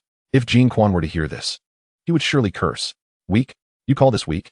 The display of sword lineage was undeniably impressive, capable of fighting, flying, and evading. Meanwhile, the higher-ups of the 2nd Division congratulated Zhuge Qian. Congratulations. It is all thanks to Teacher Zhuge's exceptional guidance. Now, Su Ran has not only made a name for himself in Sword River City. Zhuge Qian's expression turned peculiar. Did he not previously say, he is timid and fearful? I see he is not only unafraid but quite adept at stirring things up. As for the students from the 3rd Division who had been eliminated upon their exit, they immediately focused on the battle, filled with indignation, wishing fervently for Su Ran to meet his demise sooner rather than later. After all, he still employed underhanded tactics, deliberately sabotaging Dragon Sword and Phoenix Sword, sword-drawing technique, catching everyone off guard. It was a victory devoid of honor, just like their previous ambush team. The parallels were uncanny. Did Su Ran not feel a shred of shame? The scene that unfolded left them utterly speechless, plunging the entire arena into a profound silence. The resounding defeat of Jean Quan has unequivocally showcased Su Ran's formidable prowess. A veritable monster. Yet, in the following moment, someone's expression turned sour. Are we not now mere embellishments and laughingstocks? The jesters are indeed ourselves. Silence. If you cannot articulate, it is best to remain mute. The cracks in our morale extend far beyond just one individual. The atmosphere grew increasingly heated as the assembly turned to condemn the voice that had spoken out. There was little recourse. The collective sentiment was undeniably bitter. So many comrades had garnered Lord Pello's investment, yet they found themselves outmatched by another investor from the 2nd Division. Is there any justice in this? Surely, Lord Pello must feel a sense of humiliation as well. All this is the fault of that traitor, Su Ran. He opposes them at every turn. What wrong is there in them, by virtue of their superiority, obliterating other institutions' competitors? Does he truly honor Lord Pello's benevolence? Now, these individuals are left to seethe impotently, cursing Su Ran, convinced that he will soon meet his downfall at the hands of others, unable to last until dawn. After disposing of the members from the 3rd Division, Su Ran returned to the safe zone and set out the following day with his companions, journeying toward the realm of the 5 Spirits King. This was a powerful royal beastmaster adept in the 5 elemental spirit pets, who had once shone brilliantly during the Great War against the monstrous invasion, though he had long since passed away. However, en route, a jade tablet illuminated, sending a beam of azure light soaring into the sky. Although it soon dissipated, the location had been revealed. Su Ran was merely slightly taken aback, as those who had obtained other jade tablets grew impatient, uniting their efforts to resonate and locate the final piece. Truly resourceful. Meanwhile, the other candidates holding jade tablets were gritting their teeth in frustration. Damn it, they had finally sensed it. Having each triumphed over their respective monstrous factions and secured their tokens, they now found the last piece stubbornly elusive. They could not afford to linger here indefinitely. Could it be the cruel whim of those influential figures? Fortunately, the tokens possess a mechanism. Otherwise, if one holder were to conceal their token, it could remain forever unclaimed.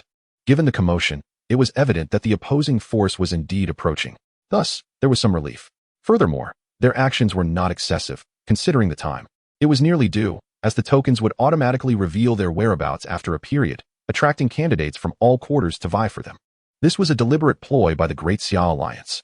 After all, it does not involve bloodshed. Is it not better to accumulate experience now than to wait until one is slaughtered by the beasts in the future? At any moment, strength prevails. If one is dissatisfied, they must grow stronger. Alternatively, those holding the tokens may choose to ally with other groups for protection and collaboration. There are myriad strategies. It depends on how the candidates choose to exploit them. On Su Ran's side, they had already encountered adversaries. Some candidates had been actively seeking out members of the Second Division, as they had greater faith in the Third Division, a historically renowned powerhouse. Especially since the Sword River Throne had once studied there. Conversely, the Second Division team, after a wave of promotion from the Third Division, had seemingly transformed into a band of backstabbers, resorting to underhanded tactics, their own strength rather lackluster, merely capitalizing on others' misfortunes. Thus, many sought to curry favor with the Sword River's Third Division, willingly acting as pawns to provoke the Second Division. Yet, they remained unaware that the Third Division was, at present, entirely under Su Ran's command. The first to step forward was a candidate who had contracted the Ji Jun bamboo book. She had diligently pursued her studies, thereby earning the recognition of the ancient bamboo spirit pet. In antiquity, there had been instances of grave robbers plundering tombs from the late warring states, discovering numerous bamboo slips, spirit pets, but over time, most of the Ji bamboo texts had been lost to history. Now, she aspired to restore the literary legacy of these spirit beasts. Hence, joining the team of the Sword River's Third Division seemed an excellent idea. Thus, she emerged from the crowd, challenging Su Ran to a duel. There was no need for such brutality and coarse conduct in scholarly affairs.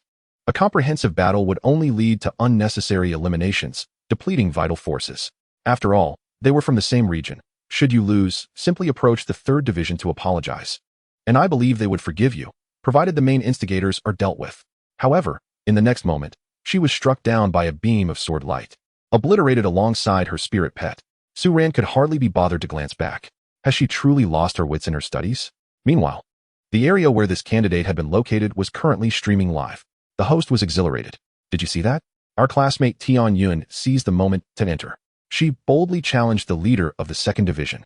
Her spirit pet, having received certain opportunities, had now reached the late stage of a battle general and possessed formidable skills. In the Sword River City, some individuals tuned into this channel specifically, roaring with laughter. Indeed, this was the moment to strike. Such is the humor in the dissonance of information, often leading to similar occurrences in assessment competitions.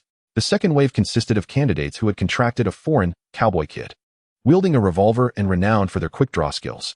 Yet, they were swiftly vanquished by Su Ran's spirit pets, left wailing in despair. He turned back to glance at everyone. See, it is indeed beneficial to eliminate the Third Division early, otherwise, one might frequently encounter such troublesome pests. After all, who could deny the fame of the Sword River's Third Division?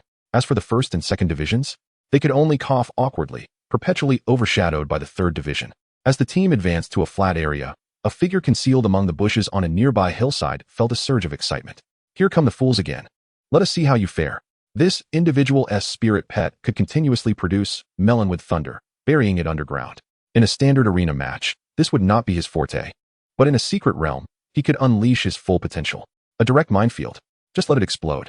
His unique trait mirrored that of Chunjinju, a PvE specialist. Yet, to his sheer horror, Su Ran at the forefront suddenly cast a glance his way, and in the next instant, the centaur spirit beasts unleashed a volley of arrows into the sky, triggering a rain of arrows that detonated the buried melonwood thunders. Flames and explosions erupted continuously, and several sword pets charged toward him. In his disbelief and confusion, he was instantly eliminated. This cannot be. My talent is supposed to allow me to conceal my presence and diminish my visibility. How did he detect me? Discovering the mines is one thing. But he looked directly at me first. Did I inadvertently reveal something? He spiraled into self-doubt. Afterward, they united with the 4 other waiting teams. 5 tokens assembled. After a brief exchange of conversation, the person in charge was initially taken aback by the reputation of Jinna City. But when Chun Jinza mentioned that he was a candidate from the second high school, the other party's expression grew noticeably aloof and indifferent. How could one not be disheartened by the fact that they were not from the third high? What use was the second high? Let us put it this way. We need to join forces. The final stretch is fraught with unscrupulous individuals eager to seize the token, and thus, we must guard the entrance. The 5 factions shall march forth in unison, with you as the vanguard. Upon hearing this, the members from the Second High displayed their indignation. Qin Pang could no longer contain himself and was the first to voice his protest. What do you mean by vanguard? Are we merely to serve as cannon fodder? Are you out of your minds? Why should we be at the front? Shouldn't all 5 teams advance together? The disdain in the other party's eyes deepened. That notion presupposes an equality of strength among us. Do you truly believe you are worthy? Look at our numbers, and then at yours. Upon closer inspection, it was indeed apparent that the Second High's contingent was considerably smaller. Most of Class A was present, along with a few from other classes. The reality was that each class was fighting its own battles, and many had already been eliminated. Consequently, there were barely over 40 individuals left. In terms of their spirit beasts, the majority possessed only early-stage general combat strength, with very few at mid-stage. Meanwhile, the opposing teams boasted over 100 members each. All elite candidates who had survived rigorous selection processes. Many were at mid to late stages of general combat strength, which naturally led them to look down upon the Second High.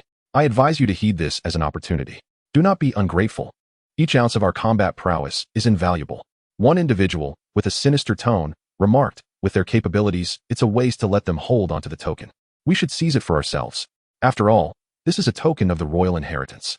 Why should the weak benefit? Wouldn't it be more advantageous for our own people to have an additional share of the inheritance?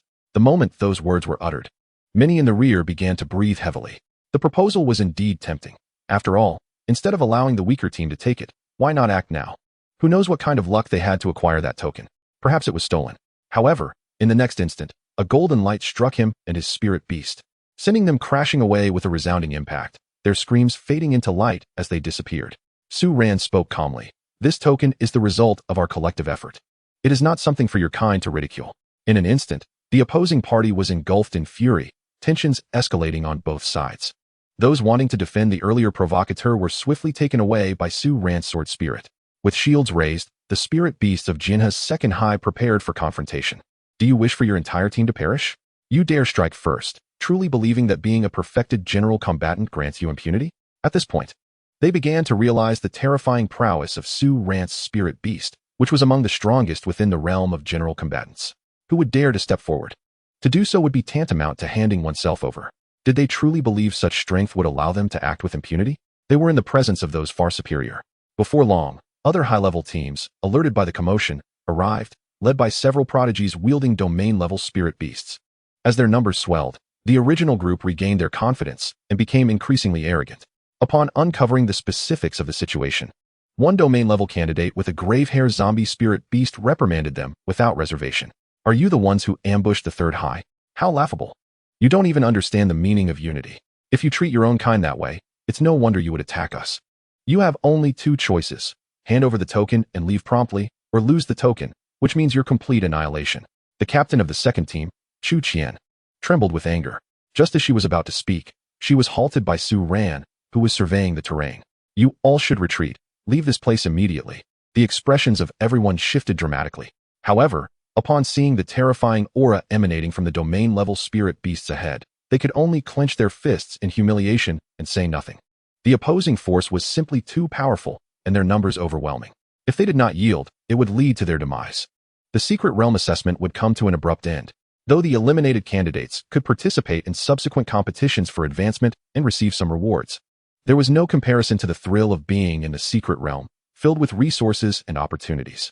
Su Ran's actions only served to bolster the arrogance of the opposing team. It seemed that their leader was quite sensible, even though an infuriated Chu Qian remarked, "Aren't you afraid of what might happen later?" This only elicited laughter from the other side. What? Do you expect us to be humble? How tragic it would be to live like you, unable to even be spirited when commanding beasts. The domain-level beast master who had spoken at the outset approached, extending his hand. Hand over the token. Some among the 4 teams felt a pang of conscience and attempted to dissuade their companions, but their pleas fell on deaf ears. This scene left the citizens of Jinha City watching the live broadcast sighing in disappointment.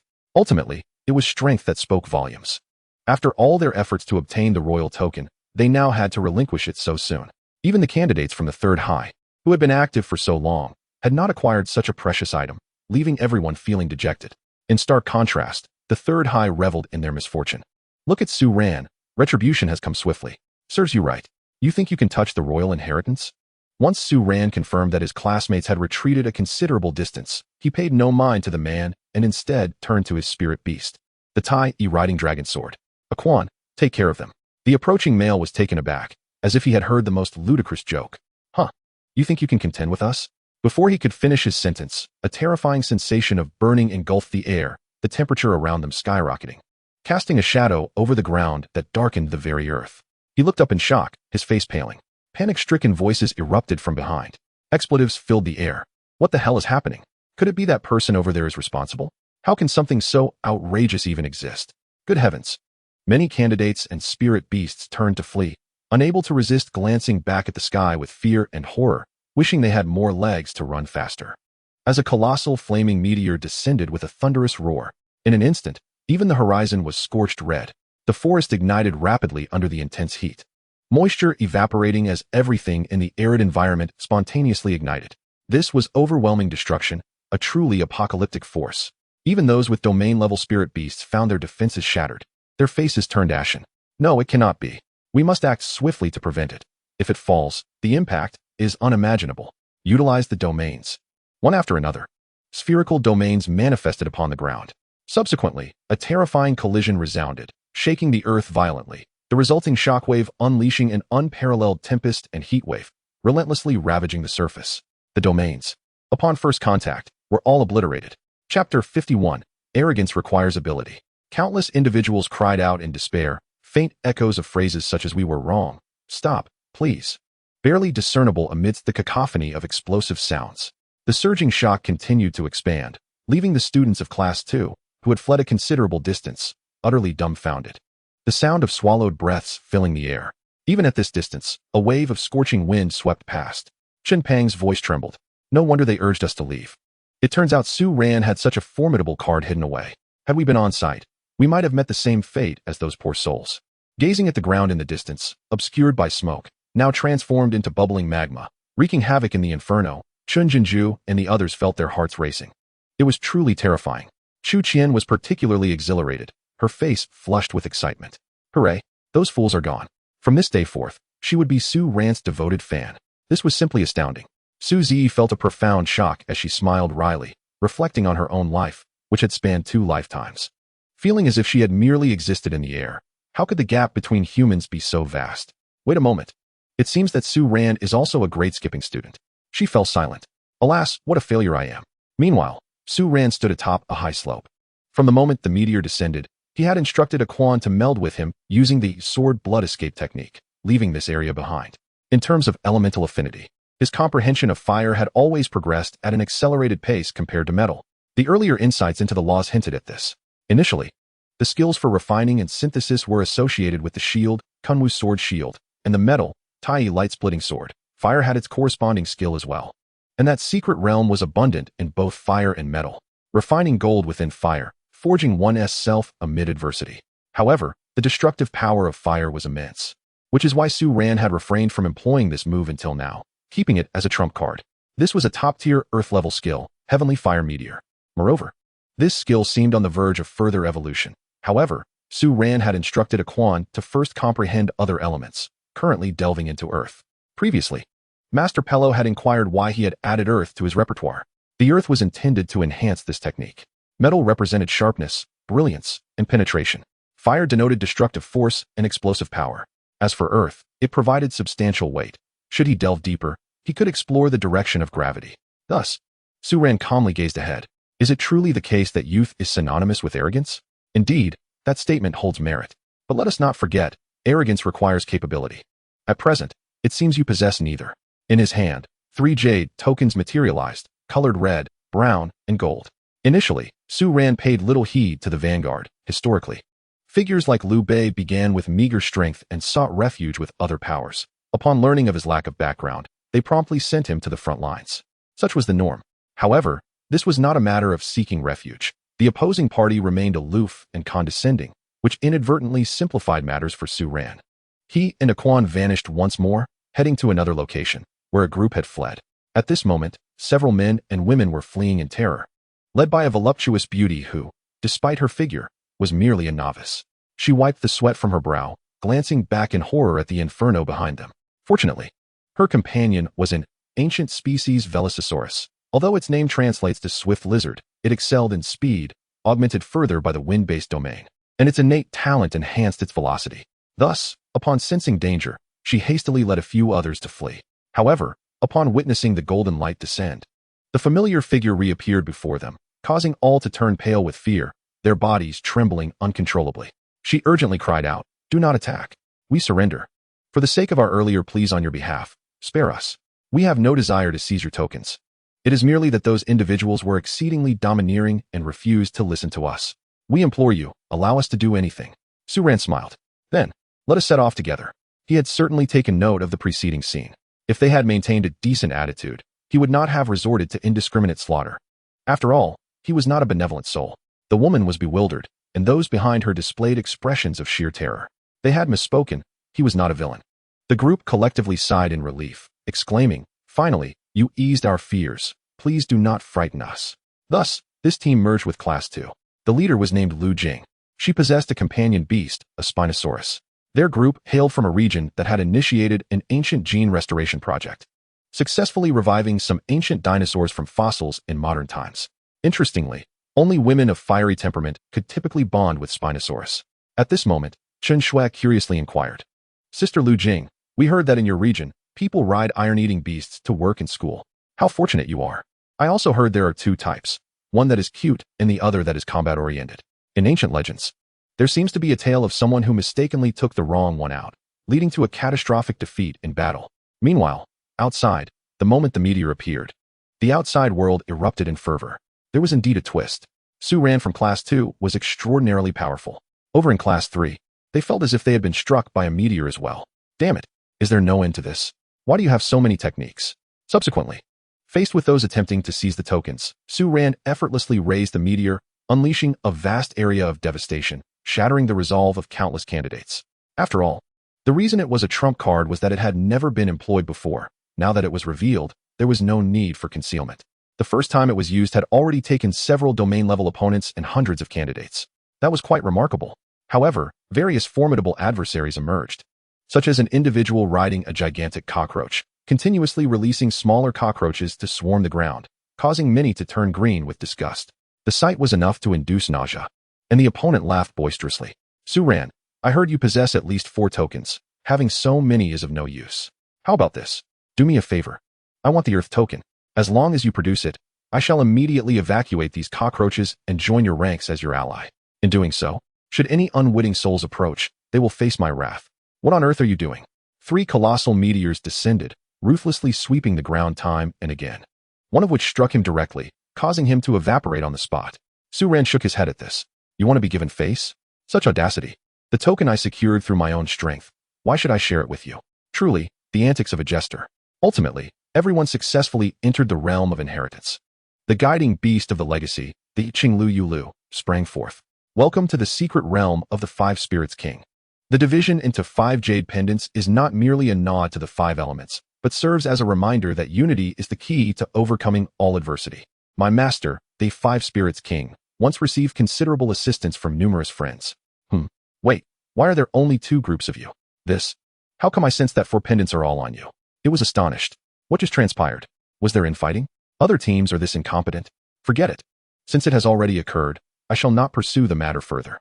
However, you must first pass through the initial trial, the 100 Beasts Valley, where ferocious beasts abound. With the number of you here, can you manage? Not long after, the Qinglu Yulu let out a frantic scream. Enough. No more summoning meteors. The destructive power is immense. Repairing this will be a nightmare, and the environment here has remained unchanged for years. You arrive, and everything is in disarray. It was exasperated. This little creature has utterly obliterated the first test of unity. If this were an actual market scene, I would have to question what exactly your combat style protects. Su Ran, such a familiar statement. Yet, the Qinglu Yulu was also astonished. What a remarkable lad. This skill's power is truly extraordinary, surpassing the earthly level. The fluctuations of the fire principle are evidently beyond the 10th tier, approaching the hall level of principle standards. What a monster. Thus it mused. Alas, concerning the inheritance of the fire element, most relate to the Fire Wing King Lion, which was once the master's pet beast. Therefore, lion-type pets benefit most from that area. Dogs and cats would suffice, or perhaps fox-like spiritual pets. However, They are not suitable for you, as the master has made significant strides in the wood element, which directly conflicts with your fire sword. Su Ran nodded. Senior, in truth, the fire element is merely for amusement. It's just a convenient practice. I have a great fondness for the wood element. Please take me there. Qinglu Yulu, what? You call this mere amusement? Others would be in tears. Very well, I too am curious about what inheritance this lad might obtain. Chapter 52, The Wish to Return Home. Thus, it led Su Ran to the wood element's Hall of Inheritance. Those holding the token may receive the core inheritance once. The rest must rely on fate. In any case, there are numerous inheritances and opportunities in the outer hall. It depends on whether one can be chosen. Upon passing through the green curtain, they were transported to a new realm, filled with ancient trees and verdant forests. The Qinglu Yulu remarked that this was all an energy manifestation. As the wood element token flew forth, radiating brilliance, countless green lights converged, forming an enormous bud that blotted out the sun. Its tendrils were everywhere, embodying a fragment of the soul of the king-level, Queen Peony Bud. Su Ran summoned the Yugo Flame Country Vine. Upon seeing this, the Queen Peony Bud reacted, extending a vine to touch the Yugo Flame Country Vine gently. After a moment, for streams of light soared from various buds and merged into the body of the Yugo Flame Country Vine. The Qinglu Yulu's eyes widened in astonishment. What? For types? I initially surmised I might acquire one, which would have been splendid, and these inheritances emanate such potent energy. My goodness, the weakest amongst them is the Eternal Spring, healing skill. This skill not only heals allied units, but can also solidify the first-tier domain, Eternal Spring Domain, and unleash a wide-ranging ultimate move, Bud Sea of Trees. Such a skill could be utilized all the way to the king level, directly granting you a signature technique. How generous. The other two are the Peachwood Talisman's inheritance and the Immortal Tree Bean Manufacturing Method inheritance. The Qinglu Yulu's expression grew peculiar. This is too extraordinary. Revel in it quietly. Setting aside the facts, your spiritual pet is already the most outstanding among all past inheritors.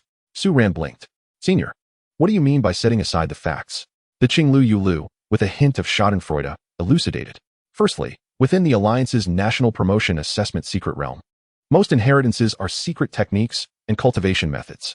When you wish to practice, you will undoubtedly need relevant resources. Where will you find them? Naturally, at the corresponding universities. This is the pattern. After all, it is improbable that everything will be given to you. Safeguarding it is the primary concern. Moreover, what if you were to run away with everything? Consequently, for various reasons and considerations, these inheritances typically provide you with one or two techniques and secret methods, facilitating a smoother journey ahead. Truly, any king possesses a multitude of means, yet only one is bestowed upon you. Nevertheless, even so, it is a monumental opportunity for the examinee. As for the latter two, one requires a special celestial peach tree. Its branches are used to create spiritual talismans as a form of exorcism against illusion type, ghost type, and spirit type entities. The other is the master's ace in the hole. Utilizing the energy aura of the immortal tree, one can produce immortal tree beans. Consuming one instantly restores a depleted state. How impressive. However, the master does not possess an immortal tree. In a subsequent stroke of fortune, he fortuitously encountered an immortal tree, siphoning some energy to create 30 immortal tree beans, of which he is exceedingly fond. Alas, with the continuous battles, those immortal tree beans have all been expended. Wait, why did the queen grant you this? The Qinglu Yulu noted a blind spot. You have encountered an immortal tree? Its expression became vividly intriguing. Su Ran, this deer seems a bit foolish. Instantly, the Qinglu Yulu's expression turned serious. If it is your elder or the power behind you that possesses this, that is one thing. But if you are in a situation akin to my Master S, it would be wise to remain cautious and discreet. Fortunately, outsiders are unaware of this secret method. Many items can restore one's state, and the master has primarily utilized the majority of his immortal tree beans in battles against ferocious beasts. These beans are small in size, easily concealed within a pet beast, making them difficult to detect. For instance, the Queen Peony Bud before us can absorb from any of its vine tendrils. Simply placing them within the flower leaves beforehand allows for use, and the enemy would merely assume it to be a talent skill or unique ability. Furthermore, as for the inheritance points, none have been recorded. These matters are confidential. I am but a spirit of inheritance and cannot leave this place. Otherwise, I would simply dissipate. Su Ran nodded, retracting his earlier remarks. This deer is rather commendable.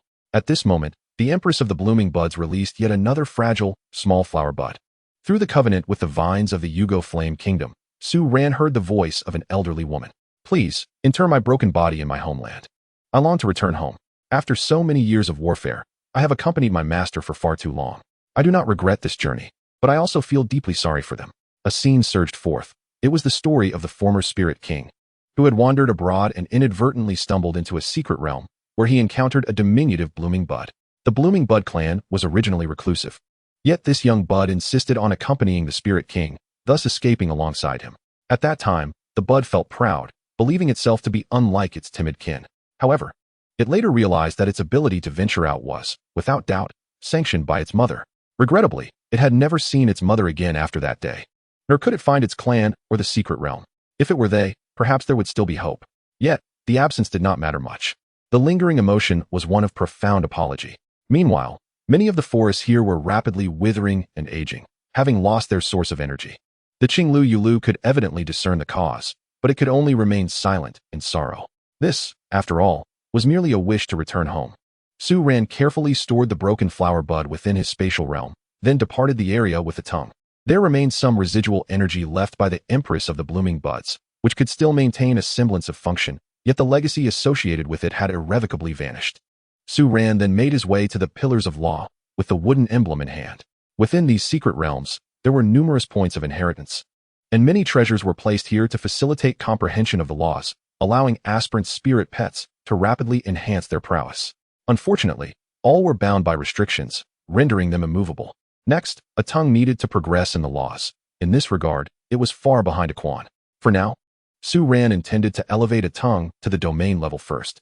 This was a common strategy employed by many aspirants. The first spirit pet needed to forge a powerful domain, necessitating accumulation, thereby enabling the second spirit pet to attain the domain level, ensuring their own strength. After all, a beast master only received a fraction of the domain's might from their primary pet, safeguarding themselves from being easily dispatched. At the very least, they could somewhat counter and deflect an enemy's domain. The issue of the beast master's vulnerability would gradually improve in the later stages. He examined the 4 inheritances in turn. The healing technique was commendable, capable of establishing a life link, allowing for real-time healing of other units on the battlefield without needing to approach them, merely requiring proximity, akin to an invisible chain binding to other spirit pets, channeling its vitality. For the Empress of the blooming buds, it was a colossal reservoir of life force. A tongue's vitality was not nearly as robust.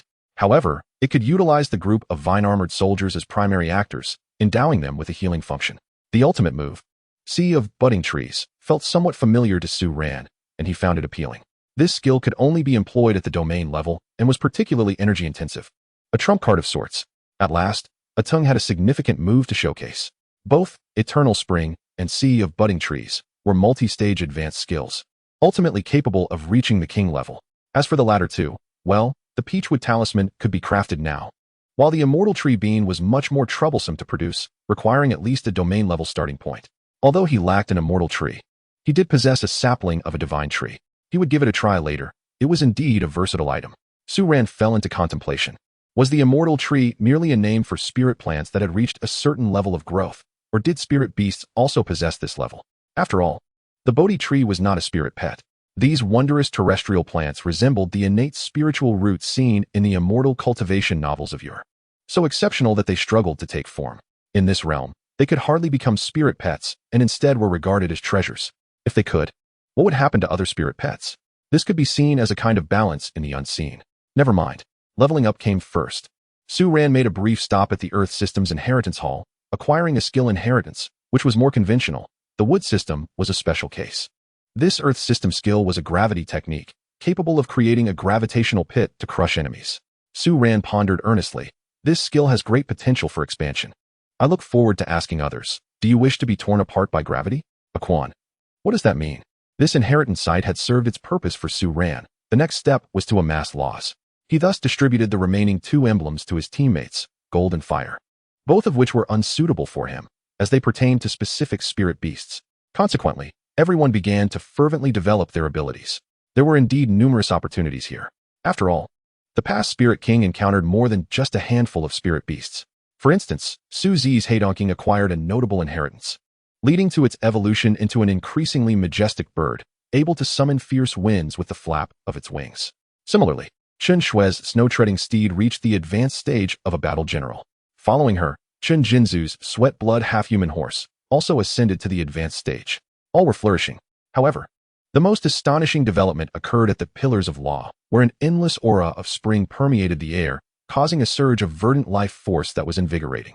Many spirit pets felt their injuries rapidly healing. At the forefront, a vine was stretching its form, exuding the might of the domain level. This was none other than Su Ran's Yugo Flame Kingdom Vine. Even after 9 transformations, it had completed its evolution. Within the Peach Blossom Spring, numerous vine-armored soldiers were tending to the crops, continuously sowing the seeds of multifunctional swordwheel grass and employing skills to expedite their growth, leading to rapid maturation. The harvest was abundant, and with increasing cultivation, the Yugo Flame Kingdom Vine's aura surged continuously.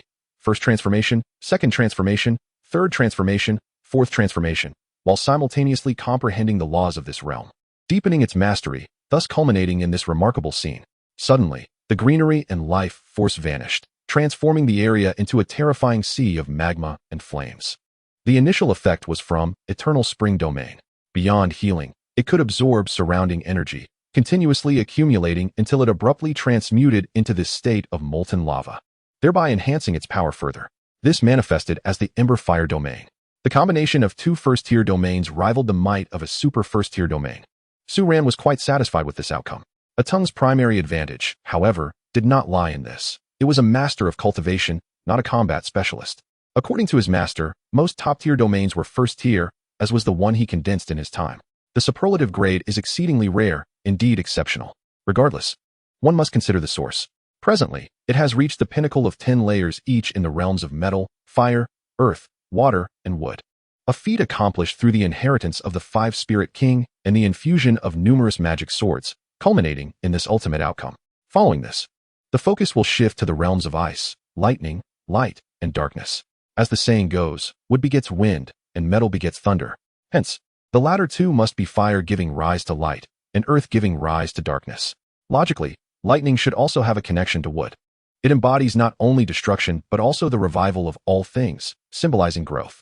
Much like the term Inazuma, which signifies that after the flash of lightning, it promotes a bountiful harvest of rice in the Far East. Moreover, there exist many other elemental types. However, the aforementioned combinations suffice to encompass the fundamental elements. What remains is to comprehend the 4 additional elements to achieve completeness. These types are relatively uncommon, particularly light, darkness, and lightning. It appears that I must harvest a greater number of related ferocious beasts, swiftly refine them, and thereby nourish my sword through my sword, enabling a Quan to continually consume. Nevertheless, with the domain-level prowess of the Yugo Flame Kingdom's Vine, Su Ran has indeed become a legitimate domain-level beastmaster, standing shoulder to shoulder with the elite prodigies within the secret realm. Subsequently, everyone returned from the 5-Spirit King's inheritance site to the exterior of the secret realm. Su Ran curiously observed another group. "Are you certain you wish to accompany us? The inheritance has concluded, and here I stand as the sole newly minted domain-level novice. Why not join those teams with several domain-level members?" They replied, "Look, is this even human speech? So many domain-level beings have met their demise. The grass on their graves has grown tall. Can you truly call yourself a novice domain-level? Then we must be mere mud dogs." Their captain, Lu Jing, a tall and slender beauty, was eagerly rubbing her hands together. "Big shot, let's speak frankly. I seek to cling to your coattails. We'll just stick with you." Su Ran smiled warmly. "Very well. Despite being a contract holder of the violent Saliva Dragon, your demeanor is surprisingly amiable." Consequently, the others behind Lu Jing were left feeling embarrassed, with some murmuring softly, "That's not true. Sister Lu Jing is typically quite violent, foul-mouthed. Her current docility is merely an act." Lu Jing's expression darkened as she immediately shouted angrily behind her, "Violent Saliva Dragon, come forth and kick him away. Who are you to speak? All you do is slander my character." The other party wailed as they were sent flying like a rag doll. Su Ran remarked, "Truly the mother of the violent dragon. This nickname is certainly well-deserved." However, this violent Saliva Dragon was not particularly large, quite unlike the Tyrannosaurus portrayed on television. It was merely somewhat larger than a horse. During their journey to the nearest safe point, they encountered various other teams and exchanged a wealth of information. For instance, numerous tortoise-type candidates were competing for the title of the strongest tortoise man, with the standout being a man who had contracted the spinning tortoise. Candidates who had contracted the spirit pet yo-yo launched an assault on the Minotaur team, led by one who summoned a dark sprite and unleashed a realm of darkness, causing the Minotaurs to be utterly blindsided and suffer a crushing defeat. On another front, candidates who had also contracted the yo-yo attempted to showcase their superior skills by challenging a renowned rockhammer golem, but were swiftly defeated. the Sword God, possessing an SSS-level talent known as the Sword of Damocles, was relentlessly seizing inheritance tokens, cautioning everyone to be wary. Meanwhile, another SSS-level talent, Ice God Descends, was rallying personnel to conquer the Fiery Ape clan. Additionally, candidates from the Shaanxi region had revealed an exceedingly rare SSS-level talent known as Corpse Handler, capable of controlling a staggering 50 ferocious beast corpses, which left everyone aghast. Many believe that this corpse handler could contend for the title of the strongest in decisive battles. Shortly thereafter, rumors surfaced of a candidate suspected to have contracted a flood dragon, who was rampaging unchecked across various regions of the secret realm, basking in glory. The outcome of a confrontation between this individual and the corpse handler was uncertain, causing everyone to sweat nervously. There are so many anomalies. Good grief. The flood dragon has emerged. Isn't that invincible? Only Su Ran bore a peculiar expression, pondering the recklessness of that individual in flaunting their presence without fear of collective retaliation. This curiosity stemmed from knowledge imparted by Teacher Pello, which included a method of skill cultivation known as Dragon Slashing Sword and Calming Dragon Sword. Beneath certain bridges, a sword would hang, a protective device crafted through this skill to prevent flood dragons from traversing water and causing floods. Upon the approach of a flood dragon, it would be slain. The initiation method for this skill required one to confront and defeat a flood dragon directly. In ancient times, it was common for powerful beast masters to slay flood dragons with ease. Take for instance the historical figure Wei Zheng, who was said to possess the legendary sword spirit pet, Dragon Slashing Sword. Thus, many factions aware of the Dragon Slashing Sword cultivation method were present among the candidates, undoubtedly sharing similar thoughts as Su Ran. However, much of this information was merely hearsay. Su Ran resolved to proceed with caution. He summoned the leaders of the teams, including Lu Jing, Chun Jinju, Su Ji, Chu Qian, Su Feng, and Wan Shan. I have an idea. Previously, I came across a tale of a vengeful individual who published a quick success method called Evil Repelling Sword Manual and disseminated it throughout the martial world. This method necessitated self-castration, causing widespread panic. If you train, you cease to be a man. If you do not train, you are easily slain by others, leading to a state of perpetual anxiety. You have all witnessed the power of the 8-point sword wheel. I wish for you to mobilize personnel to spread the news, particularly to those who have received tokens but are too fearful to approach or worry about being robbed. They can come to the safe point and seek me out to exchange for the 8-point sword wheel skill stones, including the advanced version. The inheritance tokens are not limited to the King's seal. There are also domain level, hall level, cave level, and marquee level tokens. Previously, numerous teams sought to seize the 5 Spirit King tokens. If it were an average team, the pressure would be immense and they would likely struggle to retain them. However, now Su Ran offers them an opportunity to exchange these hot potatoes for exceptional skills, particularly those capable of arming their teams. This could significantly enhance the overall strength of their team, perhaps enabling them to triumph against stronger foes. Thus, they were compelled to roll up. After all, the complete 8-slice sword wheel necessitates numerous iterations to perfect. First, there is the 8-slice sword wheel, followed by the tracking variant, the automatic doppelganger type, the shield form, and even a larger version. Consequently, they would have to exchange repeatedly. Chapter 53. Su Ran? The Cancer. Exchange. Everyone was taken aback. Even Lu Jing had witnessed the might of the 8-slice sword wheel. Previously, at the 5 Spirits King inheritance site, some assessments still required combat, during which they observed an abundance of 8-slice sword wheels that would split off upon launch. The fierce beasts initially evaded, but when they lunged forward, they were directly impaled by the returning sword wheels. Astonishingly, those sword wheels could even autonomously lock onto targets. They could also shield everyone from attacks. Watching this left them envious, as so many of their pets possessed such a skill. Therefore, Lu Jing inquired curiously, "Can we exchange as well?" "Of course. And since you are one of us, you can enjoy a discount." "That is splendid. My spirit pet is fortunate." Chen Shui was somewhat astonished. "Sister Lu, aren't your pets the ancient species, the swift dragon and the violent saliva dragon? Neither possesses any sword attributes." Yet, Lu Jing promptly summoned a new spirit pet, a robust warrior with 4 arms, each wielding a sword. Su Zi immediately recognized it as the ultra-rare spirit pet, the 4-armed Sword King. However, its power was only at the 2nd tier of master rank, still in training due to a short contract duration. Nonetheless, Chen Shui and the others gasped in awe. If nurtured well, it could potentially evolve to a noble level qualification, indeed a rarity and exorbitantly priced. "You're a rich lady." Su Ran directly produced several skill stones. "Since you desire it, here you go. After all, you will need to lead them in activities." This Lu Jing, with just those 2 pets, evidently belonged to an extraordinary household. Hence, there There was little surprise. Lu Jing hastily handed over resources to Su Ran for the exchange. After this, the skill known as the 8-slice sword wheel began to appear frequently across various locales. A mid-stage war general candidate returned exhausted to the nearest safe point. He complained to a friend, "What the hell? Today I encountered a 5-person team, all with initial tier war general pets, complete novices. Logically, I should have swept them aside. Yet I was driven to flee by their sword wheels, nearly not making it back. My pets are still in the beast space healing. Damn it." Upon hearing this, those around him perked up. "You were also hit by those sword wheels." "Oh, you too? Damn, add me to that list. What is happening in this world? As a lone wolf, I'm getting beaten up." They began lamenting. Then someone scoffed, "At least you all made it back. Do you know about the large team from the 5 Fireball Divine sect? 2 hours ago, they were jointly defeated by several small teams. They were all expelled from the secret realm." He named those small teams, immediately causing a huge uproar. After all, the combined combat power of those teams was far less than a tenth of the 5 Fireball Divine sect. How could this be? Upon inquiry, it was indeed the 8-slice sword wheel again. Many of their spirit pets had mastered this technique, directly bewildering the opponents, and it was low in energy consumption, allowing for continuous use, far superior to some Earth-tier skills. Everyone was left dumbfounded. Are you kidding? A pseudo-Earth-tier skill even more ferocious than 7? No.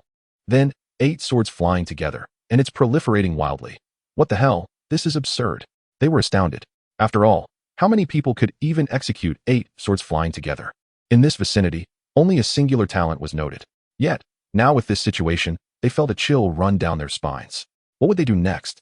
They had to learn this skill as well and join other teams, or else they would eventually be overwhelmed. Damn it, mass-produced genius-level candidates. Who can withstand this?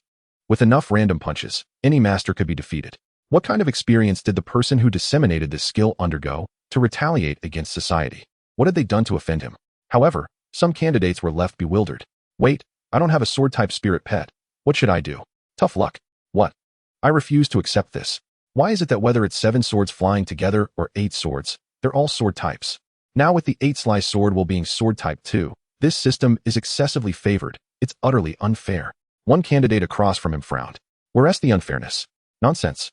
The sword system has always been like this for many years. Perhaps you should reflect on yourself. Have you trained seriously in the past 2.5 years? Have you put in the effort? Honestly, don't speak indiscriminately with your eyes open. His face darkened. Then he yelled and charged forward. I'll take you on. Damn it. You've contracted a sword-type spirit pet, reaping the benefits of the updated version, and you still have the audacity to accuse me. Meanwhile, elsewhere, some powerful domain-level candidates were perplexed by the situation. Su Ran. Where did he acquire so many skill stones of this caliber? Did he stumble upon a treasure? Let us see. He received funding from that person from Jinnah Second High. Huh. If Second High is this outrageous, then Third High must be off the charts. They immediately turned wary of the candidates from Jinnah Third High, knowing they would undoubtedly be formidable adversaries. Outside, the Third High candidates watching the broadcast were again left reeling. Please, stop trying to outsmart the air. In the footage, some who knew about Su Ran's information remarked that Su Ran is quite powerful. Previously, due to the 5 Spirits King token, they engaged in fierce battles with several teams. His spirit pet summoned meteorites, sweeping across the battlefield. Those battles had shocked countless individuals, leading to the news spreading like wildfire. He became an overnight sensation, earning titles such as Meteor Butcher, Dark Horse of Jinnah City, and Jinha Akalan, among others. What is with that last one, Akalan? It implies a lack of presence. After all, who knew him at first? And there's a place with a high bride price called Akalan Province. You didn't know that? My brother was directly bombarded with coins, leaving me quite shaken. I say, don't let their sharpness overshadow your own prestige. Some were equally displeased. Meteorites are indeed powerful and bizarre, but we are not to be trifled with. Now that their hidden trump card has been exposed, many large teams will surely devise ways to counter it. They might even teleport directly away. Surely, Su Ran will be left dumbfounded. Humph, for not everyone possesses a spatial-type spirit pet. Letting this bumpkin see the world is worth the ticket price. Yet, others still regarded Su Ran with utmost seriousness. He was truly remarkable.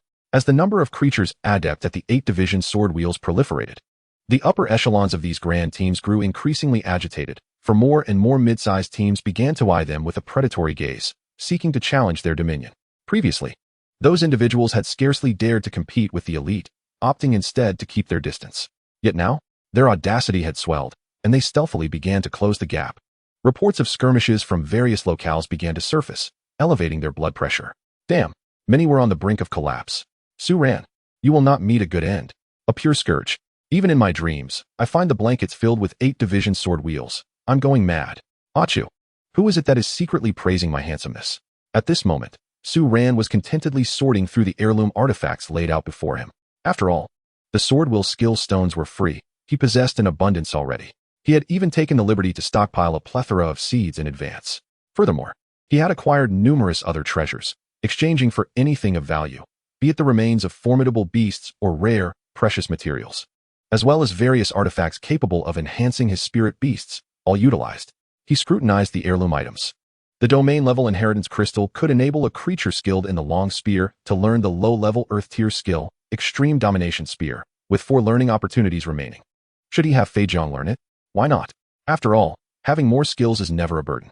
Possessing skills and used is a far cry from lacking them altogether.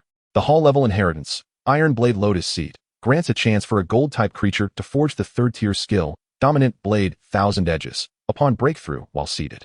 The Cave Heaven-level inheritance, Tang Sect's ultimate technique. Why is it not a hidden weapon? Instead, it is a secret method for cultivating poison-type beasts, quite an abstract approach. Indeed. Oh, this is promising. The complete cultivation method for the secret art, Harmony of Zither and Sei. As someone who has watched countless short dramas featuring red fruits, Su Ran noted that in ancient times, the term Harmony of Zither and Sei frequently appeared, symbolizing marital harmony. However, in this beast taming world, Harmony of Zither and Sei is a powerful combined attack technique, requiring 1 male and 1 female spirit beast to cultivate together, yielding immense power. Though he could not utilize it himself, there was no harm in keeping it as a collectible. This artifact holds considerable value, truly a treasure from a marquee-level inheritance. Historically, the beasts of Liangshan and Zhu Yingtai practiced this technique, which led to the demise of Ma Wenkai, resulting in the Ma family's formidable Beast Tamer pursuing the couple in a fit of rage, ultimately leading to mutual destruction. Thus, the legend tells of this pair of star-crossed lovers transforming into vibrant butterflies. Next, Su Ran summoned Su Ziyi. Here, take this. Once shattered, it will transport you to the site of inheritance, granting you a spirit beast of late cave heaven-level aptitude. It will be of great benefit to you. Su Ziyi was taken aback. I cannot accept this. This is something you obtained through your own strength. After all, this aptitude is already quite high. Most of what everyone encounters now are master-level or battle general-level beasts. A fortunate few from affluent families might possess domain-level creatures. Presently, many candidates are seeking domain-level and hall-level beast cubs to form contracts, while higher-tier hall and cave heaven-level beasts can only be sought at universities. Society is markedly stratified. Su Ran shook his head. If you consider me a friend, then accept it. Su Ziyi, you must have noticed that you are increasingly struggling. Compared to someone like Lu Jing, you appear rather dim. If this continues, you may fade into obscurity. That does not imply you are without merit. How about this? Consider it my investment. You were once a capable female general, reliable and resourceful. I hope you can advance further. After all, Class Monitor Jin Zhou has ventured to areas rumored to be frequented by the blood-sucking demon carpet. Nowadays, many have already reached the 4th-tier mental realm, innate master, corresponding to battle general-level spirit beasts, allowing them to form contracts with 3 beasts. Humans possess weak mental faculties, requiring 2nd-tier status to contract their first spirit beast. However, considering the current beast levels, the widespread extraordinary classification is 1st tier, while battle general is 3rd tier, and innate master also falls within the 3rd tier. This reflects the changes brought about by societal advancement. The blood-sucking demon carpet, spoken of by Su Ran, is a mysterious creature rumored in the Yunqing region, known to drag individuals into the water, a perilous entity indeed. Yet it is perfectly suited for Chun Jin Zhou, who requires a blood-type spirit beast. With such a creature, he would have the ability to fly, carry individuals, fight, and flee, truly versatile. Previously, Chun Pang frequently ventured toward Yunqing, enamored with mushrooms, sharing them with Su Ran, as he was investigating the whereabouts of this creature. However, he found little success. Instead, hope unexpectedly arose here. Moreover, Su Ziyi, you possess SS-level talent. It is time for you to strengthen yourself, lest you become increasingly preyed upon by those seeking to undermine you. A beast tamer's power does not inherently reflect their talent, leading some to specifically target those with formidable talents for hunting. Su Ziyi's expression turned grave. I understand now. Thank you. I owe you a favor. As she departed, Su Ran redirected his gaze back to the artifacts on the table. She truly is a remarkable talent. If I were to establish a foundation in the future, I might consider her as a candidate. But I am perhaps thinking too far ahead. For now, I shall focus on nurturing her. Before long, The team led by Wan Shan and Chu Qian from the second high school, en route to other safe points, found themselves under scrutiny. Su Ran distributed the skill stones to these overseers, for it is wise to trust those who earn one's confidence. The secret realm is vast. Remaining at a single safe point is inefficient. Suddenly, their group of over a dozen individuals and spirit beasts fell into a trance. Why do I see so many little people dancing? Oh, I feel so dizzy. Ha ha, I've made it. I'm not crazy. Indeed. The strongest turtle man is always me, Wan Shan. Just a mere spinning turtle, nothing more. What? Out of money at home. It's simple. I'll just take a night shift. Just a bit of night work, and I have no regrets. My flame-stone flowing fire fox has finally evolved into a nine-tailed heavenly fox. Its overwhelming aura has surged. It's immensely domineering. What in this world could possibly stand in my way? Ha ha. Just as they were on the brink of further peril, Su Ran, accompanied by a flash of sword light, arrived. Extending his vines, he swiftly cast 2 peachwood talismans, clearing unseen energy particles with remarkable speed, expelling evil, dispelling illusions. As a result, everyone and their spirit beasts began to awaken. They had not anticipated using such talisman techniques so swiftly. Do you recognize the signs of mutation? Su Ran's gaze shifted toward a distant forest. Furthermore, the golden sword light sped forth with even greater haste. Chapter 54. Where are you hiding this set of dolls? The adversary lies concealed therein. A strange cry echoed through the forest. In an astonishing turn of events, we have become one with nature, and yet, this transformation is perceptible? A tree suddenly sheds its guise, reverting to its original umbrella-like form, standing at merely half the height of an average human. This entity possesses the formidable strength of an 8th-tier battle general. Beside it stands a young man, who, along with his companion, promptly turns and flees. However, the chilling aura emanating from behind sends a wave of terror coursing through him. I will activate my talent. You must use your earth escape, he cries. In an instant, the mutated creature, known as the Blue Hand, along with this examinee, dissolve into 99 fragments, scattering in all directions and swiftly burrowing into the earth to escape. The golden sword light cuts through the air, a manifestation of his S-rank talent. As long as even one fragment manages to evade capture, it can root itself in the ground, drawing energy to revert to its complete form, much like a plant. He had deliberately instructed the Blue Hand to learn the earth escape ability, specifically to execute this combination technique. Yet, in the next moment, the forest is ensnared by a multitude of flying swords, as the Tai Iguashu Heavenly Star sword formation reemerges, trapping all fragments within its confines, while some of the faster ones are instantly vaporized. Observing this, the young man hastily dispels his talent, reappearing alongside his spirit companion. He stands dumbfounded. The domain cannot possibly be this expansive. Could it be a sword formation? Such a rare skill exists? In this moment, he seems to grasp the gravity of his predicament. With a bitter laugh, he exclaims, I've been deceived. You may revel in your triumph, Su Ran, but do you think I am alone? In the next heartbeat, both he and the mutated Blue Hand are eliminated. Su Ran, however, remains indifferent to this scene, for at this moment, 6 or 7 domain-level spirit beasts are launching an assault towards him. In an instant, both sides engage in a fierce clash of domains, vying for control over the territory. The Tai sword domain manifests. Domains are shattered and subsequently re-established in rapid succession. At such a juncture, the efficiency of domain suppression and conversion is woefully inadequate. Figures emerge from all directions, each enhancing their spirit beasts with talents, yet they are still drenched in sweat, cursing under their breaths at the overwhelming domain level. What is this? Are they barreling through us? If it weren't for the collective effort, we would surely be obliterated. Observant individuals discern that this is not a typical domain. It has not erupted from the sword beast itself, but has spread from the sword formation at its core. It dawns on them that the adversary is not even at the domain level. Had they known, they would have targeted the source directly, without achieving domain status. Beast Tamers are exceedingly vulnerable and lack combat prowess, leading to their current dire straits. Nevertheless, they boastfully shout, You've taken the bait, Su Ran. This will be your and their final resting place. Your assessment ends here. They direct their gaze towards their companions, who are ensnared in peril. At this moment, numerous examinees command their spirit beasts to launch assaults, with Chu Qian and Wan Shan quickly rallying their forces to counterattack, resulting in a chaotic melee.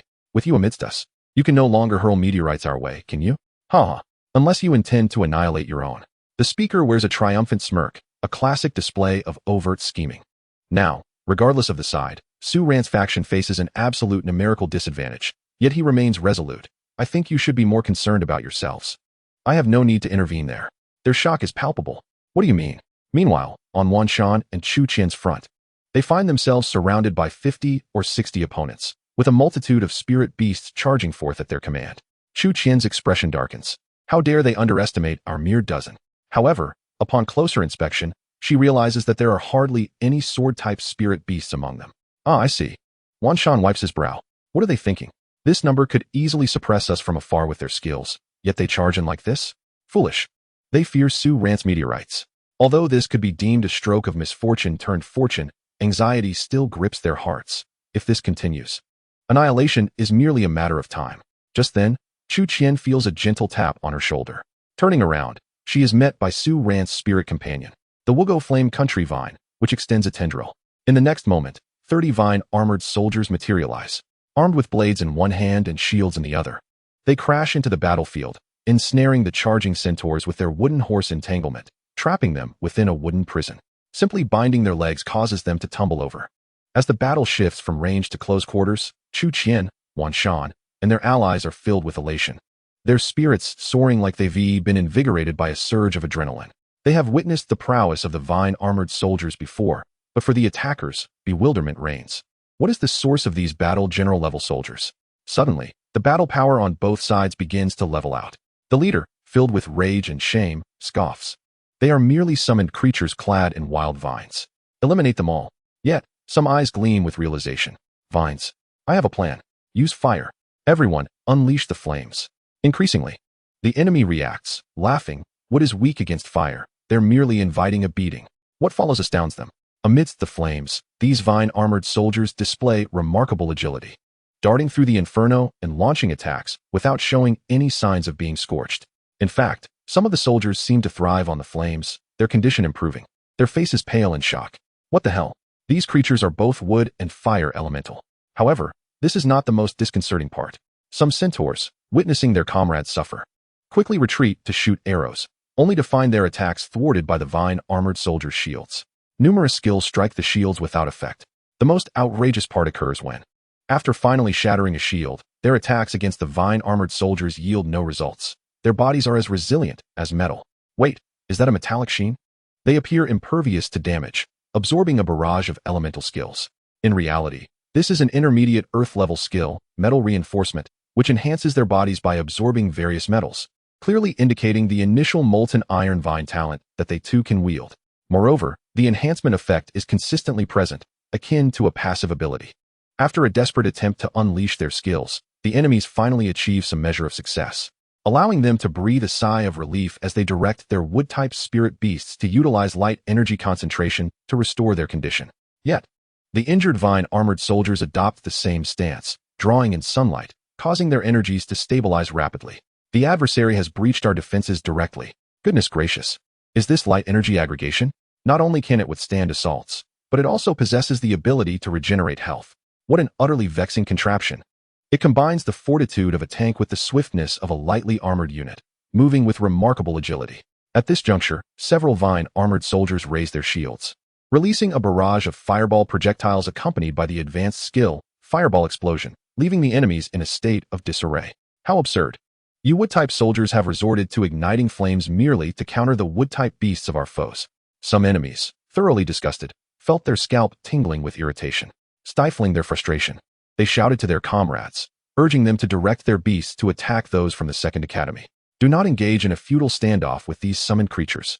Target those from the Second Academy. Eliminating even one of them is worthwhile. Thus, the one named Su Ran would find his wings increasingly clipped, hampering the circulation of his sword wheel skill. After all, he alone cannot bear the weight of the entire battle. Upon witnessing the injuries sustained by the beasts from the Second Academy, several vine-armored soldiers reacted swiftly. The healing skill, Eternal Spring, was activated. Invisible chains bound the injured spirit beasts, transferring their vitality to them, and the wounds healed at a visibly remarkable pace, until they vanished entirely. The beasts were astonished. Is this done? They exclaimed with exhilaration, rejoining the fray. However, for the adversaries, despite being unable to see the chains, they observed the sudden recovery of the beasts from the Second Academy, leading some vine-armored soldiers to experience a decline in their vitality. After several instances, even a fool would discern what was transpiring. The most audacious part was that the declining vine-armored soldiers would then cast, light energy aggregation upon themselves, restoring their condition to peak form. There was no alternative. After enduring relentless assaults, the enemies found that they could hardly inflict any significant damage. Healing their allies proved to be a greater drain on resources. Many foes were so infuriated that they spat blood.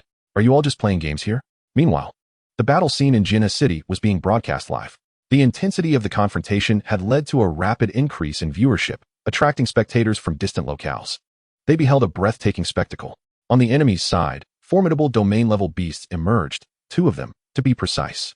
Yet, Su Ran's spirit beasts swayed their vines once more, summoning another pair of vine-armored soldiers, their energy levels strikingly comparable to those of their opponents, leaving the audience dumbfounded. What? There are more? In the domain battle segment, the 2 vine-armored soldiers positioned themselves on either side and unleashed Eternal Spring Domain. Although this domain lacked offensive capabilities, it effectively stymied the spread and expansion of the opposing domain. Thus, an amusing situation unfolded. The Eternal Spring Domain significantly enhanced healing effects and facilitated swifter and more convenient healing for allied units within the domain, resulting in a substantial increase in the healing received by the Second Academy's side. The disparity in strength between the 2 sides was not particularly vast. The enemy merely had the advantage in numbers. Consequently, they found it impossible to eliminate the forces from the Second Academy. Curiously, as long as they could not achieve a swift elimination, the very next moment would see their wounds healed. This had morphed into a veritable nightmare for the enemy. Countless viewers gasped in astonishment. How extraordinary! The combination of metallic defense, light energy aggregation, and the unknown superior healing domain. Who could remain calm in the face of such a spectacle? The enemies were utterly overwhelmed. On their side, one domain was the Voodoo Domain, and the other was the Scorched Earth Domain, both of which fell prey to the Eternal Spring Domain's unilateral healing supremacy, leaving the 2 domain-level beasts helpless. Their domains, despite being quite formidable, proved ineffective in this context. Even Dr. Tsang, who was left astonished. This is quite absurd, isn't it? Yet the vine-armored soldiers were indeed a force to be reckoned with, rampaging across the battlefield, unafraid of enemy attacks, capable of outlasting their foes. Moreover, it must be acknowledged that these vine-armored soldiers were exceptionally well-trained, emerging as domain-level entities, evidently a result of Su Ran's endeavors, which had garnered substantial resources to nurture them. Numerous regions within the Great Xia Alliance were drooling with envy. Many first- and second-year students expressed their desire to contract such spirit beasts and train vine-armored soldiers. However, upon searching, they found none. Such skills are exceedingly rare. Only in certain villages might one glimpse remnants of past vine-armored soldiers. How, then, did the opposing side acquire such beasts? Comparing individuals had become infuriating. The students from the Third Academy were left speechless. What the hell? They can now effortlessly overpower us with just the vine-armored soldiers alone. If they continue to develop, what will happen? As for Su Ran, his adversaries had all been vanquished, leaving behind a battlefield pockmarked with craters. After this confrontation, he set out once more, intent on seeking retribution against those teams. The opposing side still had considerable manpower. This was merely a fraction of their forces sent. For others, it would indeed be challenging to track them down, leaving them perplexed. However, for him, the threads of fate had already intertwined, and he merely needed to follow the connections to reach them. Thus, many places soon echoed with cries of despair. Who is it? Ah, we bear no grudge against you. How can you be so despicable? The masked Su Ran spoke coldly. I am Zhao Jin, holder of SS-level talent. What is wrong with punishing you? As a strong individual, one must ruthlessly humiliate the weak. If you have the ability, come seek me out, Zhao Jin. The crowd wailed in anguish. Zhao Jin, just wait. We will not let you off. In the outside world, Zhao Jin's defenses crumbled once more. This was the second time. Su Ran had consistently committed heinous acts under his name. Why do you not use my name when doing good deeds? Moreover, where is your SS-level talent? When you fight others, you eliminate them in an instant. You have never showcased the ability to predict future assaults. As Su Ran's actions multiplied, Zhao Jin's infamy spread across numerous regions, causing him to explode with anger. He hurriedly sought out officials from the alliance, tearfully lamenting Su Ran's shameless behavior. The officials were left feeling embarrassed. Well, we shall attempt to advise him slightly. However, the very next moment, reports from various locations indicated that, influenced by Su Ran, many individuals had begun to masquerade under the name Zhao Jin, resulting in dozens of Zhao Jins appearing within a single day. See, we are at a loss now. Zhao Jin exclaimed, the poet of Quandu. As stubborn teams attempting to thwart Su Ran were eradicated, the reach of the 8-point sword wheel expanded further. After all, those individuals had discerned that his actions would yield increasingly dire consequences, prompting them to attempt to eliminate him in advance. Yet they ultimately failed. Gradually, some prodigies also took note of Su Ran's existence. Meteor Fire, Vine-Armored Soldiers. Intriguing. Let us extend an invitation. Slay the Jiaolong. Chapter 55. Fulfillment. Oh, slay the Jiaolong? Su Ran gazed at the invitation lying on the table before him. As expected, the allure of the Jiaolong was simply irresistible, even without mentioning the skill, dragon-slaying sword. Defeating a dragon alone constitutes a dazzling resume, one that sparkles with glory and renders its bearer renowned across the nation, garnering admiration and reverence from countless admirers. Many young individuals are captivated by this notion. However, Su Ran, as a time traveler, remains largely indifferent. He has pressing matters to attend to, as he must embrace the numerous heirlooms of legacy.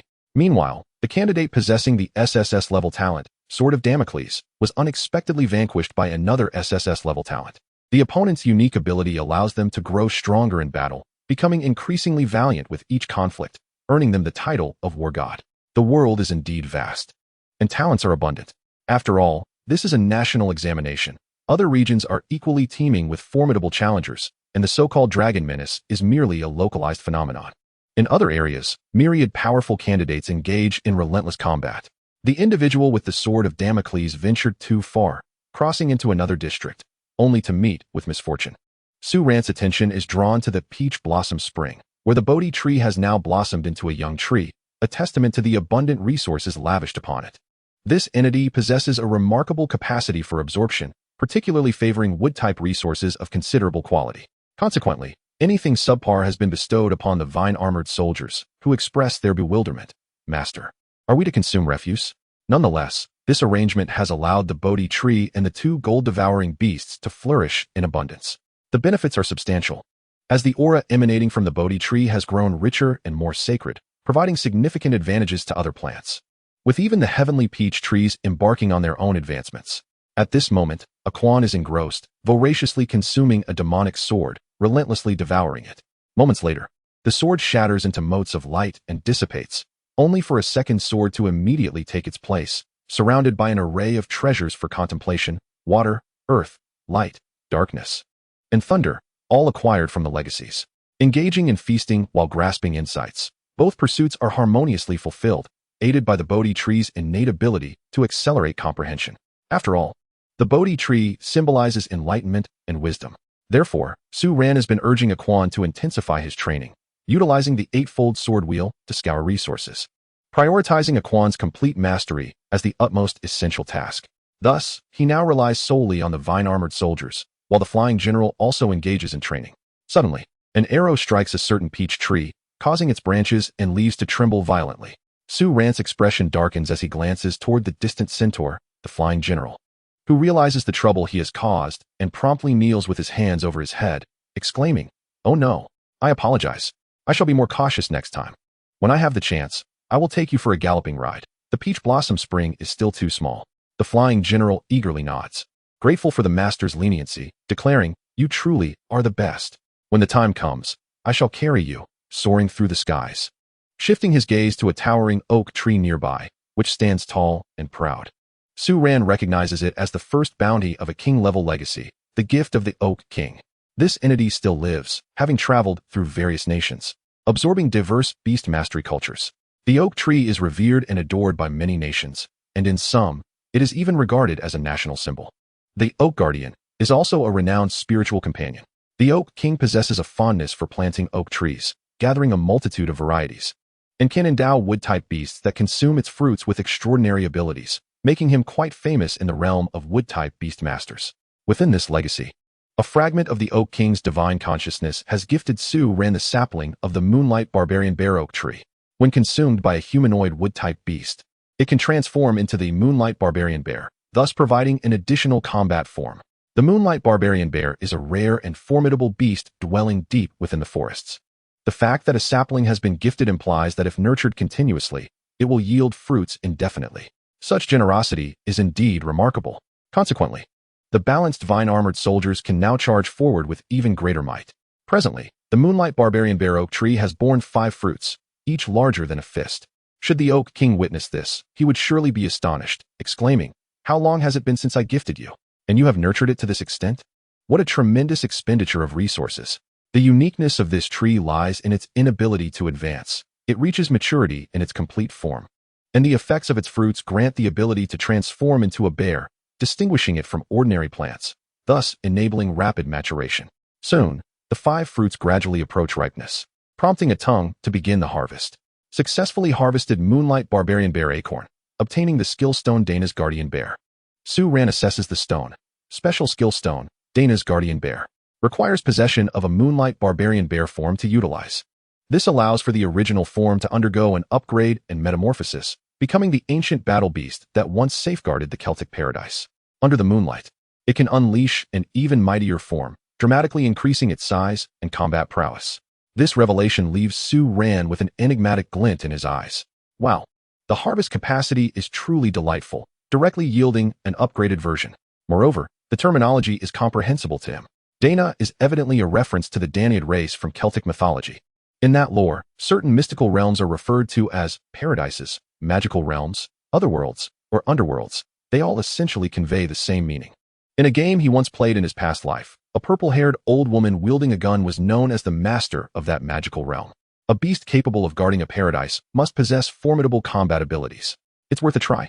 After a while, Lu Jing observes her domain-level, salivating dragon, being swatted away with a mere swipe. She stands there, utterly dumbfounded. What in the world is this? Initially, Su Ran sought her assistance to test the vine-armored soldier's strength, thinking it would be an easy task. Although the domain-level vine-armored soldier is akin to a blood cow, its offensive capabilities are not particularly potent.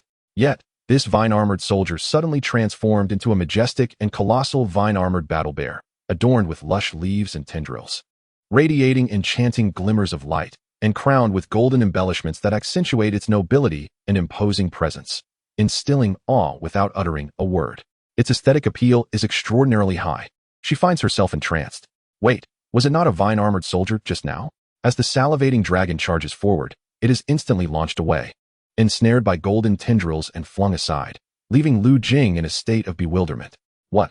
But this is a salivating dragon, an ancient dragon species. How did it become a mere plaything? What is this ability you possess? I'm so envious I could cry. Please don't tell me that this ability to transform into a bear is not exclusive to just one vine-armored soldier. This is utterly monstrous. If they were to charge together, the sheer momentum would leave me breathless, nearly bringing tears to my eyes. Why is there such a vast disparity between us? Following this, Su Ran employs a plant that, when applied, enhances the smoothness and whiteness of long legs to comfort Lu Jing. He continues his exploration of the legacy. While others embarked on the perilous quest to hunt the serpentine dragon, igniting a fierce conflict, Su Ran navigated this tumultuous period with remarkable tranquility. On a subsequent day, he remained ever vigilant within the peach blossom spring, and at long last, he reached a pivotal moment. After devouring countless demon swords and expending a myriad of precious resources, he enabled a Quan to achieve a state of complete mastery across all elemental realms. The time to condense the domain had arrived. In Chapter 56, The Breath of Creation, a potent surge of elemental laws erupted. Fire, gold, earth, water, wood, wind, ice, thunder, light, darkness, and more, each resonating with profound mystical vibrations. The area transformed into a chaotic zone of laws, with storms howling around. However, the amalgamation of these laws was nearly impossible. Each addition triggered increasingly terrifying reactions and conflicts. This was not a simple matter of 11 equating to 2, but rather an explosive chain reaction. When combined, maintaining balance was utterly unfeasible. Typically, any creature attempting such a feat would be shattered into fragments in an instant. Yet, in this critical moment, a Quan-S ability, Infinite Sword, was activated. In an instant, all the laws converged frantically, resulting in a perfect fusion where conflicts and contradictions melted away, creating a harmonious flow.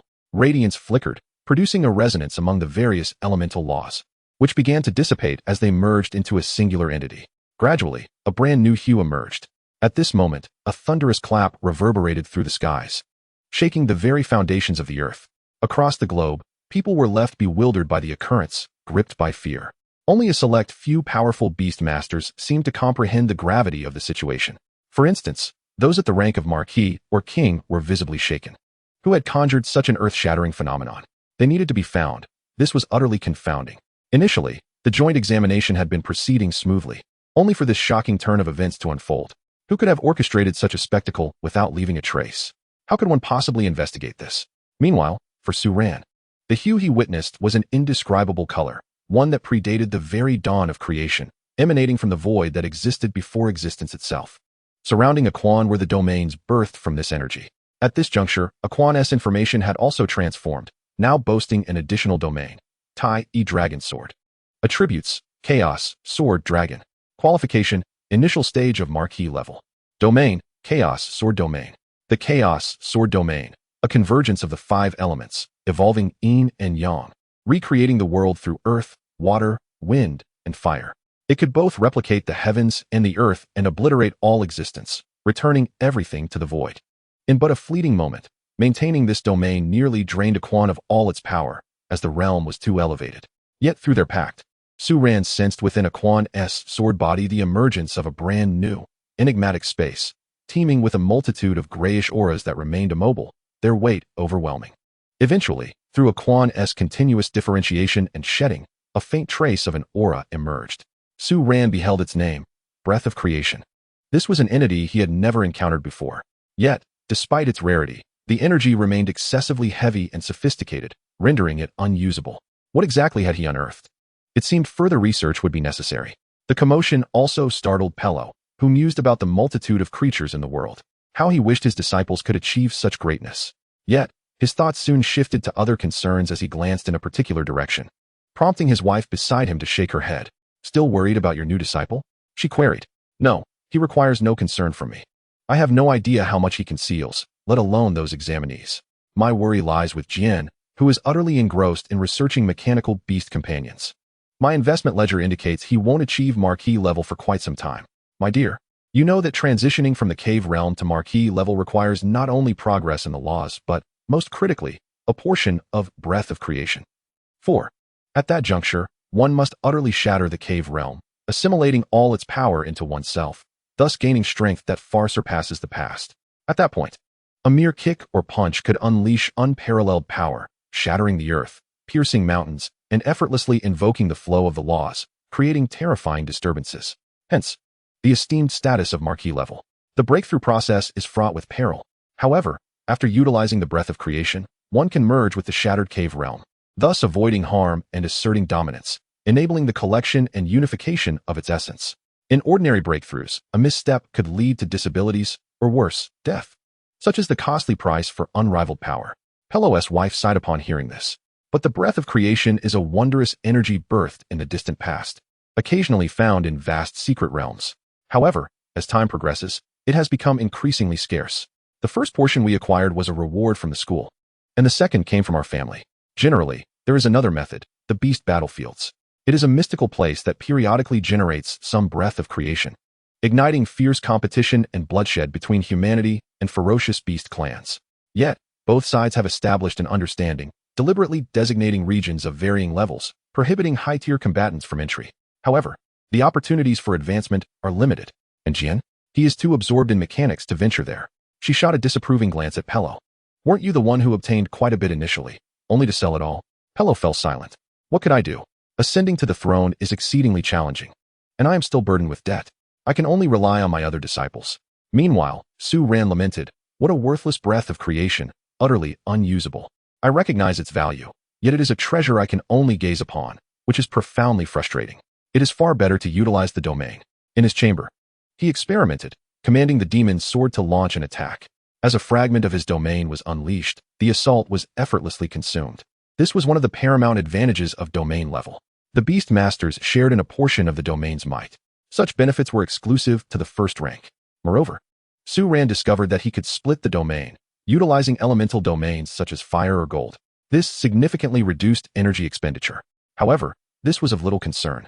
The prerequisite was that the enemy could withstand for an extended duration, otherwise, he would simply eliminate them first. The best defense is indeed a strong offense. After a while, Su-Ran soared through the skies on his sword, swiftly traversing the heavens as the landscape below shifted continually. Upon reaching domain level, one of the most delightful features of the ancient sword spirit companion manifested, the ability to ride upon the sword companion and soar freely. As the saying goes, riding the sword, I ride the winds, wandering between heaven and earth. With the domain connecting both parties, there was no need to worry about impacting one's combat prowess. Suddenly, Aquan became aware of a dragon aura emanating from another location. Upon receiving Su Ran's consent, it soared directly towards that direction. However, upon reaching the area, both Su Ran and Aquan were unexpectedly sucked into a vortex that appeared out of thin air. At that moment, Aquan was taken aback, experiencing an eerily familiar sensation reminiscent of the previous fish dragon bone. Could it be that there are other bones here as well? Chapter 57, Men Don't Play. As the environment shifted, Su Ran and Aquan found themselves in a vast canyon. In the next instant, a multitude of ferocious beasts charged at them. A dark mass that caused the ground to tremble violently, with clouds of dust swirling around. Any ordinary person would have likely been petrified with fear at such a sight. A residual consciousness was observing this scene, previously astonished to sense a trace of its own aura flitting about outside. Intentionally, it drew the aura closer. Upon closer inspection, it mused, a sword-type spirit pet? Such a heavy dragon aura. Moreover, there is an inexplicable sense of kinship in its bloodline. It appears that not only has that sword refined my bones, but its very existence may also be connected to me. How intriguing. The essence of the dragon type lies in its formidable presence. Come, let me witness your dragon might. This was the reason it unleashed so many ferocious beasts. In the next moment, a meteor engulfed in roaring flames plummeted, sending the beasts flying. It paused, opting to alter the rules of this secret realm, forbidding the use of skills twice. Thus, one would be compelled to wield their dragon might. The ensuing wave of attacks included the Tai Finshuang sword, followed by the eightfold sword wheel, and then a gravity pit of the earth element. Subsequently, a myriad of skills were unleashed, causing it to break into a cold sweat. Exclaiming, "What on earth is this? How many powerful skills do you possess? Is this never-ending?" Stubbornly, it persisted in sending forth more ferocious beasts. After a while, it could no longer contain itself and emitted a sharp, explosive sound. Enough. What manner of bizarre spirit pet are you? All the ferocious beasts I have amassed over time. Gone. All gone. Meanwhile, Su Ran and Aquan reveled in the challenge, with the number of demonic swords continually increasing, much to their delight. Suddenly, they found themselves in a different location, facing an immense biological skeleton, resembling neither fish nor dragon. Despite the passage of time, it emanated an astonishing aura, accompanied by a palpable pressure that struck them head-on. The Tai Chenglong sword instinctively unleashed its dragon might, resulting in a tremendous clash of energies. Dragons, the lords of myriad scales, gazed down upon the world and all its beings. This led to a situation where most beings with dragon bloodline could exert dragon might, directly suppressing and intimidating other creatures, instilling profound fear and significantly diminishing their combat prowess, even rendering them incapable of resistance. This was due to the inherent disparity in life levels, an instinctual sense of oppression. Currently, Aquan's dragon might had reached a high level within the Earth tier, having made substantial progress beyond its previous state. This prompted the skeleton to emit a hearty laugh. Upon closer inspection, it revealed itself to be a diminutive fish dragon energy entity, no larger than a palm. It emerged from the bones and retracted its dragon might. All right, you've defeated all the ferocious beasts in the previous challenges. I can no longer test you further. You have qualified. Thus, an exchange ensued, during which this energy entity grasped the general situation. Indeed, the spirit pet had come into existence from its very bones. What good fortune to encounter me a second time. Originally, this skeleton lay at the bottom of a river, discovered by an old man who placed it within this secret realm. May I inquire, esteemed senior, how did you meet your demise? Who told you I died? Aquan was taken aback. The fish dragon seemed quite pleased. You fail to understand, do you? With the passage of time, the traces of true dragons become increasingly elusive, especially following the Dragonfall incident, when other true dragons seemingly vanished without a trace. Fortunately, during that incident, I managed to seize a fragment of a true dragon's soul. After continuous research, the fish dragon developed its own ideas. Gradually, it sought to elevate its bloodline. As true dragons and dragon gates became scarce, quality materials were no longer available. So it decided to start with souls, transforming itself into a dragon soul, and then reconstructing its body. With each soul metamorphosis, it would forge a new physical form. The energy of its corporeal body was fully utilized, leaving only bones behind. Thus, it frequently shed skeletons as proof of its growth. Understand now? The volcano you visited and this place are two different skeletons. I am but a remnant of a soul imprint. The true me is likely lost somewhere, still searching for that goal. Senior, you may indeed be dead. The fish dragon erupted in fury. You humans, why can't you comprehend my words? I have stated repeatedly that I am not my true form. However, upon seeing the seriousness in Aquan's expression, it fell silent. Then, do you know where my true self resides? Outside the Great Xiao Alliance, in a place called the Lesser Han Kingdom. The entanglement of fate between Aquan and this fish dragon was predestined from the very beginning. especially with this evolution utilizing the fish dragon bone, deepening their connection. Thus, through flight, Su Ran could perceive the locations of those skeletons. Coming here was intentional on his part. The fish dragon fell into a prolonged silence, and after a while, it let out a desolate sigh. Why have you strayed so far? I was supposed to seek the Lishan Cave Heaven. Humans, do you wish to accept my aspirations? Lishan Cave Heaven is the place I have long sought. That Emperor Qin Shi Huang ostensibly built his tomb there, but in reality, he concealed some true dragon legacies and treasures within. The dragon race has always been in close association with your human race, symbolizing totems, yet, well, let's not dwell on that. Emperor Qin Shi Huang, known as the Ancestral Dragon, perhaps received some entrustments from the dragon race. Solely relying on soul metamorphosis is excessively arduous. If one could venture into the Lishan Cave Heaven, the likelihood of becoming a true dragon would significantly increase. Alas, I cannot find it. It then contemplated a Quan. The Tai Chenglong sword? The feasibility of transforming from sword to dragon? Your master's idea may indeed hold merit. Moreover, your spirit pet possesses a natural advantage. Look, it's that orb within the hilt. Initially, when a Quan evolved from the golden iron sword to the 100 refinements dragon spring sword, the hilt was spherical, containing a small orb. Now, having transformed into the Tai Chenglong sword, the orb has grown larger and is a golden dragon pearl, appearing quite extraordinary. True dragons possess their own dragon pearls, which are of paramount importance. Your spirit pet can attempt to transform this orb into a dragon pearl, using it as a core to embark on the first step of its transformation into a dragon. After all, you and it belong to entirely different races. Moreover, it was through seizing the dragon's soul and merging it with its own soul that it could traverse that path. Such examples can no longer serve as references.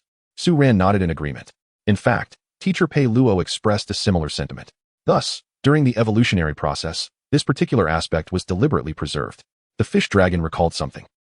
Before this, I had specifically scattered 5 dragon claw pearls outside. If collected, they would unlock the pathway to my location. Since it has come to this, you should retrieve all those pearls. Absorb them directly. That way, it would also enhance the pearl itself. As for this skeletal remains, I shall leave it to you. Direct absorption would be too wasteful, as it harbors scarce energy. You may utilize it as material for your next evolution or for other purposes. Senior, what about you? I am but a fragment of a soul's imprint. The reason for my current state is to prevent the skeletal remains from undergoing aberration and giving rise to a new consciousness, which could potentially become a formidable menace. Thus, I intentionally restrained its position. As long as there exists a single bone, it can dwell within. Should you have an ancient relic by your side to guide you, your path as a beast master would undoubtedly become much smoother. If you find me distasteful, simply leave a bone here. In any case, with the passage of time, it will ultimately dissipate. Wait a moment.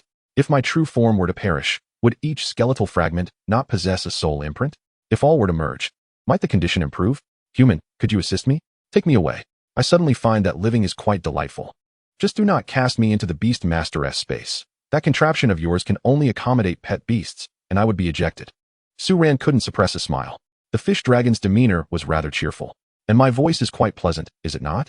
I have imitated the voice of a certain female human from your kind. For your male counterparts, a female voice is at least more in line with the tales of scholarly gentlemen you cherish. By the way, if I were a male fish dragon, would you still accept me? Indeed, males are often disregarded. Fish dragon. Just jesting, senior. As the saying goes, every cause has its effect. Since I have received your favor, I shall naturally assist you. With the fish dragon's assurance, Su Ran utilized a large spatial bag to contain the skeletal remains. The peach blossom spring would remain confidential for the time being. The contents within were not suited for exposure. The specifics of this fish dragon senior would require further observation. Thus, the sweeping of this secret realm commenced. Form the formation. A line of shield-bearing humanoid armored spirit pets stood united, thrusting their shields into the earth, summoning a barrier of energy that seamlessly connected to form a massive shield, blocking the enemy's assault from the other side. Behind them, a multitude of centaurs charged across the terrain, continuously drawing bows and releasing arrows, creating a veritable rain of projectiles that triggered explosions and shockwaves. In the skies above, numerous candidates rode flying spirit pets, and upon closer inspection, they were all cockroaches with wings, each roughly the size of 2 basins. This was the first aerial squadron. Other flying spirit beasts were also present, and the beast masters directing them wore expressions of dismay upon witnessing the first aerial squadron. Such audacity! On the ground, in a concealed location on a rear mountain, a large base was hidden where numerous candidates were establishing camp, some coordinating with the front lines to command their troops in battle.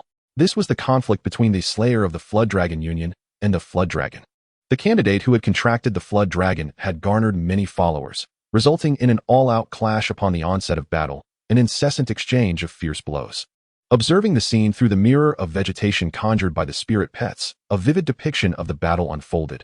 A Flood Dragon rampaged unchecked, exuding unmatched dominance. As it extended its claws, the atmosphere reverberated with a thunderous roar, and a massive azure energy claw descended upon the ground, triggering a colossal impact that sent numerous figures and spirit beasts flying. Yet, in the subsequent moment, many formidable spirit pets surged forth to engage the Flood Dragon in combat. The battle was fierce, with chaos reigning, and the sun and moon obscured. Eliminations occurred frequently, with ground-level skills and the aura of laws manifesting everywhere. Among the spectators, one sighed. It is a pity that Su Ran did not accept the invitation. Had his vine-armored soldiers been present, they would surely have made a significant impact, whether ensnaring foes or healing allies. Such vine-armored soldiers, so rare and costly to cultivate, were unexpectedly nurtured by that Su Ran, drawing envy from countless onlookers. However, the person beside him shook their head.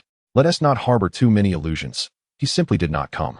While vine-armored soldiers are indeed powerful, this collective secret realm is home to even stronger spirit beasts. True powerhouses can easily take on multiple opponents, effortlessly annihilating vast numbers while remaining undefeated on the battlefield. Thus, numerical advantage is not everything. At that moment, the Flood Dragon's tail swept through, sending a large number of shield-bearing spirit beasts flying, thereby tearing through the battle lines. Despite many being of domain level, they could not halt the onslaught. Truly remarkable, though also of domain level. The Flood Dragon's attributes were so elevated that it could unleash the combat prowess of a pinnacle level. When will my spirit beasts ascend to pinnacle level? A girl chuckled softly. That requires an understanding of the elemental law property change. Master level and battle general level comprehension of laws is merely rudimentary usage, a clumsy application. However, once one masters property change, techniques and laws can be seamlessly integrated. Each move will flow with the rhythm of the laws, unlike now, where special activation is required, creating an awkward disconnection. Moreover, property change allows for skill effects to become exceedingly flexible, no longer rigid, gradually blending into a personal style of combat, resulting in unparalleled proficiency. Thus, one would truly step into the Hall of the Strong. Furthermore, high-tier pinnacle-level spirit beasts would gain the ability to master elementalization, rendering them even more formidable. A frightening fact is that since the beginning of the joint assessment, some prodigious spirit beasts have already reached domain level. Upon entering the secret realm, their first order of business is, naturally, to rapidly grow stronger, aiming for pinnacle level. They possess excellent conditions, and their spirit beasts have the requisite qualifications. Truly, people can be infuriatingly superior. In the current scene, several pinnacle-level spirit beasts were embroiled in combat with the Flood Dragon, showcasing its overwhelming strength. The Flood Dragon's contractor, He Chao, stood atop the Flood Dragon, visibly incensed. Just wait. Once I gather all the Dragon Claw Pearls, I shall undoubtedly gain tremendous opportunities, allowing my Flood Dragon to undergo significant breakthroughs. At that point, subduing you insignificant insects will be as easy as pie. At present, he held 1, 3, and 4 claw pearls in his possession, while the remaining 2 resided within the opposing faction's grasp. Otherwise, would he merely sit idle while they stalemated? Did they truly think him easy to manipulate? After that, he devised a cunning scheme and, in concert with his followers, successively seized the last 2 Dragon Claw Pearls.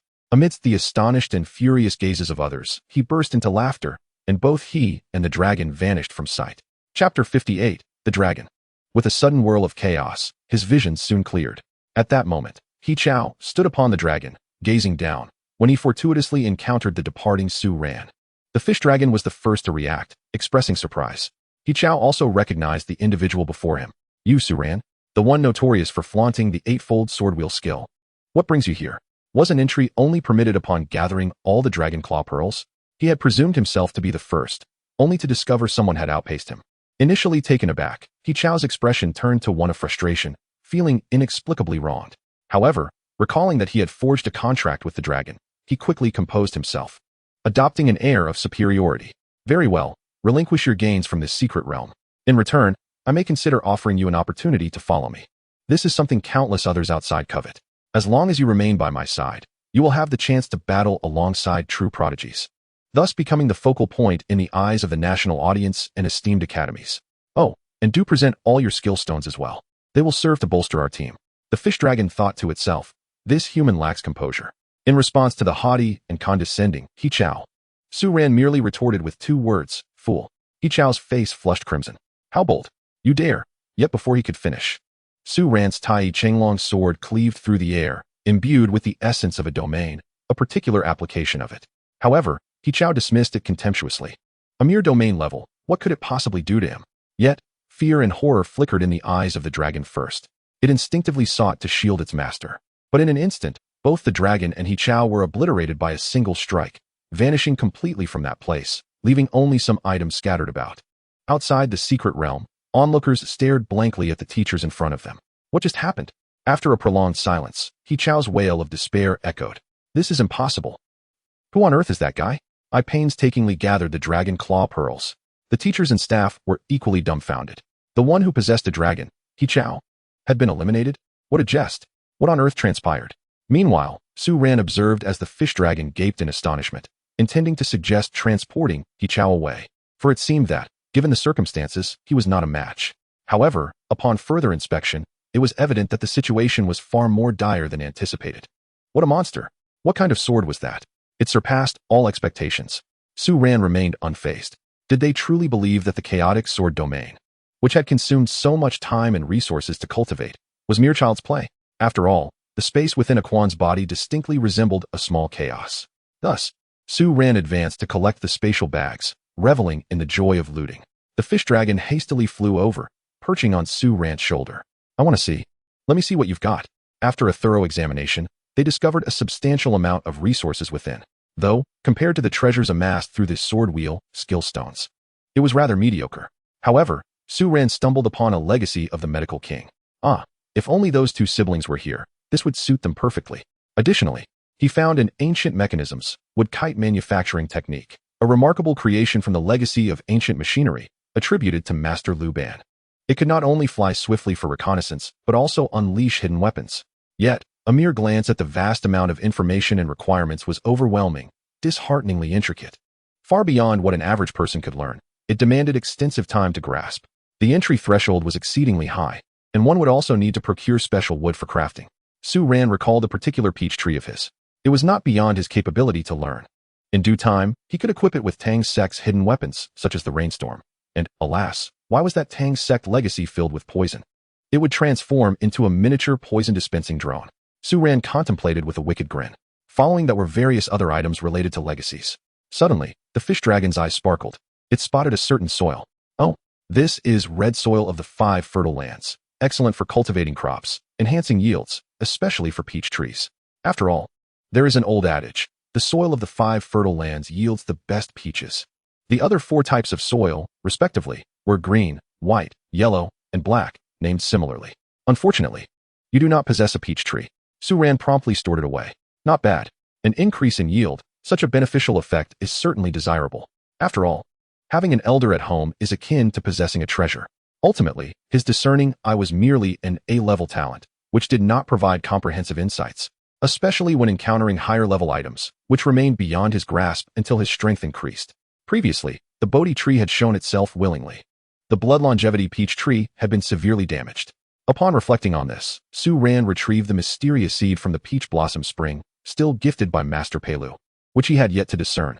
Senior, could you assist me in identifying this seed? What exactly is it? The fish dragon, intrigued, swam over, inspecting it closely, occasionally tapping it with its fins, occasionally adopting a thoughtful posture. I can't make it out. Su Ran urged. What is that expression? I meant, use some lightning-based treasure to stimulate it a few times. Let us see if we can activate it. That way, identification will be easier. I've previously employed some lightning resources. Ah, at least they must be 5th-tier lightning, which is to say, hull level. Don't be stingy. One must risk it to reap the rewards. With that, Su Ran focused his thoughts. In the peach blossom spring, the vine-armored soldier initiated the operation. Wielding the 8-splitting thunder, he continuously struck the seed with lightning, and gradually, the seed shell began to crack, generating a pull that actively drew in the lightning, causing the 8-splitting thunder to feel overwhelmed, almost as if it sought to flee. Yet, the vine-armored soldier held it firmly down. In the end, not a trace remained, reduced to ash. At that moment, the seed finally sprouted tender shoots, signifying the inception of life. After several attempts at identification, Su Ran's eyes finally revealed its name. Thunder Marsh Fruit Tree Seedling. Level, 7th tier. That was it. Nothing more. This was indeed a noble tree species. Su Ran pondered whether to give it a cut, hoping that inflicting damage would reveal more information. Akin to the blood longevity peach tree of the thunder marsh fruit tree seedling. Be a person. Yet, considering the seedling's current fragility, it could hardly withstand such an assault. Thus, Su Ran resolved to allow it to grow further before taking action. The Luai's fruit sapling mused, if it possessed consciousness, it would surely be despondent, burdened by such a master, which is indeed a formidable challenge. Meanwhile, the 5 dragon claw pearls were being absorbed by the Tai Chenglong's sword. In an instant, what was once at the second tier of the domain level began to steadily increase in power, and the dragon aura surrounding it grew increasingly robust. The small pearl emitted an excited resonance, continuously producing the sound of dragon roars. At the moment of breaking through to the 3rd tier of the domain level, Su Ran noticed that the skill Kunwood Dragon Shield, as solid as a fortress, transformed under the infusion of power into Dragon Realm Guardian. Its rank elevated from top-tier Earth-level skill to minor Celestial level. Moreover, Aquan involuntarily unleashed it, eliciting a startled reaction from Yulong. How could the dragon aura accumulate to such an extent? Is it not excessive? What exactly have you been feeding it? This feedback from the pearl resulted in the emergence of a skill of this caliber. The minor Celestial level is typically reserved for those at the temple level, accessible only to those of the cave heaven level or above, and even applicable at the marquee level. After all, a battle general utilizes Earth-level skills, while the domain level encompasses the intermediate and advanced tiers of Earth-level skills.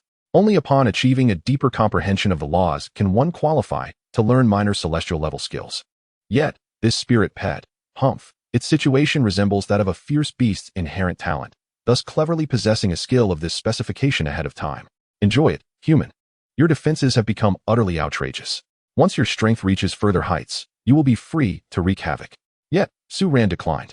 Senior, in truth, I am a timid and peace-loving individual, disinclined towards violence. After all, I believe that the beast taming world is divided into 3 grand realms. Yulong, you, timid and peace-loving? What about that dragon you just dispatched in an instant? Was it merely a stray dog by the roadside? Nevertheless, it became intrigued. What are these 3 grand realms? Ant realm, comrade realm, senior realm. In other words, mere ants, meet your demise. Comrades, please pause for a moment. Mercy, esteemed senior. Ha ha. Your final tone is rather amusing. Yulong chuckled. Thus, esteemed senior, I assume you comprehend my desire for a peaceful development, to facilitate resource exchanges and offer a glimmer of hope to those weaker candidates. They merely need to provide a heritage or other resources in return. Truly, I am a benevolent individual.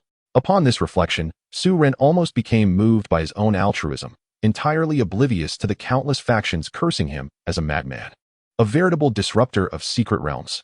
Those wishing to deal with him were in abundance. Meanwhile, the dragon-slaying joint team was anxiously awaiting the reappearance of the dragon. These individuals were torn between the fear of the dragon's enhanced strength, making them difficult to contend with, and the worry that it might not return or flee to another region, which would spell disaster. They waited and waited. He Chao and his dragon remained missing, leaving everyone in a state of bewilderment. What is happening? Where are they? Where's the dragon? No, don't mess with us. Meanwhile, Su Ran and Yulong embarked once more on their journey. After absorbing all the dragon claw pearls, Aquan had ascended to the 4th tier of the domain level, but the greatest benefit was reaped by the pearl, which not only grew increasingly wondrous, but also subtly hinted at a nascent form of a dragon pearl. Yulong was quite jubilant. It feels delightful to be out and about again. Human, if you have any questions, feel free to ask me. I know you feel constrained and pressured by your senior. Worry not. Let loose, I shan't hold it against you. Then may I inquire, esteemed senior, why is your head so pointed? Yulong froze momentarily before responding with irritation. That is a dragon horn. You humans have the saying, head and shoulders above the rest, to describe outstanding talent and youthful promise. Yet, to me, it seems more akin to a bump. That's enough. Yulong retorted angrily, asserting its own dignity.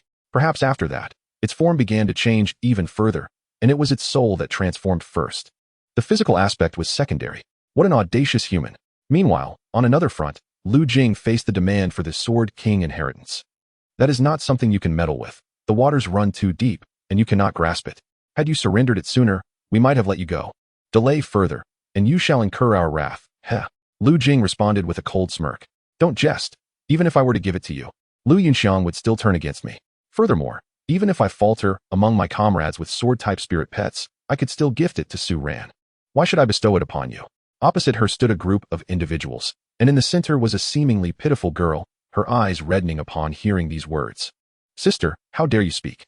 You vanished when we were young, while I, as an adopted daughter, diligently cared for our elders and managed the company and family affairs. Yet upon your return, you seized everything from me and forced me out of the Lu family. By what right? From that moment, I vowed to seize my own destiny, to climb step by step, to stand at the pinnacle and become the strongest Beast Tamer. Lu Jing wore a disgusted expression. The one who has been scheming against me all along is none other than you. Now you feign innocence as a white lotus? Don't you know why you were cast out of the family? At that moment, several young men beside Lu Yunxiang stepped forward. Why waste words with her? Just eliminate her. Even such a good girl as Yunxiang would resort to underhanded tactics. She is simply inhuman. Just as Lu Jing was about to demonstrate what fierce words from a girl of the region truly meant, several teams arrived in a rush. Sister Lu, we are here to assist you. They were teams that had exchanged for the sword wheel, skill stone more than once. Upon seeing one of their own in trouble, how could they stand idly by? Perhaps helping her would lead to discounts on skill stone exchanges in the future. Among them were several domain-level individuals, a considerable number of whom were formidable. Yet, within 2 minutes, all of them were sent flying with anguished cries. In Lu Yunxiang's hand was a distinctive black sword, and she covered her mouth with a smile. Did you think having help would mean I could not deal with you? You can safely withdraw now? Unfortunately, dear sister, you have likely never encountered such a fine, martial sword.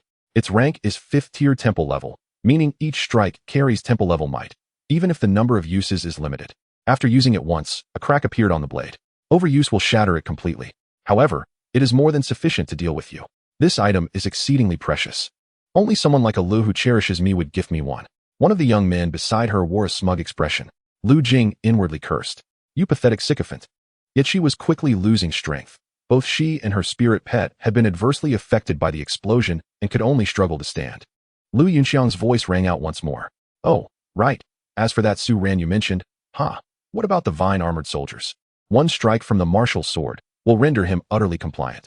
After I eliminate you, he shall be my next target. After all, he possesses an abundance of skill stones, amassing a plethora of valuable treasures. In despair, Lu Jing gazed at the incoming attack. Yet, in the next moment, a figure abruptly materialized before her.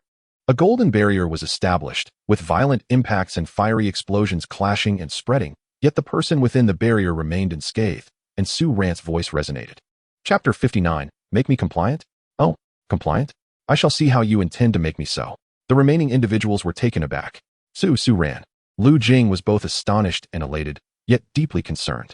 Captain, why are you here? It's perilous. Quickly, take this and leave. This is the key to the Martial Sword King's legacy. She produced a diminutive sword, no larger than her thumb, and pressed it into Su Ran's hand. The Martial Sword King is a beast master of remarkable renown, a paragon even among the kings. Typically, such powerful legacies attract frenzied competition and bloodshed among countless aspirants. With few ever willing to exchange them, they are solely for personal use. For Lu Jing, even if she were to be eliminated, allowing Su Ran to inherit the legacy would be splendid. Moreover, his spirit pet excelled in the art of sword evasion, enabling a swift escape. However, Su Ran shook his head. No, I will take you all with me. His gaze fell upon the sword in Lu Yunxiang's hand. So, is this your source of arrogance? Hearing this, Lu Yunxiang felt a swell of pride, though she tempered it slightly due to those surrounding her.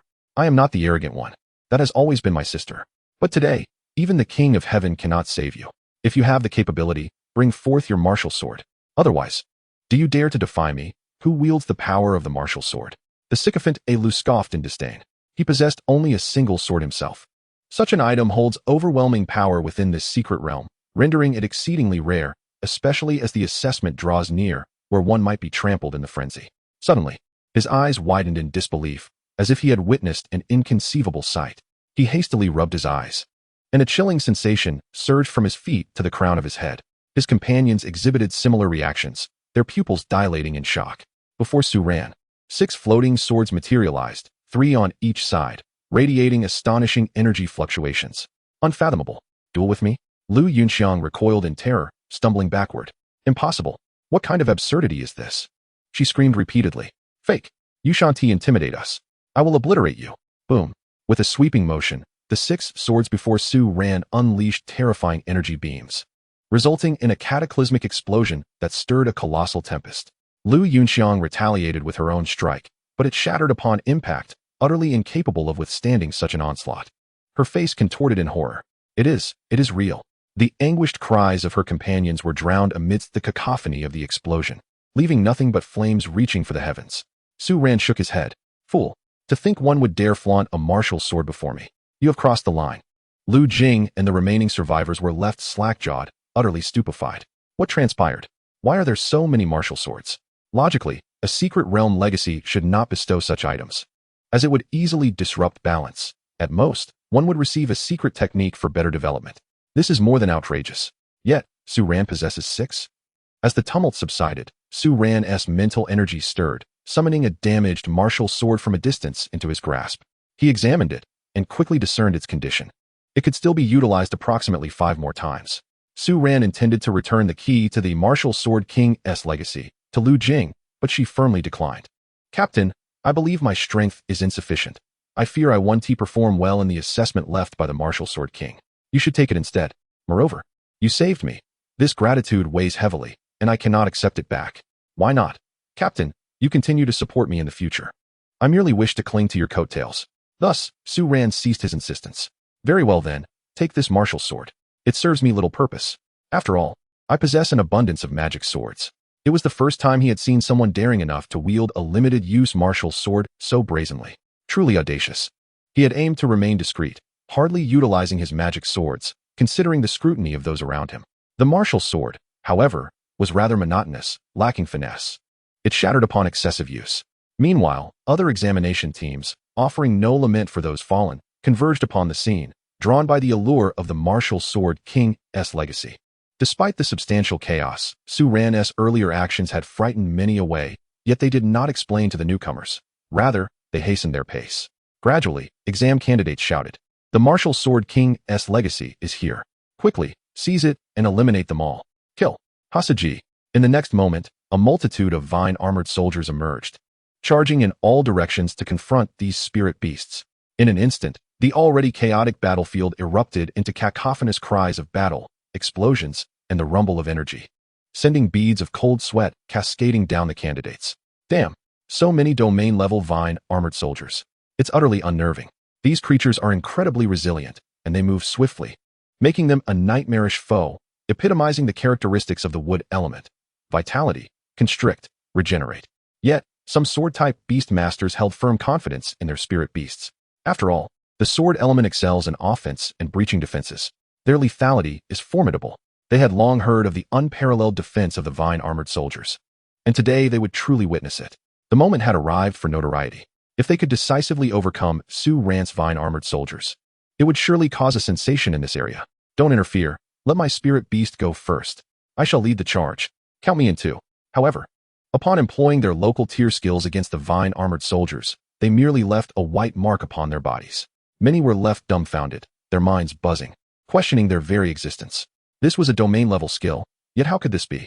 The last battle against the vine-armored soldiers did not seem this absurd, did it? Eagle Strike. Eagle Claw skill. What? Some individuals are akin to a figure of despair, bending under the weight of their misfortunes. No. This is undoubtedly the unparalleled technique learned from the formidable Go Master, Eagle Elder. How could it yield no results? Could it be that my captain has faltered? I refuse to believe it. Let us engage once more. In truth, the defensive capabilities of the vine-armored soldiers have indeed been enhanced, thanks to those 4th-tier, domain-level, multifunctional sword wheel grasses. These grasses can produce 8 skill stones imbued with sword wheel abilities, and in their mature state. Su Ran cannot sell them in this secret realm. Nevertheless, the sword wheel grass serves as a forging material, akin to metal, and can be directly fed to the vine-armored soldiers. The cycle of utilizing sword wheel grass for skill stones, exchanging for others' legacies and resources, and nurturing the vine-armored soldiers has commenced. Thus, the sword wheel grass is truly a remarkable asset. It allows the vine-armored soldiers to grow in physical prowess over time. In light of this situation, some candidates displayed quick wits.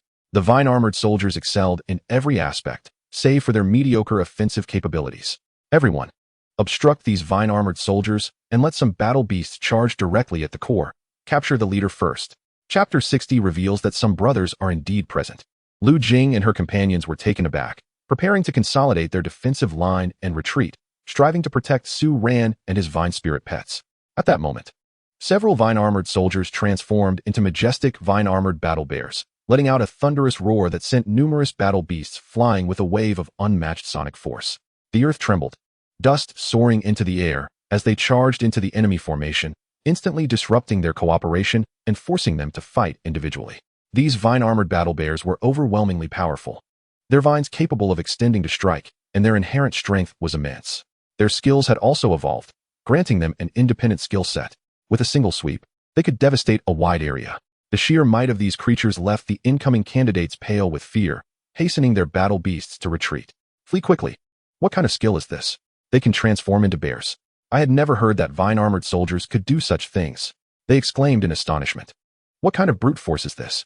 Who claimed the vine-armored soldiers lacked offensive power? Is this what you call inadequate? Clearly, they are ferocious. They lamented, despair gripping them. I no longer want the legacy. Spare us, please. Woe is me, such a beautiful maiden as I. Must I also be struck? Amidst the terrified screams, she was directly struck by a Dana Wonderland guardian bear, vanishing in a flash of white light, leaving behind a puddle of water. The number of eliminated participants surged rapidly, and everyone, gripped by fear, scrambled to escape, casting fearful glances back. What lay behind them was no longer merely vine-armored soldiers. It was a monstrous embodiment of sheer violence and terror, reminiscent of ancient, savage beasts. Lu Jing was left in shock, having encountered this before. Last time, it had left her blazing dragon in a stupor. Yet, she was astonished to see so many vine-armored soldiers could transform. Unbelievable. The members of allied teams were equally taken aback. So impressive. Is this what it means to be a powerhouse? With a single person's strength, to overwhelm so many competitors? And they dare to vie for Sword King's legacy? Dream on. Afterward, Su Ran distributed some sword will skill stones to his team members. After all, those who came to assist were deemed friends, far preferable to standing idly by in the face of death. He then proceeded to the legacy site of the Sword King and successfully acquired a legacy, the secret technique, Sword King's box art. This technique allows the wielder to replicate the might of the Sword King, albeit with a one-time usage effect. However, when perfected, it grants the opportunity to replicate it 10 times, thereby simultaneously possessing 10 disposable swords. Once expended, they can be reconstituted after a certain period. Thus, this skill is exceedingly powerful. The Sword King became renowned for this very reason, having replicated the formidable ancient swords, several of which possessed unique effects, enabling him to combat multiple foes of equal standing in great battles and drive them back. For Su Ran, this was exhilarating. He could finally unlock a bit of the magic sword. On the surface, it would serve as a concealment. This legacy was indeed commendable. Even Yulong was complaining. What kind of Sword King legacy is this that doesn't even provide a sword? You have to seek it out yourself, under the guise of training. Fortunately, I encountered you. Had it been someone else, they would have been utterly baffled. As they spoke, Yulong reminisced about the ancient dragon-type pets he once kept. Recalling an old pterosaur, he had prepared its last meal, only to return and find it peacefully passed away, perhaps having awaited his food in blissful slumber. Or maybe it starved to death because of you. Human, if I still had a physical form, I would certainly give you a good thrashing with my tail. You infuriate me. Senior, you clearly said we could be more relaxed and open, yet how was I to know you would be so abstract? Safety first. Friend, your sword skills are rather demanding in terms of operation. Is there a simpler yet powerful option? Indeed, my brother, there is the 8-point sword wheel, a sword technique that has gained immense popularity in many regions of the secret realm. It requires no specific rules, and if your spirit pet comprehends the principles, its power can increase significantly while being easy to execute. If you exchange for the auto-tracking 8-point sword wheel skill stone, it demands no operation at all. It's exceptionally powerful. Good. I shall take this. What are the exchange requirements? Please tell me. Such scenarios occurred frequently, causing some faces to darken. The influence of the 8-point sword wheel continued to expand, leaving many in the outside world speechless. It was truly absurd. Who would carry so many skill stones into a secret realm without purpose? This led to an exceedingly convoluted promotion examination, far more complex than in previous years. The difficulty and intricacies were significantly heightened. Many families turned pale, as the offspring of these clans possessed formidable suppression over common candidates. Now, instances of unexpected failures and unpredictable battle dynamics were emerging, making it exceedingly difficult to maintain composure. Even a series of television hosts were sweating profusely. Numerous individuals are protesting Su Ran's actions as a candidate, yet after discussions among the league's higher-ups, it was determined that his actions were acceptable and did not violate any regulations, allowing him to proceed. After all, the 8-point sword wheel he presented is indeed extraordinary.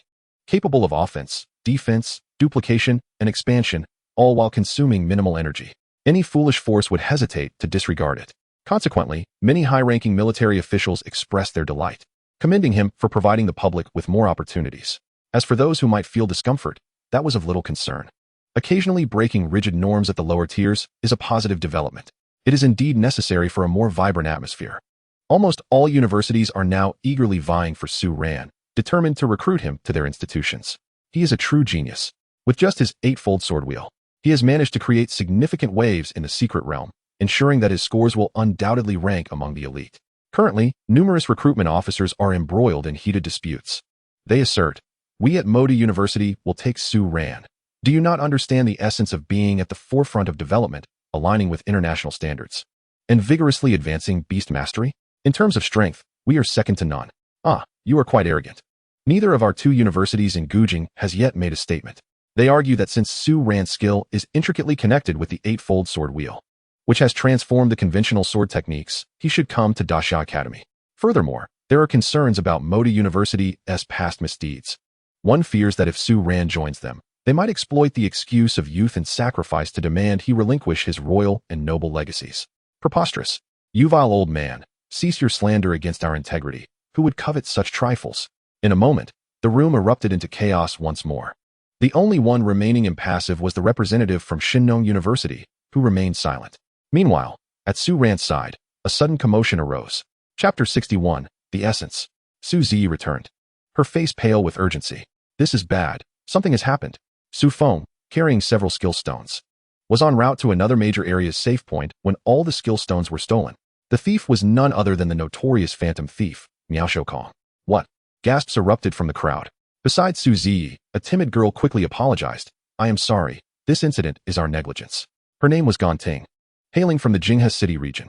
To better protect the skill stones, Su Ran's team had employed several local individuals whose contracted beasts excelled in theft, believing their presence would enhance their defenses, akin to hackers becoming security engineers. However, this time, Miao Shoukong's beast not only possessed thieving skills, but was also a rare spatial type, rendering them unable to intercept the theft. Ganting, filled with guilt, was equally frustrated. The key was that the phantom thief was not from their Jinghe city. He merely contracted a beast from the area. Given the vastness of the Daxiao alliance, it was common for countless candidates to contract favored beasts from all corners of the nation.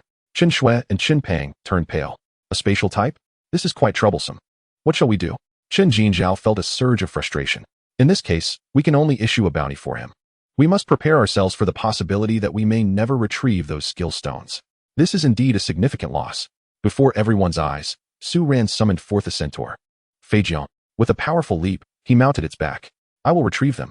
Then, both rider and steed vanished into thin air, startling everyone. They hurriedly glanced around. Su Zi was taken aback. Su Ran has contracted a centaur as well. Ganting gasped in disbelief. A spatial type. She was astounded. For this was the formidable centaur breed, enhanced further by the spatial attribute, an extraordinarily rare and valuable spirit beast. To her astonishment, it had appeared right before her eyes. Chen Jinzhao and the others were equally flabbergasted. Su Ran, does he have such a trump card hidden away? The aura emanating from the centaur suggested it had already reached the domain level, indicating it had not been recently contracted but had been nurtured for some time. They had simply failed to witness Su Ran summon it. Wanshan spoke up. It is also possible that his previous opponents could not provoke this spirit beast from him. Everyone nodded. It seems quite plausible. With just his sword and vine, he had swept through his adversaries effortlessly, particularly the vine soldiers, who had recently gained notoriety. Meanwhile, in another location, the phantom thief, Miao Shoukong, was reveling in his spoils, toying with the spatial bag in his possession. Humph, this level of security is hardly formidable. It was no challenge to acquire these. Let us see how many I have here. My, Su Ran is quite extravagant. What a treasure trove. He chuckled to himself. But I, Kai Ho, am your nemesis. No matter how furious you become later, you will be powerless against me. If you have the ability, find me first. With a mischievous glint in his eye, he swiftly moved to another area, connecting with a large local team, selling some skill stones at a bargain. Kaiho's grin widened. I'll visit a few more places shortly. Thus, the skill stones became dispersed across various locations. After all, he was not foolish. He did not wish to become the sole target of Su Ran's group. The individuals surrounding him, muscular and exuberant, were caught up in a frenzy of excitement. What a fine acquisition. Su Ran could amass a wealth of resources with this. Now it is our turn. Why should he reap all the benefits alone? Once we establish a name for ourselves in exchanges, many will come to us, and the young master will surely be pleased. Ah, Su Ran is truly enviable. We have fought tooth and nail, eliminating countless brothers, just to secure some legacies and resources for the young masters. And this Su Ran? He merely waits for others to come knocking. In stark contrast, Kaiho regarded them with a knowing glance. These were individuals from a noble family, endowed with the unique martial arts beast mastery, bridal gown technique, which allowed them to transfer their cultivated strength to their young master S beast, significantly enhancing its power. Achieving rapid ascension to the domain level. Damn it, how enviable. Truly, a distinguished family stands apart. This enables them to shine in group secret realms, reaping even greater rewards. Even though this method only works with beasts of the same lineage, they still manage to produce 2 domain-level beasts and a multitude of realm-level ones. At that moment, Kaiho overheard an explosive piece of news from an acquaintance, who sneered, "You need not hide for long. Su Ran and his crew will not remain arrogant for many days. Numerous factions are preparing to unite for a purge against them, targeting their safe points while maintaining a safe distance, as they cannot simply block their path. Whenever they attempt to venture elsewhere, they will be ambushed and face elimination. We are among the instigating forces." "Oh, is that so?" Just then, a foreign voice rang out. Everyone turned their heads in unison to find a candidate riding a centaur, hovering in midair, calmly observing the scene. Kaiho's countenance shifted dramatically. Oh no, Su Ran had pursued them. Moreover, his spirit beast, Gasp, was also of the spatial type. They needed to flee quickly. Damn it, what is going on? How did he manage to track me down? He hurriedly commanded his beast to activate its escape abilities. And in an instant, both he and his beast vanished from sight. The situation was indeed quite vexing. Upon arriving at the first faction, they were promptly captured by the opposing side. How outrageous. Kaiho's exclamation caught the attention of those nearby. They paused momentarily before erupting into laughter, brandishing their bags. "Oh, it's you. What's the matter? These skill stones now belong to us. If you know what's good for you, you should flee without delay. Even if you heard what we just said, so what? What can you accomplish alone? This is a power you cannot afford to provoke." Moments later, the air was filled with their wails and the sound of violent explosions, flames soaring into the sky. Su Ran turned his gaze to another direction. "Little mouse, there's no escape for you." He and Fei Jiang vanished in an instant using spatial skills. Consequently, Kaiho found himself pursued relentlessly, with nowhere to turn. He was nearly driven to madness. Why was Su Ran so monstrous? It was as if he were not even human. Kaiho had already depleted the primal energy of the Guy Beast to execute such an astonishing long-distance teleportation. Yet, his adversary had arrived directly, often even before him. Damn it, he had his destination predicted. Was it truly possible to discern his pet's spatial fluctuations to such an extent? The mastery of spatial laws was utterly terrifying, filling him with regret. It was evident that he had offended someone he shouldn't have. "Please, stop pursuing me. I can return everything to you. What more do you want? I can even offer my other gains. Please, just stop. I realize my mistakes." Su Ran's cold voice interrupted. "You don't truly understand your errors. You merely comprehend that your life is at stake." A deafening sound tore through the fabric of space, unleashing a catastrophic storm that engulfed the despairing Kaiho and his pet. No. Upon returning to the outside world, Kaiho lamented that all his hard-earned gains had now fallen into Su Ran's hands. He cried out to the heavens in anguish, regretting his actions profoundly. "It shouldn't have been this way. I understand now. You tampered with the skill stones, enabling you to sense my presence all along. I had checked them so many times. Ultimately, I was blinded by my own folly. In truth, the skill stones bore no markings." Su Ran had traversed along the lines of causality. As for Fei Jiang, Su Ran merely had it employ its standard spatial abilities, concealing his most formidable trump card. After all, this was being broadcast nationwide, with countless nobles and kings observing. Only a fool would reveal all of their cards. Su Ran sought a scenario where his opponent revealed their entire hand, ultimately left with none, while he applauded in admiration, acknowledging, "You managed to employ a mere fraction of my techniques. Truly impressive." The very thought of such a scene was amusing.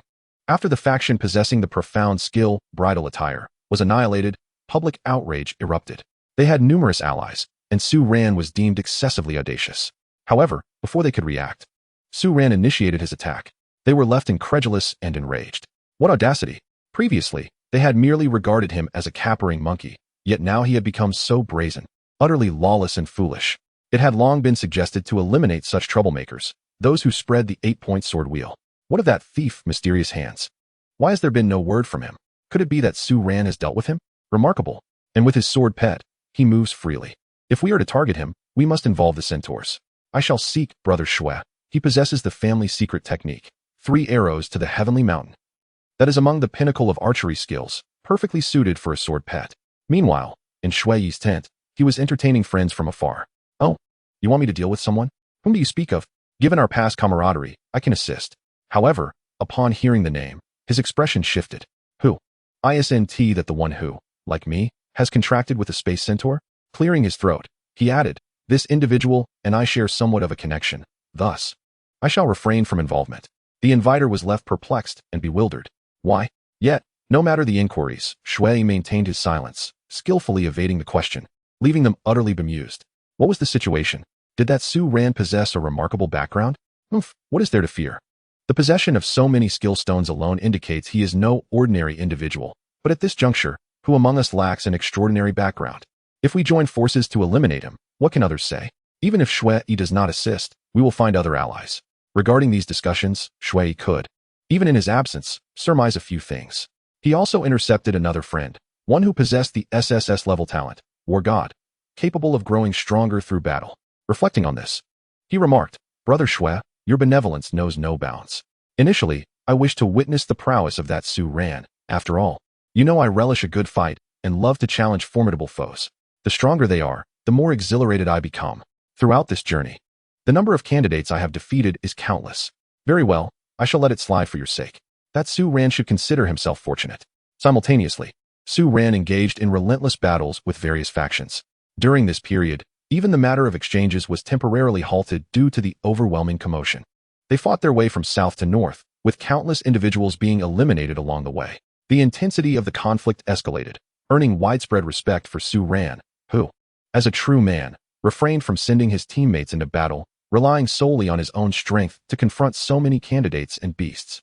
Moreover, the number of his vine soldiers had significantly increased, a truly remarkable skill. At this juncture, leading the alliance against Su Ran was a candidate endowed with the SSS level talent, Corpse Commander, capable of controlling 50 ferocious beast corpses.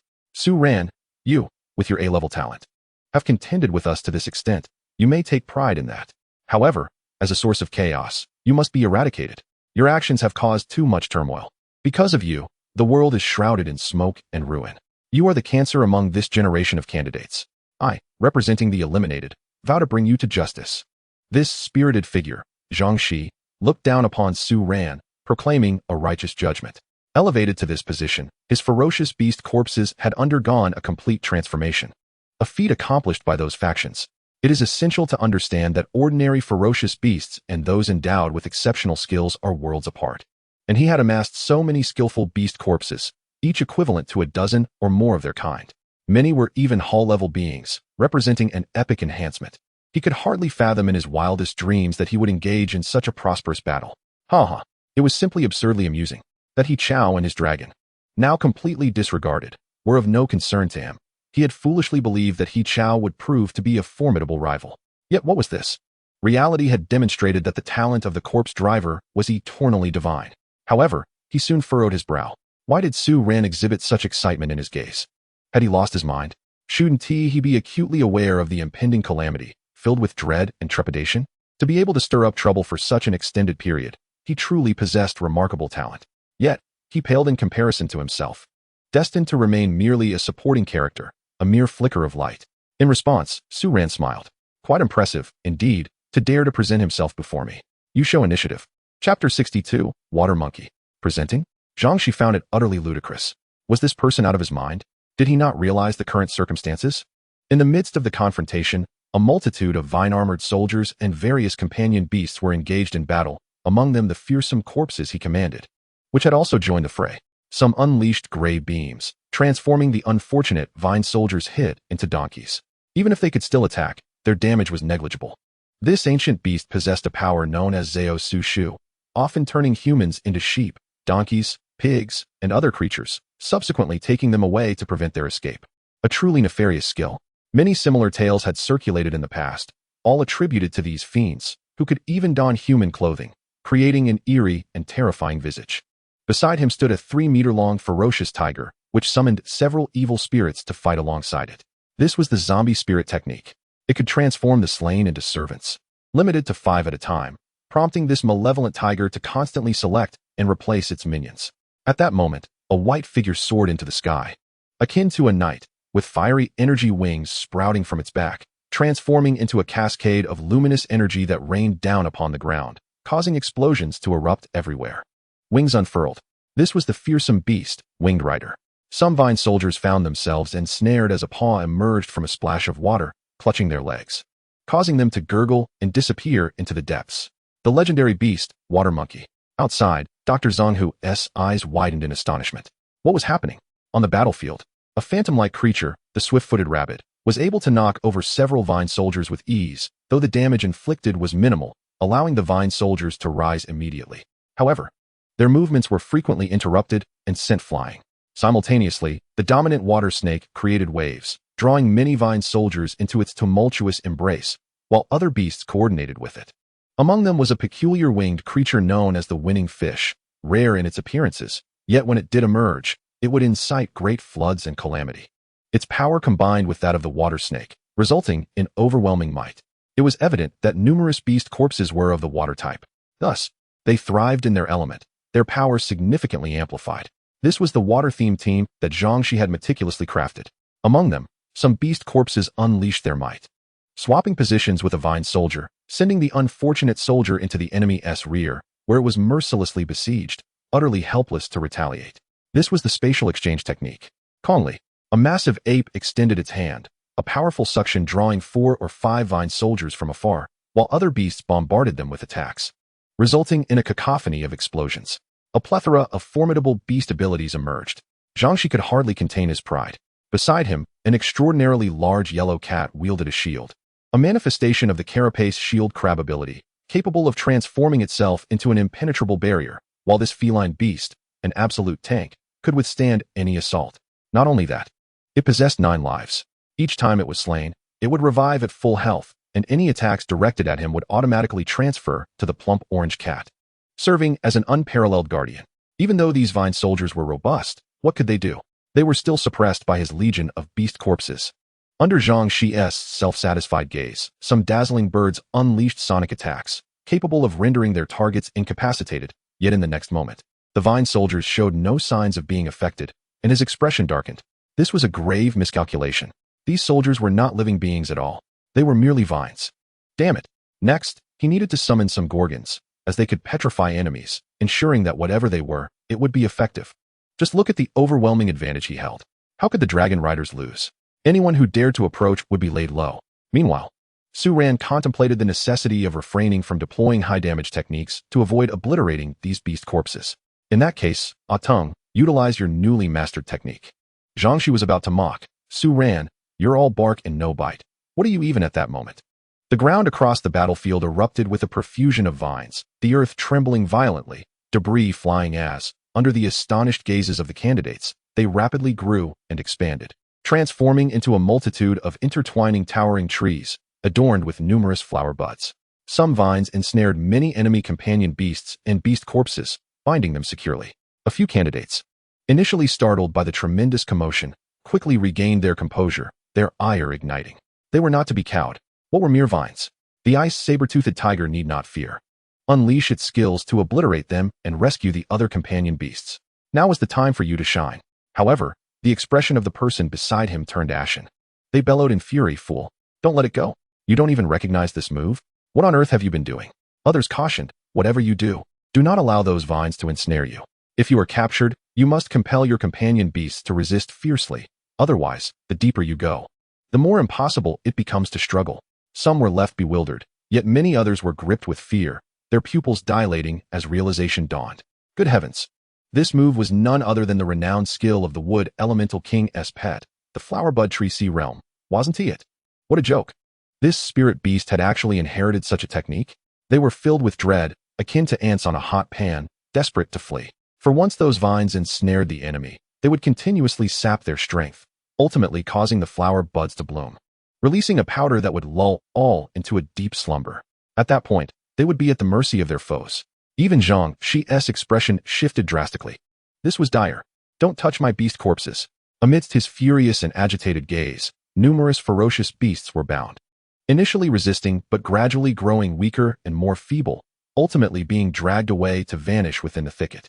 His eyes were bloodshot, and he let out a heart-wrenching roar, filled with despair. Return what is rightfully mine. Those are mine. You lot. Obliterate this place, leave no trace behind. However, midway through this command, Zhangxi's countenance darkened as he hastily amended, wait, do not damage those corpses, be cautious. Now he had to consider this issue as well. The beasts he was directing were all of the Hall-level caliber, and he could not unleash his full power. It was infuriating. At that moment, the vine-armored soldiers, having freed their hands, surged forward, many transforming into the form of the Dana Wonderland Guardian Bear, charging forth with roars and bellows. With their extraordinary regenerative abilities and resilience, they managed to stall the beast's advance. In the depths of despair, Zhangxi watched helplessly as over 40 ferocious beast corpses were dragged away, and in the next instant, they all lost contact, severing completely from him. His eyes threatened to burst with rage, and he was utterly driven to madness. Ah, my ferocious beasts, what have you done? Chapter 63. Can we reconcile? His sanity had completely shattered. Zhangxi could not accept this reality. Regardless of the peculiar methods employed by Su Ran, he was determined to reclaim those beast corpses at any cost. After all, they were the very foundation upon which he would ascend to the pinnacle of his life. Relishing in the accolades and reverence of the masses, with their presence, his future path would be significantly eased. Losing even a few would be a grave loss, let alone nearly all of them. For Zhangxi to start from scratch once more would be tantamount to a death sentence. Zombie King, arise. A red glowing zombie clad in ancient official garb was summoned forth, exuding an astonishing aura. With arms outstretched, it leaped and vanished into the treetops. Yet, in a short span, it was repelled back. No, the echoes of someone's fierce unwillingness reverberated through the air. Meanwhile, other factions observing from afar collectively gasped in astonishment at such a spectacular display. Damn, the King's ultimate technique. Thank heavens we didn't engage, otherwise, we would have been doomed. Many have suffered now, and even those remaining beast companions are gravely weakened. However, others sensed an opportunity. The flower bud tree consumes vast energy. The opponent will soon enter a state of weakness. Should we make our move? After all, fortune favors the bold. This notion caused some to swallow hard. Go. Soon after, a second wave of the flower bud tree descended upon the area, prompting cries for mercy and wails of despair. How can this be? Only Su Ran remained unfazed. Fools. We possess immortal, divine, tree beings, capable of replenishing instantly. Moreover, they were embedded within a Tang's body beforehand to avoid detection.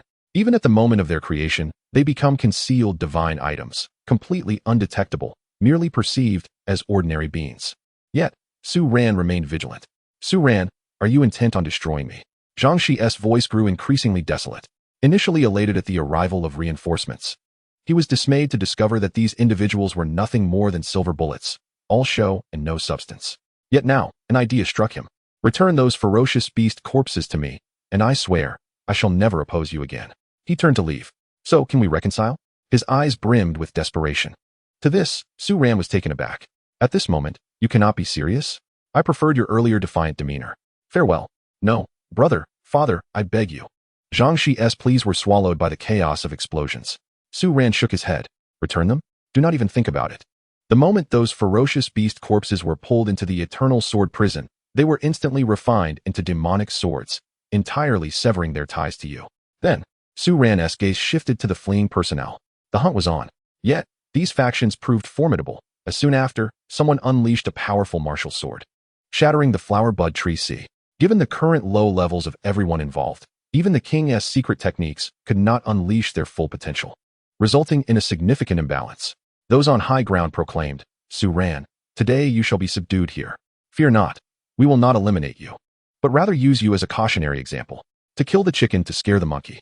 Those connected to you shall also suffer. This is the price of association. Those who enable tyranny shall not have a good end. Understand? This is your fate. If you plead for mercy, we may show some leniency. Yet, before they could finish their threats, a terrifying explosion and shockwave sent the wailing individuals and their beasts flying. Su Ran emerged slowly from the inferno, his domain's power flickering momentarily to block the energy, deliberately masking it with fire-based principles as the Tai Qinglong's sword beside him, along with two martial swords, began to dissipate. You truly overestimate yourselves. This scene was witnessed by some candidates stationed on flying spirit beasts from a distance, and those of notable lineage broke into cold sweats. Is that a disposable martial sword? It didn't shatter, it simply vanished.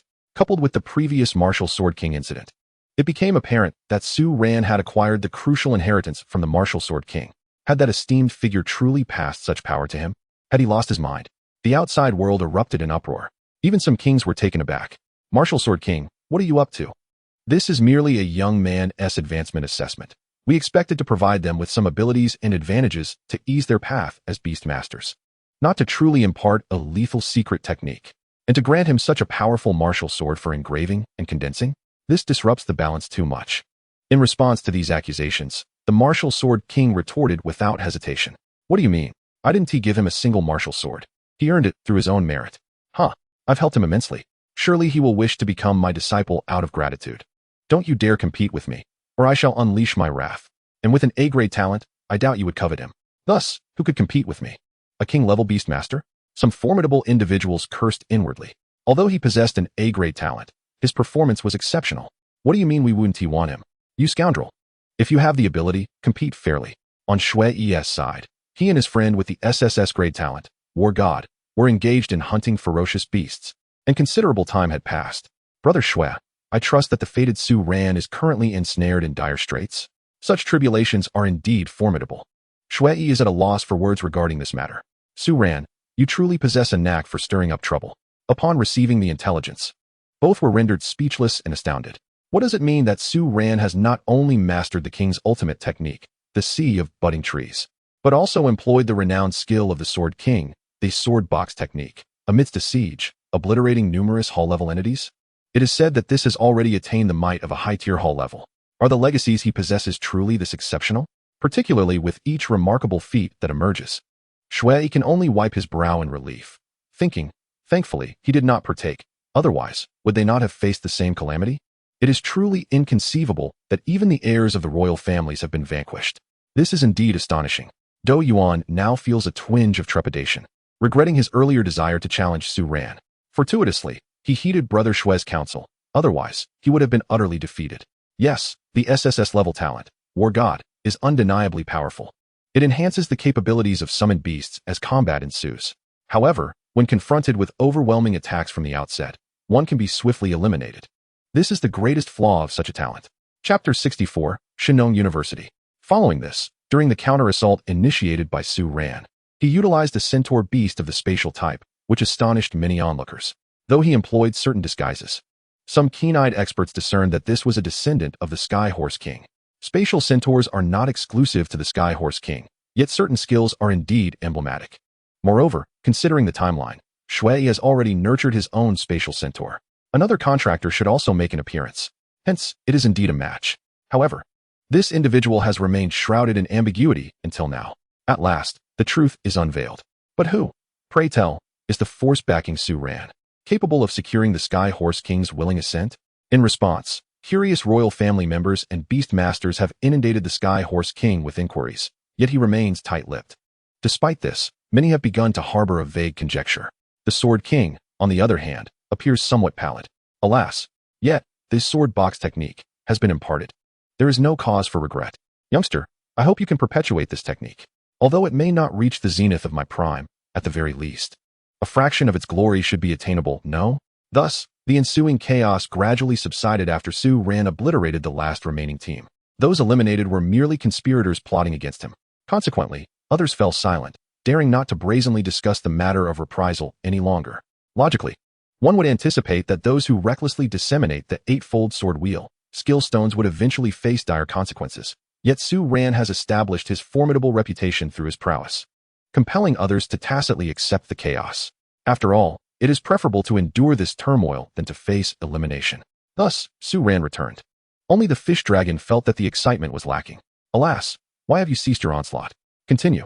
The prospect of sweeping away all foes is most impressive. Would it not be better to accumulate more accolades and elevate your score? Su Ran shook his head. Senior, may I inquire if there are any rewards for achieving the top score? None. After all, this merely establishes a hierarchy among a series of prodigies, allowing the top academies to make their selections. Youngsters are consumed by this system, each striving for rank, engaging in endless competition. Those confident in themselves aspire to be the number one of this generation.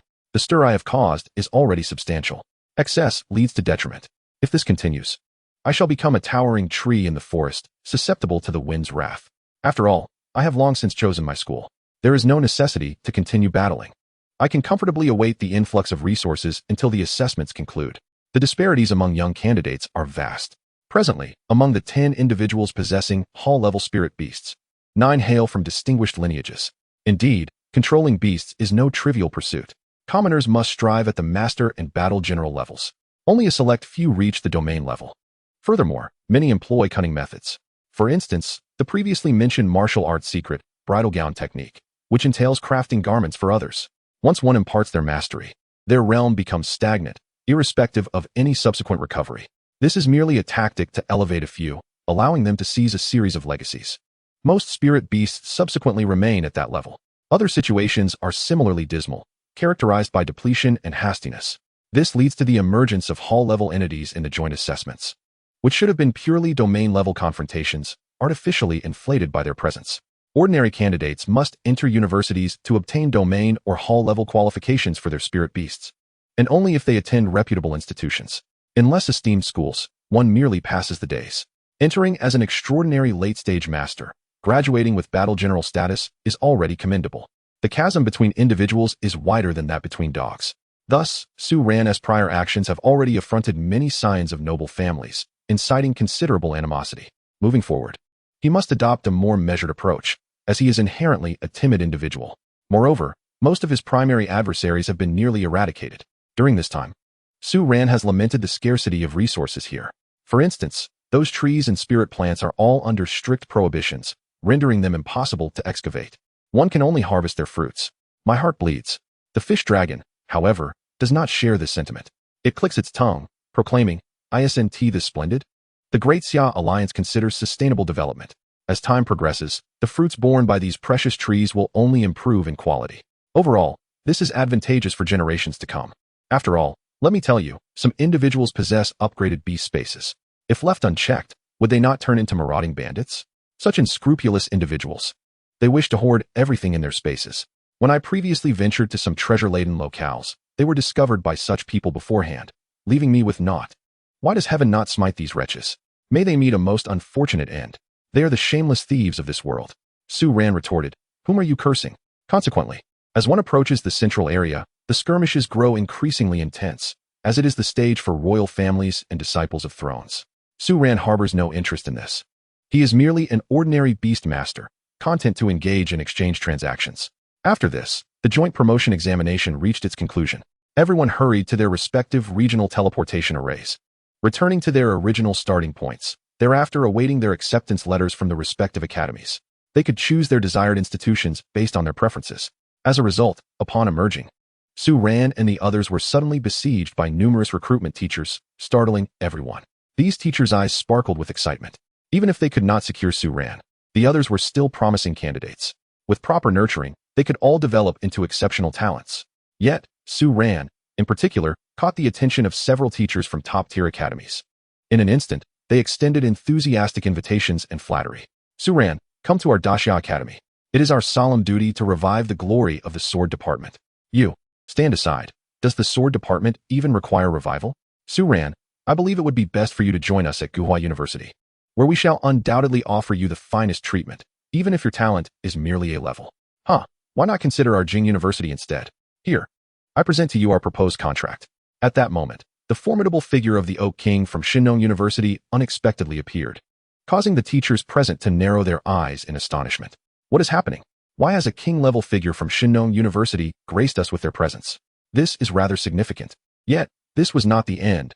A second king appeared as well, the Shadow King from Moda University. This slender man, clad in a long robe, began to speak the moment he materialized. "Su Ran, join us at Moda University. Look at these individuals. Their sincerity is merely superficial, as they have only dispatched a Dongtian-level recruitment instructor. After all, you are merely an A-level talent. It is the rare SSS-level talents who are truly prioritized. There are even those beyond SSS level. Haha. We can offer you so much more. Talent does not dictate everything. Some ordinary SSS-level individuals do not even meet our standards. For you, the presence of exceptional beast cubs, specialized training systems, esteemed mentors, abundant resources on campus, and connections with various nations are the true advantages we possess, which you desperately need." However, Su Ran simply shook his head apologetically and stepped forward to greet the Oak King. "Oak King, it is a pleasure to meet you again." The burly figure chuckled heartily, scratching the back of his head. "Haha, my apologies. I only just learned that you are our designated candidate. Had I known earlier, I would have provided you with better resources. Although, I am not entirely certain why your bear is as it is. Yet, he did not delve further into the matter. There are so many legacies within the secret realms. It is quite normal for some to mutate after a bit of enhancement. Before Su Ran could utter another word, the Shadow King's gaze darkened ominously. Indeed, you are that fellow's disciple, aren't you? Heh, consider this your final opportunity. Do not misguide yourself. Enroll in Modi University now, and a bright future awaits you. Do you truly believe that the novice throne is something remarkable? My clan alone has numerous second and third tier thrones. Not to mention what our school possesses. The Oak King furrowed his brow, unleashing an astonishing mental force that enveloped the area. Enough. Do not think I cannot see through your threats. What? Are you, Shadow King, prepared to instigate conflict here? I welcome the challenge, and do not forget. Should you cause trouble, there are plenty of powerful individuals who will promptly come to subdue you. In response, the Shadow King scoffed derisively and turned to leave. Su Ran, you had best pray for a few more years of life. Su Ran's expression hardened. That scoundrel. The words exchanged were lost on the other teachers and attendees. But the Oak King provided an explanation. Do not mind him. He has long-standing enmity with Shinnon University, which is why he came specifically to warn you. If he presents any conditions, it would be wise to ignore them, for he is merely toying with you. Should you choose their institution, who knows how you might be oppressed. He also communicated telepathically. Yes, that fellow has been defeated by your master, understand? A powerful beast master will inevitably attract numerous allies and friends, but will also garner a slew of enemies. Sometimes, these entanglements extend to the next generation, like yourselves. However, your school life ahead will be quite secure. Rest assured, while Shinnon University may not rival these new top-tier institutions, it remains a prestigious academy from the old era. With rich heritage and numerous powerful individuals, this conflict rendered everyone speechless, yet upon witnessing the Oak King escort Su ran away, they could not help but sigh. How peculiar that Shinnon University emerged victorious in the end. Had they arranged this in advance? Although the presence of that centaur had already hinted at it, they could not resign themselves without making an effort. This Su Ran possesses many legacies, such a pity. In the aftermath, the news of Su Ran's decision to join Shinnon University spread rapidly, eliciting astonishment from all, though it seemed reasonable in hindsight. His wood-type beasts and vine-armored soldiers were indeed highly conspicuous, making him an ideal fit for Shinnon University. Moreover, Lord Pello was also at Shinnon University. Upon realizing this, some individuals spat water in surprise. What? I thought Su Ran was a product of a family feuding with the Pello throne, cultivated solely to target his previous school during the assessments to eliminate them all. Yet now, it appears his relationship with Lord Pello is far from simple. This was utterly hilarious. Those from the third school have become the greatest fools in this scenario. The flood has drowned the Dragon King Temple. A family does not recognize its kin. Thus, the second school has emerged as the ultimate victor. Meanwhile, students from the third school bore expressions of utter despair, lamenting. Why didn't you say this earlier? This is infuriating. Had you mentioned it beforehand, we would have never targeted you. Ultimately, the plan had been sound, to disperse the teams, scour local secret realm resources, and enhance their collective strength to better face the forthcoming grand secret realm. As for the troublesome weaker schools, they were to be eliminated without question. Yet, no one anticipated that the second school would have a Su Ran. Many felt a wave of disbelief wash over them. How could this be acceptable? All the glory and benefits that rightfully belonged to them were now in the hands of these individuals. Amidst this tumult, the situation became a hot topic of discussion among netizens. How absurd. Yet, Su Ran was merely an A-level talent. Surely he could not be taken as a disciple. Only a select few, privy to the truth, fell into deep contemplation. What made this individual so exceptional that Pello would part with that centaur? Even the Shadow King coldly scrutinized Su Ran's records, A-level evaluation. Pello is no fool. You must be concealing something of greater significance. Regardless, it would be prudent to eliminate you sooner rather than later. Do not let us catch you off guard, young man. He let out a strange, sinister laugh. Whatever it is, death is the outcome that pleases all. Meanwhile, Su Ran followed the Oak King to Shinnon University. Upon reaching the entrance, he beheld an endless expanse of towering trees, stretching infinitely in every direction. It was as if he had stepped into a realm dominated by trees, where colossal trunks stood tall amidst lush greenery, shrouded in a mist that obscured the distant landscape. Within this forest of trees, one could scarcely perceive the myriad unknown creatures and powerful beings concealed within. Shinnon University is situated in the Shinonjia region. In this pristine forest area alone, there spans over 4,000 square kilometers, which merely constitutes a fragment of Shinnon University. For Su Ran, however, this expanse cannot be measured by the dimensions of his past life, as the world appears substantially larger than he remembers. Upon entering, under the guidance of the Oak King, Su Ran first acquired a mode of transport, gigantic bees, whose numbers were remarkably abundant. It was evident that numerous students were riding these bees, soaring through the air. Su Ran adeptly maneuvered his bee, pursuing the Oak King deeper into the forest, as the two of them flitted from one grove to another. Traversing by foot would have been an arduous task indeed. Along the way, one could witness numerous houses perched upon branches, seamlessly integrated with the trunks. And many areas were interconnected by stable, reinforced wooden bridges, forming expansive living and trading zones, each displaying an architectural style that was both organic and breathtaking, akin to a scene pulled from a dream. As they flew, the Oak King provided explanations. Within our realm of wood-based life skills, there are many techniques for constructing abodes, such as the fundamental 3-bedroom, 2-living-room method, or the bud house, tree-in house, outer tree house, elven house, and even some youth-inspired pineapple houses, drawing from a certain animated series. These are modest dwellings, inhabited by various beast species or designated planting areas overseen by students, with each individual managing a substantial plot without interference. Should relations be amicable, they may also visit one another. Moreover, numerous cactus sentinels were seen patrolling the vicinity, each at least a domain-level beast, with larger entities, such as the treants known as Oak Guardians, visible in abundance. One could easily spot dozens, if not hundreds, at a glance. These creatures do not belong to me. They are nurtured by the school. Many beast species coexist with us, aiding one another, and they are integral to our community. It is not uncommon for beasts to attend school for further education, true local residents. As they ventured deeper, the surroundings opened up, revealing a wide expanse and a clearer vista. Many regions were evidently planned, with the arrangement of trees displaying a commendable order. Su Ran also encountered various beasts, such as the banana monkeys harvesting resources in the banana groves, and the electric kid grooming the wool of the cloud electric sheep, an infamous creature known for its peculiar reputation. The wool of the cloud electric sheep is, in fact, a valuable resource of the electric type, directly usable in power generation facilities. A young girl was seen riding atop a colossal anthropomorphic iron eater, sprinting with remarkable speed. Nearby, one could observe a multitude of clothed, bipedal pandas, an exceptionally rare breed, known for their high intelligence and ability to communicate in human language. They had previously attracted filmmakers who came to our locale to gather material for the production of Kung Fu Panda. In the distance, Su Ran spotted an astonishingly large vegetable garden. Ah, that area is overseen by the vegetable doctor. You must be familiar with the veggie dog species, for that is its birthplace. Hundreds of vegetable spirit species reside there, making it a specialized breeding ground that is quite popular among students. He gestured towards the distant Brokenback Mountain. Would you like me to take you there? Su Ran responded with a bewildered expression. No, thank you. The Oak King continued. By the way, do not fly recklessly over the rose garden, as it is home to a rather irritable flower tyrant, a monarch-level beast.